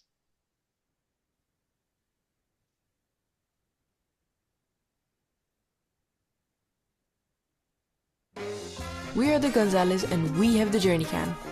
Join us as we travel to the Caribbean to see our Cuban family and have loads of adventures along the way.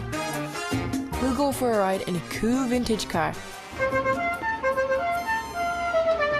party with some amazing street dancers, and make a few new friends on the road to Trinidad. Oh no, there's one under the wheel, So what are you waiting for? Come join us on our adventure to Cuba.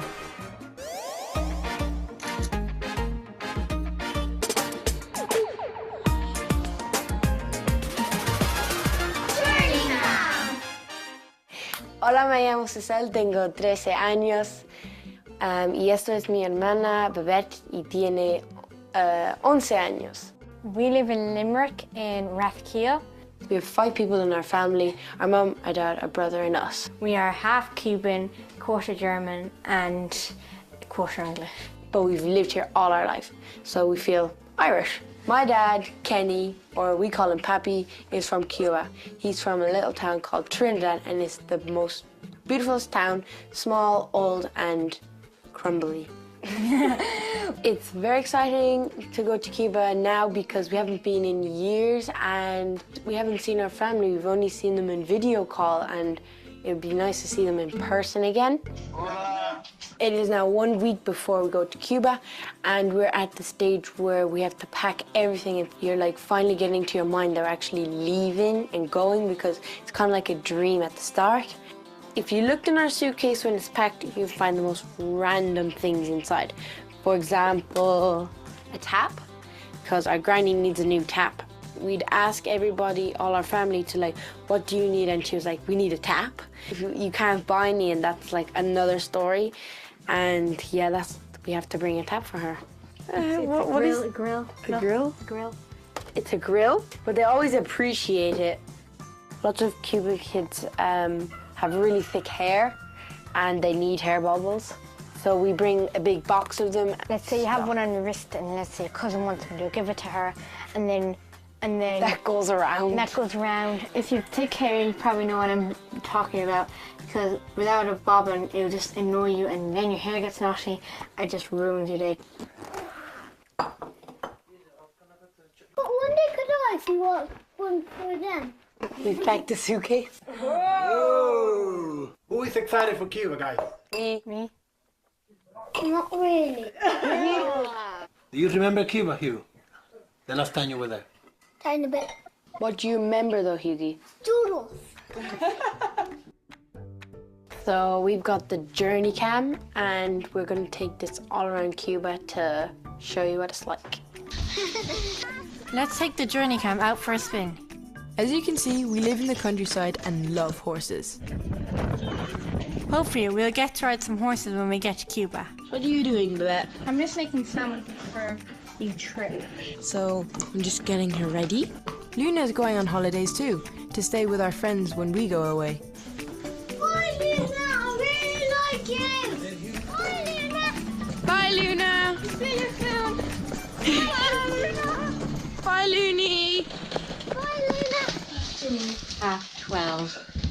We're getting ready to go in the car to the bus station. It takes a car, a bus, and 2 plane journeys to get us from Rathkeale, County Limerick to Havana, Cuba. There's a camera on the plane that lets us watch the landing. We made it! Vicky, we made it! Cuba is the biggest island in an area of islands called the Caribbean, and 11 million people live here. Our dad is from a city called Trinidad, but first we're spending some time in Havana. Havana is the capital city of Cuba. We just came to the house in Havana. It was originally built by the Spanish, who used it as a base to colonize the Americas. The city has gone through many changes through the centuries. The old and the new sit side by side. The climate is tropical, meaning it's hot and humid all year round. So after getting some rest, we're up early for our first day in Havana. Okay, guys, breakfast. Oh, Bessie, you're so hard. Thanks. Oh, you're so good at this. Oh, your hands are so sweaty. 1, 2, 3, 4.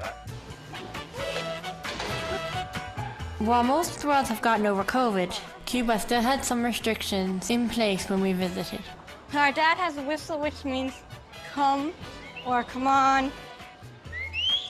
And it's really loud, and it's got like a pattern so we can hear it. Yeah, it's really, really loud, so I can like reach really far away. The streets of Havana are very lively, and it's not too long before we come across some musicians and dancers.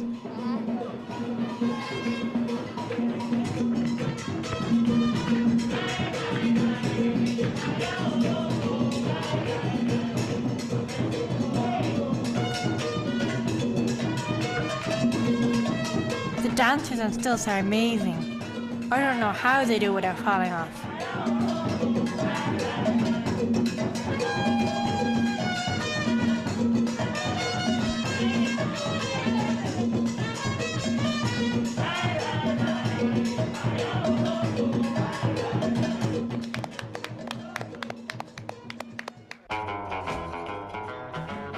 So loads of tourists like getting these old cars. They don't have roofs, which means they attract more because they look kind of smart in a way.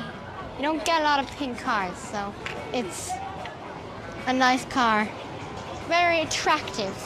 You might be wondering why there's loads of old cars in Cuba, because after the revolution, they couldn't get new cars, so they took care of the cars they had, and they're still going.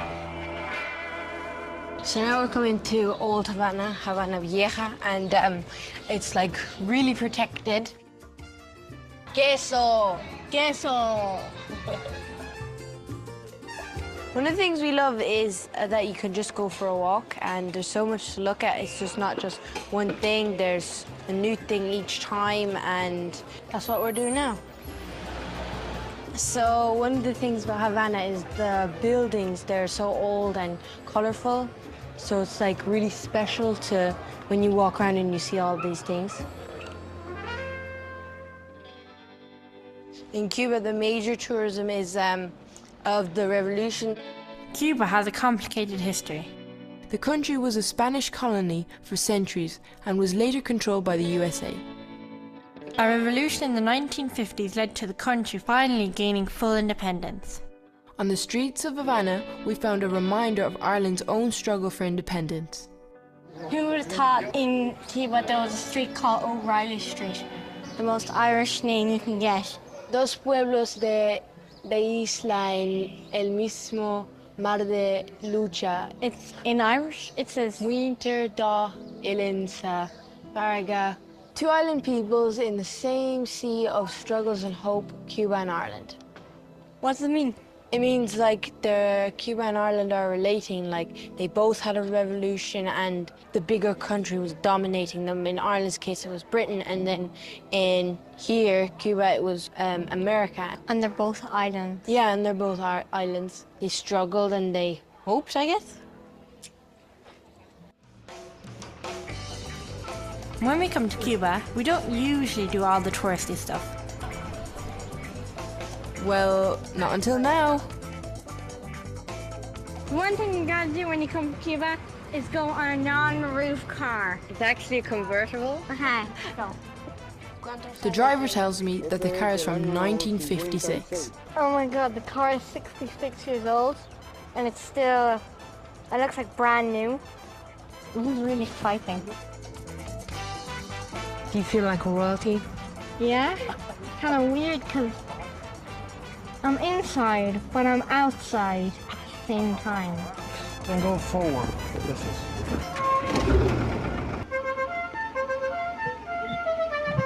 Woo!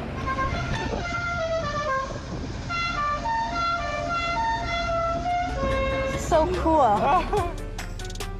Now we feel like real tourists. So we're driving here at the Malecon. It's like one of the places where people go to walk, and people come here to fish, to like just relax, play music. Never been in one of these cars before, so it's a really nice experience to like, you can actually see out everywhere. Suzanne, look at the morro! The Malecon is watched over by El Morro, a giant fortress. It was built by the Spanish to protect Havana from real-life pirates of the Caribbean. Hi, tourists! Hi!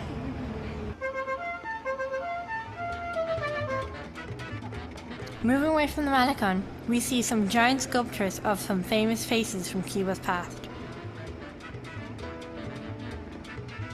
Yo, what's this place?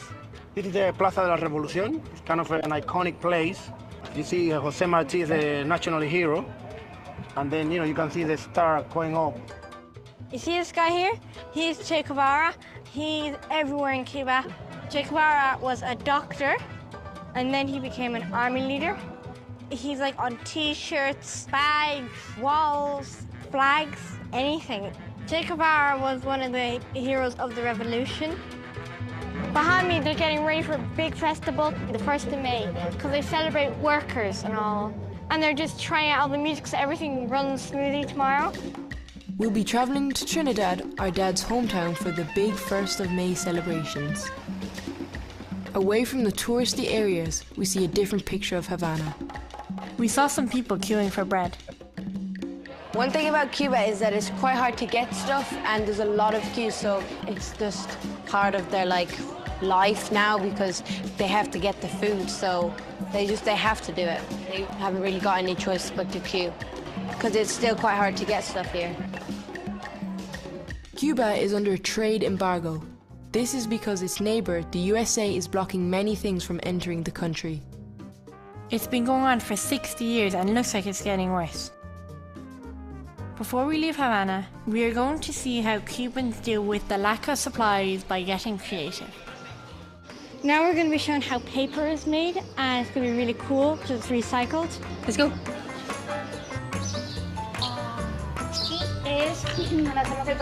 Today we're going to an eco-friendly paper workshop. Alejandra is going to show us around, and she's 11 years old like me. Alejandra, say hello to Journey Cam. Bienvenidos a Ciclo con Papel. Dígame qué está pasando aquí. Pues este es el lugar donde nosotros hacemos papel. Alejandra tells me that Malcolm is making paper. She tells me that they make lots of different colored paper here. Entonces, ¿quieren ayudarme? Sí, claro. Time for us to have a go at making recycled paper. The process involves taking old cardboard and breaking it down into a pulp. The pulp is then reshaped using a frame before being dried out in the sun. Además, estamos intentando utilizar la menor cantidad de químicos posible. Alejandra tells me that they try not to use any chemicals as it's healthier for the world. She says it takes about 24 hours to dry. It's great to see all this old cardboard being recycled and reused. It's small and creative ways of doing things like these that make Cuba one of the most sustainable countries in the world. Pues al final del día se consiguen diferentes colores del papel. At the end of the process, we get all different colors of paper. They're so beautiful. Muchas gracias. Muchas gracias. Thanks very much. The recycled paper is used in a whole load of different and creative ways. These tiny matchboxes are so beautiful. We've come to the end of our stay in Havana. Tomorrow morning we will hit the long road to Trinidad to see our family.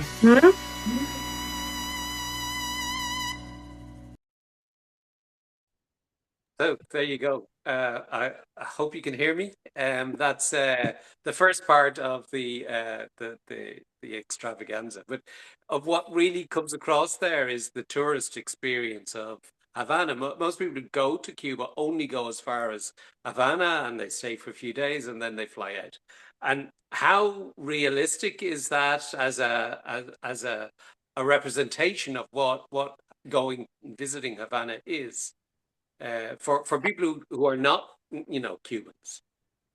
Yeah, totally. As was mentioned there, we don't normally do the tourist stuff, so we were invited to do the tourist stuff, which we loved. With tourist stuff is like going to a restaurant, of which there are loads.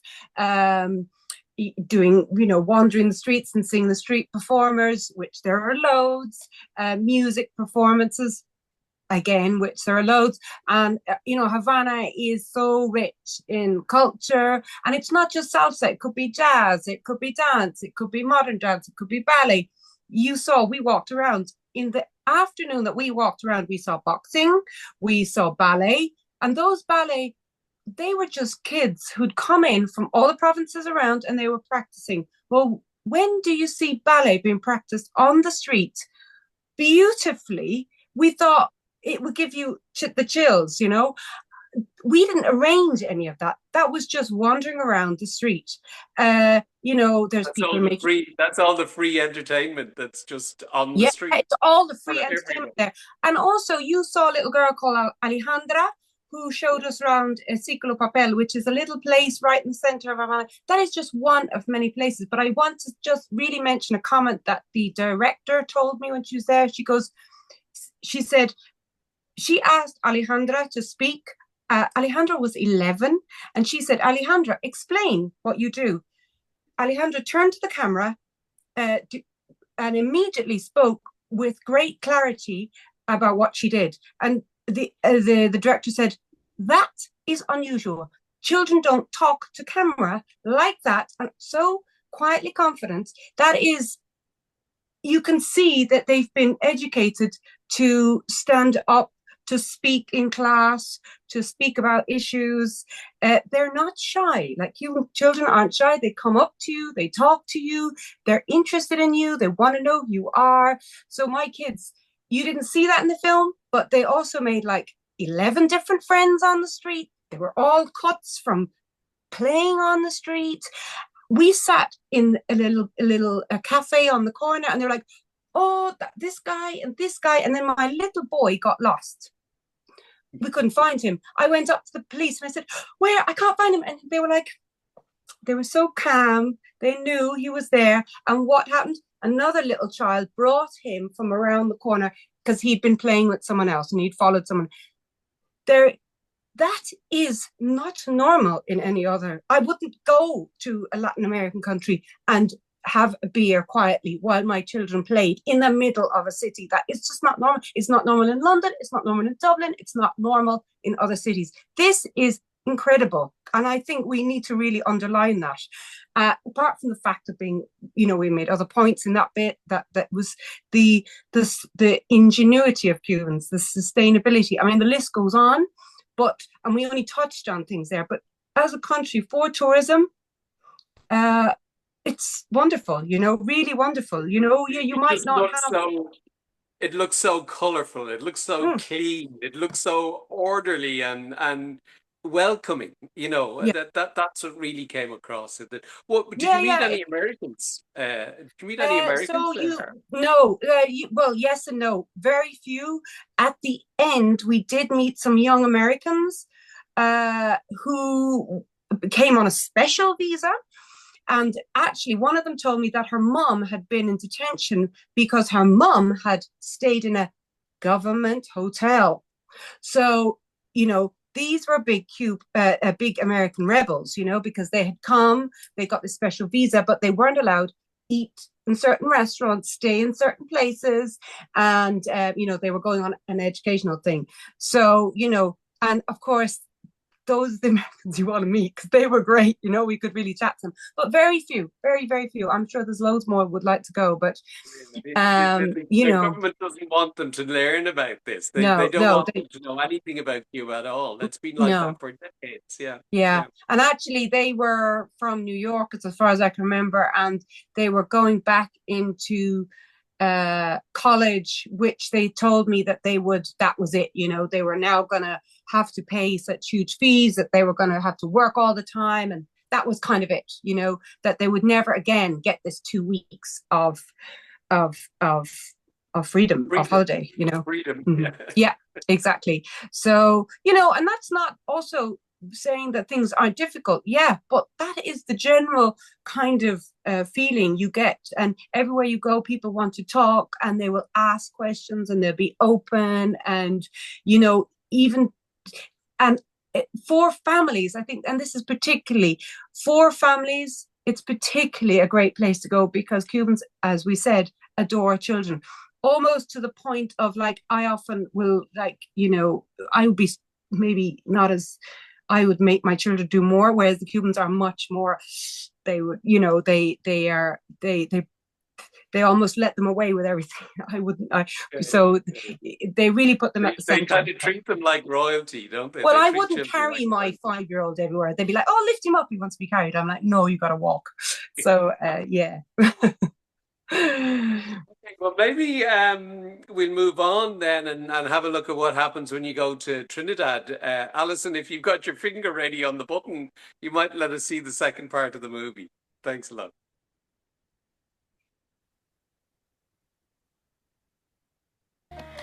This is Havana, capital city. This is where we are now, and we're gonna go here to Trinidad and see our grandparents. Excited? Yeah. Yeah. Ok, todo el mundo en la guagua, nos vamos para Trinidad. Ok, ¿sabes? Next stop, Trinidad. How do you feel about going to Trinidad? Excited. I don't know, a bit nervous maybe, because I haven't seen them in so long. And so we hit the long road to Trinidad, a little nervous but looking forward to seeing our family after 3 years apart. Once we're outside of Havana, we can see a lot more of Cuba's tropical landscape. A few hours in the car have made us really hungry. Time to stop for some local refreshments. Best bit about the journey is stopping for snacks. You can't tell on camera, but the smell of the fruit's really sweet. Like as soon as you get out of the van, you can just smell it like a waft. It's so amazing. We have pineapple, papaya, banana, mamey. These are guayaba, and inside they're bright pink.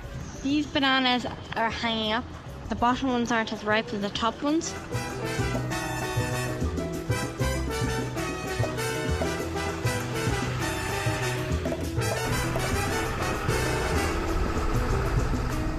The most amazing thing about this road is that kangaroos, crabs run across the road. They go to the sea to lay their eggs, but they have to cross the road to get to the sea. Look at the vultures, you can all see them just waiting for a fresh squash, like a fresh kill. You can do it, yes you did it. Hugo's upset because he doesn't like when he hears the crunch, and then he praises the crab when they get across. Oh, no, look! Yeah, I see it, guys. Because it's not nice when you just crunch. Oh no, there's one under the wheel, there's one under the wheel. The last thing we want is a puncture, because they go under the wheel because it kind of feels safe. So now we have to check under all the wheels to make sure that there's no crabs underneath so we don't get a puncture. There's one under that wheel, but this one's good. The problem with this road is you can't drive down it without squishing one, and it's horrible because you can actually feel the crunch when you go over it. Oh, no, please. Oh, that was so close. They're actually land crabs, so they lay their eggs, but they're going back to the land. That's why they're unusual. Can you see down there, there's blackbirds, they're vultures, so they get a free dinner almost every day because they're squish crabs. Yeah. Oh, They can vary in size. Some of them can be huge. Some And of them some can of their be... pincers, like that one there, is just like huge pincers doing the crab walk. This girl is a lot less scared by the crabs than us. Soy de Irlanda y di hola a Journey Cam. Hola, Jonica. When she was little, she would they would always stay with they would always like she grew up with crabs. The day is getting on and Trinidad is calling. No. It's time to say goodbye to all our new friends. But then, Adios.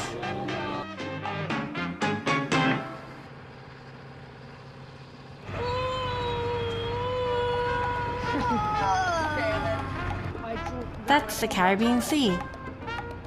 We always look out for Atway, the Indian. It's a statue, and that means like we're getting close to Trinidad. Hundreds of years ago, Chief Atway was one of the indigenous peoples of the Caribbean. He fought against the invasions of the Spaniards in Cuba. We're getting really excited to see everybody because we just haven't seen them in so long. The last time Hugo saw our granny and granddad was when he was a toddler, and he can barely remember Cuba, so I think they're excited to see him like when he's 3 years older.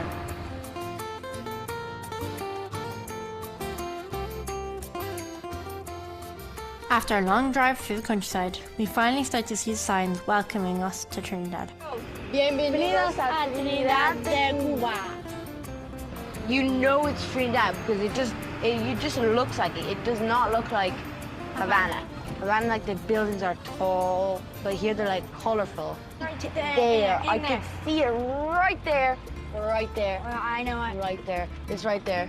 I'm not going first. Hola.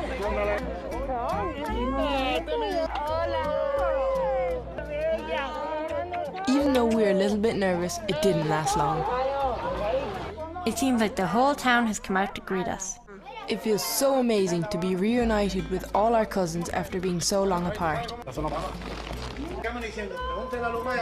This is Adam, and this is our cousin that we've never met before, so...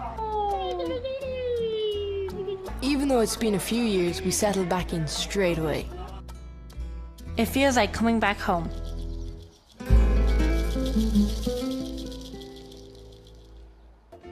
We're here in Trinidad, our dad's hometown.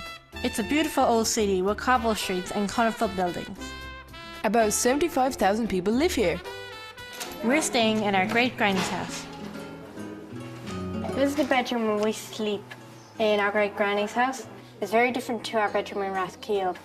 Here, like, sometimes birds come in and you can hear them tweeting. We're right beside the street, which means sometimes you can hear horses' hooves or the bread man calling out that everybody wants bread.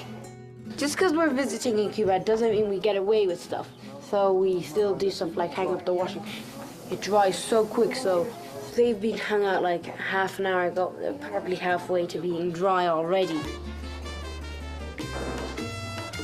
One of my favorite jobs is dusting because I get to use this mad brush. It's super long. Since it's so hot here, they need like a high ceiling so that all the hot air doesn't get trapped down below. So, but that needs taking care of. But this is basically a Cuban duster without feathers. When I was small, I always wanted to do it, but I was never tall enough. I'm barely tall enough now. With the chores taken care of, it's time to take the Journey Cam on a tour around Trinidad. Action. Welcome to Trinidad. This is a city, but it feels like a really, really small town. It's super old and really colorful. Come on, I'll show you around. Action. Trinidad is one of the oldest cities in Cuba. It was built by the Spanish more than 500 years ago, and that's why it looks like you're walking to a movie set. One of the sad things is it was built by slaves. The Spanish came here to get rich from the sugar. Great, good, cut. 3, 2, 1, action. So here are a few things. The steps behind me where people, they sing, they party all night. Here is the church, it's really old. And straight down is the lovely old bell tower. And our favorite is the park. Cut. Is that any good? Yeah, it was good. Okay, let's go to the park. There seems to be no one around. That gives us plenty of space to practice our cartwheels. So we're going to the front of the park to show you the dogs. These dogs are quite famous because everybody takes a picture with them, and we do it almost every year. So here's one. He's probably a little bit small for us. You think he remembers us? Hopefully. Good to see you. This house behind me, 318, is a special house for me because my great-great-granny and granddad lived here. He was 103 when he died, but his mind was still sharp as anything. He would still play chess, and each birthday we gave him a bigger and bigger cake. So this is dominoes, and it's played on almost every street corner in Cuba.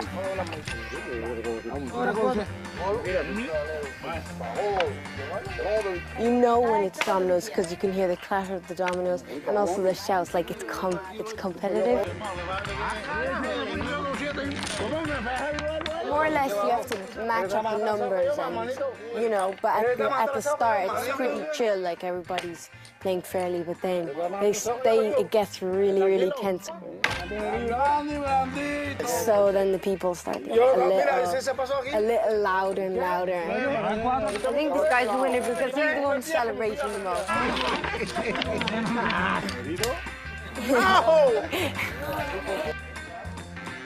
I'm exhausted from all that excitement. Let's go chill out at home. This is what we do a lot of the time in Cuba. People just come over and they say hello and you have a drink and we just swing all day and they can be chatting here for hours. You missed us when you were in Ireland. Yeah, it's nice when you come back and you know, you just click into it. It's like you never left. It's nice to get back. There's even a tiny rocking chair for Hugo here. I've been here like 3-4 years waiting for Hugo. Rocking chair when he was tiny. Okay. Now, Hugo, dime. I think Hugo really likes this little chair. The chair has been waiting here for him for 3 years. That was the last time you were here with that small. It's great just to sit back and relax, Cuban style. Poor Hugo might have been a little too relaxed.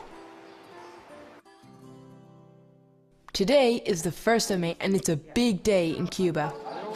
It's a national holiday celebrating workers. We're up at the crack of dawn for the big parade in Trinidad. The parade starts early in the morning before the day gets too hot. This is what the 1st of May looks like in Cuba. It's crazy. There's loud bangs, there's flags, there's people walking, and it's only 7 in the morning. Everyone is dressed in red, blue and white, the colours of the Cuban flag. It's like St. Patrick's Day in Ireland. It reminds me of the parade in Rathhill, full of colours and music, everyone out with their horses and tractors. Each group of workers is represented by their own float. Everyone from the town is here.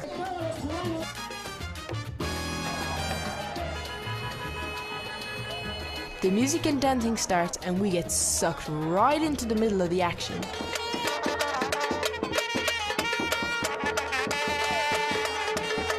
There's so much colour and noise.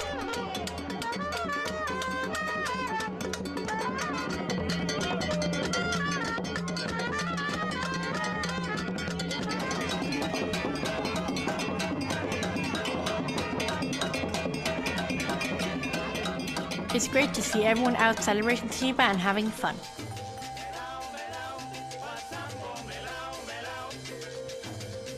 Time to get out of the sun and head back home.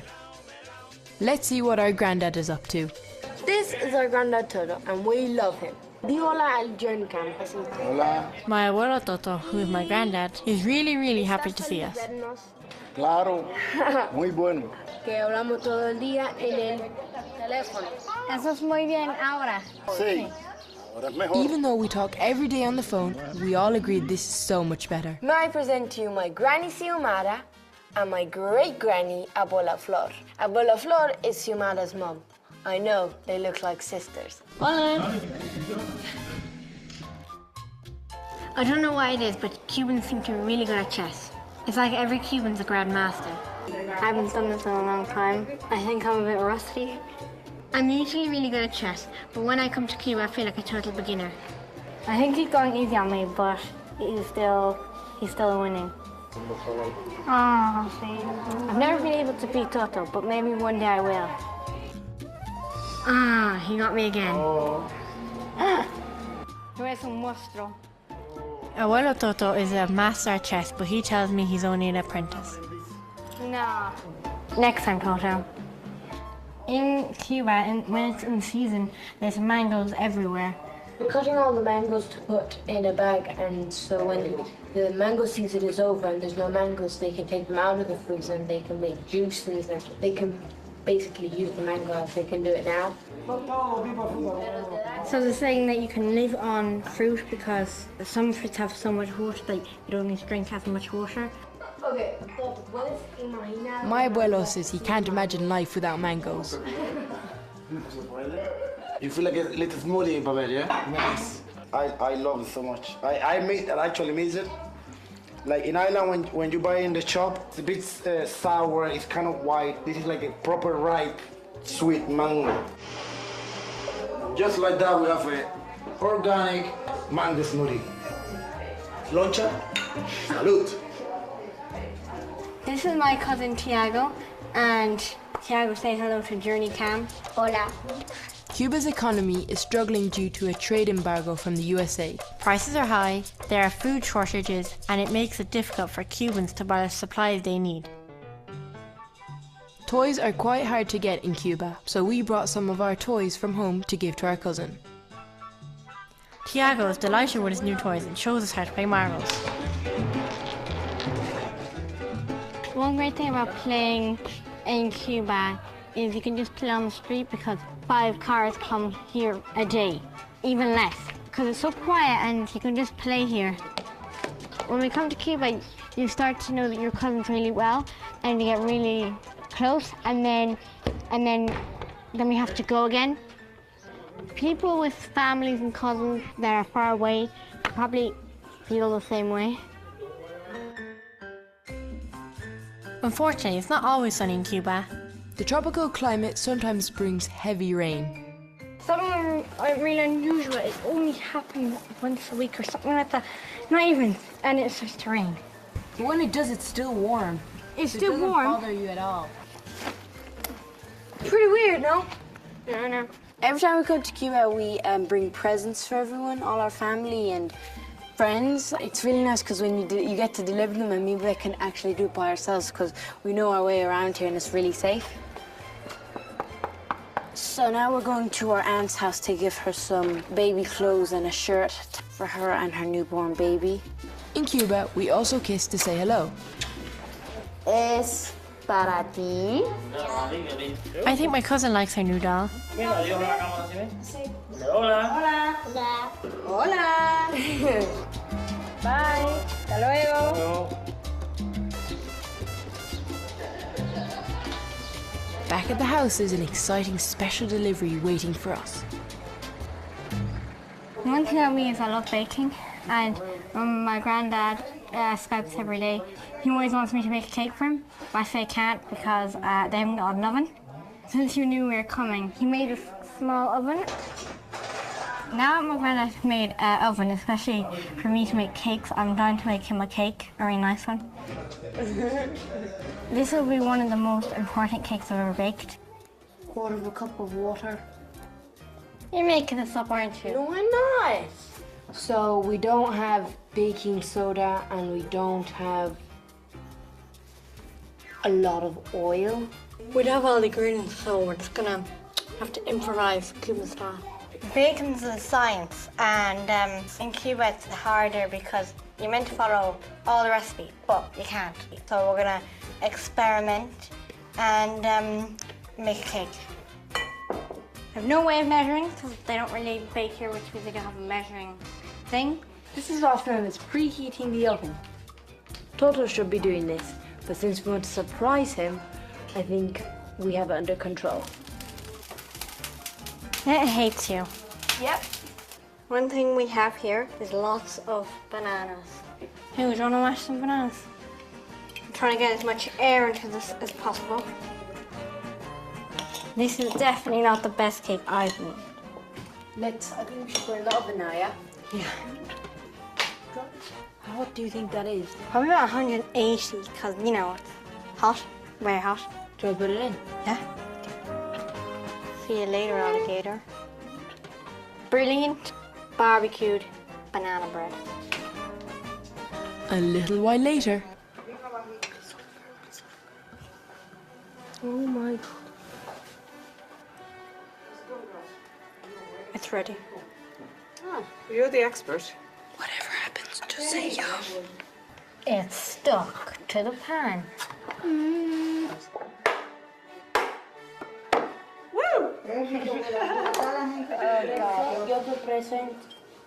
Presenting our barbecue banana bread. My thing. Yummy. Gracias, Bobby. Best cake ever. I think they're just being polite, but it's awful. Ah. Cuban barbecued banana cake. Didn't seem to work out as quite as our pan, but everybody else seems to like it. Your granddad is coming from some cake. Gracias por, The moment has arrived. Abuelo finally gets to taste the cake we baked in the oven that he built for us. Thank you. Very good. Even though it might not be perfect, the cake is a success. So today we're picking up our cousin from school. Hola. This is our cousin Ernesto. Tener cuatro. We don't have ice cream outside our school waiting every day. Gracias. Siempre cogí helado después de escuela. Ernesto doesn't always eat ice cream after school. Si yo fui a la escuela un día aquí, piensa que yo... I tell Ernesto I would like to try and go to school here for a day. ¿Sí? Porque aquí la gente... He thinks I would enjoy it and that I would find it easy to make friends. Ah, okay. You have to be careful that the ripe mangoes don't fall and hit your head. I definitely think childhood is better here because you kind of feel freer here. There's no barriers. It is hard here. I mean, it looks like it's getting harder.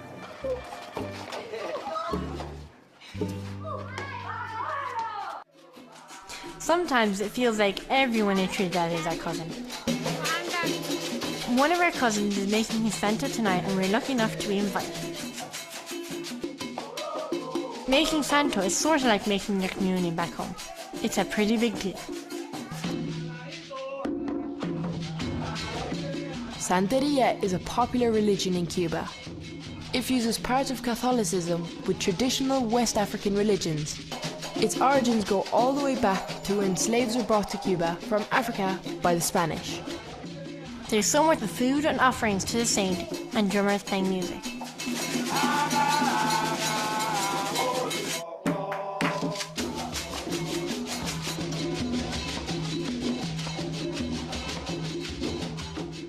Today we're going to a waterfall on horses and it's going to be great. Here we go? Yeah. This pony's or horse's name is called, in English it's Dolly, in Spanish it's Muñeco. Hugo, you're like a cowboy now.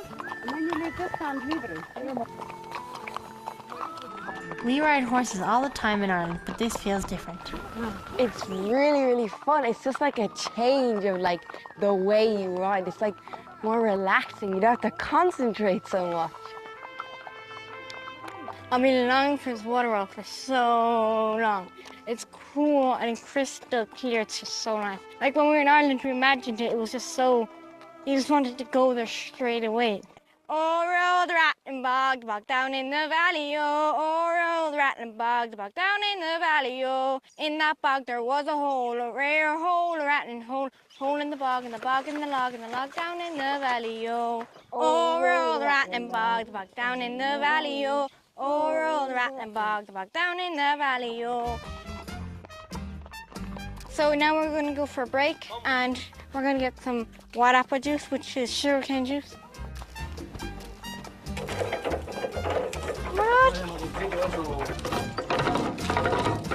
So So they're squeezing all of the sugary sweet juice out of the cane and into the pot. And it's delicious. I decide to give it a go, but it's harder than it looks. Ay, difícil. Ay, gracias. Salud. Tastes sweet, lemony, limey, sugary, like sugar cane. So now we're just hiking up to the waterfall, and the closer I get, I just want to jump in because it's really cool. Hugo's a bit worried that there's going to be crocodiles in there. He doesn't want to go in.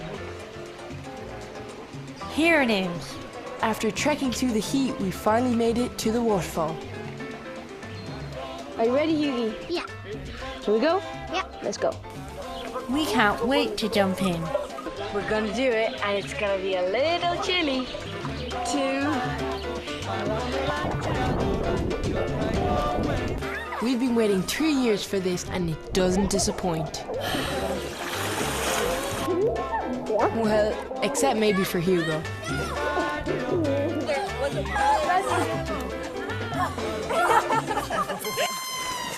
Thanks for joining us on our trip to Cuba.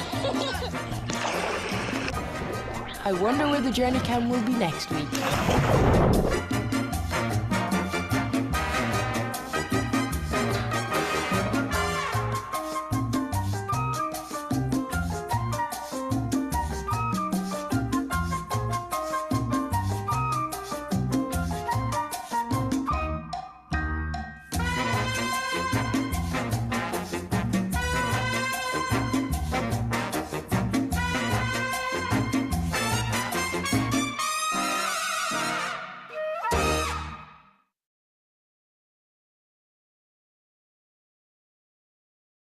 Simon, you are on mute. There's always one. Yeah, no, I hope people enjoyed that, because every time I see it, I just get such a thrill out of it, because it just reminds me of being there and living life in Cuba. So tremendous. But the blockade is there. I mean, the blockade is in not being able to get the ingredients for a cake. You know, how do your parents cope, Nina? How do they survive from day to day with food shortages? You know, I just like, you know, we I just jotted down a few things there that we you know, that one thing was, by the way, my son, who was, I think, 5 at the time, he was all scratched because he never wanted to leave the street from playing. He would play on the street till it was dark. I wasn't worried about that ever when he was outside the door playing. It's literally safe. If he's not minded by me, he's minded by the children. He's minded by the neighbors. Actually, they do a better job than myself. I only had to get him in because just get him into bed. So, but that's like what it is. They're always out playing with their friends knocking on the door. Is he coming out?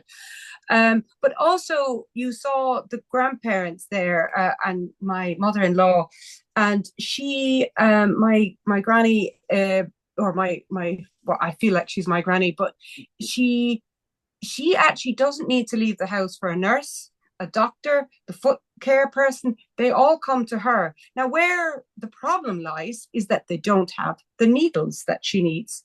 They don't have the medicine that they need to treat her with. They don't have the antibiotic, whatever it needs.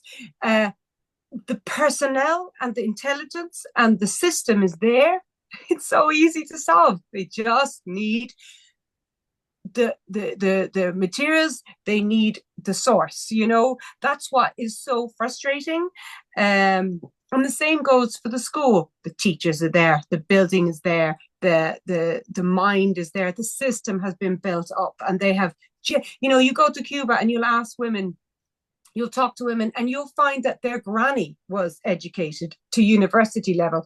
That's only happening sometimes in Ireland, even. Like the generation, they weren't housewives. Oh, I was, you know, all my family, they're all university graduates. that's normalized. That's not normal. Again, so the system and the intelligence is there. They're so stifled by the everyday material, and it's just such a waste of time for them. So they have to get up in the middle of the night to stand in a queue for bread. They have to get up in the middle of the stand all day for petrol or for diesel. They might have to stand in the pharmacy for 4 hours, or not only that, they might have to go to 6 pharmacies around the whole town to get that prescription. That's a waste of anybody's time. Can you imagine? I mean, it fills me with annoyance, because if I have to go to 8 pharmacies and the pharmacist is there, she's also sitting there waiting to give me the thing. She can't get it because it's coming in next week, because whatever the reason. So how the Cubans keep their cool, I don't know, but I mean, that's the only thing I can say. It seeps into every single facet of society, and that also might be with the power cuts. They have to decide, when is that power cut. Now, while I was there, we had CDR meetings on how they would get over the problem. So that's a meeting within that block. And generally, they're meetings that happened on the doorstep. They're generally meeting about the problems that are going on in that area. So the problem at the time was, what are we going to do about the power cut? We need to cook rice. And they had to decide, well, we'll all cook it in the morning, and this is how we're going to get over that, because everyone needs to eat. So these are the massive impacts that the blockade is happening. Yeah. It's designed to do that. It's designed deliberately to target the individual Cuban in their house, in their personal life, because what it's trying to do is make them react against the government. It's a deliberately engineered, cynical policy that's been going on for 60, 70 years, deliberately engineered to create privation and discontent among the population, so that they will overthrow the government, because there's no way that the Cuban government will be overthrown by the Americans or by any invading force. The Cubans have proved that they're well able to defend themselves. But the Achilles heel that the U.S. is targeting in their genocidal policy against Cuba is to deprive the people of basic necessities of life. And it goes all the way to this little sign over my shoulder here, 1 cent for Cuba. We set up that campaign just to prove to people who doubt it that there was such a thing as the blockade of Cuba, that we challenge anybody to send 1 cent from Ireland or from Europe to Cuba and get it there, because it is impossible to get even 1 cent pushed through the banking system that's controlled by the U.S. government. Now, I see no end in sight to that. I think they will try and keep it going as long as possible. But I think what's happening in the global context, with the exposure of the U.S. as the source of genocide in the Middle East, as well as in Cuba and all around the world, that empire is crumbling, that empire is falling. It's imploding in on itself, because it just can't survive, and BRICS is going to be the way out for this. Cuba just joined BRICS last week as an associate member, and hopefully that will give Cuba a different way of trading in the world, where they'll be able to, have tourism, get their dollar, get their hard currency in, and buy oil and all the rest of it. I mean, the power cuts that have been all over the newspapers here, they happen 2 days after Panama imposes controls on the use of Panamanian registered oil tankers. All of a sudden, they can't trade with Cuba anymore, and that means there's no oil going to Cuba. So there's no way they can keep the lights on. It's not that Cuba can't afford it; it's that they're not being allowed to import the oil they need to keep country running. So anyway, I think we need to finish up here and hand over to our colleagues from the UK, who are the next shift. And hopefully we haven't overstayed our welcome too much. Hope everybody enjoyed that little movie. And we'll see you all again next year for the Blockade 24-hour picket. Thanks a lot. Bye-bye. Viva Cuba! Viva!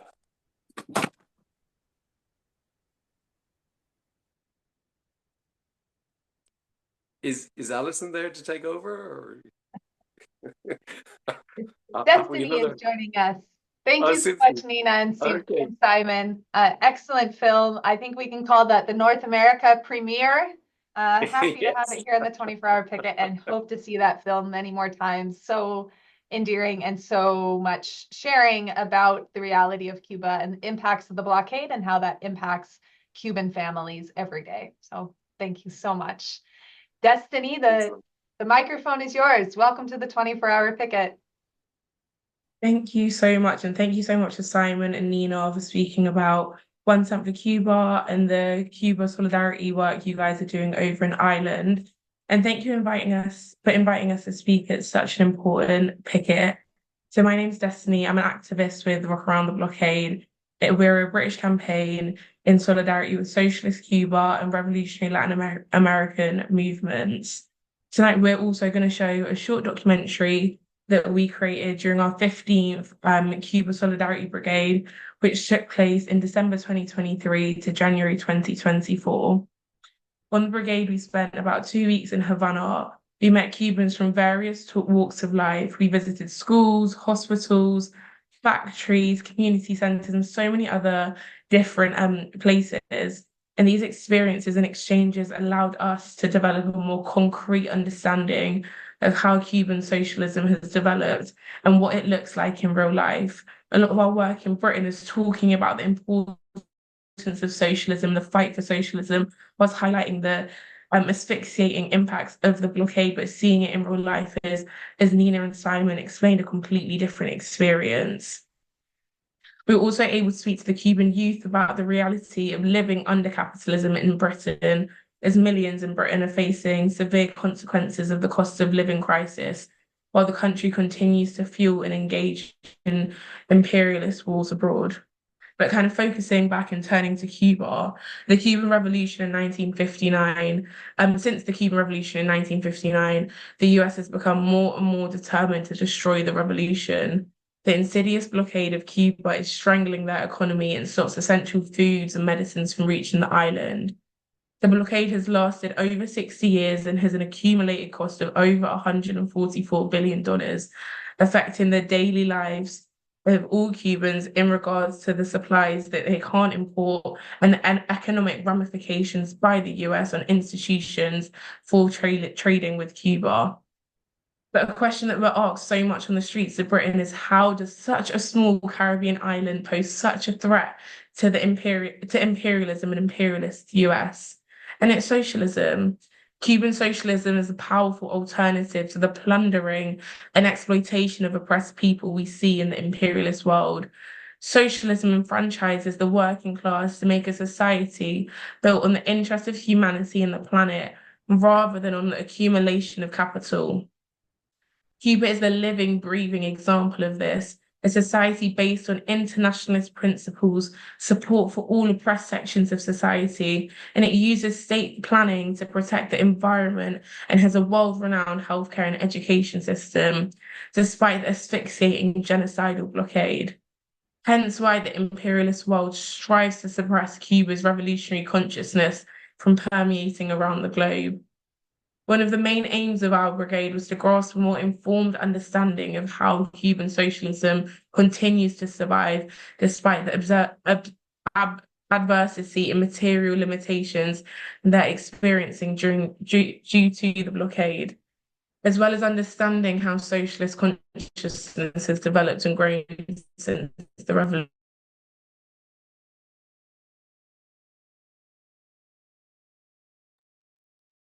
Destiny did explain that perhaps their internet connection might put all mess up highlights. Oh, it froze about 20 seconds ago, Destiny. Oh, sorry. That's okay.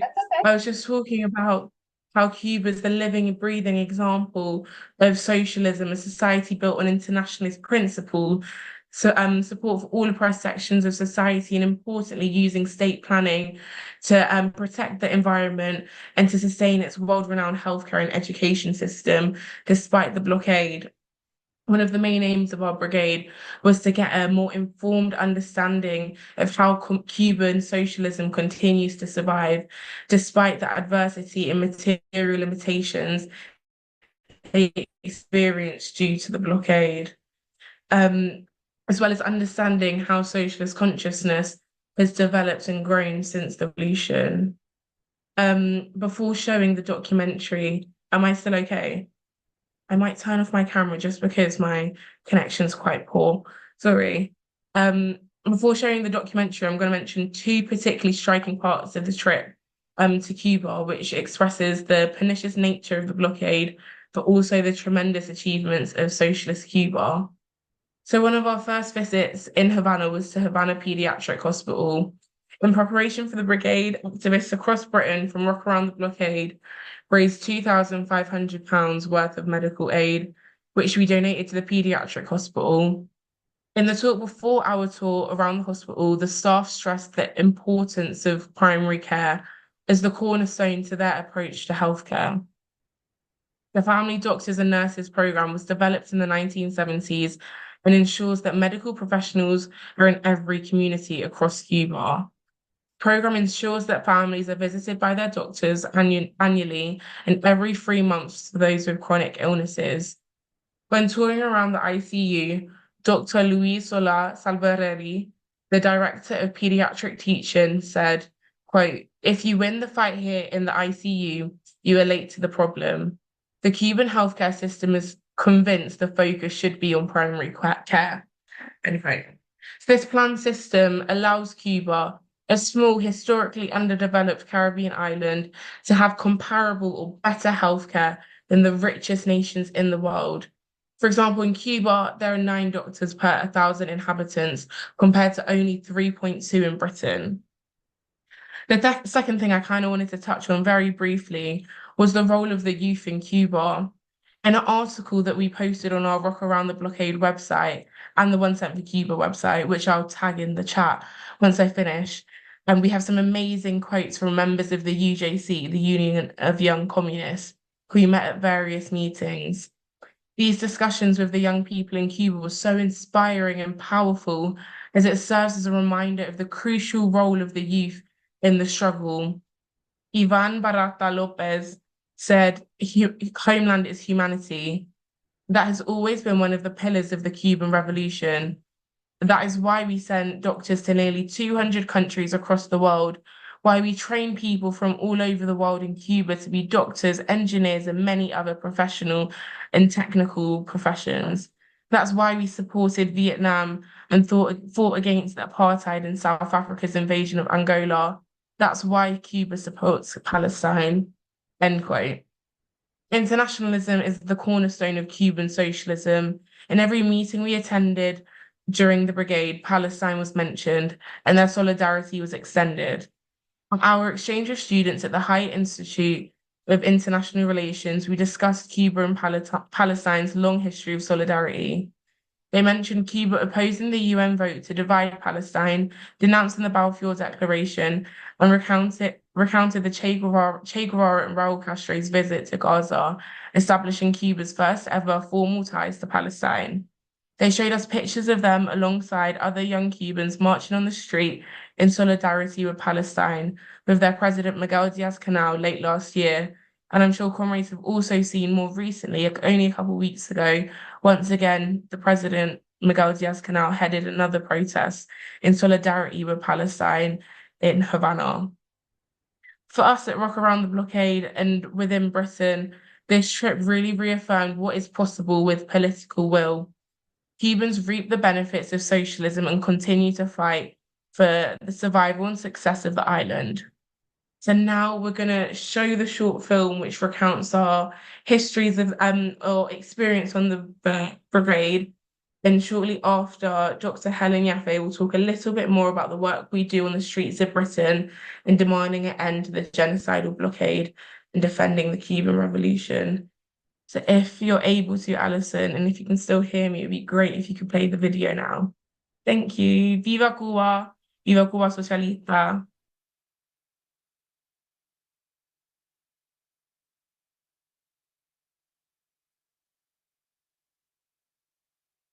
I would like to tell you about what socialism means to me.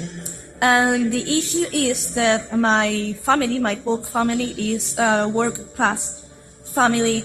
And my grandparents were at the alphabetism campaign at the beginning of the revolution. My mother is a philosophy teacher, a communist philosophy teacher. And my father is a military person. So all the values that these persons raised me under are just the values of justice, the values of solidarity, the values of empathy.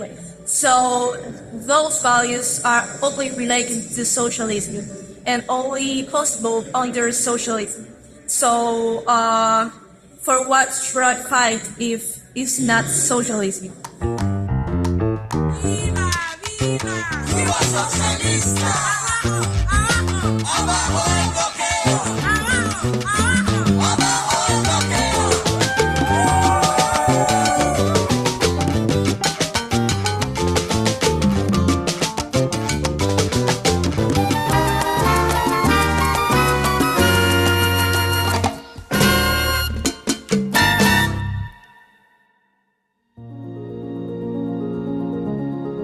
We are welcoming you to our hospital, and it's very nice to have you here.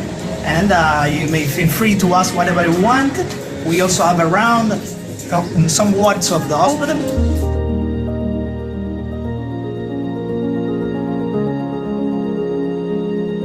Este ha sido un año difícil para nosotros, con una movilidad muy elevada. It's been a difficult year with a lot of patients here within the intensive care. Donde nos golpeó mucho, sobre todo lo que nos está golpeando es el déficit de insumos. And they are working hard with those patients, mainly because sometimes they don't have the equipment they require to give them all the things the patient needs. No es secreto, pero el bloqueo nos afecta mucho. El país se le dificulta comprar. It's difficult because of the blockade is enforced, and now it's with every day coming more difficult to get those equipment. Para comprar catéter, recibimos niños muy pequeñitos. They have very small babies who require particular IV cannulas or catheters, and they don't have it. We have a lot of patients with complicated pneumonia. They require sometimes to be ventilated, and they are using, our ventilators are still working, but they are old. Que Cuba ha sido penalizada por el bloqueo y no nos permite comprar en el mercado internacional los repuestos. For example, the equipment they have now don't have a device which is called humidifier. They don't have it, and they need it. Yeah, what she's saying is that in order to buy all those equipment, Cuba must go to a third or a fourth country in order to buy it, and prices goes up. So even with the lack of those things we have with our doctors, which are very good, not myself, they managed to compare themselves with the first world results. Haciendo es esfuerzo puramente del médico y del enfermero. Los médicos y los enfermeros estamos dando más del 500%. Nurses and doctors are giving not the 100%, they are giving the 500%. They were getting.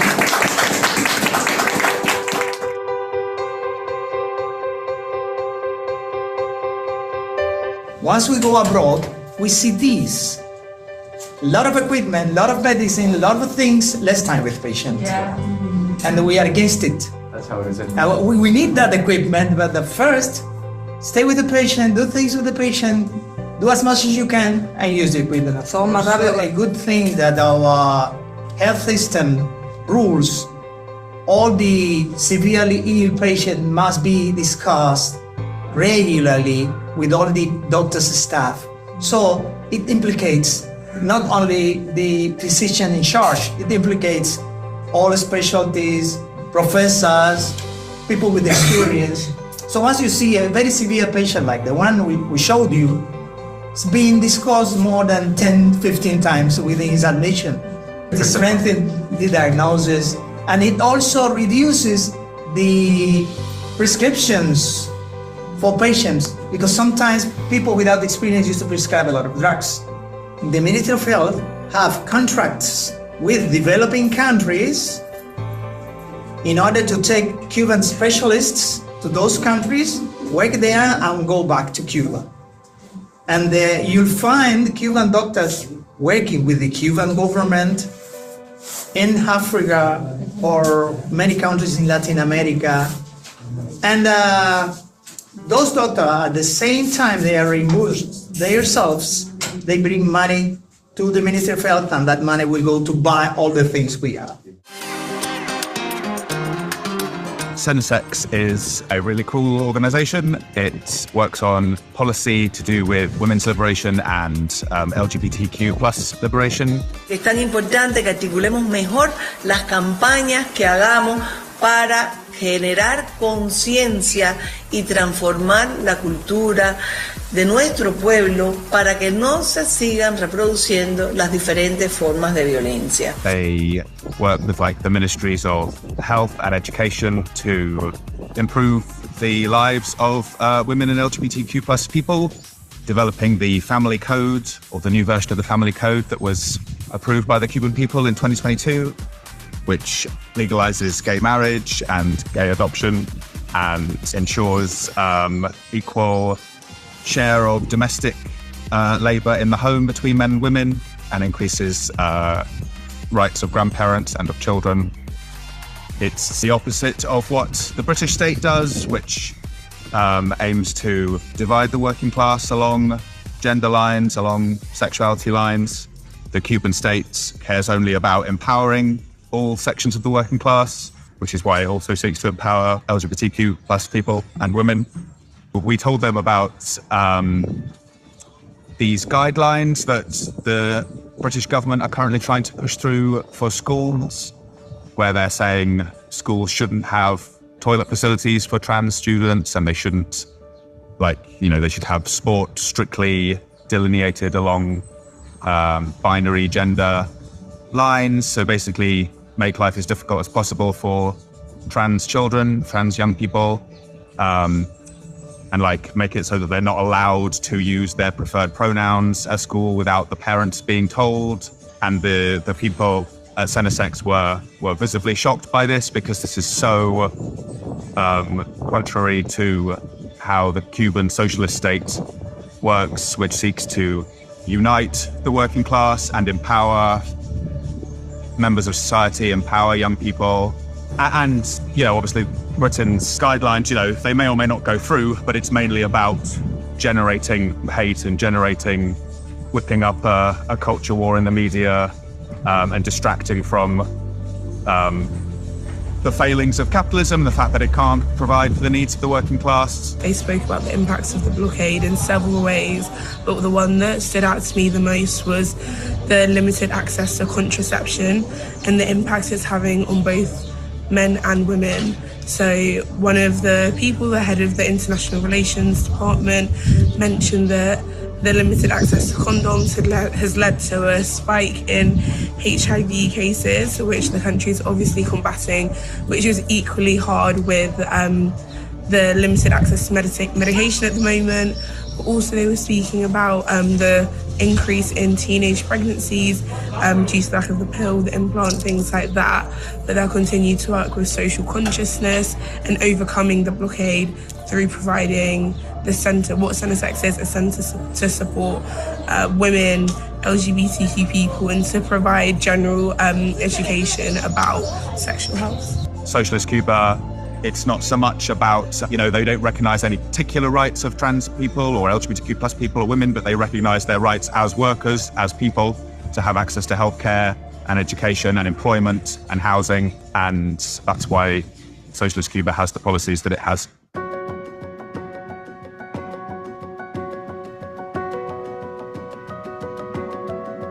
The 2021 protests, right? How there were counter-revolutionary protests. From what we understand, they happen in certain neighborhoods that were facing certain difficulties. We want to understand how the neighborhood transformation projects have addressed those concerns. Ayudaron un grupo de condiciones objetivas y materiales que han demás. No se puede trabajar todas a la misma vez. Por lo tanto, se ha decidido trabajar en lo más común, en lo que es para todo el mundo. Y a partir de ahí, como programa, teniendo en cuenta las condiciones, poder trabajar entonces en las particularidades de cada una de las familias o de los problemas que tiene cada familia. Como por ejemplo, una madre vulnerable con más de 3 hijos, que puede ser atendida particularmente si tiene un tema de vivienda, pero a la misma vez también se beneficia, por ejemplo, del coeficiente médico, de la escuela o del círculo infantil. Se está trabajando también con los jóvenes, por ejemplo, que no tienen vínculo laboral y de alguna medida también se pueden estar interesados en incorporarse o en estudiar, y sobre esos temas también muy tratando de buscar las causas. Y lo otro que se hace es mantener una comunicación permanente con el mismo partido y el resto de las organizaciones. Y la participación, como les expliqué inicialmente, lo que se trata es de que entre todos encontremos soluciones, y en ese propio mecanismo de estar constantemente intercambiando con la gente, te da la posibilidad de saber dónde está el problema, qué hicimos mal, qué no está bien, cómo rectificarlo.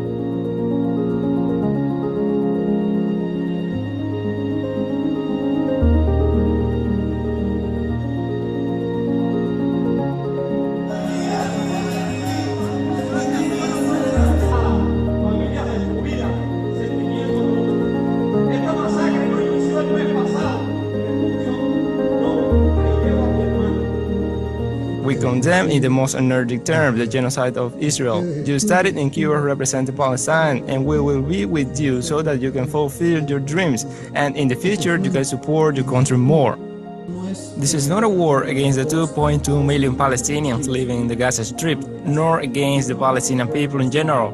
This is a war against humanity, against human rights, against the collective consciousness, against the values and principles of civilizations, against morality.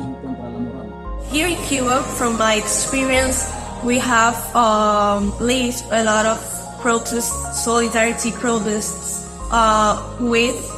together with our government, with the Palestinian ambassador in Cuba, singers, actors, artists, the strong tie, the strong sense of solidarity that there is between Cuba and Palestine. Because the Palestinian cause is a just cause that must be recognized by all states around the world and by all persons around the world. And these persons and these states that are fighting against the Israeli genocide, that are fighting because of the genocide of the Palestinian people, must be heard and must be taken into account.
Today we visited San Rafael Nursing Clinic in Artemisa province. We got to speak with many residents, many staff. There's actually 53 staff at the care home to its 50 residents. We really try to make the link between care for the elderly in Britain and care for the elderly in Cuba.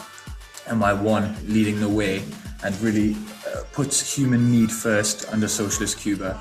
And my one under capitalist Britain, of course, has elderly dying in their thousands all through the pandemic.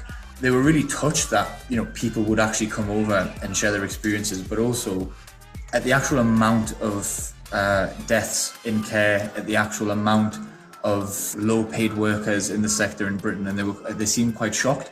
And we also got to have one quite unique experience of a man who was born before the revolution and remembered life before the revolution, and understood fully that everything that Cubans had was down to the revolution, their socialist development.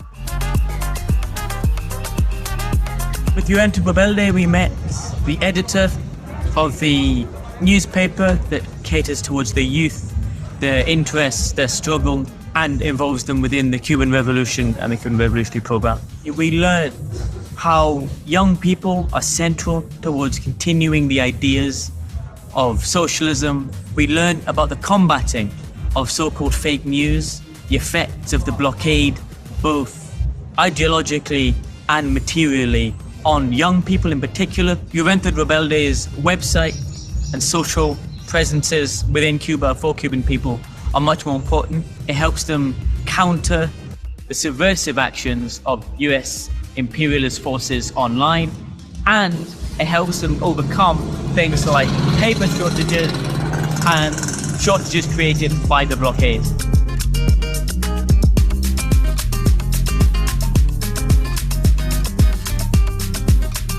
How has the blockade impacted you both? The school materials sometimes very difficult for the government to get all the implements we need to get education because of the blockade, because we live in Cuba. In every brigade we have with the institute, we do meetings every month. It's usually on Thursday or Mondays. We used to do it during the semester, like debates about the political situation in Cuba and in the whole world, and what actions we can do to improve, to impact in the political situation of the country. We talk about how we could improve the activities, how to be better communist militant, and we organize volunteer works. For us, socialism means justice and means a way of life where you can develop all your skills and equality with all the people in the society. You have you can become the person you want with all your rights, with all your capabilities. Socialist has meant for us, for our parents, for our grandparents, the ideal they fought for. And it's basically the model and the society we want to live in, and we want to let our kids.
So that is the end of the video from Rock Around the Blockade. Destiny, I didn't know if you were going to introduce Helen, or Helen, if you just want to start, the floor is yours. Welcome.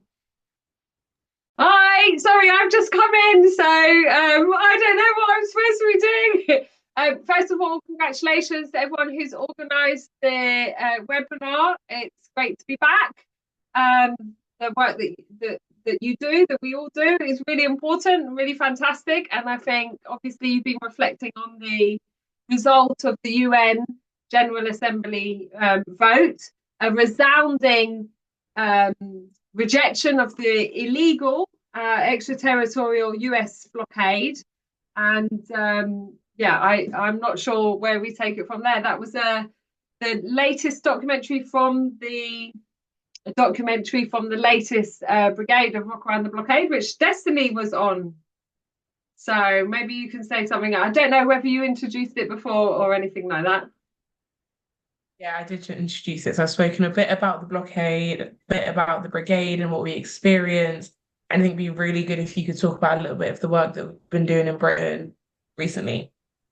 Yeah, so Rock Around the Blockade was a founding organisation that helped to launch the 1 Cent for Cuba campaign. And this is a campaign to focus on how the US blockade affects us outside of the United States. So one of the really biggest lies, one of the biggest narratives, manipulative narratives that comes out of the United States is the idea that the US sanctions against Cuba is an embargo. That is to say that it's a bilateral issue. It's well within the rights of the United States to decide who it trades with or opens its ports to and so on. And that makes it an embargo. And that is a prerogative of any country. But, as people a lot of people who support the embargo say, oh, well, what's the problem? Cuba can trade with the other 100 and whatever countries around the world. And it's very frustrating for people who face the blockade, who feel the effects of the blockade outside of the US and outside of Cuba, because, the blockade is a set of very complicated laws. It's 6 fundamental laws plus lots of overlapping legislation and so on. And, it stems from the US. So those of us outside Cuba for a long time have felt like, well, what can we do about it, right? This is about, the need for a campaign within the belly of the beast. People in the US have to oppose their own government legislation. But I think through 1 Cent for Cuba, and there are several campaigns throughout Europe that do a similar thing, we focus on how the US sanctions actually affect us in a way that is extraterritorial. That means that US is imposing its own legislation outside of its jurisdiction. So I'm a British citizen. The US, I should not be subject to US law when I'm operating in the UK. And the point is that we have legislation, as does Canada, as does the European Union. And the UN has actually encouraged all countries around the world to embed legislation into their constitutional frameworks to say that their citizens and entities are protected from US legislation because we are not, subject to that. It's outside their jurisdiction. So the 1 Cent for Cuba campaign decided to do a couple of things: expose how extraterritorial the US blockade is, how it affects us outside of the United States and outside of Cuba, to such an insane extent that if, for example, I, as someone with a British bank account, wants to send a transaction to, let's say, a friend in Ireland, then if I say, oh, here's the money I owe you for the trip to Cuba, that transaction will be blocked, even though I'm not sending currency in dollars or and I'm not sending money to Europe. So this shows that it isn't just the country, Cuba, that has been blockaded. It is the word Cuba. And that's the insanity and the extremity of US sanctions. So the whole idea of the 1 Cent for Cuba campaign is to expose how banks in Britain, for example, well, I'm talking about Britain because we're working in Britain, Walk Around the Blockade is based in Britain. But of course, the 1 Cent for Cuba campaign has some of the comrades who've organised today's events in Canada. It has comrades in Spain, Germany, and elsewhere in Europe. And the point is that people will confront their own institutions where they are. So we have legislation in Britain that's from 1996. We have earlier legislation from 1980 that says it's illegal to apply US legislation, i.e. US sanctions against Cuba, to us as individuals and entities. Unfortunately, laws are just, bits of paper unless they're exercised, and our legal systems and our politicians are not defending the rights that we have on paper. So they are allowing US corporations to threaten British individuals and entities, banks, financial institutions, investors, and scaring them away from any interaction with Cuba. When I say any interaction, there are multiple examples of even humanitarian donations, cultural donations, like the campaign Send a Piano to Cuba, which was raising money to buy concert pianos for conservatoires, for music schools in Cuba. And, we had some events, websites confiscating money, basically theft. And then when we had a series of catastrophes in Cuba, so the Matanzas oil fires, the terrible fires in the refineries, there's been various hurricanes, COVID, the need for syringes, and people, even Cubans in Britain, have tried to set up, like Cubans in the UK have tried to set up fund drives to raise money to help with medicine and basic, things, resources that we consider part of human rights. And they have been blocked by companies that are too scared to transact with Cuba. The State Department in the US has very hypocritically claimed, that, oh no, humanitarian donations are an exception, and food and medicine. But when, they're asked to explain why we can't send, medical equipment to Cuba, they say, oh, well, businesses are naturally risk adverse, and that's just not our fault. So as they've said very recently, there's been a comment from a spokesperson saying, the electricity and blackouts in Cuba have nothing to do with the United States. I mean, it's a total fraud. Among the multiple bits of legislation that constitute the US blockade of Cuba is one very pernicious piece of legislation, which says that any company anywhere in the world that sells equipment to Cuba can face OFAC fines if it has more than 10% of its components produced by a US company or US subsidiary. And it's very hard to find technology today that doesn't fulfill that criteria. So of course, even buying technology, whether it's for repairing energy generators, whether it's for the transition to renewable energies, whether it's for, we've heard examples that are in the documentary that I made about Cuba's response to climate change, early warning systems for the civil defense team. They can't get them from the US, so they have to buy them from much further afield and not such good technology. So the US blockade is totally comprehensive. The 1 Cent for Cuba campaign, first of all, tries to expose that, to get people to challenge people, essentially, make a transaction, see what happens to you when you try and make a transaction, to show people how it affects us all, not just Cuba.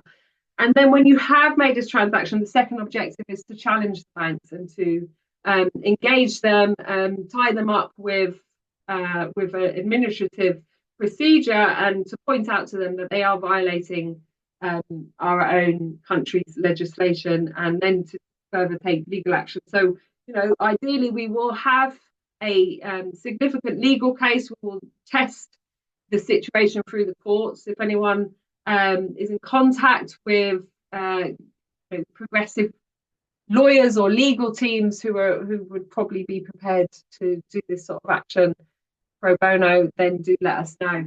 But that's it. So how do we do that? That's a sort of, that can be done by, your grandmother can sit down on the computer and do a transaction, or go into a bank branch and do a transaction on the phone, etc., to make this transaction to test the banks and the way they are illegally implementing the US blockade.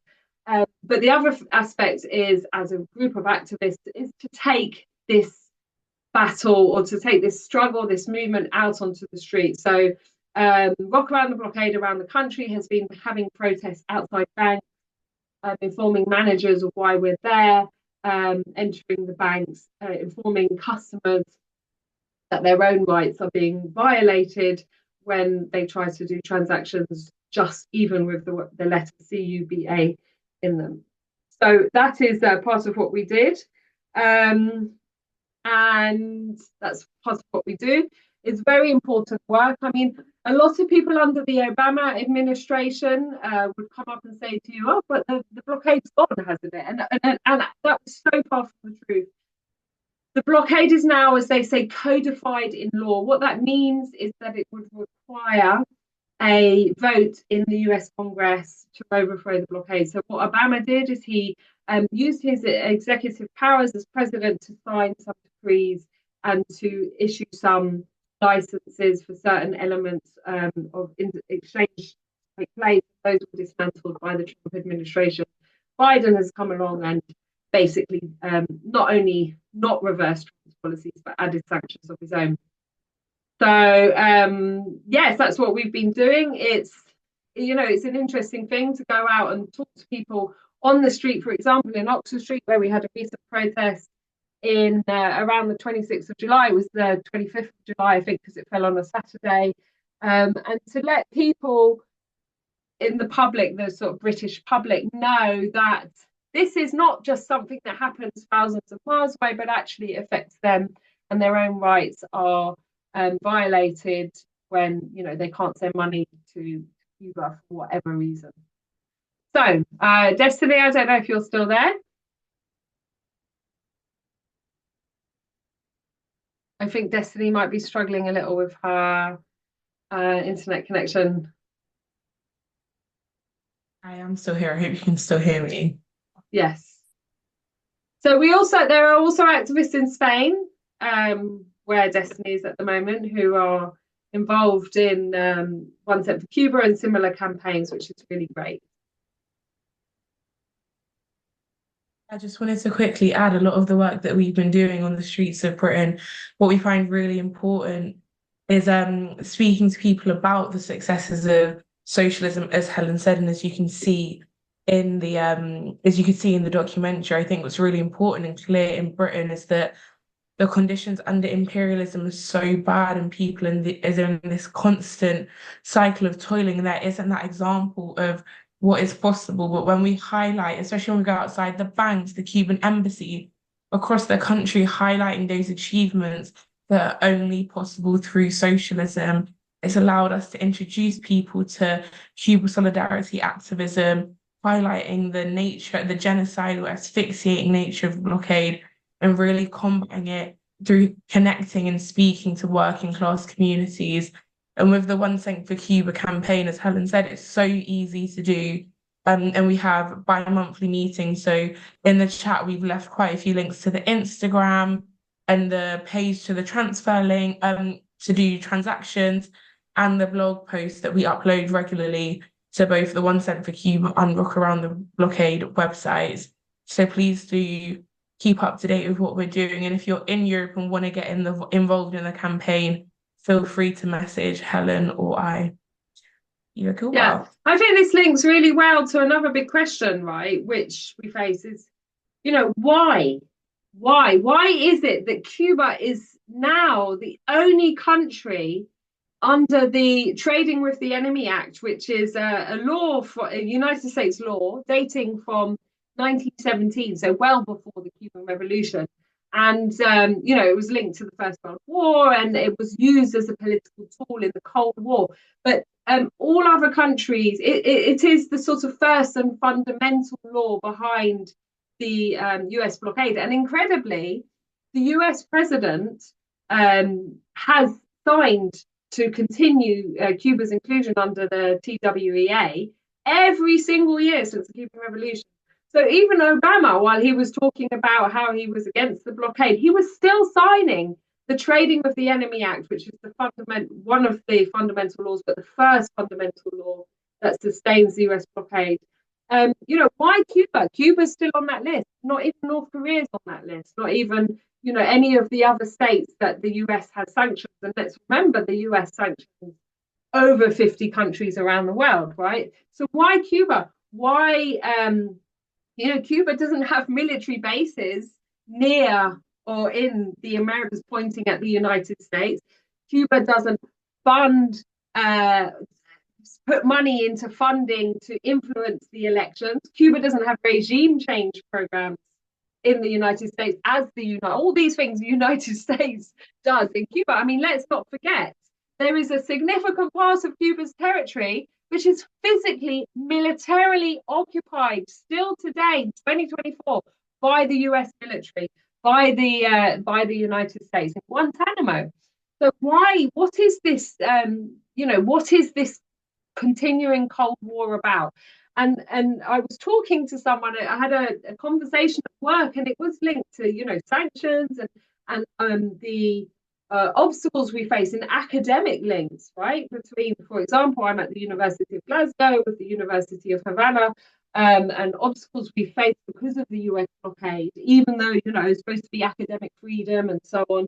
And it's very simple. It is the threat of a good example. And that's how it links to what Destiny is talking about, right? Talking to people about what Cuba has achieved as a small island nation, 400 years of colonialism and imperialism, underdeveloped by colonialism and imperialism, a country where the indigenous population was wiped out within less than the first year. 90 to 95% of the indigenous Cuban population was wiped out by the settlers, the Spanish conquistadores who settled in Cuba, a state which had African people torn from their land and imported forcibly to act as slaves.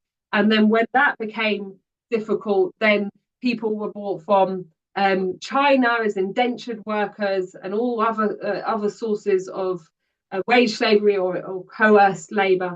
And, they're a country that basically was assigned a role in relation to the United States as a burgeoning imperialist power in the 19th century, a role of just being a primary resource producer, right? Sugar producer for US interests. And the more you study Cuba, which I do, I study Cuba, I teach on Cuba, I research Cuba, the more incredible it is really what they've managed to do in such a short amount of time. Within 20 years of the revolution, they already had human development indicators that were rivaling the advanced capitalist countries. So we're talking about things like infant mortality, literacy rates, women involved in work and in politics, really within 20 years. And that is what terrifies the United States, because it is that threat of a good example. What happens when we kick out the mafia, but not just the real mafia, the actual mafia in the sense of, the corrupt capitalist system, the exploiters, the people who control the access to wealth and resources? What happens when we reclaim our land, when we reclaim our resources? What happens when we redistribute that in the interest of the vast majority? When we make sure that women, Black people, the people who are marginalized, being exploited for hundreds of years, actually are put at the center of our development project, and that is the threat that Cuba represents.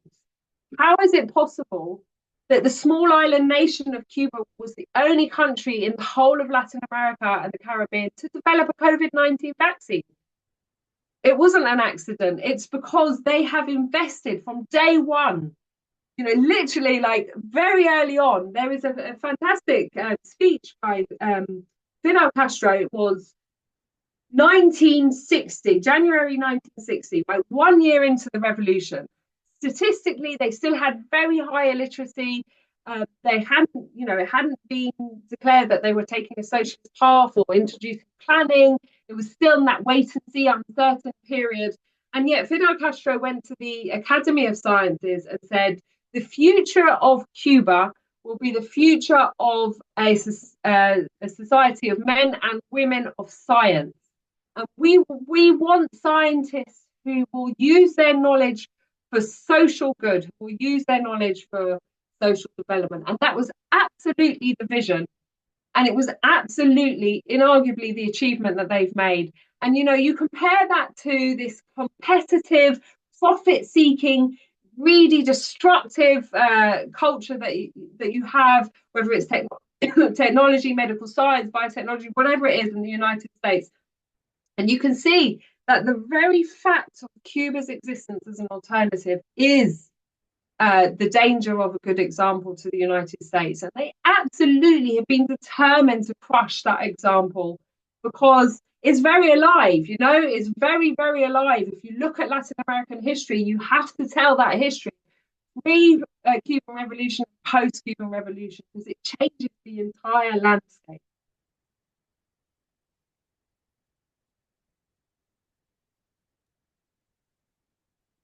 Thank you so much, Dr. Helen Yaffe and Destiny. I didn't know if there was anything else before we conclude this part of the program. I really appreciate you coming on. We're all good? Okay. Well, because I always like to do this to Helen before she signs off, I'm going to say get Helen's book. There's probably another one coming, but this is the one in front of me and one of the most recent. We Are Cuba, an excellent book. If you don't have your hands on it yet, I encourage you to buy it. I'm going to put in the chat the link to the Yale Books way to buy it, but there might be another way Helen can tell us about. I know it's, it's an academic book, so it's costs of an academic book, but I really encourage people to buy it. No, it's not. That's the other, but the Che book is ridiculously, embarrassingly expensive. Yeah, that's the one that's embarrassingly the expensive one. The Yale one is much more affordable. It's much more affordable.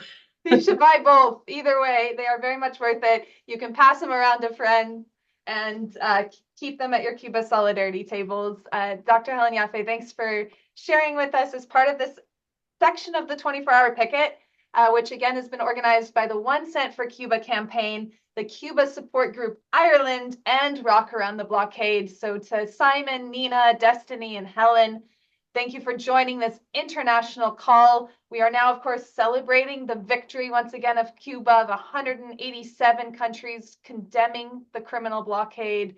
And each year we take this opportunity, I wish it wasn't another year, but each year we take this opportunity at the United Nations to redouble our work, to recommit ourselves to the efforts to unite around the world and put an end to this criminal policy once and for all. And this 24-hour picket action is a way that we, collect new perspectives, we collect tools, videos, photos from around the world, and we can all share together. So I encourage people to save those links and to share them with others, because this is what we need to continue our united struggle against the U.S. blockade.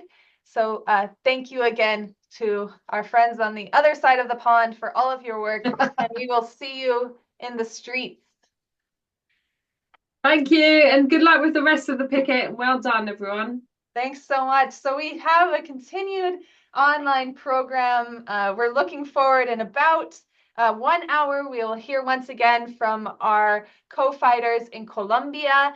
The movement in solidarity with Cuba and Colombia has organized a program that will start in 1 hour, but we still have a lot of exciting programming coming up now. But I thought I'd reintroduce myself, reintroduce the 24-hour picket, because we have been online for many hours and haven't done that lately. There's lots of new people here. I want to encourage people in the chat, please feel free, post your messages of solidarity, post where you're joining from, and engage in the chat. It's there for all of you, and we love to hear who we have online with us now. I also want to give a big thank you to ECAP, the Cuban Institute of Friendship with the Peoples. Due to the criminal U.S. blockade on Cuba, ECAP and Cubans have challenges in connecting directly on Zoom. We are going to hear live from them in just a little while because there is a workaround, but it is not easy and it doesn't always work. So many people in Cuba are participating not on Zoom, but on the Facebook live stream. So to all of ECAP, to Lema, to Lesmes, to Iran, to others that have been posting on the Facebook live stream. Thank you so much for your support, and we look forward to seeing you very soon.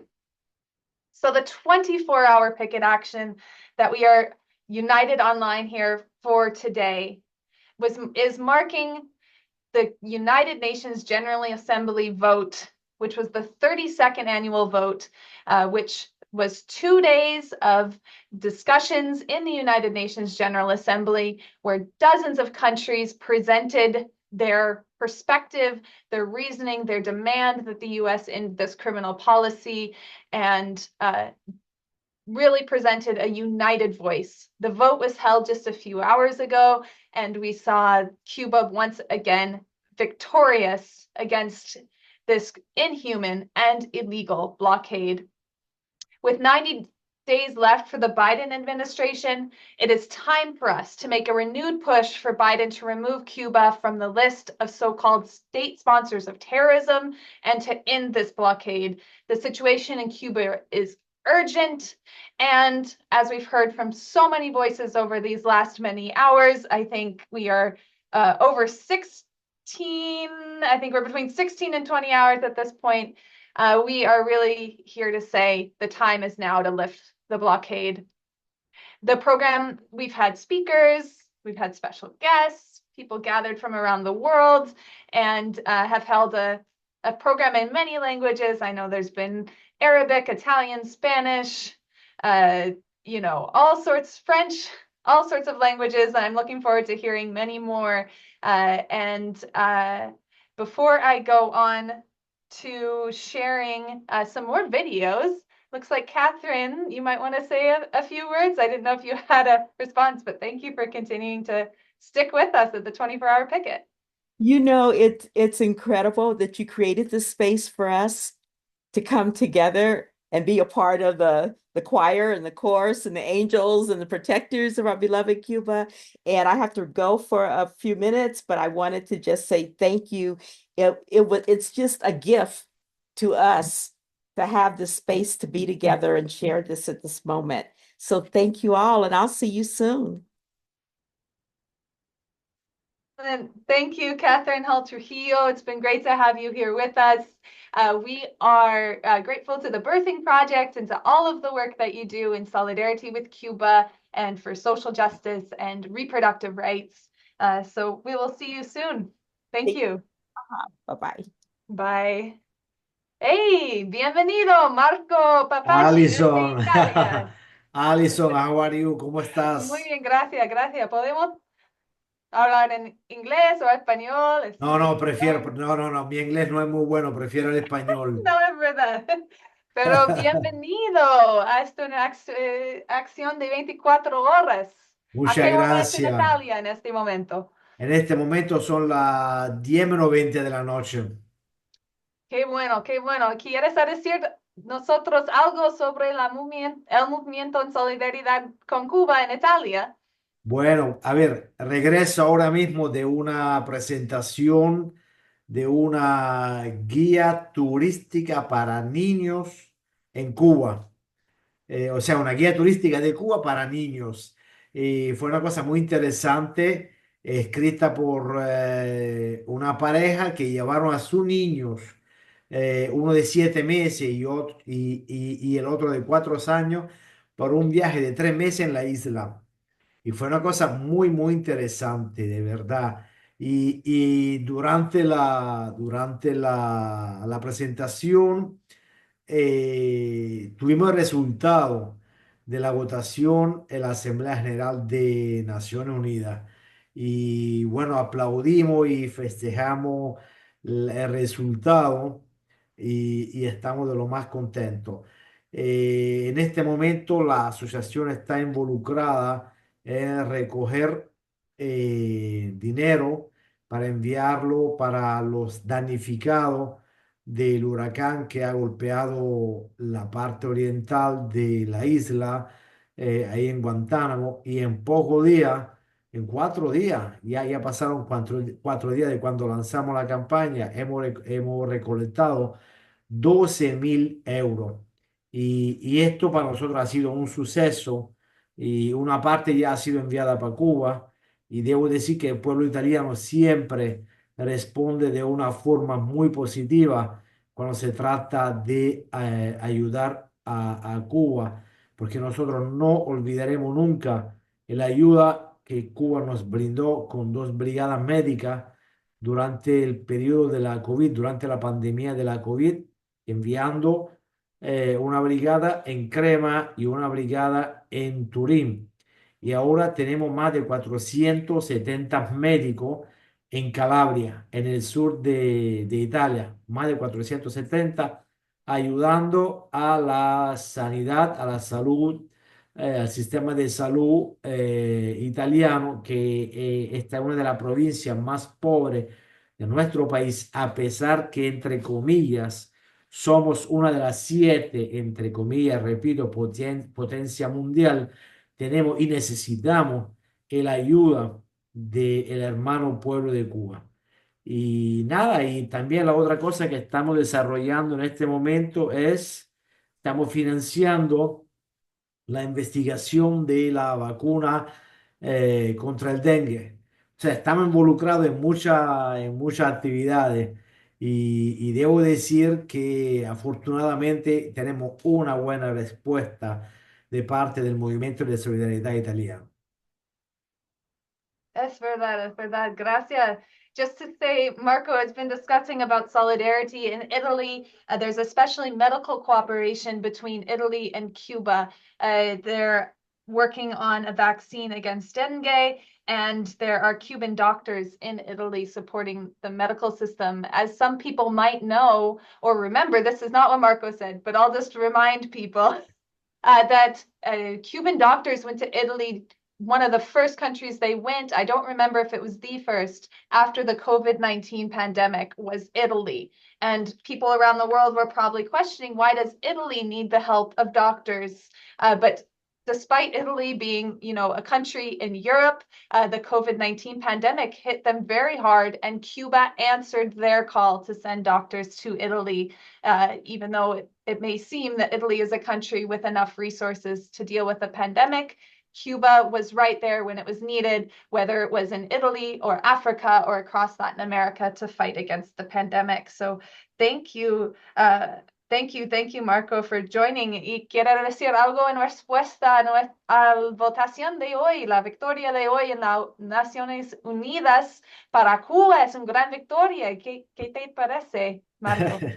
Primera cosa, ante todo, agradecerle a ustedes por la invitación y me alegra siempre ver el magnífico trabajo que ustedes hacen con 24 horas seguidas y no es fácil, no es fácil, por eso yo aprecio mucho el trabajo de ustedes. Bueno, ¿qué decir de la victoria de hoy? Una vez más, Estados Unidos y el criminal Estado de Israel ha sido puesto en un ¿cómo se dice?, recóndito lugar de la historia por seguir votando en contra del criminal bloqueo que golpea la isla de Cuba ya desde más de 62 años. Y es increíble cómo la Asamblea General de Naciones Unidas, y esto me duele cantidad, ver cómo no condena al criminal Estado de Israel por lo que está cometiendo, la matanza que está cometiendo en Palestina. La victoria de Cuba es una victoria simbólica, por supuesto, una victoria política muy importante, pero es simbólica porque hasta que el gobierno de Estados Unidos no decide terminar con este bloqueo, la victoria en la ONU sigue siendo exclusivamente una vittoria politica que tiene importancia, pero desde el punto de vista real no cuenta, no cuentas nada. Y todo el mundo sabe de la situación difícil que está pasando el país por culpa de un criminal bloqueo, porque el blackout que hubo, la situación de la ayuda que uno le puede brindar a Cuba, siempre está bloqueada por Estados Unidos. Y entonces, nada, bienvenida otra victoria más eh, a favor de Cuba. Me da pena ver la abstención de Moldavia, creo, ¿no? Moldovia o Moldavia. Me da pena. Le habrán dado algunos milloncitos tirados por ahí y que se presta, este país se ha prestado a la abstención eh, sobre este tema. Cuba sigue siendo para todos nosotros un farol de dignidad como en ningún otro país en el mundo. Sí, es verdad, es verdad. Marco was just reminding us that today, though it is a symbolic victory, Cuba has gained also a political victory. They have won over the international movement in solidarity with Cuba. Poor, working, and oppressed people around the world stand with Cuba, and that is clear, although the United Nations vote is not enforceable. Also, that Cuba has continued as our symbol of dignity, as our lighthouse, as we often say, a faro, if you hear that word. And Cuba continues to lead the way. Y al final, to finish, quiero decir algo, porque, ¿qué es tu experiencia? ¿Por qué tú estás una activista en solidaridad con Cuba? Esta es una buena pregunta y me encanta. A ver, ¿por qué yo soy solidario con Cuba? No, primero hay que recordar que la Asociación de Amistad Italia-Cuba nace en el 1961, cuando Cuba fue agredida a Playa Girón. Yo en aquel entonces no había todavía nacido, nací 7 años después, pero ¿por qué soy solidario con Cuba? ¿Por qué sigo luchando por este país? Porque Cuba ha sido el país que en su historia ha sido el país más solidario en todo el mundo. Y también soy solidario con Cuba, solidarizo con esta revolución, porque ha tenido algunos, en su historia, algunos de los estatistas más importantes en el mundo. Y me refiero al comandante Fidel Castro y me refiero también a la inmensa figura que fue el comandante Ernesto Guevara. Pero también soy solidario con Cuba porque el único país en el mundo que tuvo el coraje de enfrentarse a Estados Unidos, a 90 millas de Estados Unidos, y decirle, yo escojo mi camino y no le permito a nadie, tampoco a usted, que son los más poderosos, a cambiar mi destino. Y por eso cuando hay una pequeña isla que tiene el coraje de levantarse y decirle, no, yo escojo mi camino, yo no puedo no estar al lado de este país. Buena historia. Gracias, Marco. Es verdad. Es porque estamos con Cuba. Cuba está en la lucha en defensa de Cuba, pero en defensa también de la gente oprimido del mundo. Y espero que... Alison, Sí, claro. permíteme de decir otra cosa. Sí, claro. Yo estuve hace poco en Venezuela. Se creó la Red Internacional Antifascista sobre indicación del gobierno de Venezuela. Nosotros en Italia hemos creado el capítulo italiano de la Red Internacional contra el Fascismo. Y déjame también decir que nosotros estamos trabajando y apoyando a la República Bolivariana de Venezuela y porque son dos países hermanos. Y quiero brindar a la victoria de hoy con un buen vaso de vino italiano y que siempre viva Cuba, viva Venezuela y sobre todo apoyamos hoy a la República de Palestina porque necesita todo nuestro apoyo. Muchas gracias a todos. Gracias, Marco, es verdad. Yo pienso que vamos a verte más pronto en Venezuela o en frente a la Casa Blanca en los Estados Unidos o en Italia. Espero que sí, por Cuba, Cuente por siempre supuesto. conmigo, cuente siempre con la amistad de la Gracias, Asociación Marco. Italia-Cuba. Un abrazo fuerte. Gracias. Un abrazo fuerte. I asked Marco about his experience of joining Why in solidarity with Cuba. You know, the Association of Italy in Solidarity with Cuba was founded in 1961 during the Bay of Pigs, and Cuba's successful defeat, the first defeat of imperialism in the Western Hemisphere, was on the shores of Cuba. And Marco was not a part of it then. He's a young man, so he wasn't joining then, but he has been on the side of Cuba because of the example and the words of Fidel and Che, but also to say Marco appreciates and understands Cuba as the only country and one of the only countries in the world with the courage to stand up to the United States. Only 90 miles from the shore of the United States, the small island of Cuba continues to fight back. Marco was also present in Venezuela at the Anti-Fascist International Conference that just took place and wanted to send his solidarity with Venezuela against imperialism, as well as solidarity with the people of Palestine. Cuba, Venezuela, Palestine are countries that are all facing a brutal U.S. attack and are fighting back. So we too express that solidarity. And all of those countries, Cuba, Venezuela, I've also expressed their solidarity with Palestine and their fight against the U.S.-Israeli genocide. So thank you, Marco, for being with us. We will share, vamos a compartir más tarde las videos de Italia en nuestro programa y un abrazo fuerte y hasta pronto. Un abrazo, cuídense mucho. Gracias, Marco. Chao. Ciao. Part of the 24-hour picket, we're welcoming voices from around the world. And up next, I want to invite David Paul to turn on his camera.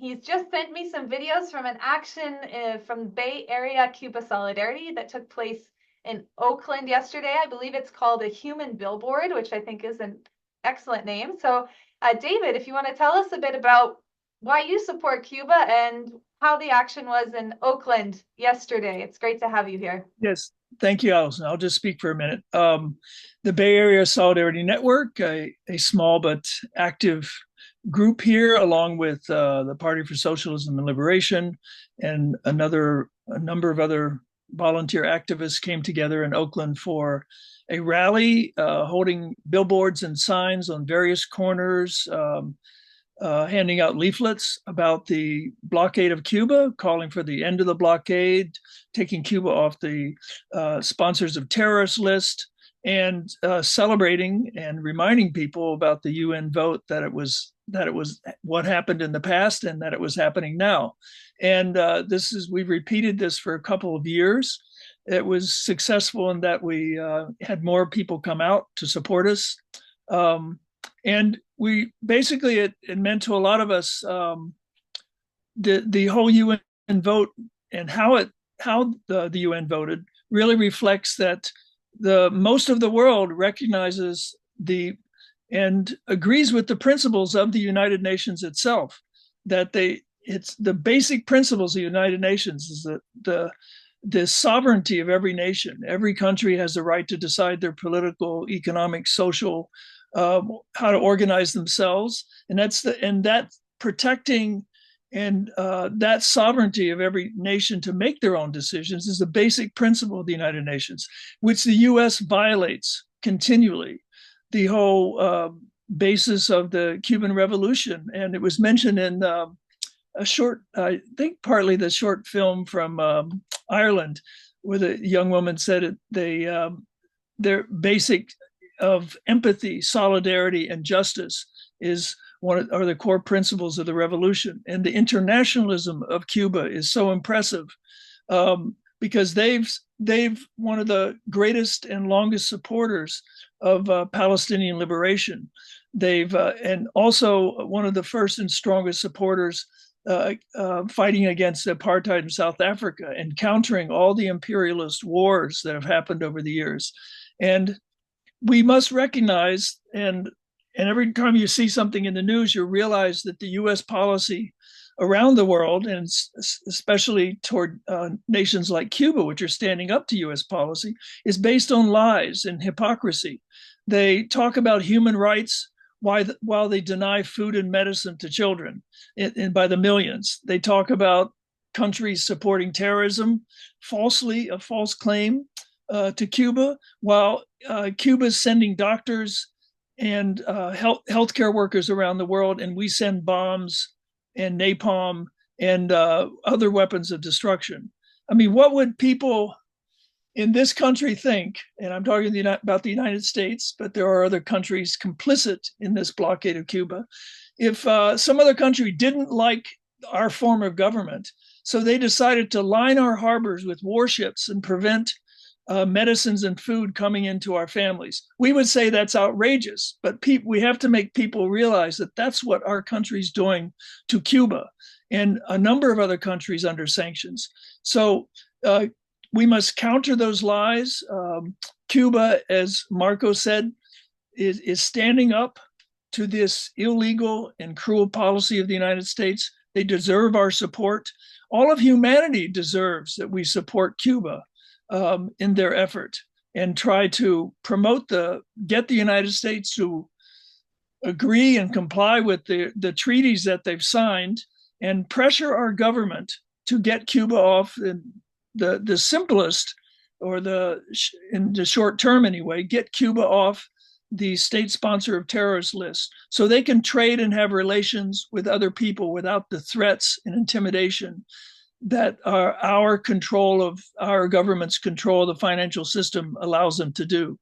So, I mean, to answer your initial question, why am I supporting it? Well, because Cuba is supporting the basic principles of justice and trying to tell the world and remind the world that we must adhere to them if we're going to live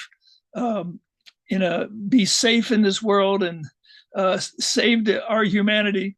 And we must support Cuba in that effort and join Cuba in that effort. And I also appreciate all the videos and comments from people all over the world supporting Cuba. And we here in Northern California are going to continue to do what we can. End the blockade, take Cuba off the list. Hasta siempre. Hasta siempre, until always. We will win. Thank you, David Paul. These are the photos from yesterday. Looks like a great action against the U.S. blockade. Very clear, large signs. I don't know. I hope it was your experience. I know it's our experience in Vancouver. We get a lot of honks. We get a lot of fists in the air. People recognizing Cuba's internationalism and support for struggles around the world, identifying with that, and identifying with the demand to end the blockade. So great action in Oakland, part of many actions taking place before the UN vote. Thank you for sharing those photos and for jumping on the call today. Thanks for having me. As our friends at the Cuban Institute of Friendship with the Peoples get ready to join us, I'm going to share a few videos. I think, of course, Lema, if you want to go now, you can, but we can go also in 15 minutes. Okay, we'll go later. I'm going to share some videos of international solidarity and also marches in Cuba itself that we wanted to include as part of the 24-hour picket action. I hope you will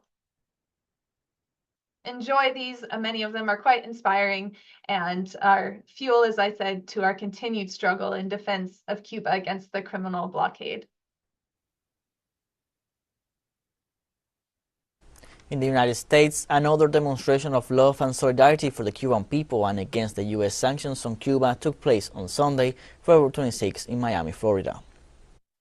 Dozen of activist members of U.S. patriotic immigration organizations went to the streets of Miami to demand that Washington remove Cuba from the list of countries that sponsor terrorism. For Professor Carlos Lasso, leader of Bridges of Love, the message for President Joe Biden is clear. Down with the blockade. Take Cuba off of the list of terrorist countries. Build bridge of love between the people of Cuba and the USA. Look at the joy here. Look at the party. The activists recall that hundreds of terrorist acts have been committed against Cuba.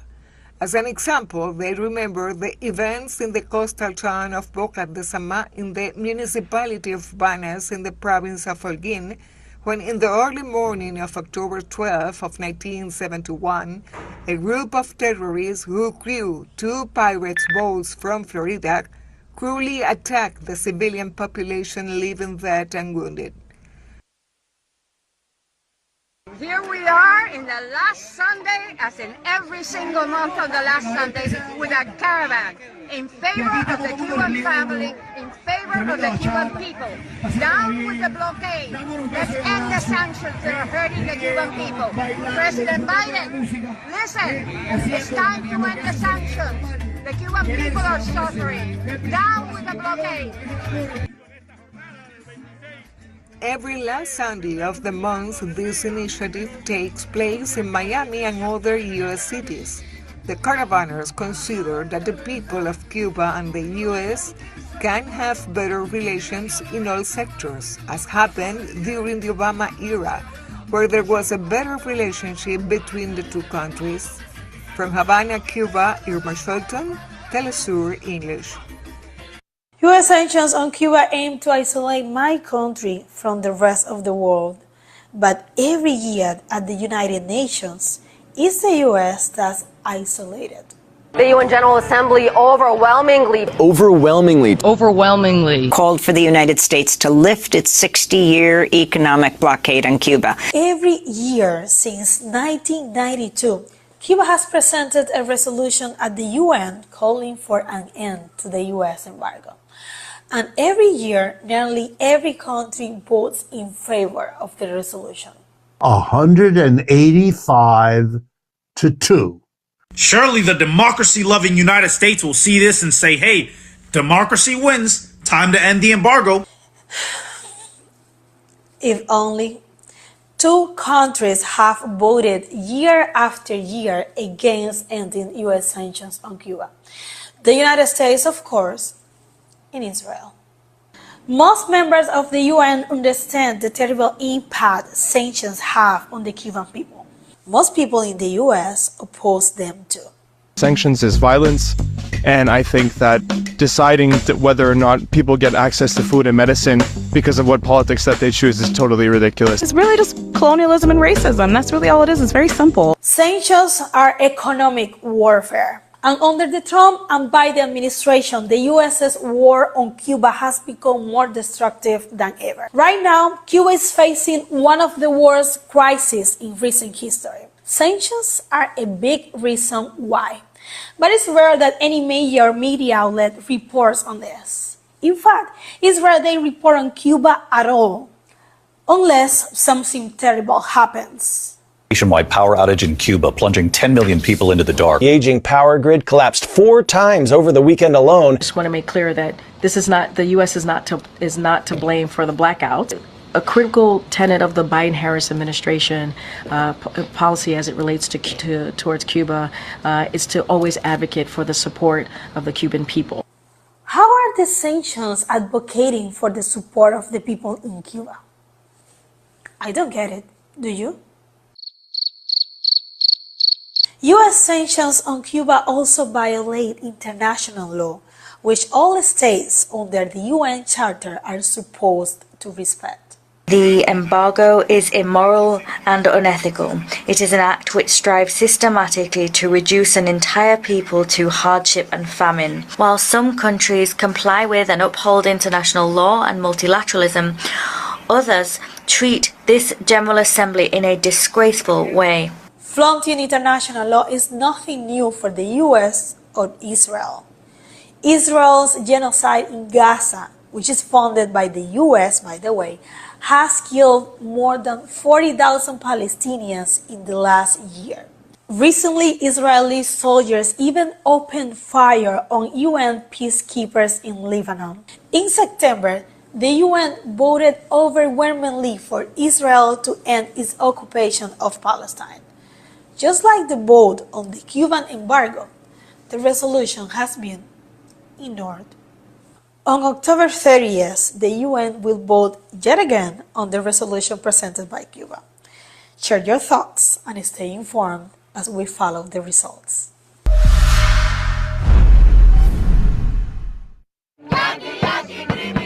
¿Cuántas vidas quieren más? Estamos no dejando en el olvido el conflicto y la causa palestina, que es tan cercana al pueblo cubano. Estamos hoy con miles de cubanos, de jóvenes cubanos, mujeres, niños, ancianos. Alzamos la voz por Palestina.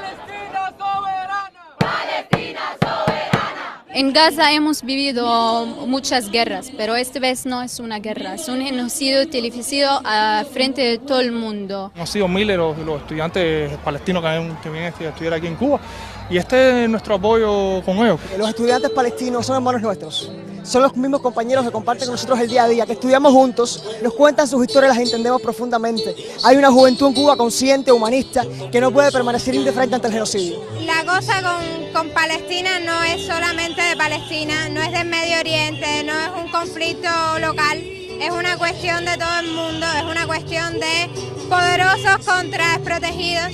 La verdad ha sido difícil, mucha preocupación por la familia, por otras familias, por todo el pueblo, pero permanecemos firmes, tratando de poner cada uno su grano de arena en la lucha contra el enemigo, en la lucha contra el sionismo, contra el fascismo, contra el imperialismo. Biden patrocina, Israel asesina. Estamos a muchos kilómetros de Palestina, pero si hoy le ocurre a Palestina, si hoy el mundo con su legislación internacional cada día es más burlado, si hoy el Consejo de Seguridad, uno de sus países que es Estados Unidos, que financia a Israel, se atreve a vetar un alto al fuego como ha pasado otras veces, ¿por qué mañana la Palestina no puede ser Cuba, la que sea invadida y sea destruida? Cuba siempre se ha declarado solidaria ante todas las causas justas del mundo. Esta es nuestra manera de homenajearla. La revolución palestina no llegó para lograr lo posible, sino lo imposible. ¡Alerta! ¡Alerta! ¡Alerta que camina! ¡La causa palestina por América Latina!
Estados Unidos, organizaciones sociales han convocado a una movilización en la ciudad de Los Ángeles en apoyo al pueblo de Cuba y en rechazo a las medidas coercitivas unilaterales impuestas por Estados Unidos, por el gobierno estadounidense contra la isla caribeña. Una movilización que se ha extendido a varias partes del mundo, pero desde este lugar, desde Los Ángeles, nuestro compañero Luis Gutiérrez nos cuenta detalles. Adelante, Luis. Sur desde el centro de la ciudad de Los Ángeles, en California, donde el Centro Harriet Tubman por la Justicia Social convocó a un evento en solidaridad con el pueblo de Cuba y en rechazo al criminal bloqueo impuesto por el gobierno de este país durante más de 60 años. Esto a unos días de que la Asamblea General de las Naciones Unidas someta a votación una vez más la legalidad de este bloqueo. Para los organizadores de este evento es importante crear conciencia en la ciudadanía norteamericana, la cual en gran mayoría tiene poco conocimiento de los efectos que este bloqueo tiene en el pueblo de Cuba.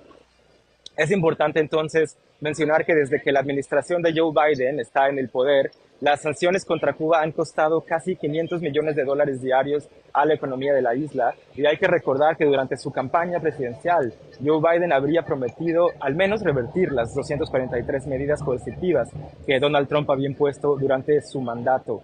El día de hoy se han distribuido libros y volantes con información no solo sobre los efectos del bloqueo genocida impuesto por los Estados Unidos, sino también materiales informativos sobre la Revolución Cubana, sus victorias y la importancia de sus ideas para los pueblos del llamado Sur global y sus luchas.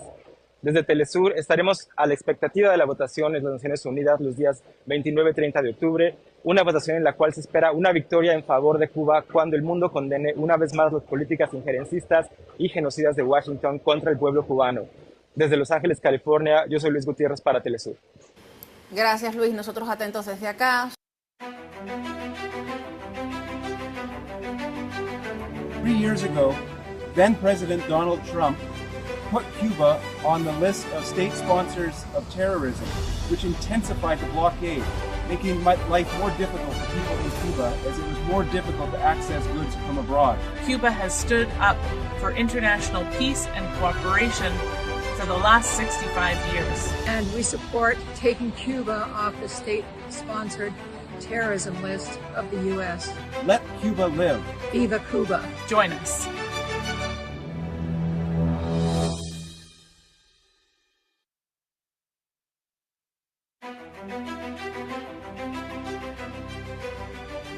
And I demand that Cuba be removed from the state sponsors of terrorism list. Now. Viva Cuba. Viva Cuba. Viva Cuba.